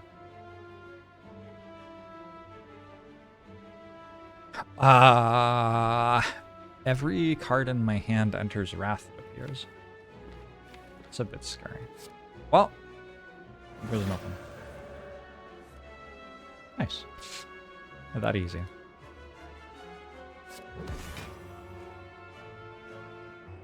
Been mean for decades, but you play nice to not get banned. How's that working for you? Enjoy how I structure the charity streams? You want to know a secret? I just kind of like wanted to hang out with my friends and raise money for something cool to end the year. I didn't really put much thought into it at all. I just mostly messaged a bunch of people who are my friends who are really cool and was like, hey, you want to do something? And then like a ridiculously high percentage of them said yes on short notice during a holiday week. So I think to some extent I'm also just very lucky to know a lot of incredibly kind and giving people.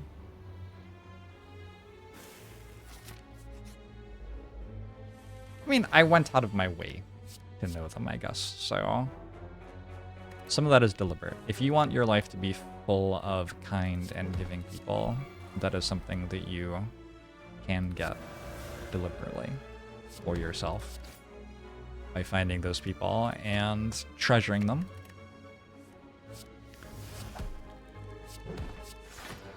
But it's something that's very hard to take for granted, you know? Because it's so incredible. Ray was probably playing Spire when I messaged him. Seems very possible. Hey Ray, how are you? Hey, Steven. I'm doing all right. Hypothesis from the channel. Were you playing Slay the Spire when I messaged you? When you messaged me when? Oh, just now to tell you how to like join the call and everything. No, but you know what I was doing is when you texted me last night, I was watching the bomb run that you were doing. Oh. On YouTube. Okay. So that was the case. Okay. That's so you're like watching my YouTube video and then all of a sudden you get a text from me. It was the best moment of my life. You, it is weird. It's like I guess it's moments too. Yeah, you're watching. It's like you're watching the TV, and then the character turns to you and says, "Welcome."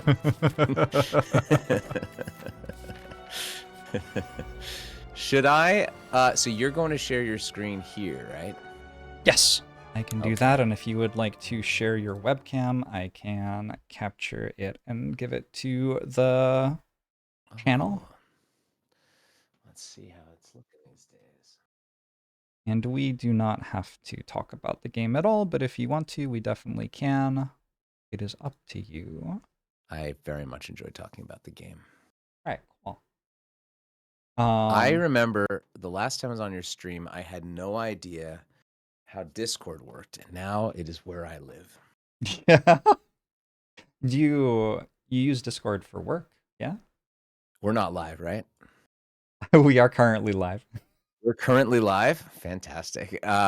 So don't answer. I use Discord for the game that I'm developing every single day of my life. But we will not discuss what that game is, but it is definitely called Play the Pyre. And it's a deck destroying game.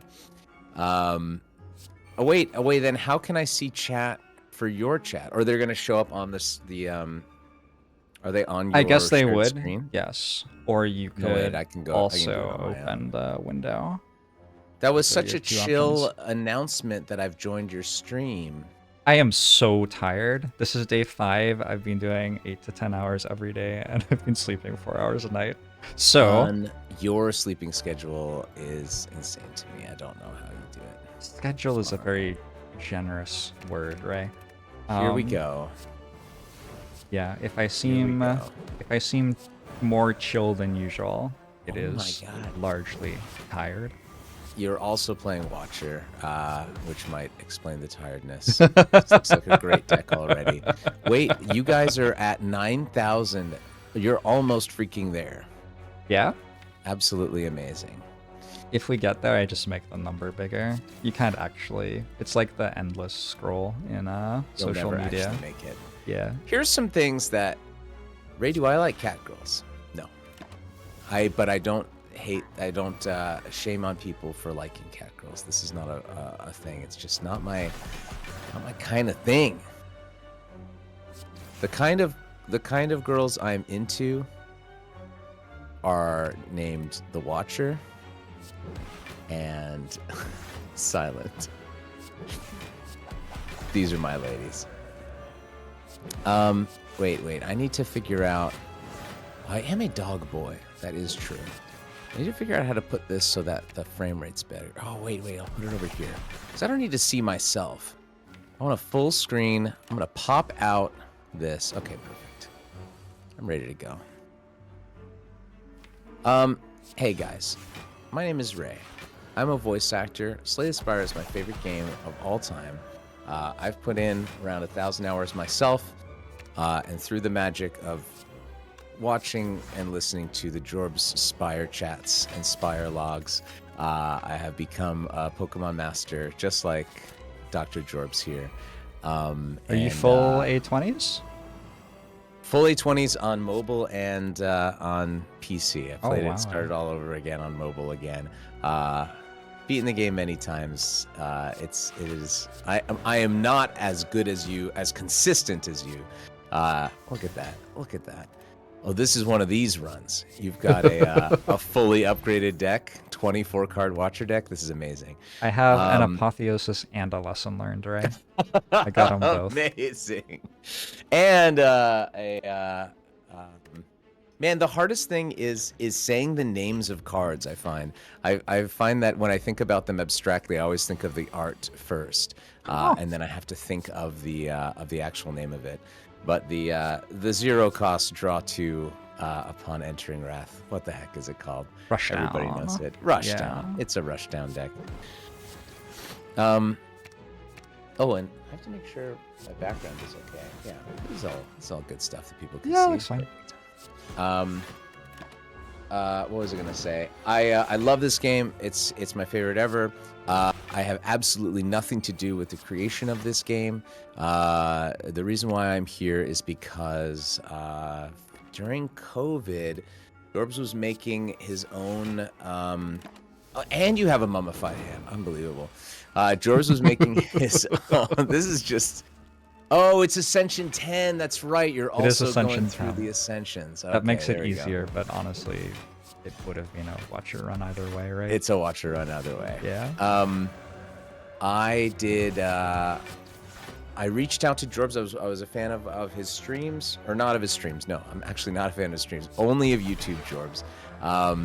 And do you feel a little it's bit weird uncomfortable saying working that with- right now? Because it's weird working with Twitch JORBS. This is not my native JORBS. This is not my native country.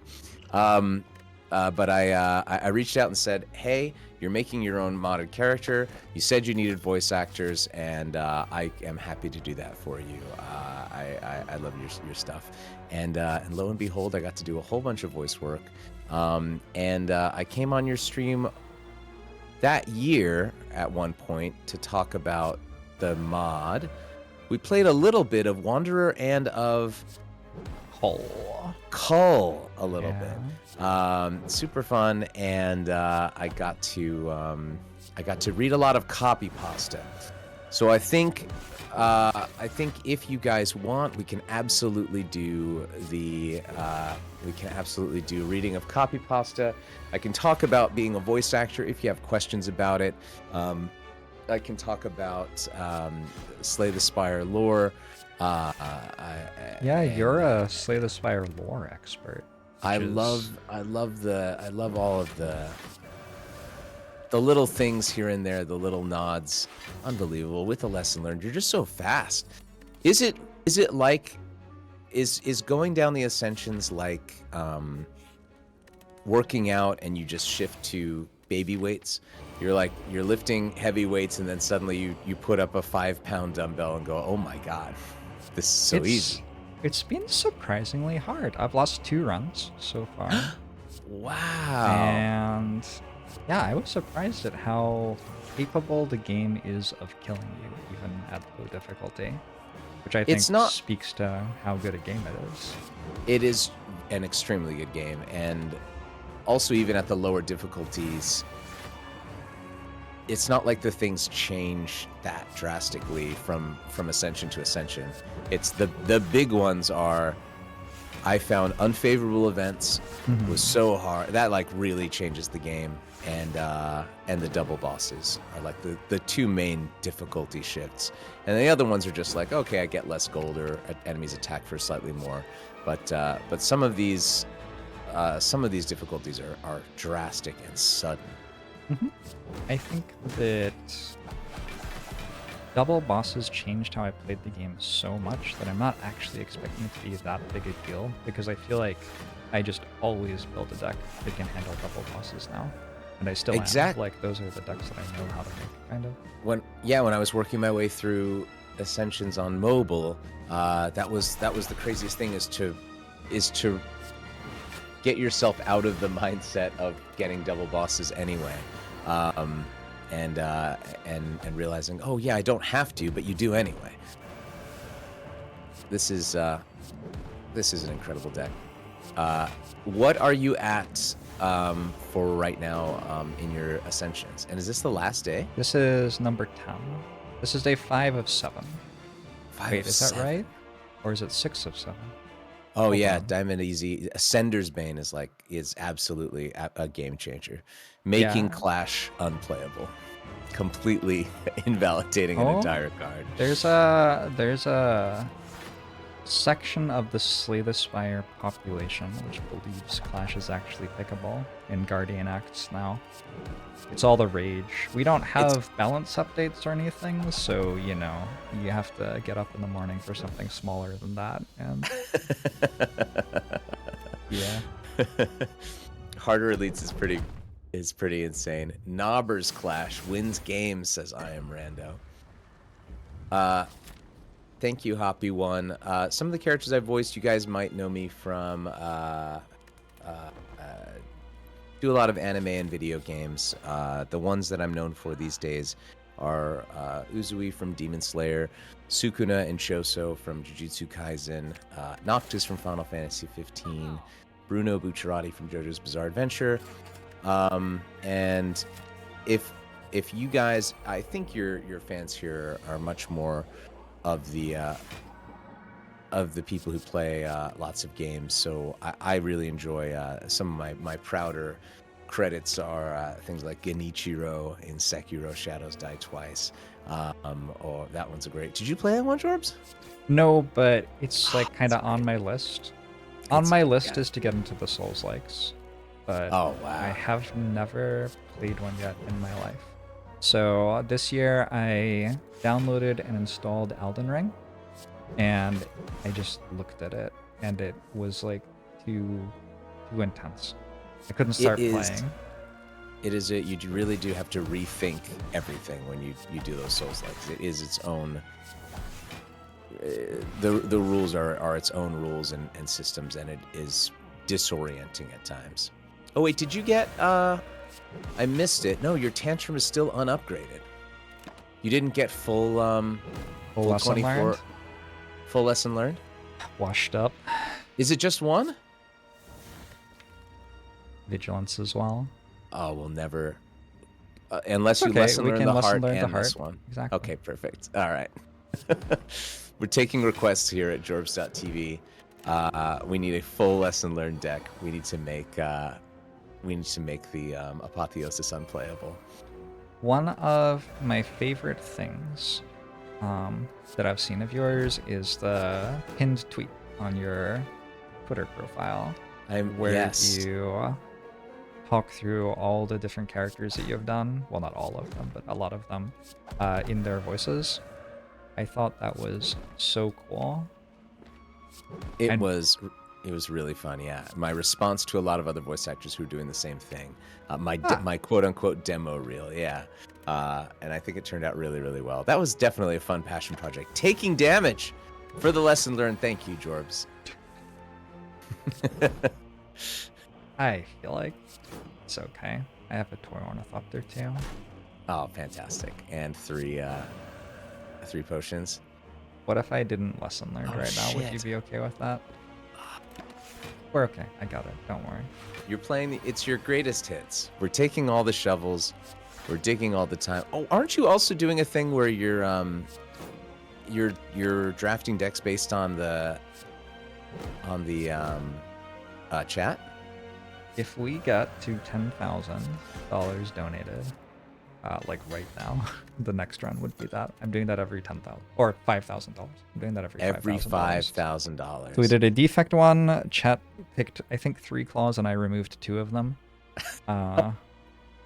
Yeah. So you're allowed to. Chat can draft, but Jorbs can undraft. Yeah, they can't control Amazing. me. I'm ungovernable. I used to be nicer about that stuff, but I don't anymore. we have a Remnant 2 fan. That was another one. Yes, say AJ Moose, A Moose IRL.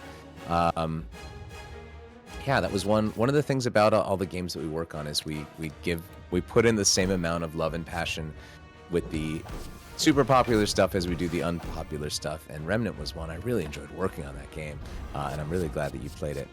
I am also in Genshin. That's right. I play Monsieur Neuvillette in Genshin Impact, and I did. I went viral unwittingly this year when my audio of saying "Oratrice mécanique d'analyse cardinale" was made into a dance trend somehow. This was not of my doing. It just happened, and my life was forever changed. Like your life was probably actually still mostly the same. One thing that I am struck by with you is that you are just kind of chill all the time. I am chill a lot. The round that I was watching yesterday, people in chat were asking you two whether you were ever angry, and or how you deal with anger, and the chat had an amazing response, which was JORBS deals with his anger by adding a copy of it to his Discord.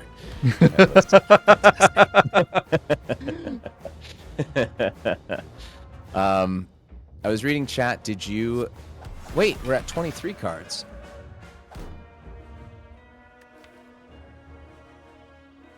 We got Tantrum Why did that upgraded. happen? Look, I have no idea. I'm technically on the clock, but it's December 29th. Well, wait, so we are fully upgraded? I think Vigilance is still not. Vigilance is still not.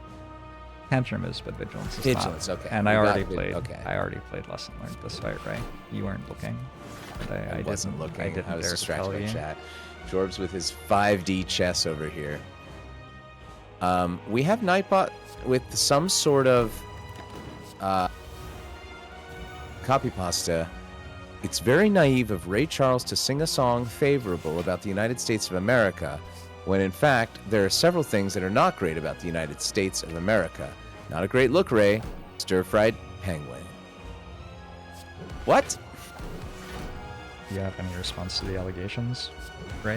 There's a poser out there who's not quite Ray Chase. His name is Ray Charles, and Ray a lot of times he Charles tries to is a steal my Ray thunder. Chase poser. He tries to steal my thunder by having better SEO results than I do. Mhm. And yes, I do play Guile in Street Fighter 6. My life was changed, Jorbs, with this Oratrice thing, because it is a thing where suddenly you have a catchphrase that everybody asks you about. And that is a thing. It's like being known for dig, or Sure. calipers would be good here, or one of these catchphrases that are so popular with the teens these days. It does change your life forever. Okay. Yeah, that makes a lot of sense.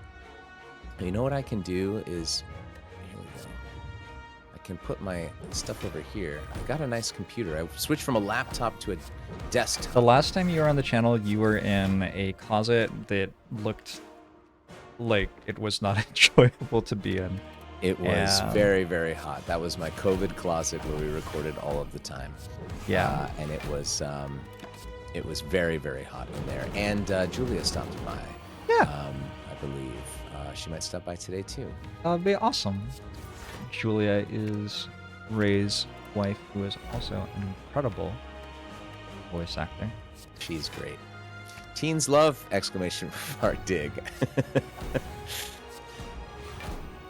It's 10 p.m. Do you know what your teen is digging tonight? I don't understand this copy pasta. Why does it keep What's- on playing? Is somebody don't know. spamming it over and over again? Is Yeah, I don't s- Nightbot just going rogue? Maybe Nightbot has just gone rogue. Where you see me now is in fact my new recording setup in our new house in the small town of Ojai, California, where we moved this year. And it's I've got this, which is for when it's recording time. Whoa. You can have a nice little sound dampening closet experience. And this side is not quite as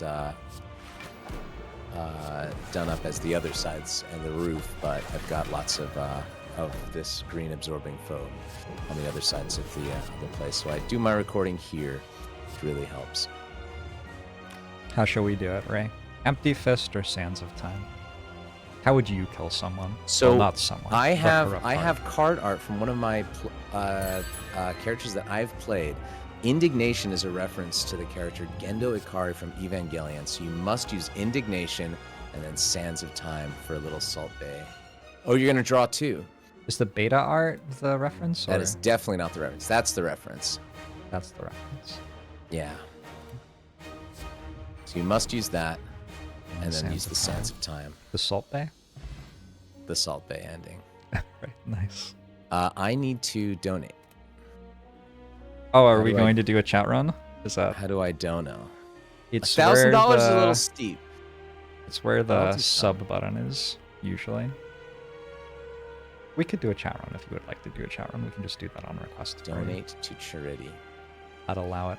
How's $5, Mr. Jorbs? That would be awesome. That will pay for a child to dance for a while. See, you are, that's right, you're just as unflappable as I am. Don't rise to the occasion. You say thank you. Every little bit counts. It does. Your name and email are private and will only appear on the charity. I'm fine with this. Continue to payment. I'm not sharing. It's always the thing about being on a Twitch. You always go, I'm not sharing my screen, am I? No, Uh-huh. you're only seeing my... Yes, I have definitely gotten very particular about which things I will open at all on this computer. Yeah. What is my expiry? Oh, the worst is when, like, sometimes apps will add, like, usability aids where, like, all of a sudden something will be, like, popping up to show you recent messages in your email or something like that. And it's like, I have didn't a problem ask where for that. where Fiverr does it reads out loud Fiverr every time I am in it, and I cannot turn it off. It's insane. And it reads Right. aloud the entire screen for me. Thank you for the $500 donation to support Free2Luv. You are welcome. If you So- could do a voice to make Free2Luv sound like as badass as possible, we are talking about. I want to mute the game sound real quick, actually. We can just send this to them after. We are talking about a charity that is funding arts programs for kids to teach them love and acceptance of themselves and others through the language of art and creative expression. Hey, listen, numbnuts. Do you guys want to be really cool art kids like your old pal Ray Chase? The only reason why he gets to do cool voices like this is because he started out with some cool education back in the day. That's right, Becker Middle School Theater, teaching Ray to do lots of really cool manly voices. This can only happen with your donation. Please, send some benefits to Free2Luv today at jorbs.tv/Twitch.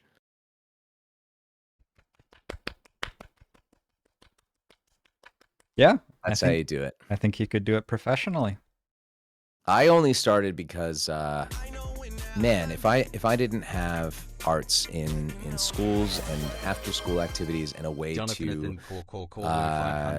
express myself back in the day, I definitely would not have started this. I don't know what I would have done. Probably something with music history was one of my passions, but definitely something. Definitely not voice acting. Definitely not acting. It was only because there were so many easy ways to get into it at the schools that I went to as a kid.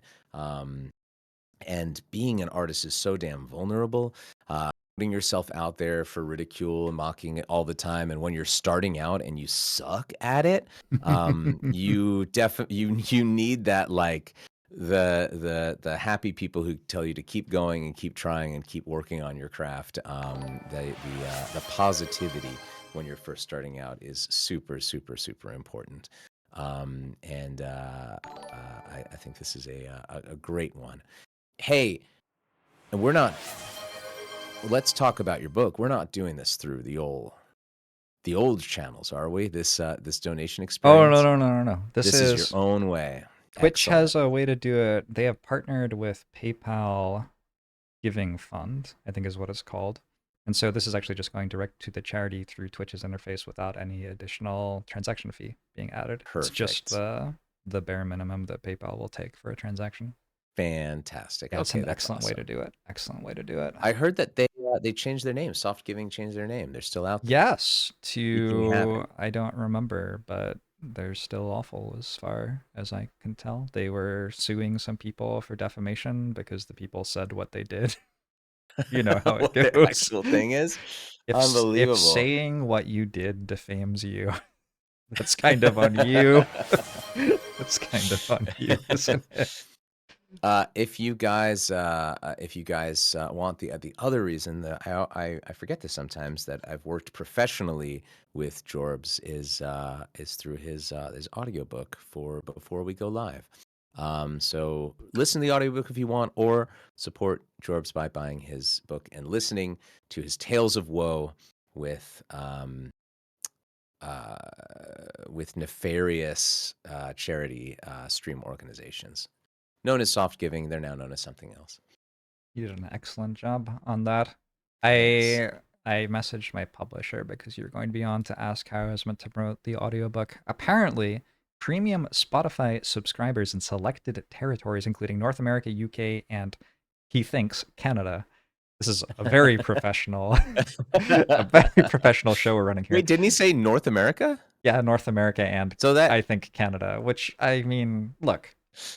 He sent this on Wednesday, December 27th, mid-afternoon.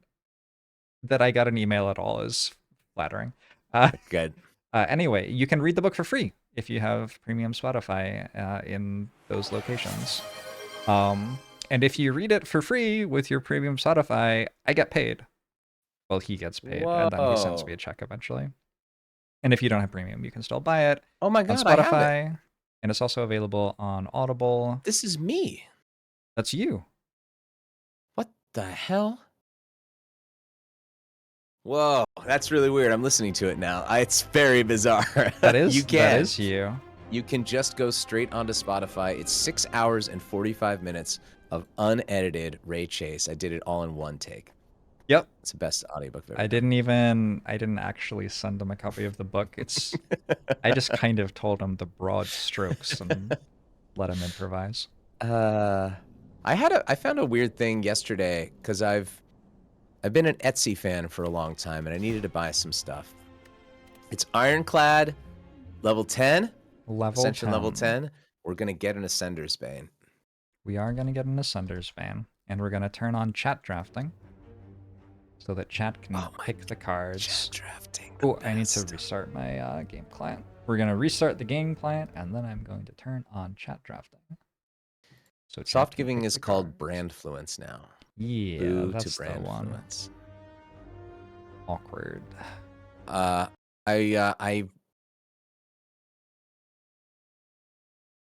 still on. Yeah? Yes. You've changed to a different part of the screen here. I'm just gonna take that away for a second. We'll be back in business in a second. Cool. The thing that you did this year that you didn't mention that I was excited about was you were the male voice of the Barbarian in Diablo 4. That is a series that I have loved playing ever since I was a young child. That's like the first mature, is that the right? I don't know. The first like growing up game that I ever played when I was maybe 10 at a friend's place was the first Diablo. The second? Wait, you played Diablo 1? Yeah. Wow. Yeah, I got to be a part of that game really, really well. We worked on that for years. That was a lot of work, and it still is, because it's, we live in 2023 and games never end. Uh-huh. And I got to play that game. I played through the campaign as a male barbarian. It was really, really, really, really, really, really fun. Did you have the same response where you're like, wait, this is me? That one, cause many times if I'm playing a game and I'm the main character, I don't really feel like, oh my god, that's me or something like that, because you're hearing yourself a lot. But Diablo 4 has this special thing where your character doesn't talk for a while and then suddenly says, I need more fury. just out of nowhere, and you go, oh my god, this freaking guy. That was a lot of whiplash. Chat, you can vote for this. I would maybe not have clicked on pick a card from Whale if I had realized this. But yes, I have turned on card voting. Ray, you can feel free to vote in chat or Absolutely. And to you have to simply do- influence you have to do pound voters. sign? Pound sign first, yes. Feel Okay, free to how about- influence voters if you would like. I'm Oh, not that's going to stop you. right. You always we took a shrug. Yeah. You took a shrug it off. You always do a really good job of staying out and not influencing. Oh yeah, I'm like Switzerland. Yes, exactly. But I will not use that power. You know, I'm always going to go for the meme, interesting, crazy cards. All right, One of, what's your pick here then? Clothesline, dropkick, Warcry. I mean, or skip. Always skip. It would be really fun to try to influence the chat to always skip. JORBS can't add any more cards. Wait, how does shop work? I'm allowed to shop. You're allowed to shop. I am so the only shopper. so it'd be a challenge run where it's Ascension 10, but JORBS can only buy cards in the shop. My vote was clothesline. Is that what went through? A drop kick? Wow. You gotta vote early and often. Ray. That's true. Yeah. He also wouldn't get a boss relic because you vote on that too. Oh my god, that's insane. I'm sure that eventually I could win that, but I would not be favored to win it the first time. And maybe also not the second, third, fourth, fifth, sixth, etc. It would be pretty tough. Yeah, it's Just pretty hard. Oops, all basics. I know you famously have not 100%ed this game before. I have not. But doing the one relic challenge is really fun, and I don't know. That Do could I be have that one? Oh, I might did have you that do it one. accidentally? No, I would have done that deliberately. I can't remember if I did or not. There are two that I don't have. One of them is minimalist. I don't have 5 or fewer cards. I might not have one relic.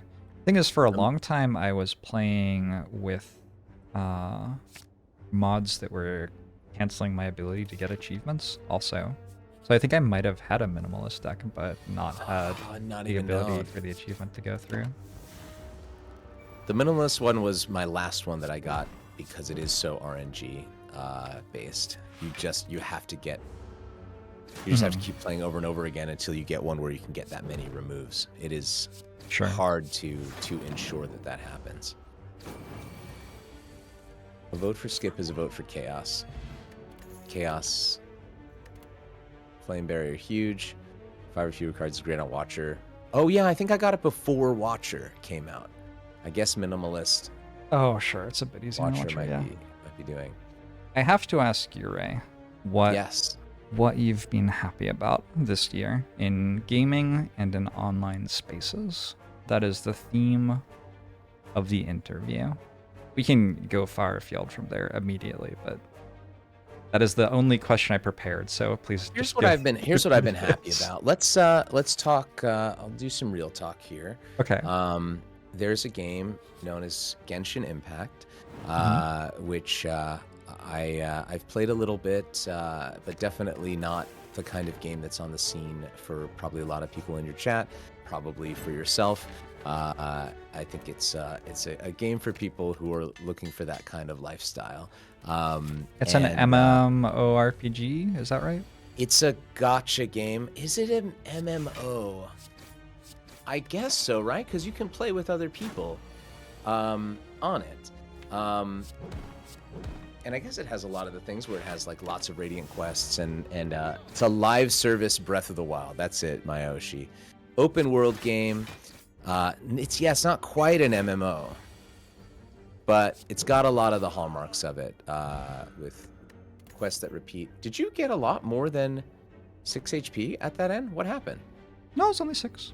That was 6? That looked like a lot came in. Jorbs running hacks? Question mark, question mark, question mark. Pommel. Got a pommel here. I find that my chat does very well in Act 1 and 2, but then it kind of goes off the rails in Act 3 sometimes. Yeah. Could you imagine if they also had to draft each fight too? I wouldn't need to stream which anymore. Plays Pokemon, but this.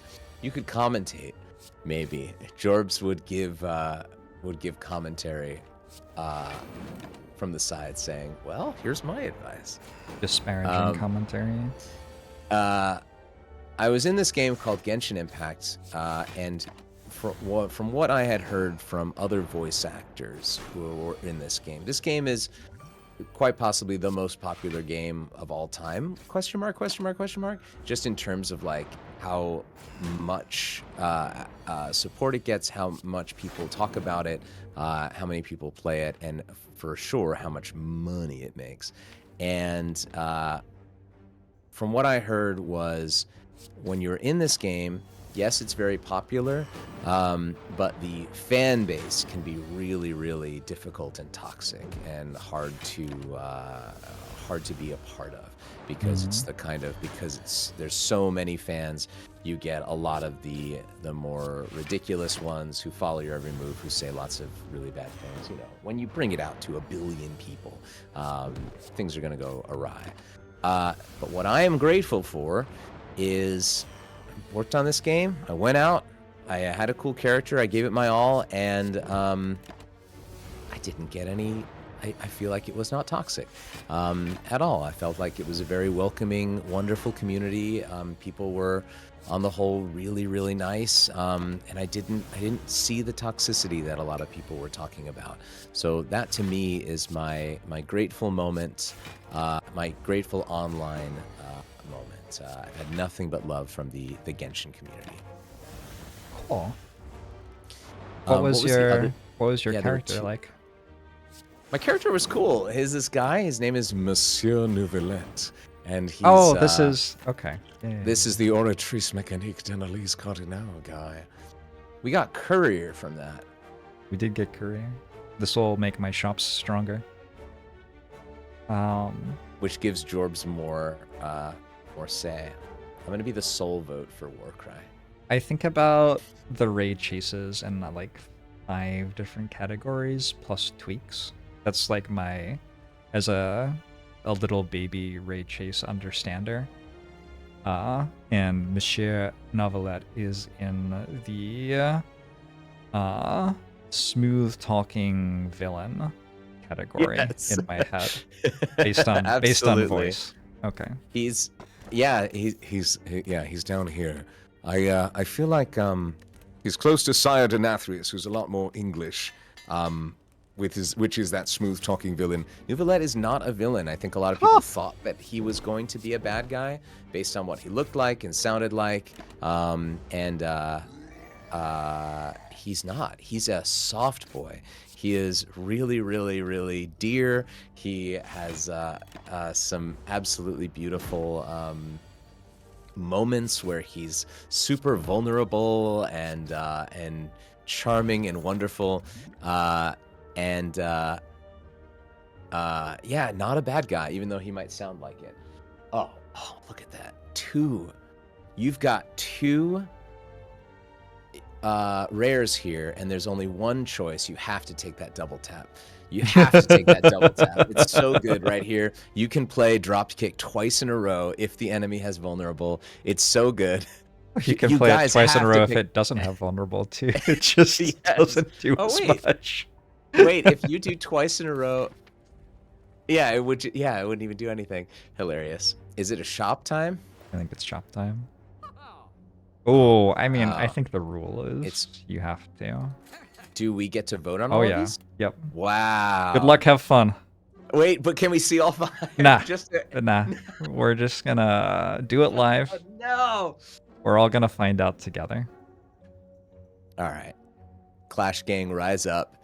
Here's the thing: is my You voted for Pummel Strike. Don't tell I him that. saw your vote. Don't tell him. I'm very duplicitous. You're My the voice is gonna deciding say- vote. My voice is gonna say the meme, and then my vote is always gonna go for yay. Betrayal. Oh Very my fun. gosh.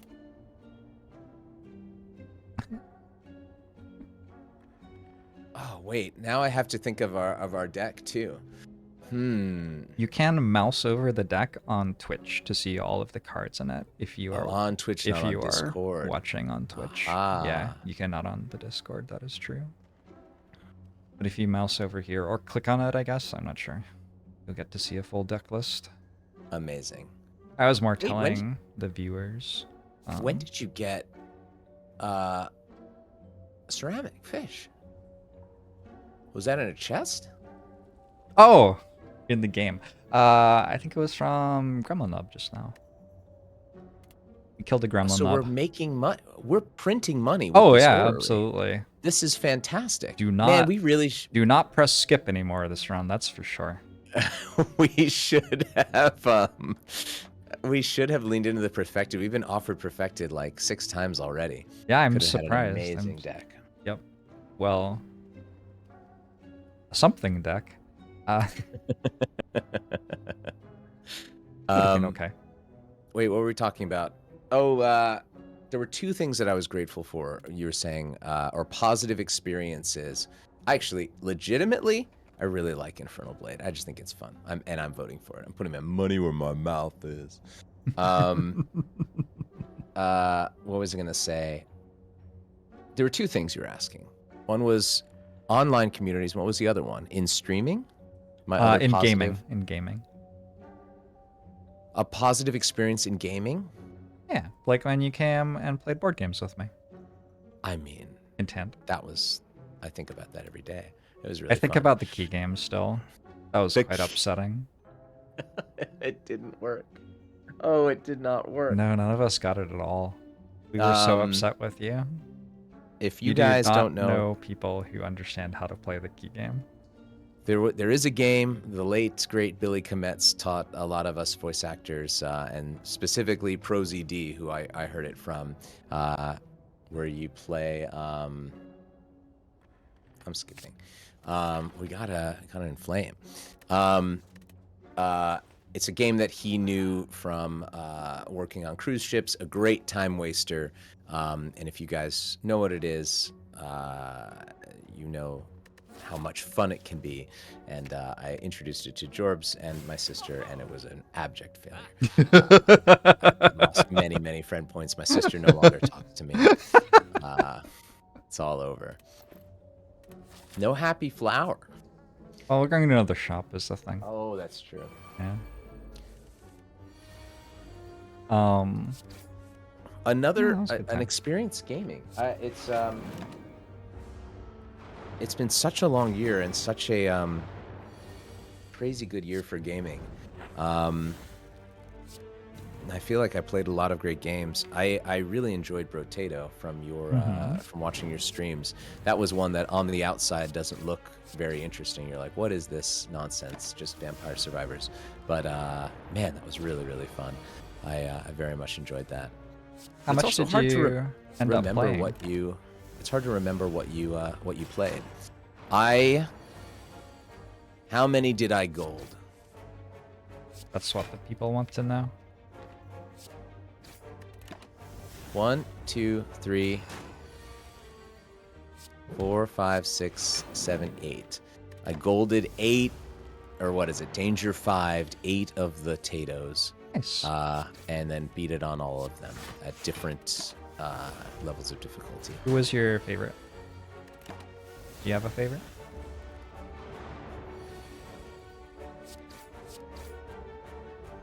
You know. Oh wait, how do I go back? Now I'm looking at them all in front of me. You know who I really liked? Look at all these potatoes. You know who I really liked was old. The small map size thing was super, super fun. I didn't mind the lowered movement speed. I really enjoyed having just the tiny map where you could just see everything all at once. You're up close and personal. I thought that was really fun. I thought that was such a cool character, and having them come up with 50 different characters, all different things that they could fuck with in terms of the game, was amazing. Double Dark. Waffle. We got a dead branch, by the way. Oh my god. Yeah, I know. Let's lean into it, guys. I should let Julia know that I am on camera in case she walks in, as sometimes she does. And it can be tough to suddenly walk into a room and not realize that you're on camera. Very true. One memento. Right.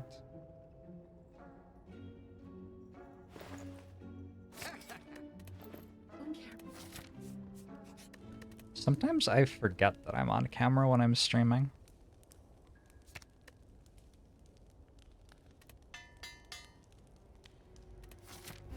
Second Dark Embrace is a lot less important when you already have Dead Branch, because you are already drawing a card every time you exhaust something from Dead Branch. So yeah, I don't think we needed a second one. I think the first one's pretty reasonable.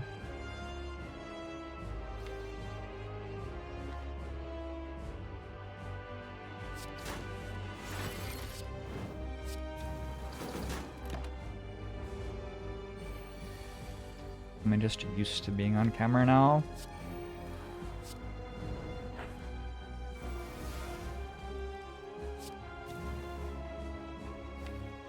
I don't know that autopilot is the right word for it, but I think what it is that I'm very comfortable focusing on the things that I think are important while I'm streaming, and what I look like on camera is not one of the things that I think is very important. And so I'm not always thinking about that at all. And sometimes I even stream without camera. And then I will realize, wait, I've been on camera this entire time. And I'm like, you know, picking my nose and taking my clothes off and running around in circles.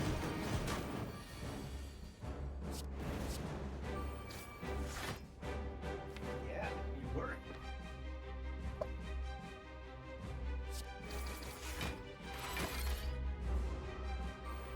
Will Twitch chat take corruption if we are offered corruption? I think that's the interesting question. What happened to my deck? What happened to my beautiful deck? Chat, you ruined it. Well, Ray, that's kind of on you. If you want your vote to count, you have to show up for it. You have to show up. Julia was indeed in her pajamas, so I'm glad that I rescued her from the fate of walking into 1,000 people. Yeah. Oh, I just realized another thing about drafting. We can't force you to take Shard, huh? I'll click on Shard if we're offered Shard. Oh, wow. I can do that for you. That seems only fair. Double Fiendfire, a Berserker, a Bloody Gian. Have you had any particularly... Well, I guess you're working on a game. That's new. I guess... Working on a game. Yeah, that I was was the big going to ask thing if this you were year, doing yeah. anything particularly new this year, but I guess the game is already spoken about as much as it will be, right? Well, yeah, I can talk about what it's been like. This is the boss relic. Sorry, I should tell people because it goes straight to it. You can vote #1 for Astrolabe, which will transform 3 cards and upgrade them.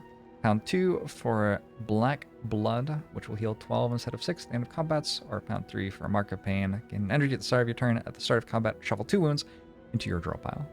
Or skip, of course. Or skip, of course. Skip. Do Mark of Pain. Because it's fun. It's Astrolabe. I can't make the voices. We got a Blood for Blood. I took a Blood for Blood from a shop. From a shop. Hummel we took from a card reward. We bought Dark Embrace and Blood for Blood in a shop, and then we have added a Fiend Fire. Yeah, the Fiend Fire you saw wasn't actually in the deck. It was generated by the Dead Branch. No, Dead Branch. It was a Dead Branch. That's right. Whoa. And we have a Disarm, Rampage, and Battle Trance. We're on the road to Heart Killing Town, you guys. Doing great. All right, you're calling it already. Calling it already. This is looking fantastic. It's all over. He's seen enough. Yeah, I switched from we're making this video game. It's been 1 year in development, and humming along really, really well. It's had its ups and downs, and it's definitely not something. I'm very fortunate in that we were able to convince a publisher to fund this game and give us the resources we needed, and because I'm certainly not a game developer by trade or by training in any way. Oh, wow. Oh, come on, Scene Red. We get these 2 extra flame barriers. This is great. Wait, is it allowed to? Oh, that's right, because it's sometimes playing at lower ascensions, you forget that they have different attacks. Because it's not allowed to do 2 21s in a row, right? But it doesn't on turn 1. That's why. It doesn't on turn 1. That's the difference. Yeah. We are not allowed to tell you the name of the game. We're not allowed to say the name of the game or anything like that. But Clash is a very bad card with Dead Branch. The card does not play well with Dead Branch. JORBS is taking a stand. He's taking off his magisterial robes. Yeah. And he said, okay, come on, chat. Come on now. It is Slay the Spire 2. But like learning how to make games and the things that are important, the things that are difficult, the things that it really is building the bridge as you're walking across it, as someone was telling me yesterday, that it really is, so much of it is coming up with the systems to generate the content. And the coming up with the systems is nothing but spreadsheets all day long, all day, every day. It's been a lot of learning and a lot of fun. I've really, really enjoyed it, and could absolutely just do this for the rest of my life. If this game goes really well, I will quit it all and become a game dev. Let's do it. Nice. It's fun. And the best thing is you get to make your own schedule. Voice acting, while it can be really fun, you are just so beholden to having to be at a certain place at a certain time all of the time. And it's really nice to just get to decide what you want to do each day. That is really, really fun. Do I? Weird. Where did the music go? Is the music gone? Yeah, music left on my... Oh, now it came back. Oh, strange. Maybe that's your a Discord camera thing. was... It didn't come back again, but then I made it come back again. Discord is a free program. That's what Kathleen said about it. We have to, give it a break. It's trying its hardest. Discord is also where I live for game dev stuff. Sentinel, huh? Sentinel Fiendfire. I'm loving it. Let's generate some mana. And now the good thing about it is when you do it, you'll always draw Fiendfire and Sentinel the same hand. That's how synergies work. Never forget. You know so much about the game. I know so much about the game. Every synergy you want to happen will happen if you try hard enough. What can we bottle? Offering. We can bottle Offering. Also known as Boffering. Boffering. I think that means something else. Who else have you had on stream? I saw you had Casey, one of the makers of this game, on, which was amazing. And earlier today we had Anthony as well. So oh wow, double. Both halves of Mega Crit. I have not. I forgot. Chat wanted me to ask which one of them was Mega and which one of them was Crit. but instead I was a sociable and acceptable human being. Do you think they have self-inserts in this game? Do you think that there are Anthony or Casey type characters?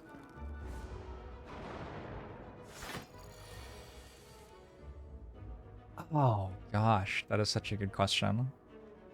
They're both in Seattle, so I know a decent amount about them.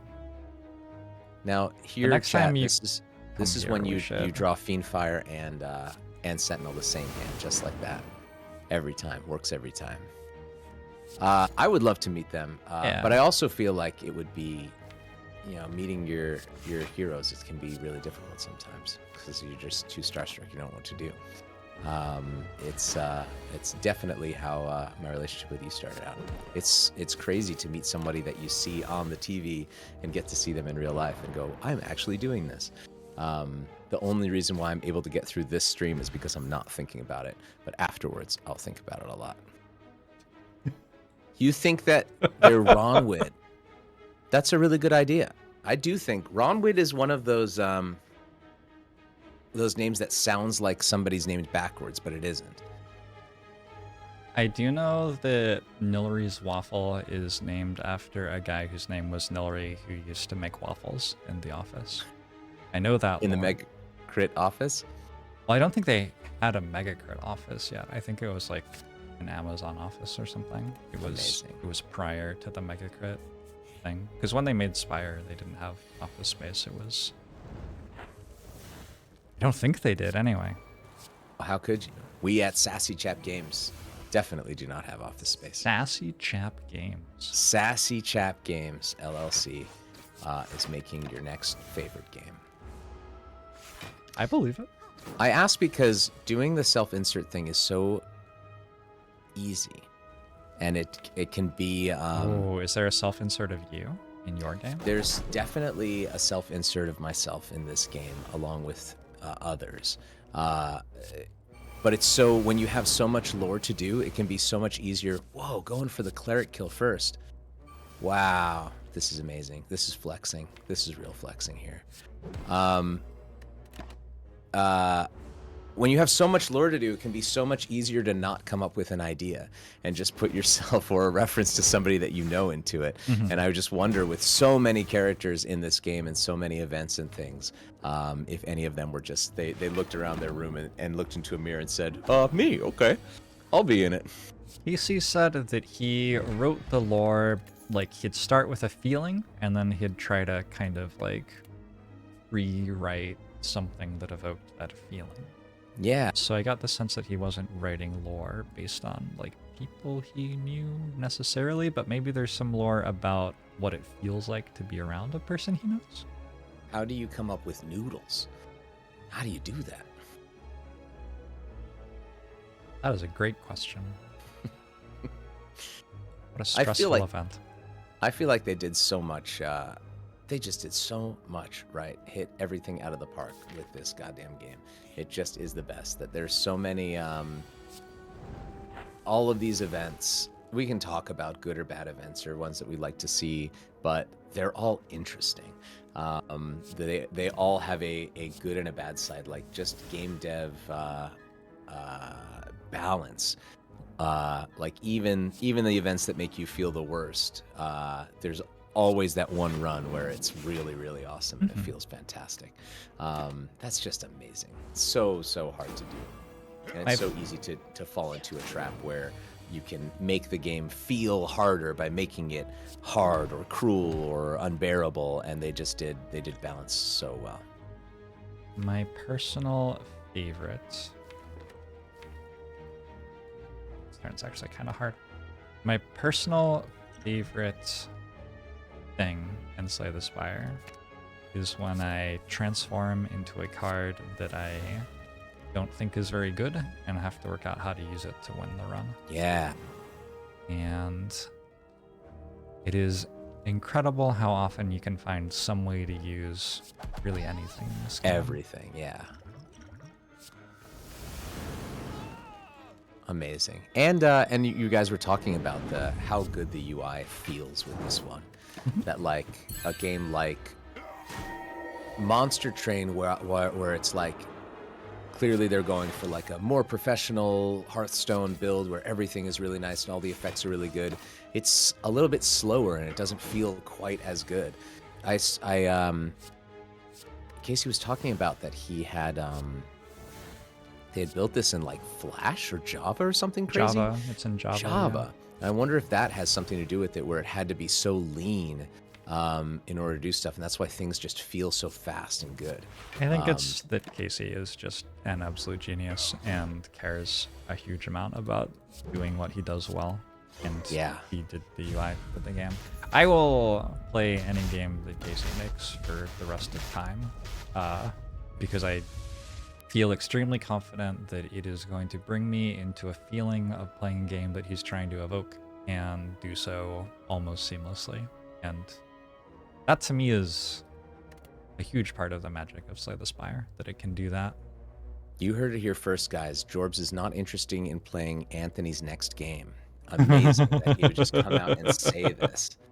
Anthony brings a different part to Slay the Spire. Anthony brings the tinkering with balance and mechanics and refining over and over and over again until you have the most, like, Casey's the one who makes the events all flavorful and brings you into the world with them, and Anthony's the one who makes sure that every single one of them is an event that could be interesting and could do something for your run. They are two completely different skill sets, and I feel like they both take the same amount of time.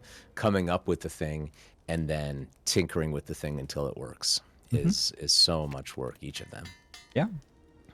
Yes, they're both very good at what they do. Seeing Red, Dead Branch, you love to see it.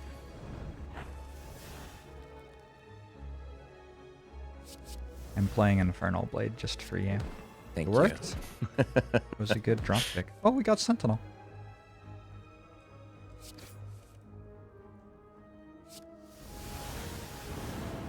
Yeah, like all the little things, like every time that a relic is procced, you see the relic come up. It just is so. It just feels so good.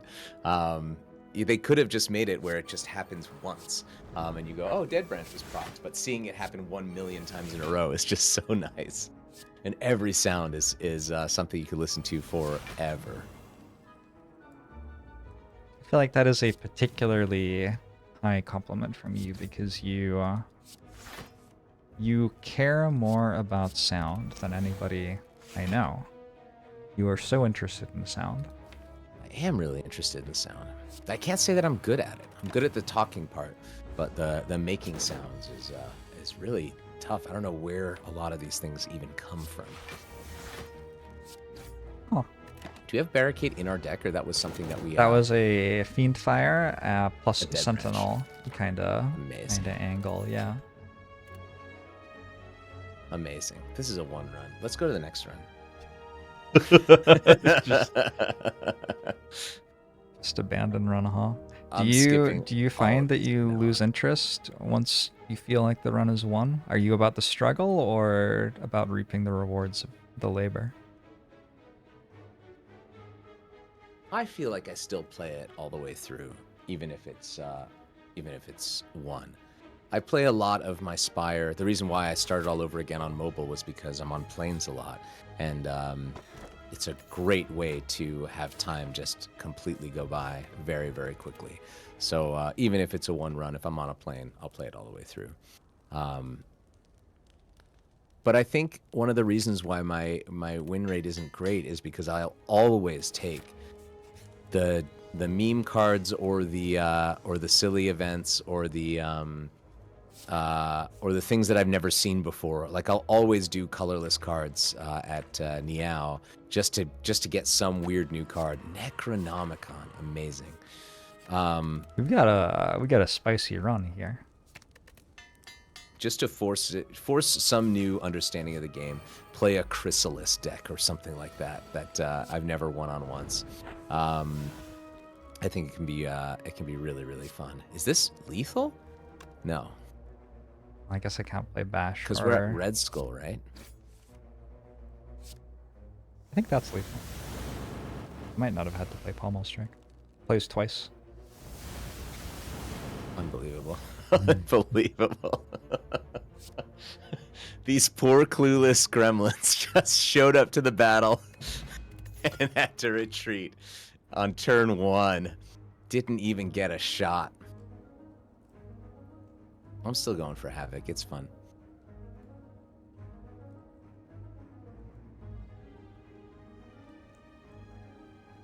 One of the fun lore things that I saw in a Reddit post earlier this year that changed my understanding of the game was also how brilliant our 4 main characters are designed in terms of their names, that all of their names are the opposite of what they are, and you don't they're named in such a way that you don't realize it when you're playing. You're just like, oh yeah, Silent, sure, this is an assassin type character, but her whole thing is all about being loud and screaming, or ironclad, and you realize he's not wearing any iron whatsoever, or Watcher, who's completely blind, blindfolded at least, Defect, who's anything but defective. Oh, I see. That's why you couldn't play Bash, because Bash would have played twice. Exactly. That way. I see. You know. I loved that. I absolutely loved that. And I wonder, like, was that a 2-minute decision that they spent on, that they were like, oh, this is a cool thing, and we'll never tell anybody about it. We'll just have it there in the game at all times. Or was that something that they wanted from the beginning? The world may never know. I think you can just ask them. Oh, the mystery. There must be mystery. No, please just ask them. Tell them I said hi. I want Ray to read a bedtime story. I do read Julia bedtime stories sometimes to help her go to sleep. Find a book online, and she's having trouble sleeping. Wow, 8. I have been reading The Last Unicorn. I don't know if this will ever go online. I have been recording myself reading The Last Unicorn in the evening. It's a friend of mine's favorite book, and so I was going to read it to see what it was all about, and I was like, I could record it while I read it, and then you would have me reading it. And she was like, that would be incredible. So that's not entirely how it all worked, but it's close enough. So I've been doing audiobooking. I gotta say, Ray, how have you found it? Because it's hard to how talk do for a you long say time. yes, 1, how do you say the words that are on the page in the right order without getting it all wrong? Struggle. Yes. And 2, you do not realize how much time you spend not talking in regular conversations and stuff like that until you try doing something where you're actually all talking, because it is exhausting. It is exhausting. Non-stop talking. We do not do this. We usually wait for the other person to finish speak, like we are doing now. And it is much more restful for the voice. And the way that we're enunciating it now, we're going to do Boss Relic. Let's do it. Oh, wow. Those are exciting ones.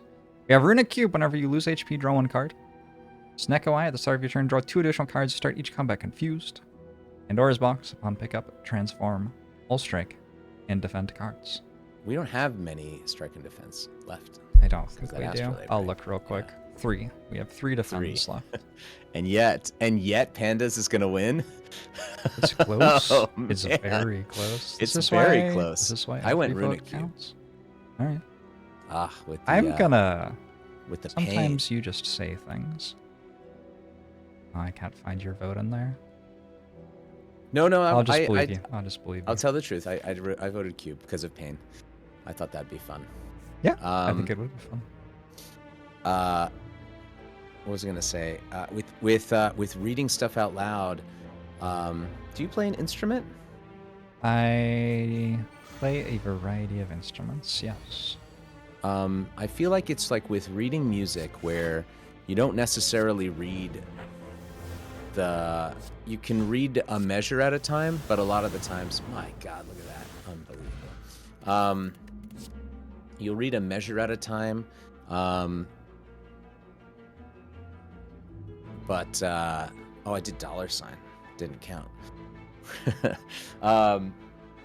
can read a measure at a time, but a lot of the times you're reading like 1 or 2 or 3 measures ahead, so you know what's coming. And I feel like that's the same way with an audiobook. Like that's the way that you can not get the words mixed up, is I always see where the period is, and then I can usually just unconsciously spot where the verb is going, the important part, just at a glance.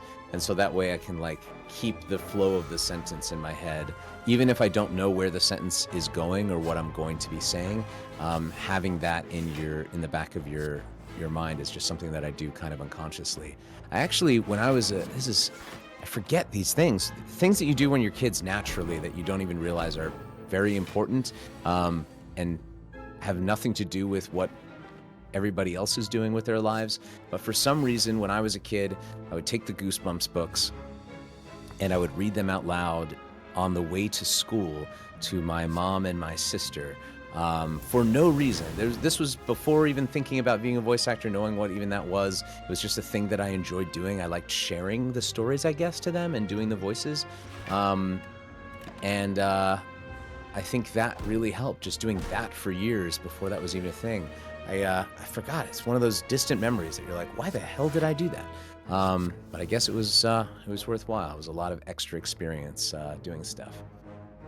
Am I allowed to embarrass you slightly by talking about meeting your sister?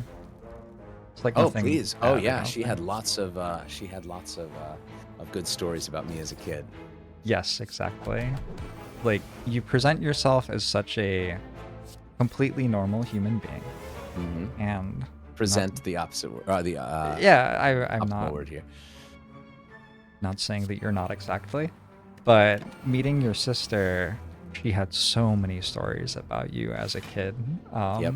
And it sounded basically like growing up like almost on a construction site. Like your task was to just make it the most noise possible at all times, no matter what was going on. It's corruption dark embrace, ladies and gentlemen. We've done it. Yeah, I was always practicing and making noises and stuff. And there was a lot of times we got home early as kids. We went to school super early and got home early. It was 7 to 1 was our school time. And so there was a lot of times where we would just be, we'd get home at 1 and just hang out and make lunch together and stuff. And that was probably when I made the most noise, when there were no parents around to get in trouble. They were both at work, so it was okay. Yes, Becky is amazing. We actually, should I talk about this? We had a talk today because she's an amazing gift giver. And she gave me a book that she had been making in secret. Aww. Should I say this out? Should I say this what it is? It's a cool concept. It's not a book. It's like it's kind of like a book that you'd give as a gift.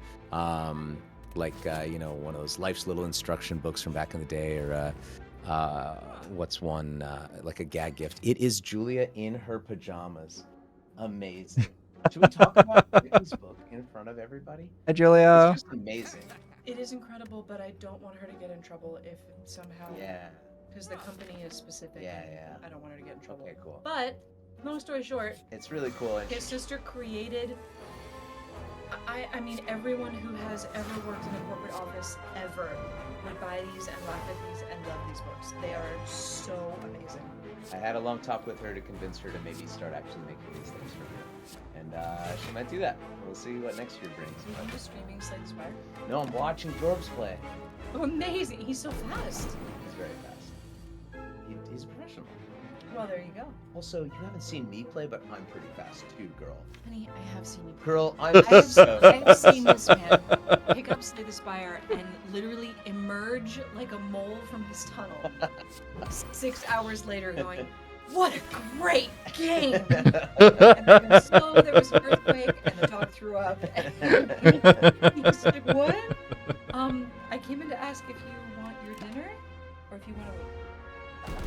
I'll wait. Okay. Are you noticing my cool days? You're doing great. Let's see. Chad is giving you lots of laughs. Yeah. Hi, Julia. Follow your dreams, Rebecca Chase. We support you. I mean, the books are They're very fun. they're amazing. Yeah. Do you guys remember Post Secret? Yeah, it's Yeah. a lot like a Post Secret. It's like Post Secret, only instead of heart wrenching and like it makes you feel bad for people, it makes you go, oh my god! A, someone said that, and B, I've been there. Yeah. She's brilliant, Yeah.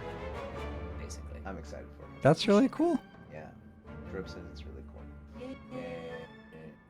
I love that we're just talking about it and expecting people to commiserate with our joyfulness, and they have not seen the source material and have actually no idea what we're talking That's true. about. Yeah, it's just like me talking about our video game. Yeah, It's well, very but our vague and video very game- stupid. Video game is actually but that's the same thing.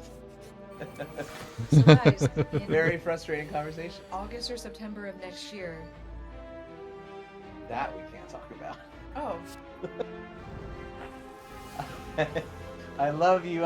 You're great. I'm chaos. We are chaos in totally different ways. So August and September of next year, nothing is going to happen, is what Julie wanted to say. This is All right.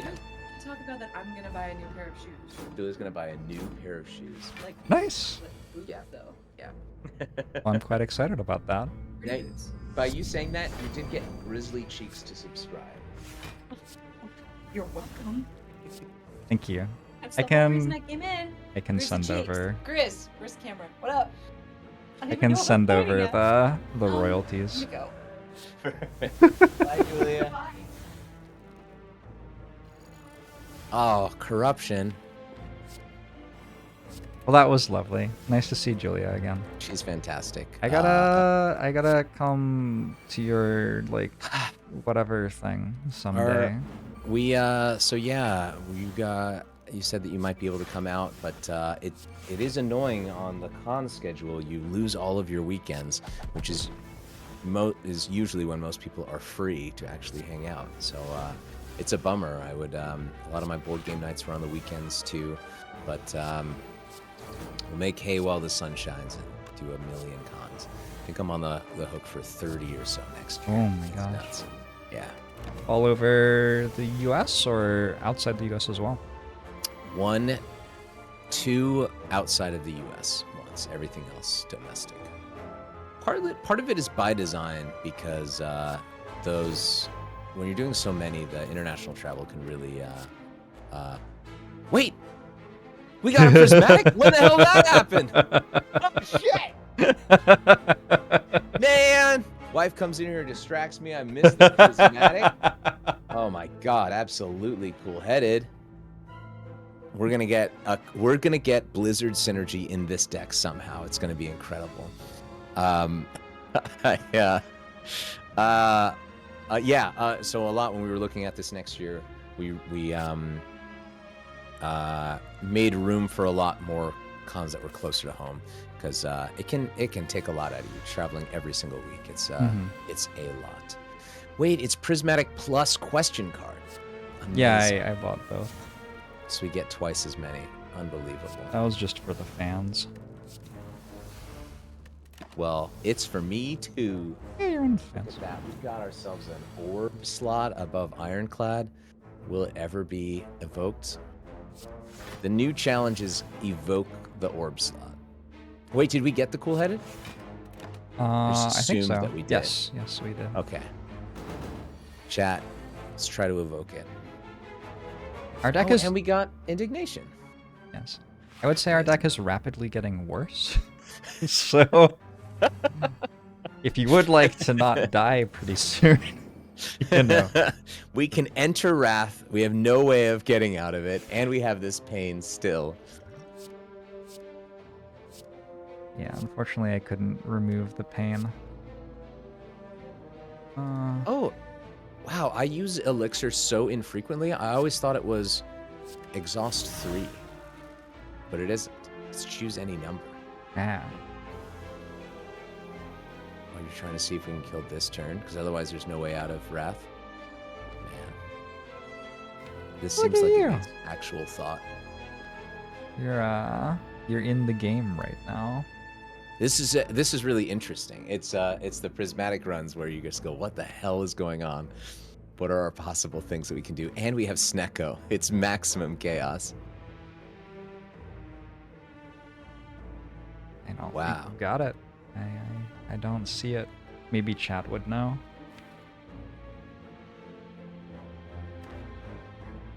Oh man, this is but with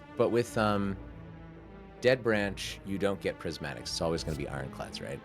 Yeah, that's good. So in order to exit Wrath, we will need to find another Watcher card. Which can only happen at a card reward. At least Blood for Blood is inching towards 0. Well, it randomizes. Oh, it ran. time- Oh, damn it! Every time we draw it, yeah. It's Sneckoed up. Amazing. Crescent Method says we did arrive at the chaos that was foreseen. We've given Jorbs the absolute chaos. Ray, did I back the Slay the Spire board game? I don't believe I did actually. Right. I think it was. I guess I've bought this game a few times. That's my way of supporting the devs. But I think I had the knowledge that I was never going to be able to play it with friends. Oh, here we go. That made me not be super interested. I only get to because I live out here. It's usually just me and Julia, and I only ever get to play board games when I'm in some other city. So I think that's why I didn't do it. That is interesting. I didn't realize that was the reason why I did that. But that was it. It's hard to get board. Oh my god, amazing! If only you had the boot. This would have been a real good turn for the boot. Unbelievable. Can we get more block? He's already weakened. Oh no. Did we kill Jorbs? We have Red Skull. That's already procced. Oh my god, another offering. This is tough. Okay. Did we See, now kill I'm, Jorbs? I'm so invested in the game that I'm forgetting about chat and having actual human conversations.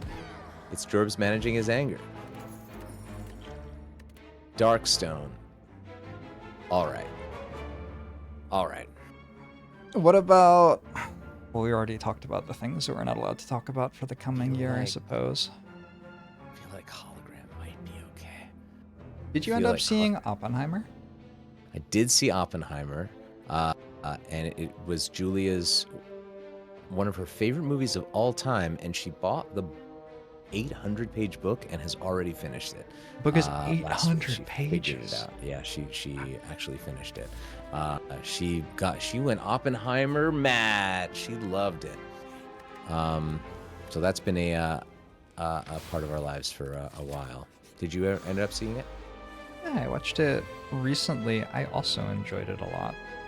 I thought about getting the book. I'm currently reading Ancillary Justice, which is excellent, by the way. Ancillary Justice.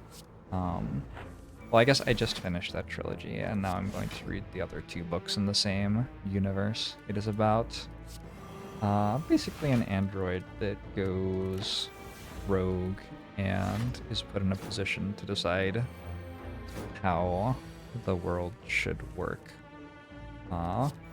as a robot. So it kind of arrives at ethical principles from a logical, Like, yeah, purely sensible, logic-based.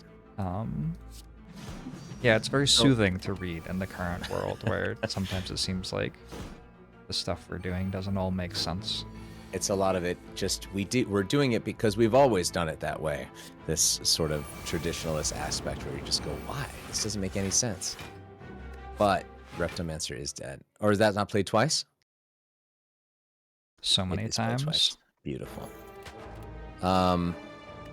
That sounds amazing. I just finished Asimov's Foundation Quintology. Sure. The Foundation Earth is the last one, which is very similar. Oh, I love this collect. Which What a exhausts. clever chat. And then the miracles exhaust too? How can we lose? A variety of ways. The Foundation, I feel like, I don't know if you've read all the way to the end, but it also has the same sort of ending thing where it's people making ethical decisions based on things thousands and thousands and thousands and thousands of years into the future, sort of thing. It's a, I feel like it's hitting. Obviously, that was written a million years ago, but I think this kind of reconstructing of our world is something that I think is on a lot of people's minds. Where do we go from here? Sort of thing. This is the worst Snecko I've ever seen, by the way. Wow, average discount minus. Amazing. We're at 67 threes and 41 zeros. I was like starting to wonder, and I decided to mouse over. Never mouse over. It only makes it worse. Have I read Foundation and Earth with the knowledge this was Asimov's last book before dying? I did not know that. Wow.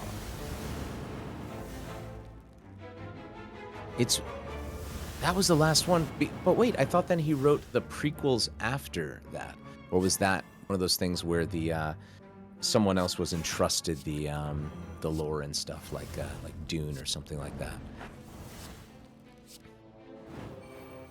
Reread the epilogue, little author insert action. Very cool. I gotta see that. It's on our bookshelf outside. Thank you, Wandering Pachyderm.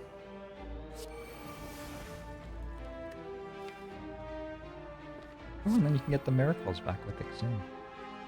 Wow. What a sensible synergy package.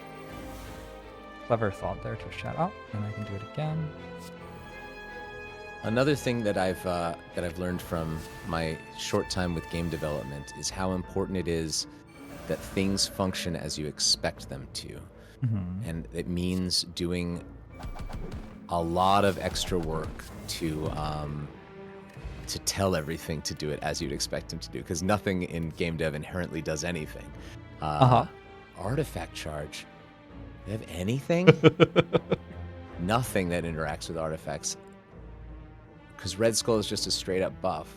If you go above 50% health when you have the Red Skull buff, it will try to take it away from you, and the artifact charge will block that. And then you can go below and get another 3. It's incredible, because that is exactly how you'd expect it to do. But I'm sure they had to make sure that that edge case was in there, just like they had to make sure that the that certain what's the Watcher thing that acts as a buff rather than a debuff. Blasphemy. That's the Blasphemy, yeah. So that it doesn't, you can't artifact your way out of blasphemy. Mm-hmm. It's so cool, and pretty much everything in Slay the Spire works as you would expect it to. Just like saying, "Oh, that's right, we can." Of course, you can exhume miracles, even though that was never the intention from the start when they programmed that stuff. It's really, really cool. That attention to detail. They did a good job with that. Those two. We don't have Lizard Tail, so we are playing with fire at some points. But these cards are hitting hard. And I guess for something like this, we can always just get into Wrath. What is our For something like this, we can always just get into Wrath. Just get into Wrath. Just get rid of these jaw worms. Okay. I'm not sure that's what us going into Wrath actually does. What's our sustain is just Burning Blood? We have a Toy Ornithopter, which I have been refusing to use because I'm very tired. All right, it's all Bane all the time. It's Bane Plus, you guys. It does up to 20 damage if we can do. Oh, we have strength, right? We have strength. We're talking 13 damage up to 26 damage if we can also get stuff. We still have not evoked this Frost Orb, at least from what I can see. So this run is a failure. Be careful what you wish for. Discarding. I think offering has cost 3 every time since we wow. got Snecko Eye. That's a lie. It cost 2 at least once. Not a fan though. Not a fan. Oh wow. This is the way Spaghetti Monster should always go. Oh, shit.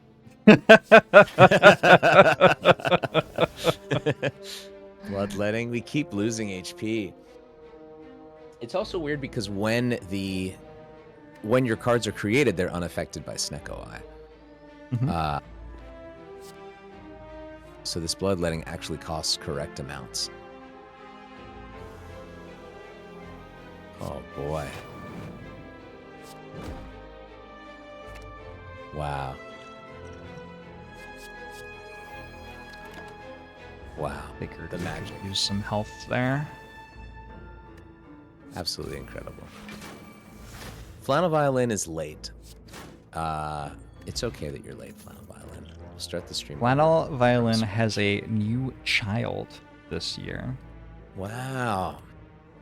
That's a So, change in the years. We understand. What are being your late. goals for next year? I want to play Have more you- Spire. I have a Wow, couple of that's trips great. planned. I want to reclaim my weekends, but like all the way. Not just like, oh, I don't stream as much on the weekends, but I'm still thinking about work. I want to like go on weekend trips and go hiking and hang out with Be able to friends and- actually turn it off. yeah, turn it all the way off. And it's a lofty goal. That is not automatic. Yeah. That pain was with us for a really long time. Wow. But we got rid of it eventually. Are we going with... Oh, we have a Momori. Nice. That's what we killed the Nemesis for, I guess, apparently. One of the things I'm always impressed is how you're able to... It always takes me at least 1 or 2 fights or procs to remember that I have a relic. And you're always... When you get Orichalcum, you remember that you have it that fight. That's impressive. These are all 3, huh? We've got... That's exactly what I say when this happens. It's like, wait, that's me. Corrado SA says, Mr. Ray Chase, may I ask you about one of my favorite performances of yours, the Lantern King from Pathfinder Kingmaker. The character has such a unique sound. How did you come to that?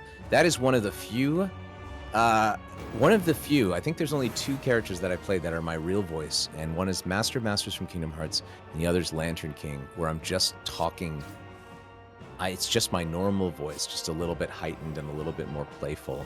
And what's cool about that one is that freaking game. The reason why I booked that part was because I had started my career doing these Russian iPhone apps. Oh boy, full 30, huh? Fine. From Voice 123, and worked with these guys for years and years and years. Dmitry Kuzmenko at Strategic Music, who went on to do bigger and better things, and then his team went on to do bigger and better things, and one of them went on to do this game called Pathfinder Kingmaker, and he remembered me from that and let me play that part, and it was really, really fun. That's another one of those things that like nobody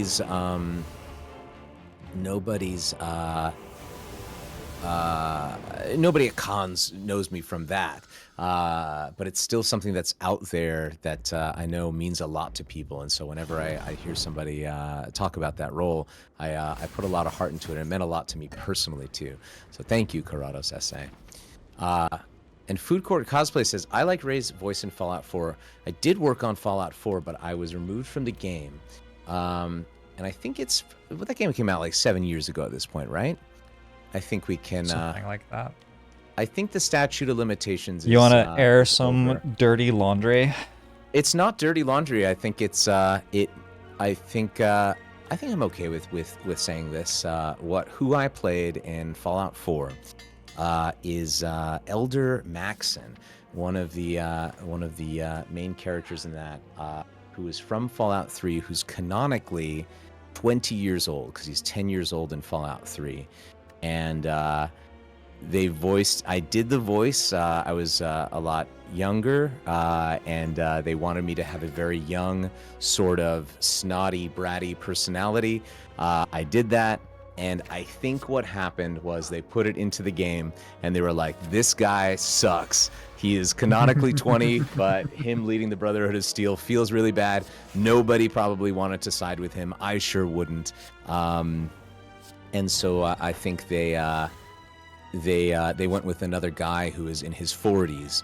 And it sounds great. Obviously, it came out how it was, and I think they made the right choice for that one. But that was why I was credited in a Fallout 4. My voice does not appear on the game at all. They at least gave me the credit, which was very nice of them. And then yeah, I got to come back for Fallout 76, and I play a million characters in that one. It was really, really amazing, and Starfield too. It was I love. Are we getting into Wrath? Are you feeling lucky? I'm feeling lucky with 2 Imperviouses, but we can't play them both, huh? Oh, I was gonna kill it this turn. Oh, that's true, because we still have to worry about. Well, actually, we don't have Absolutely to worry about next turn. Wow. Doesn't even attack. It's gonna shield. Yeah. Absolutely incredible. Wow, that's really strong. They should maybe look at nerfing that. Nerfing Watcherclad? Yeah, all of my attacks just dealt double damage suddenly. Yeah. Seems broken. I don't know. Do I know Padaru? I learned of Padaru last time I was on this one. Who's on Starfield? I was Lyle Brewer and a few of other people who were on it. We can get Bane and Deadly Poison. If only we could get them at the same time, we'd be able to proc them. Oh, and you got the -1 focus in that one. Someone in chat just noticed. Prismatic Shard coming through. Absolutely amazing. It's almost a net positive for the run with that having happened.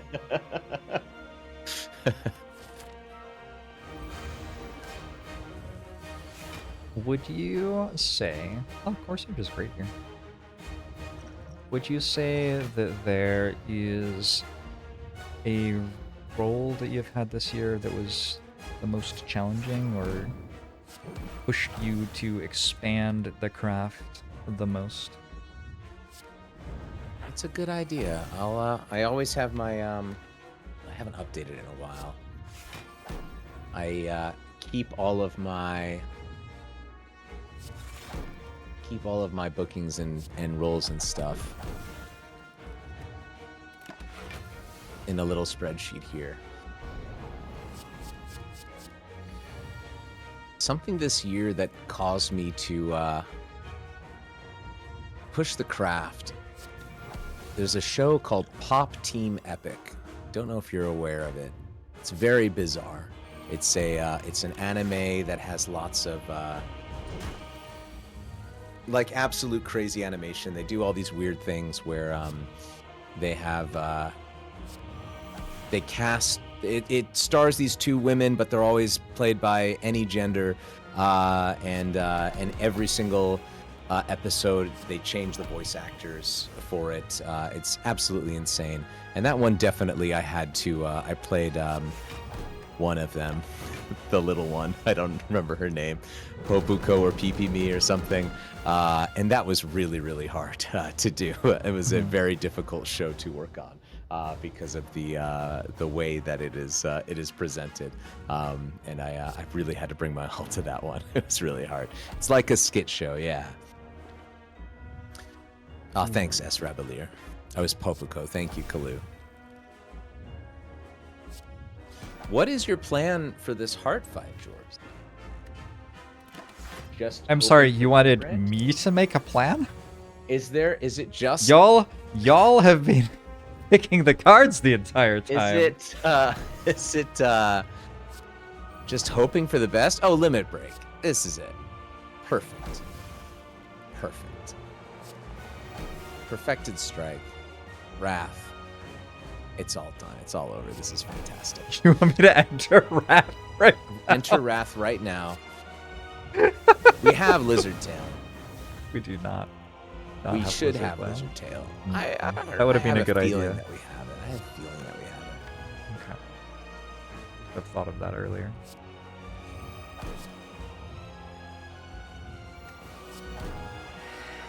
Beautiful. Barricade Feel No Pain is not a terrible hit. Pretty great.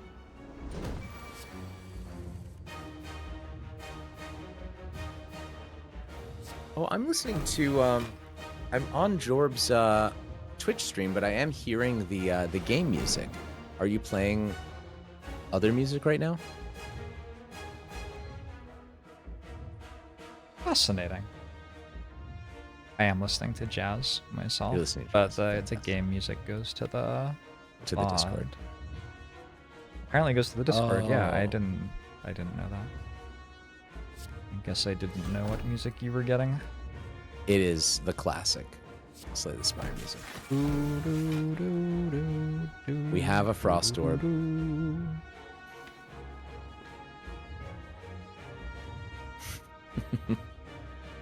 That's right. I still remember what it sounds like. Oh wow, you've been streaming for 9 hours and 43 minutes. Yeah, that sounds right. Wow. I think we won. I'm gonna say that was mostly on the back of just good decision making. Absolutely. Well researched.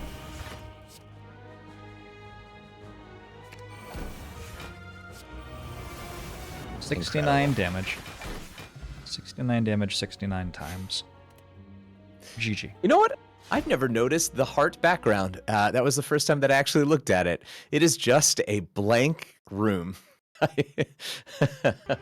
It's funny the things that you just take for granted in this game that you've stared at for 100 million billion hours.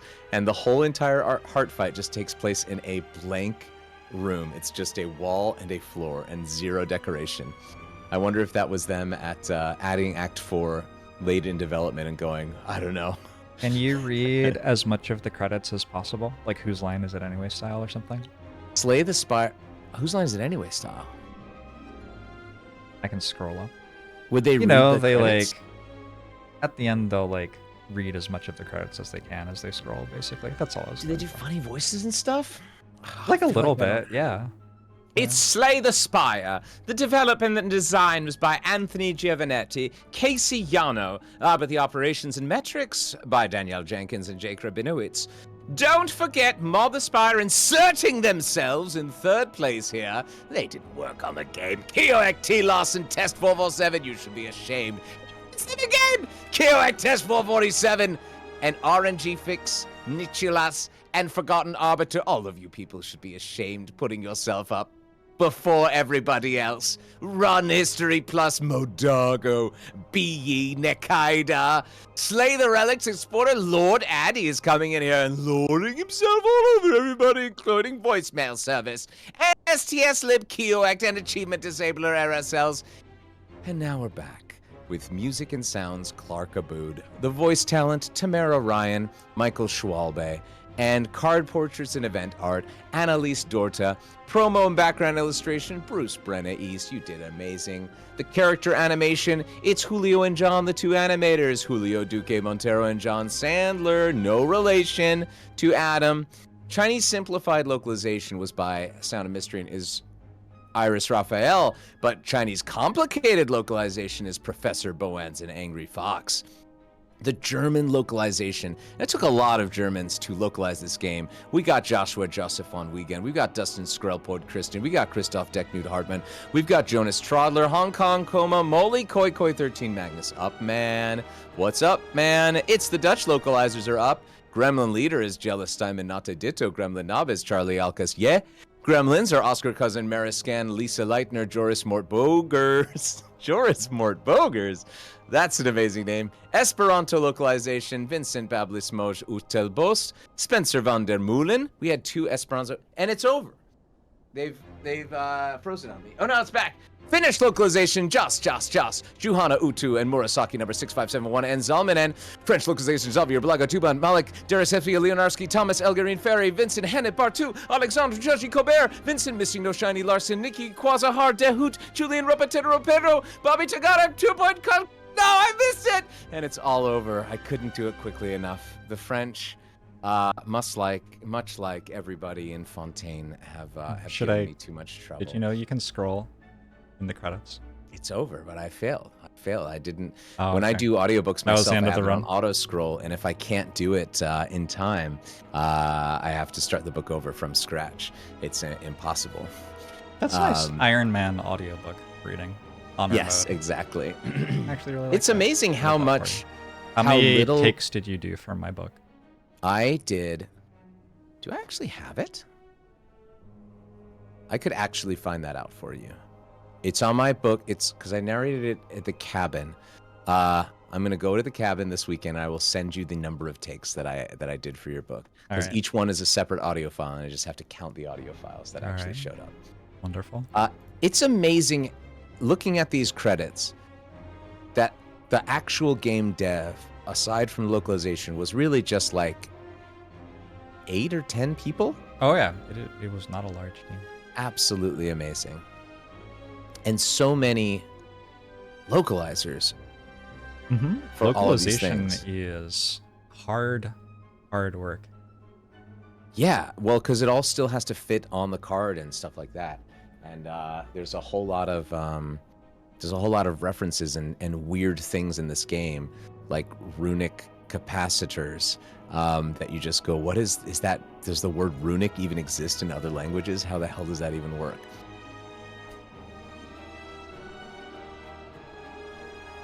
Is this Ray. also, now that I'm also listening to it, but you're listening to jazz, Yes. I think Credits is its own score too. Now that I'm actually sitting and listening to it, that they put in another piece of music.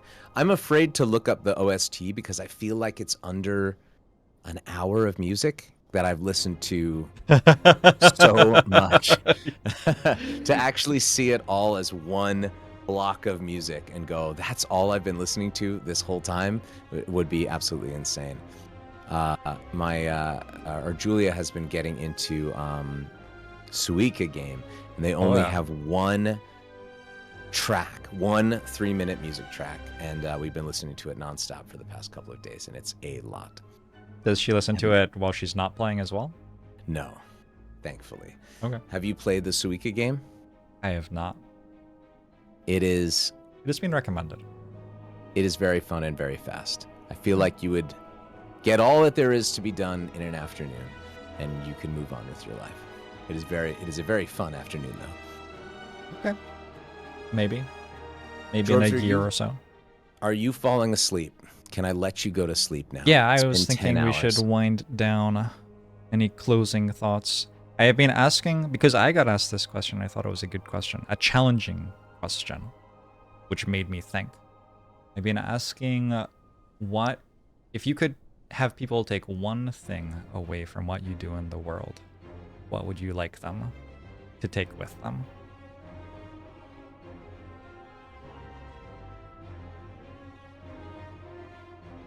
I think for me, it's respect for, as an actor, respect for the mediums that you work on. I think that what I really care about with a lot of this sort of stuff is, and working on mods and working on video games and working on gacha games and all this sort of stuff is take all of it as seriously as you can. And I think that if you're an aspiring actor and looking to go into this stuff, but think that you're above certain things, that's the sort of mindset that I want to sort of bring to the world, to say, hey, take it all seriously, have fun with all of it. And when you see something that is, a free mod, I worked on the Fallout: The Frontier because I thought it was a cool ass looking mod when I saw the trailers, on JORBS' mod, on all this sort of stuff. Find those things and do them not for money or glory or anything like that, but just because you love doing it. I feel like that's something that I would want to give to other actors out there who are looking at stuff and say, oh yeah, Ray did all this sort of stuff. It's okay. You can have fun and work on stuff that's just freaking fun. That's the thing that I hope that people can take a look at for my career and be inspired by. Hell yeah. I Disco try to... Shark said, this was cool. It was a cool time. It's always a cool time. I always look forward to my chances to hang out with Ray.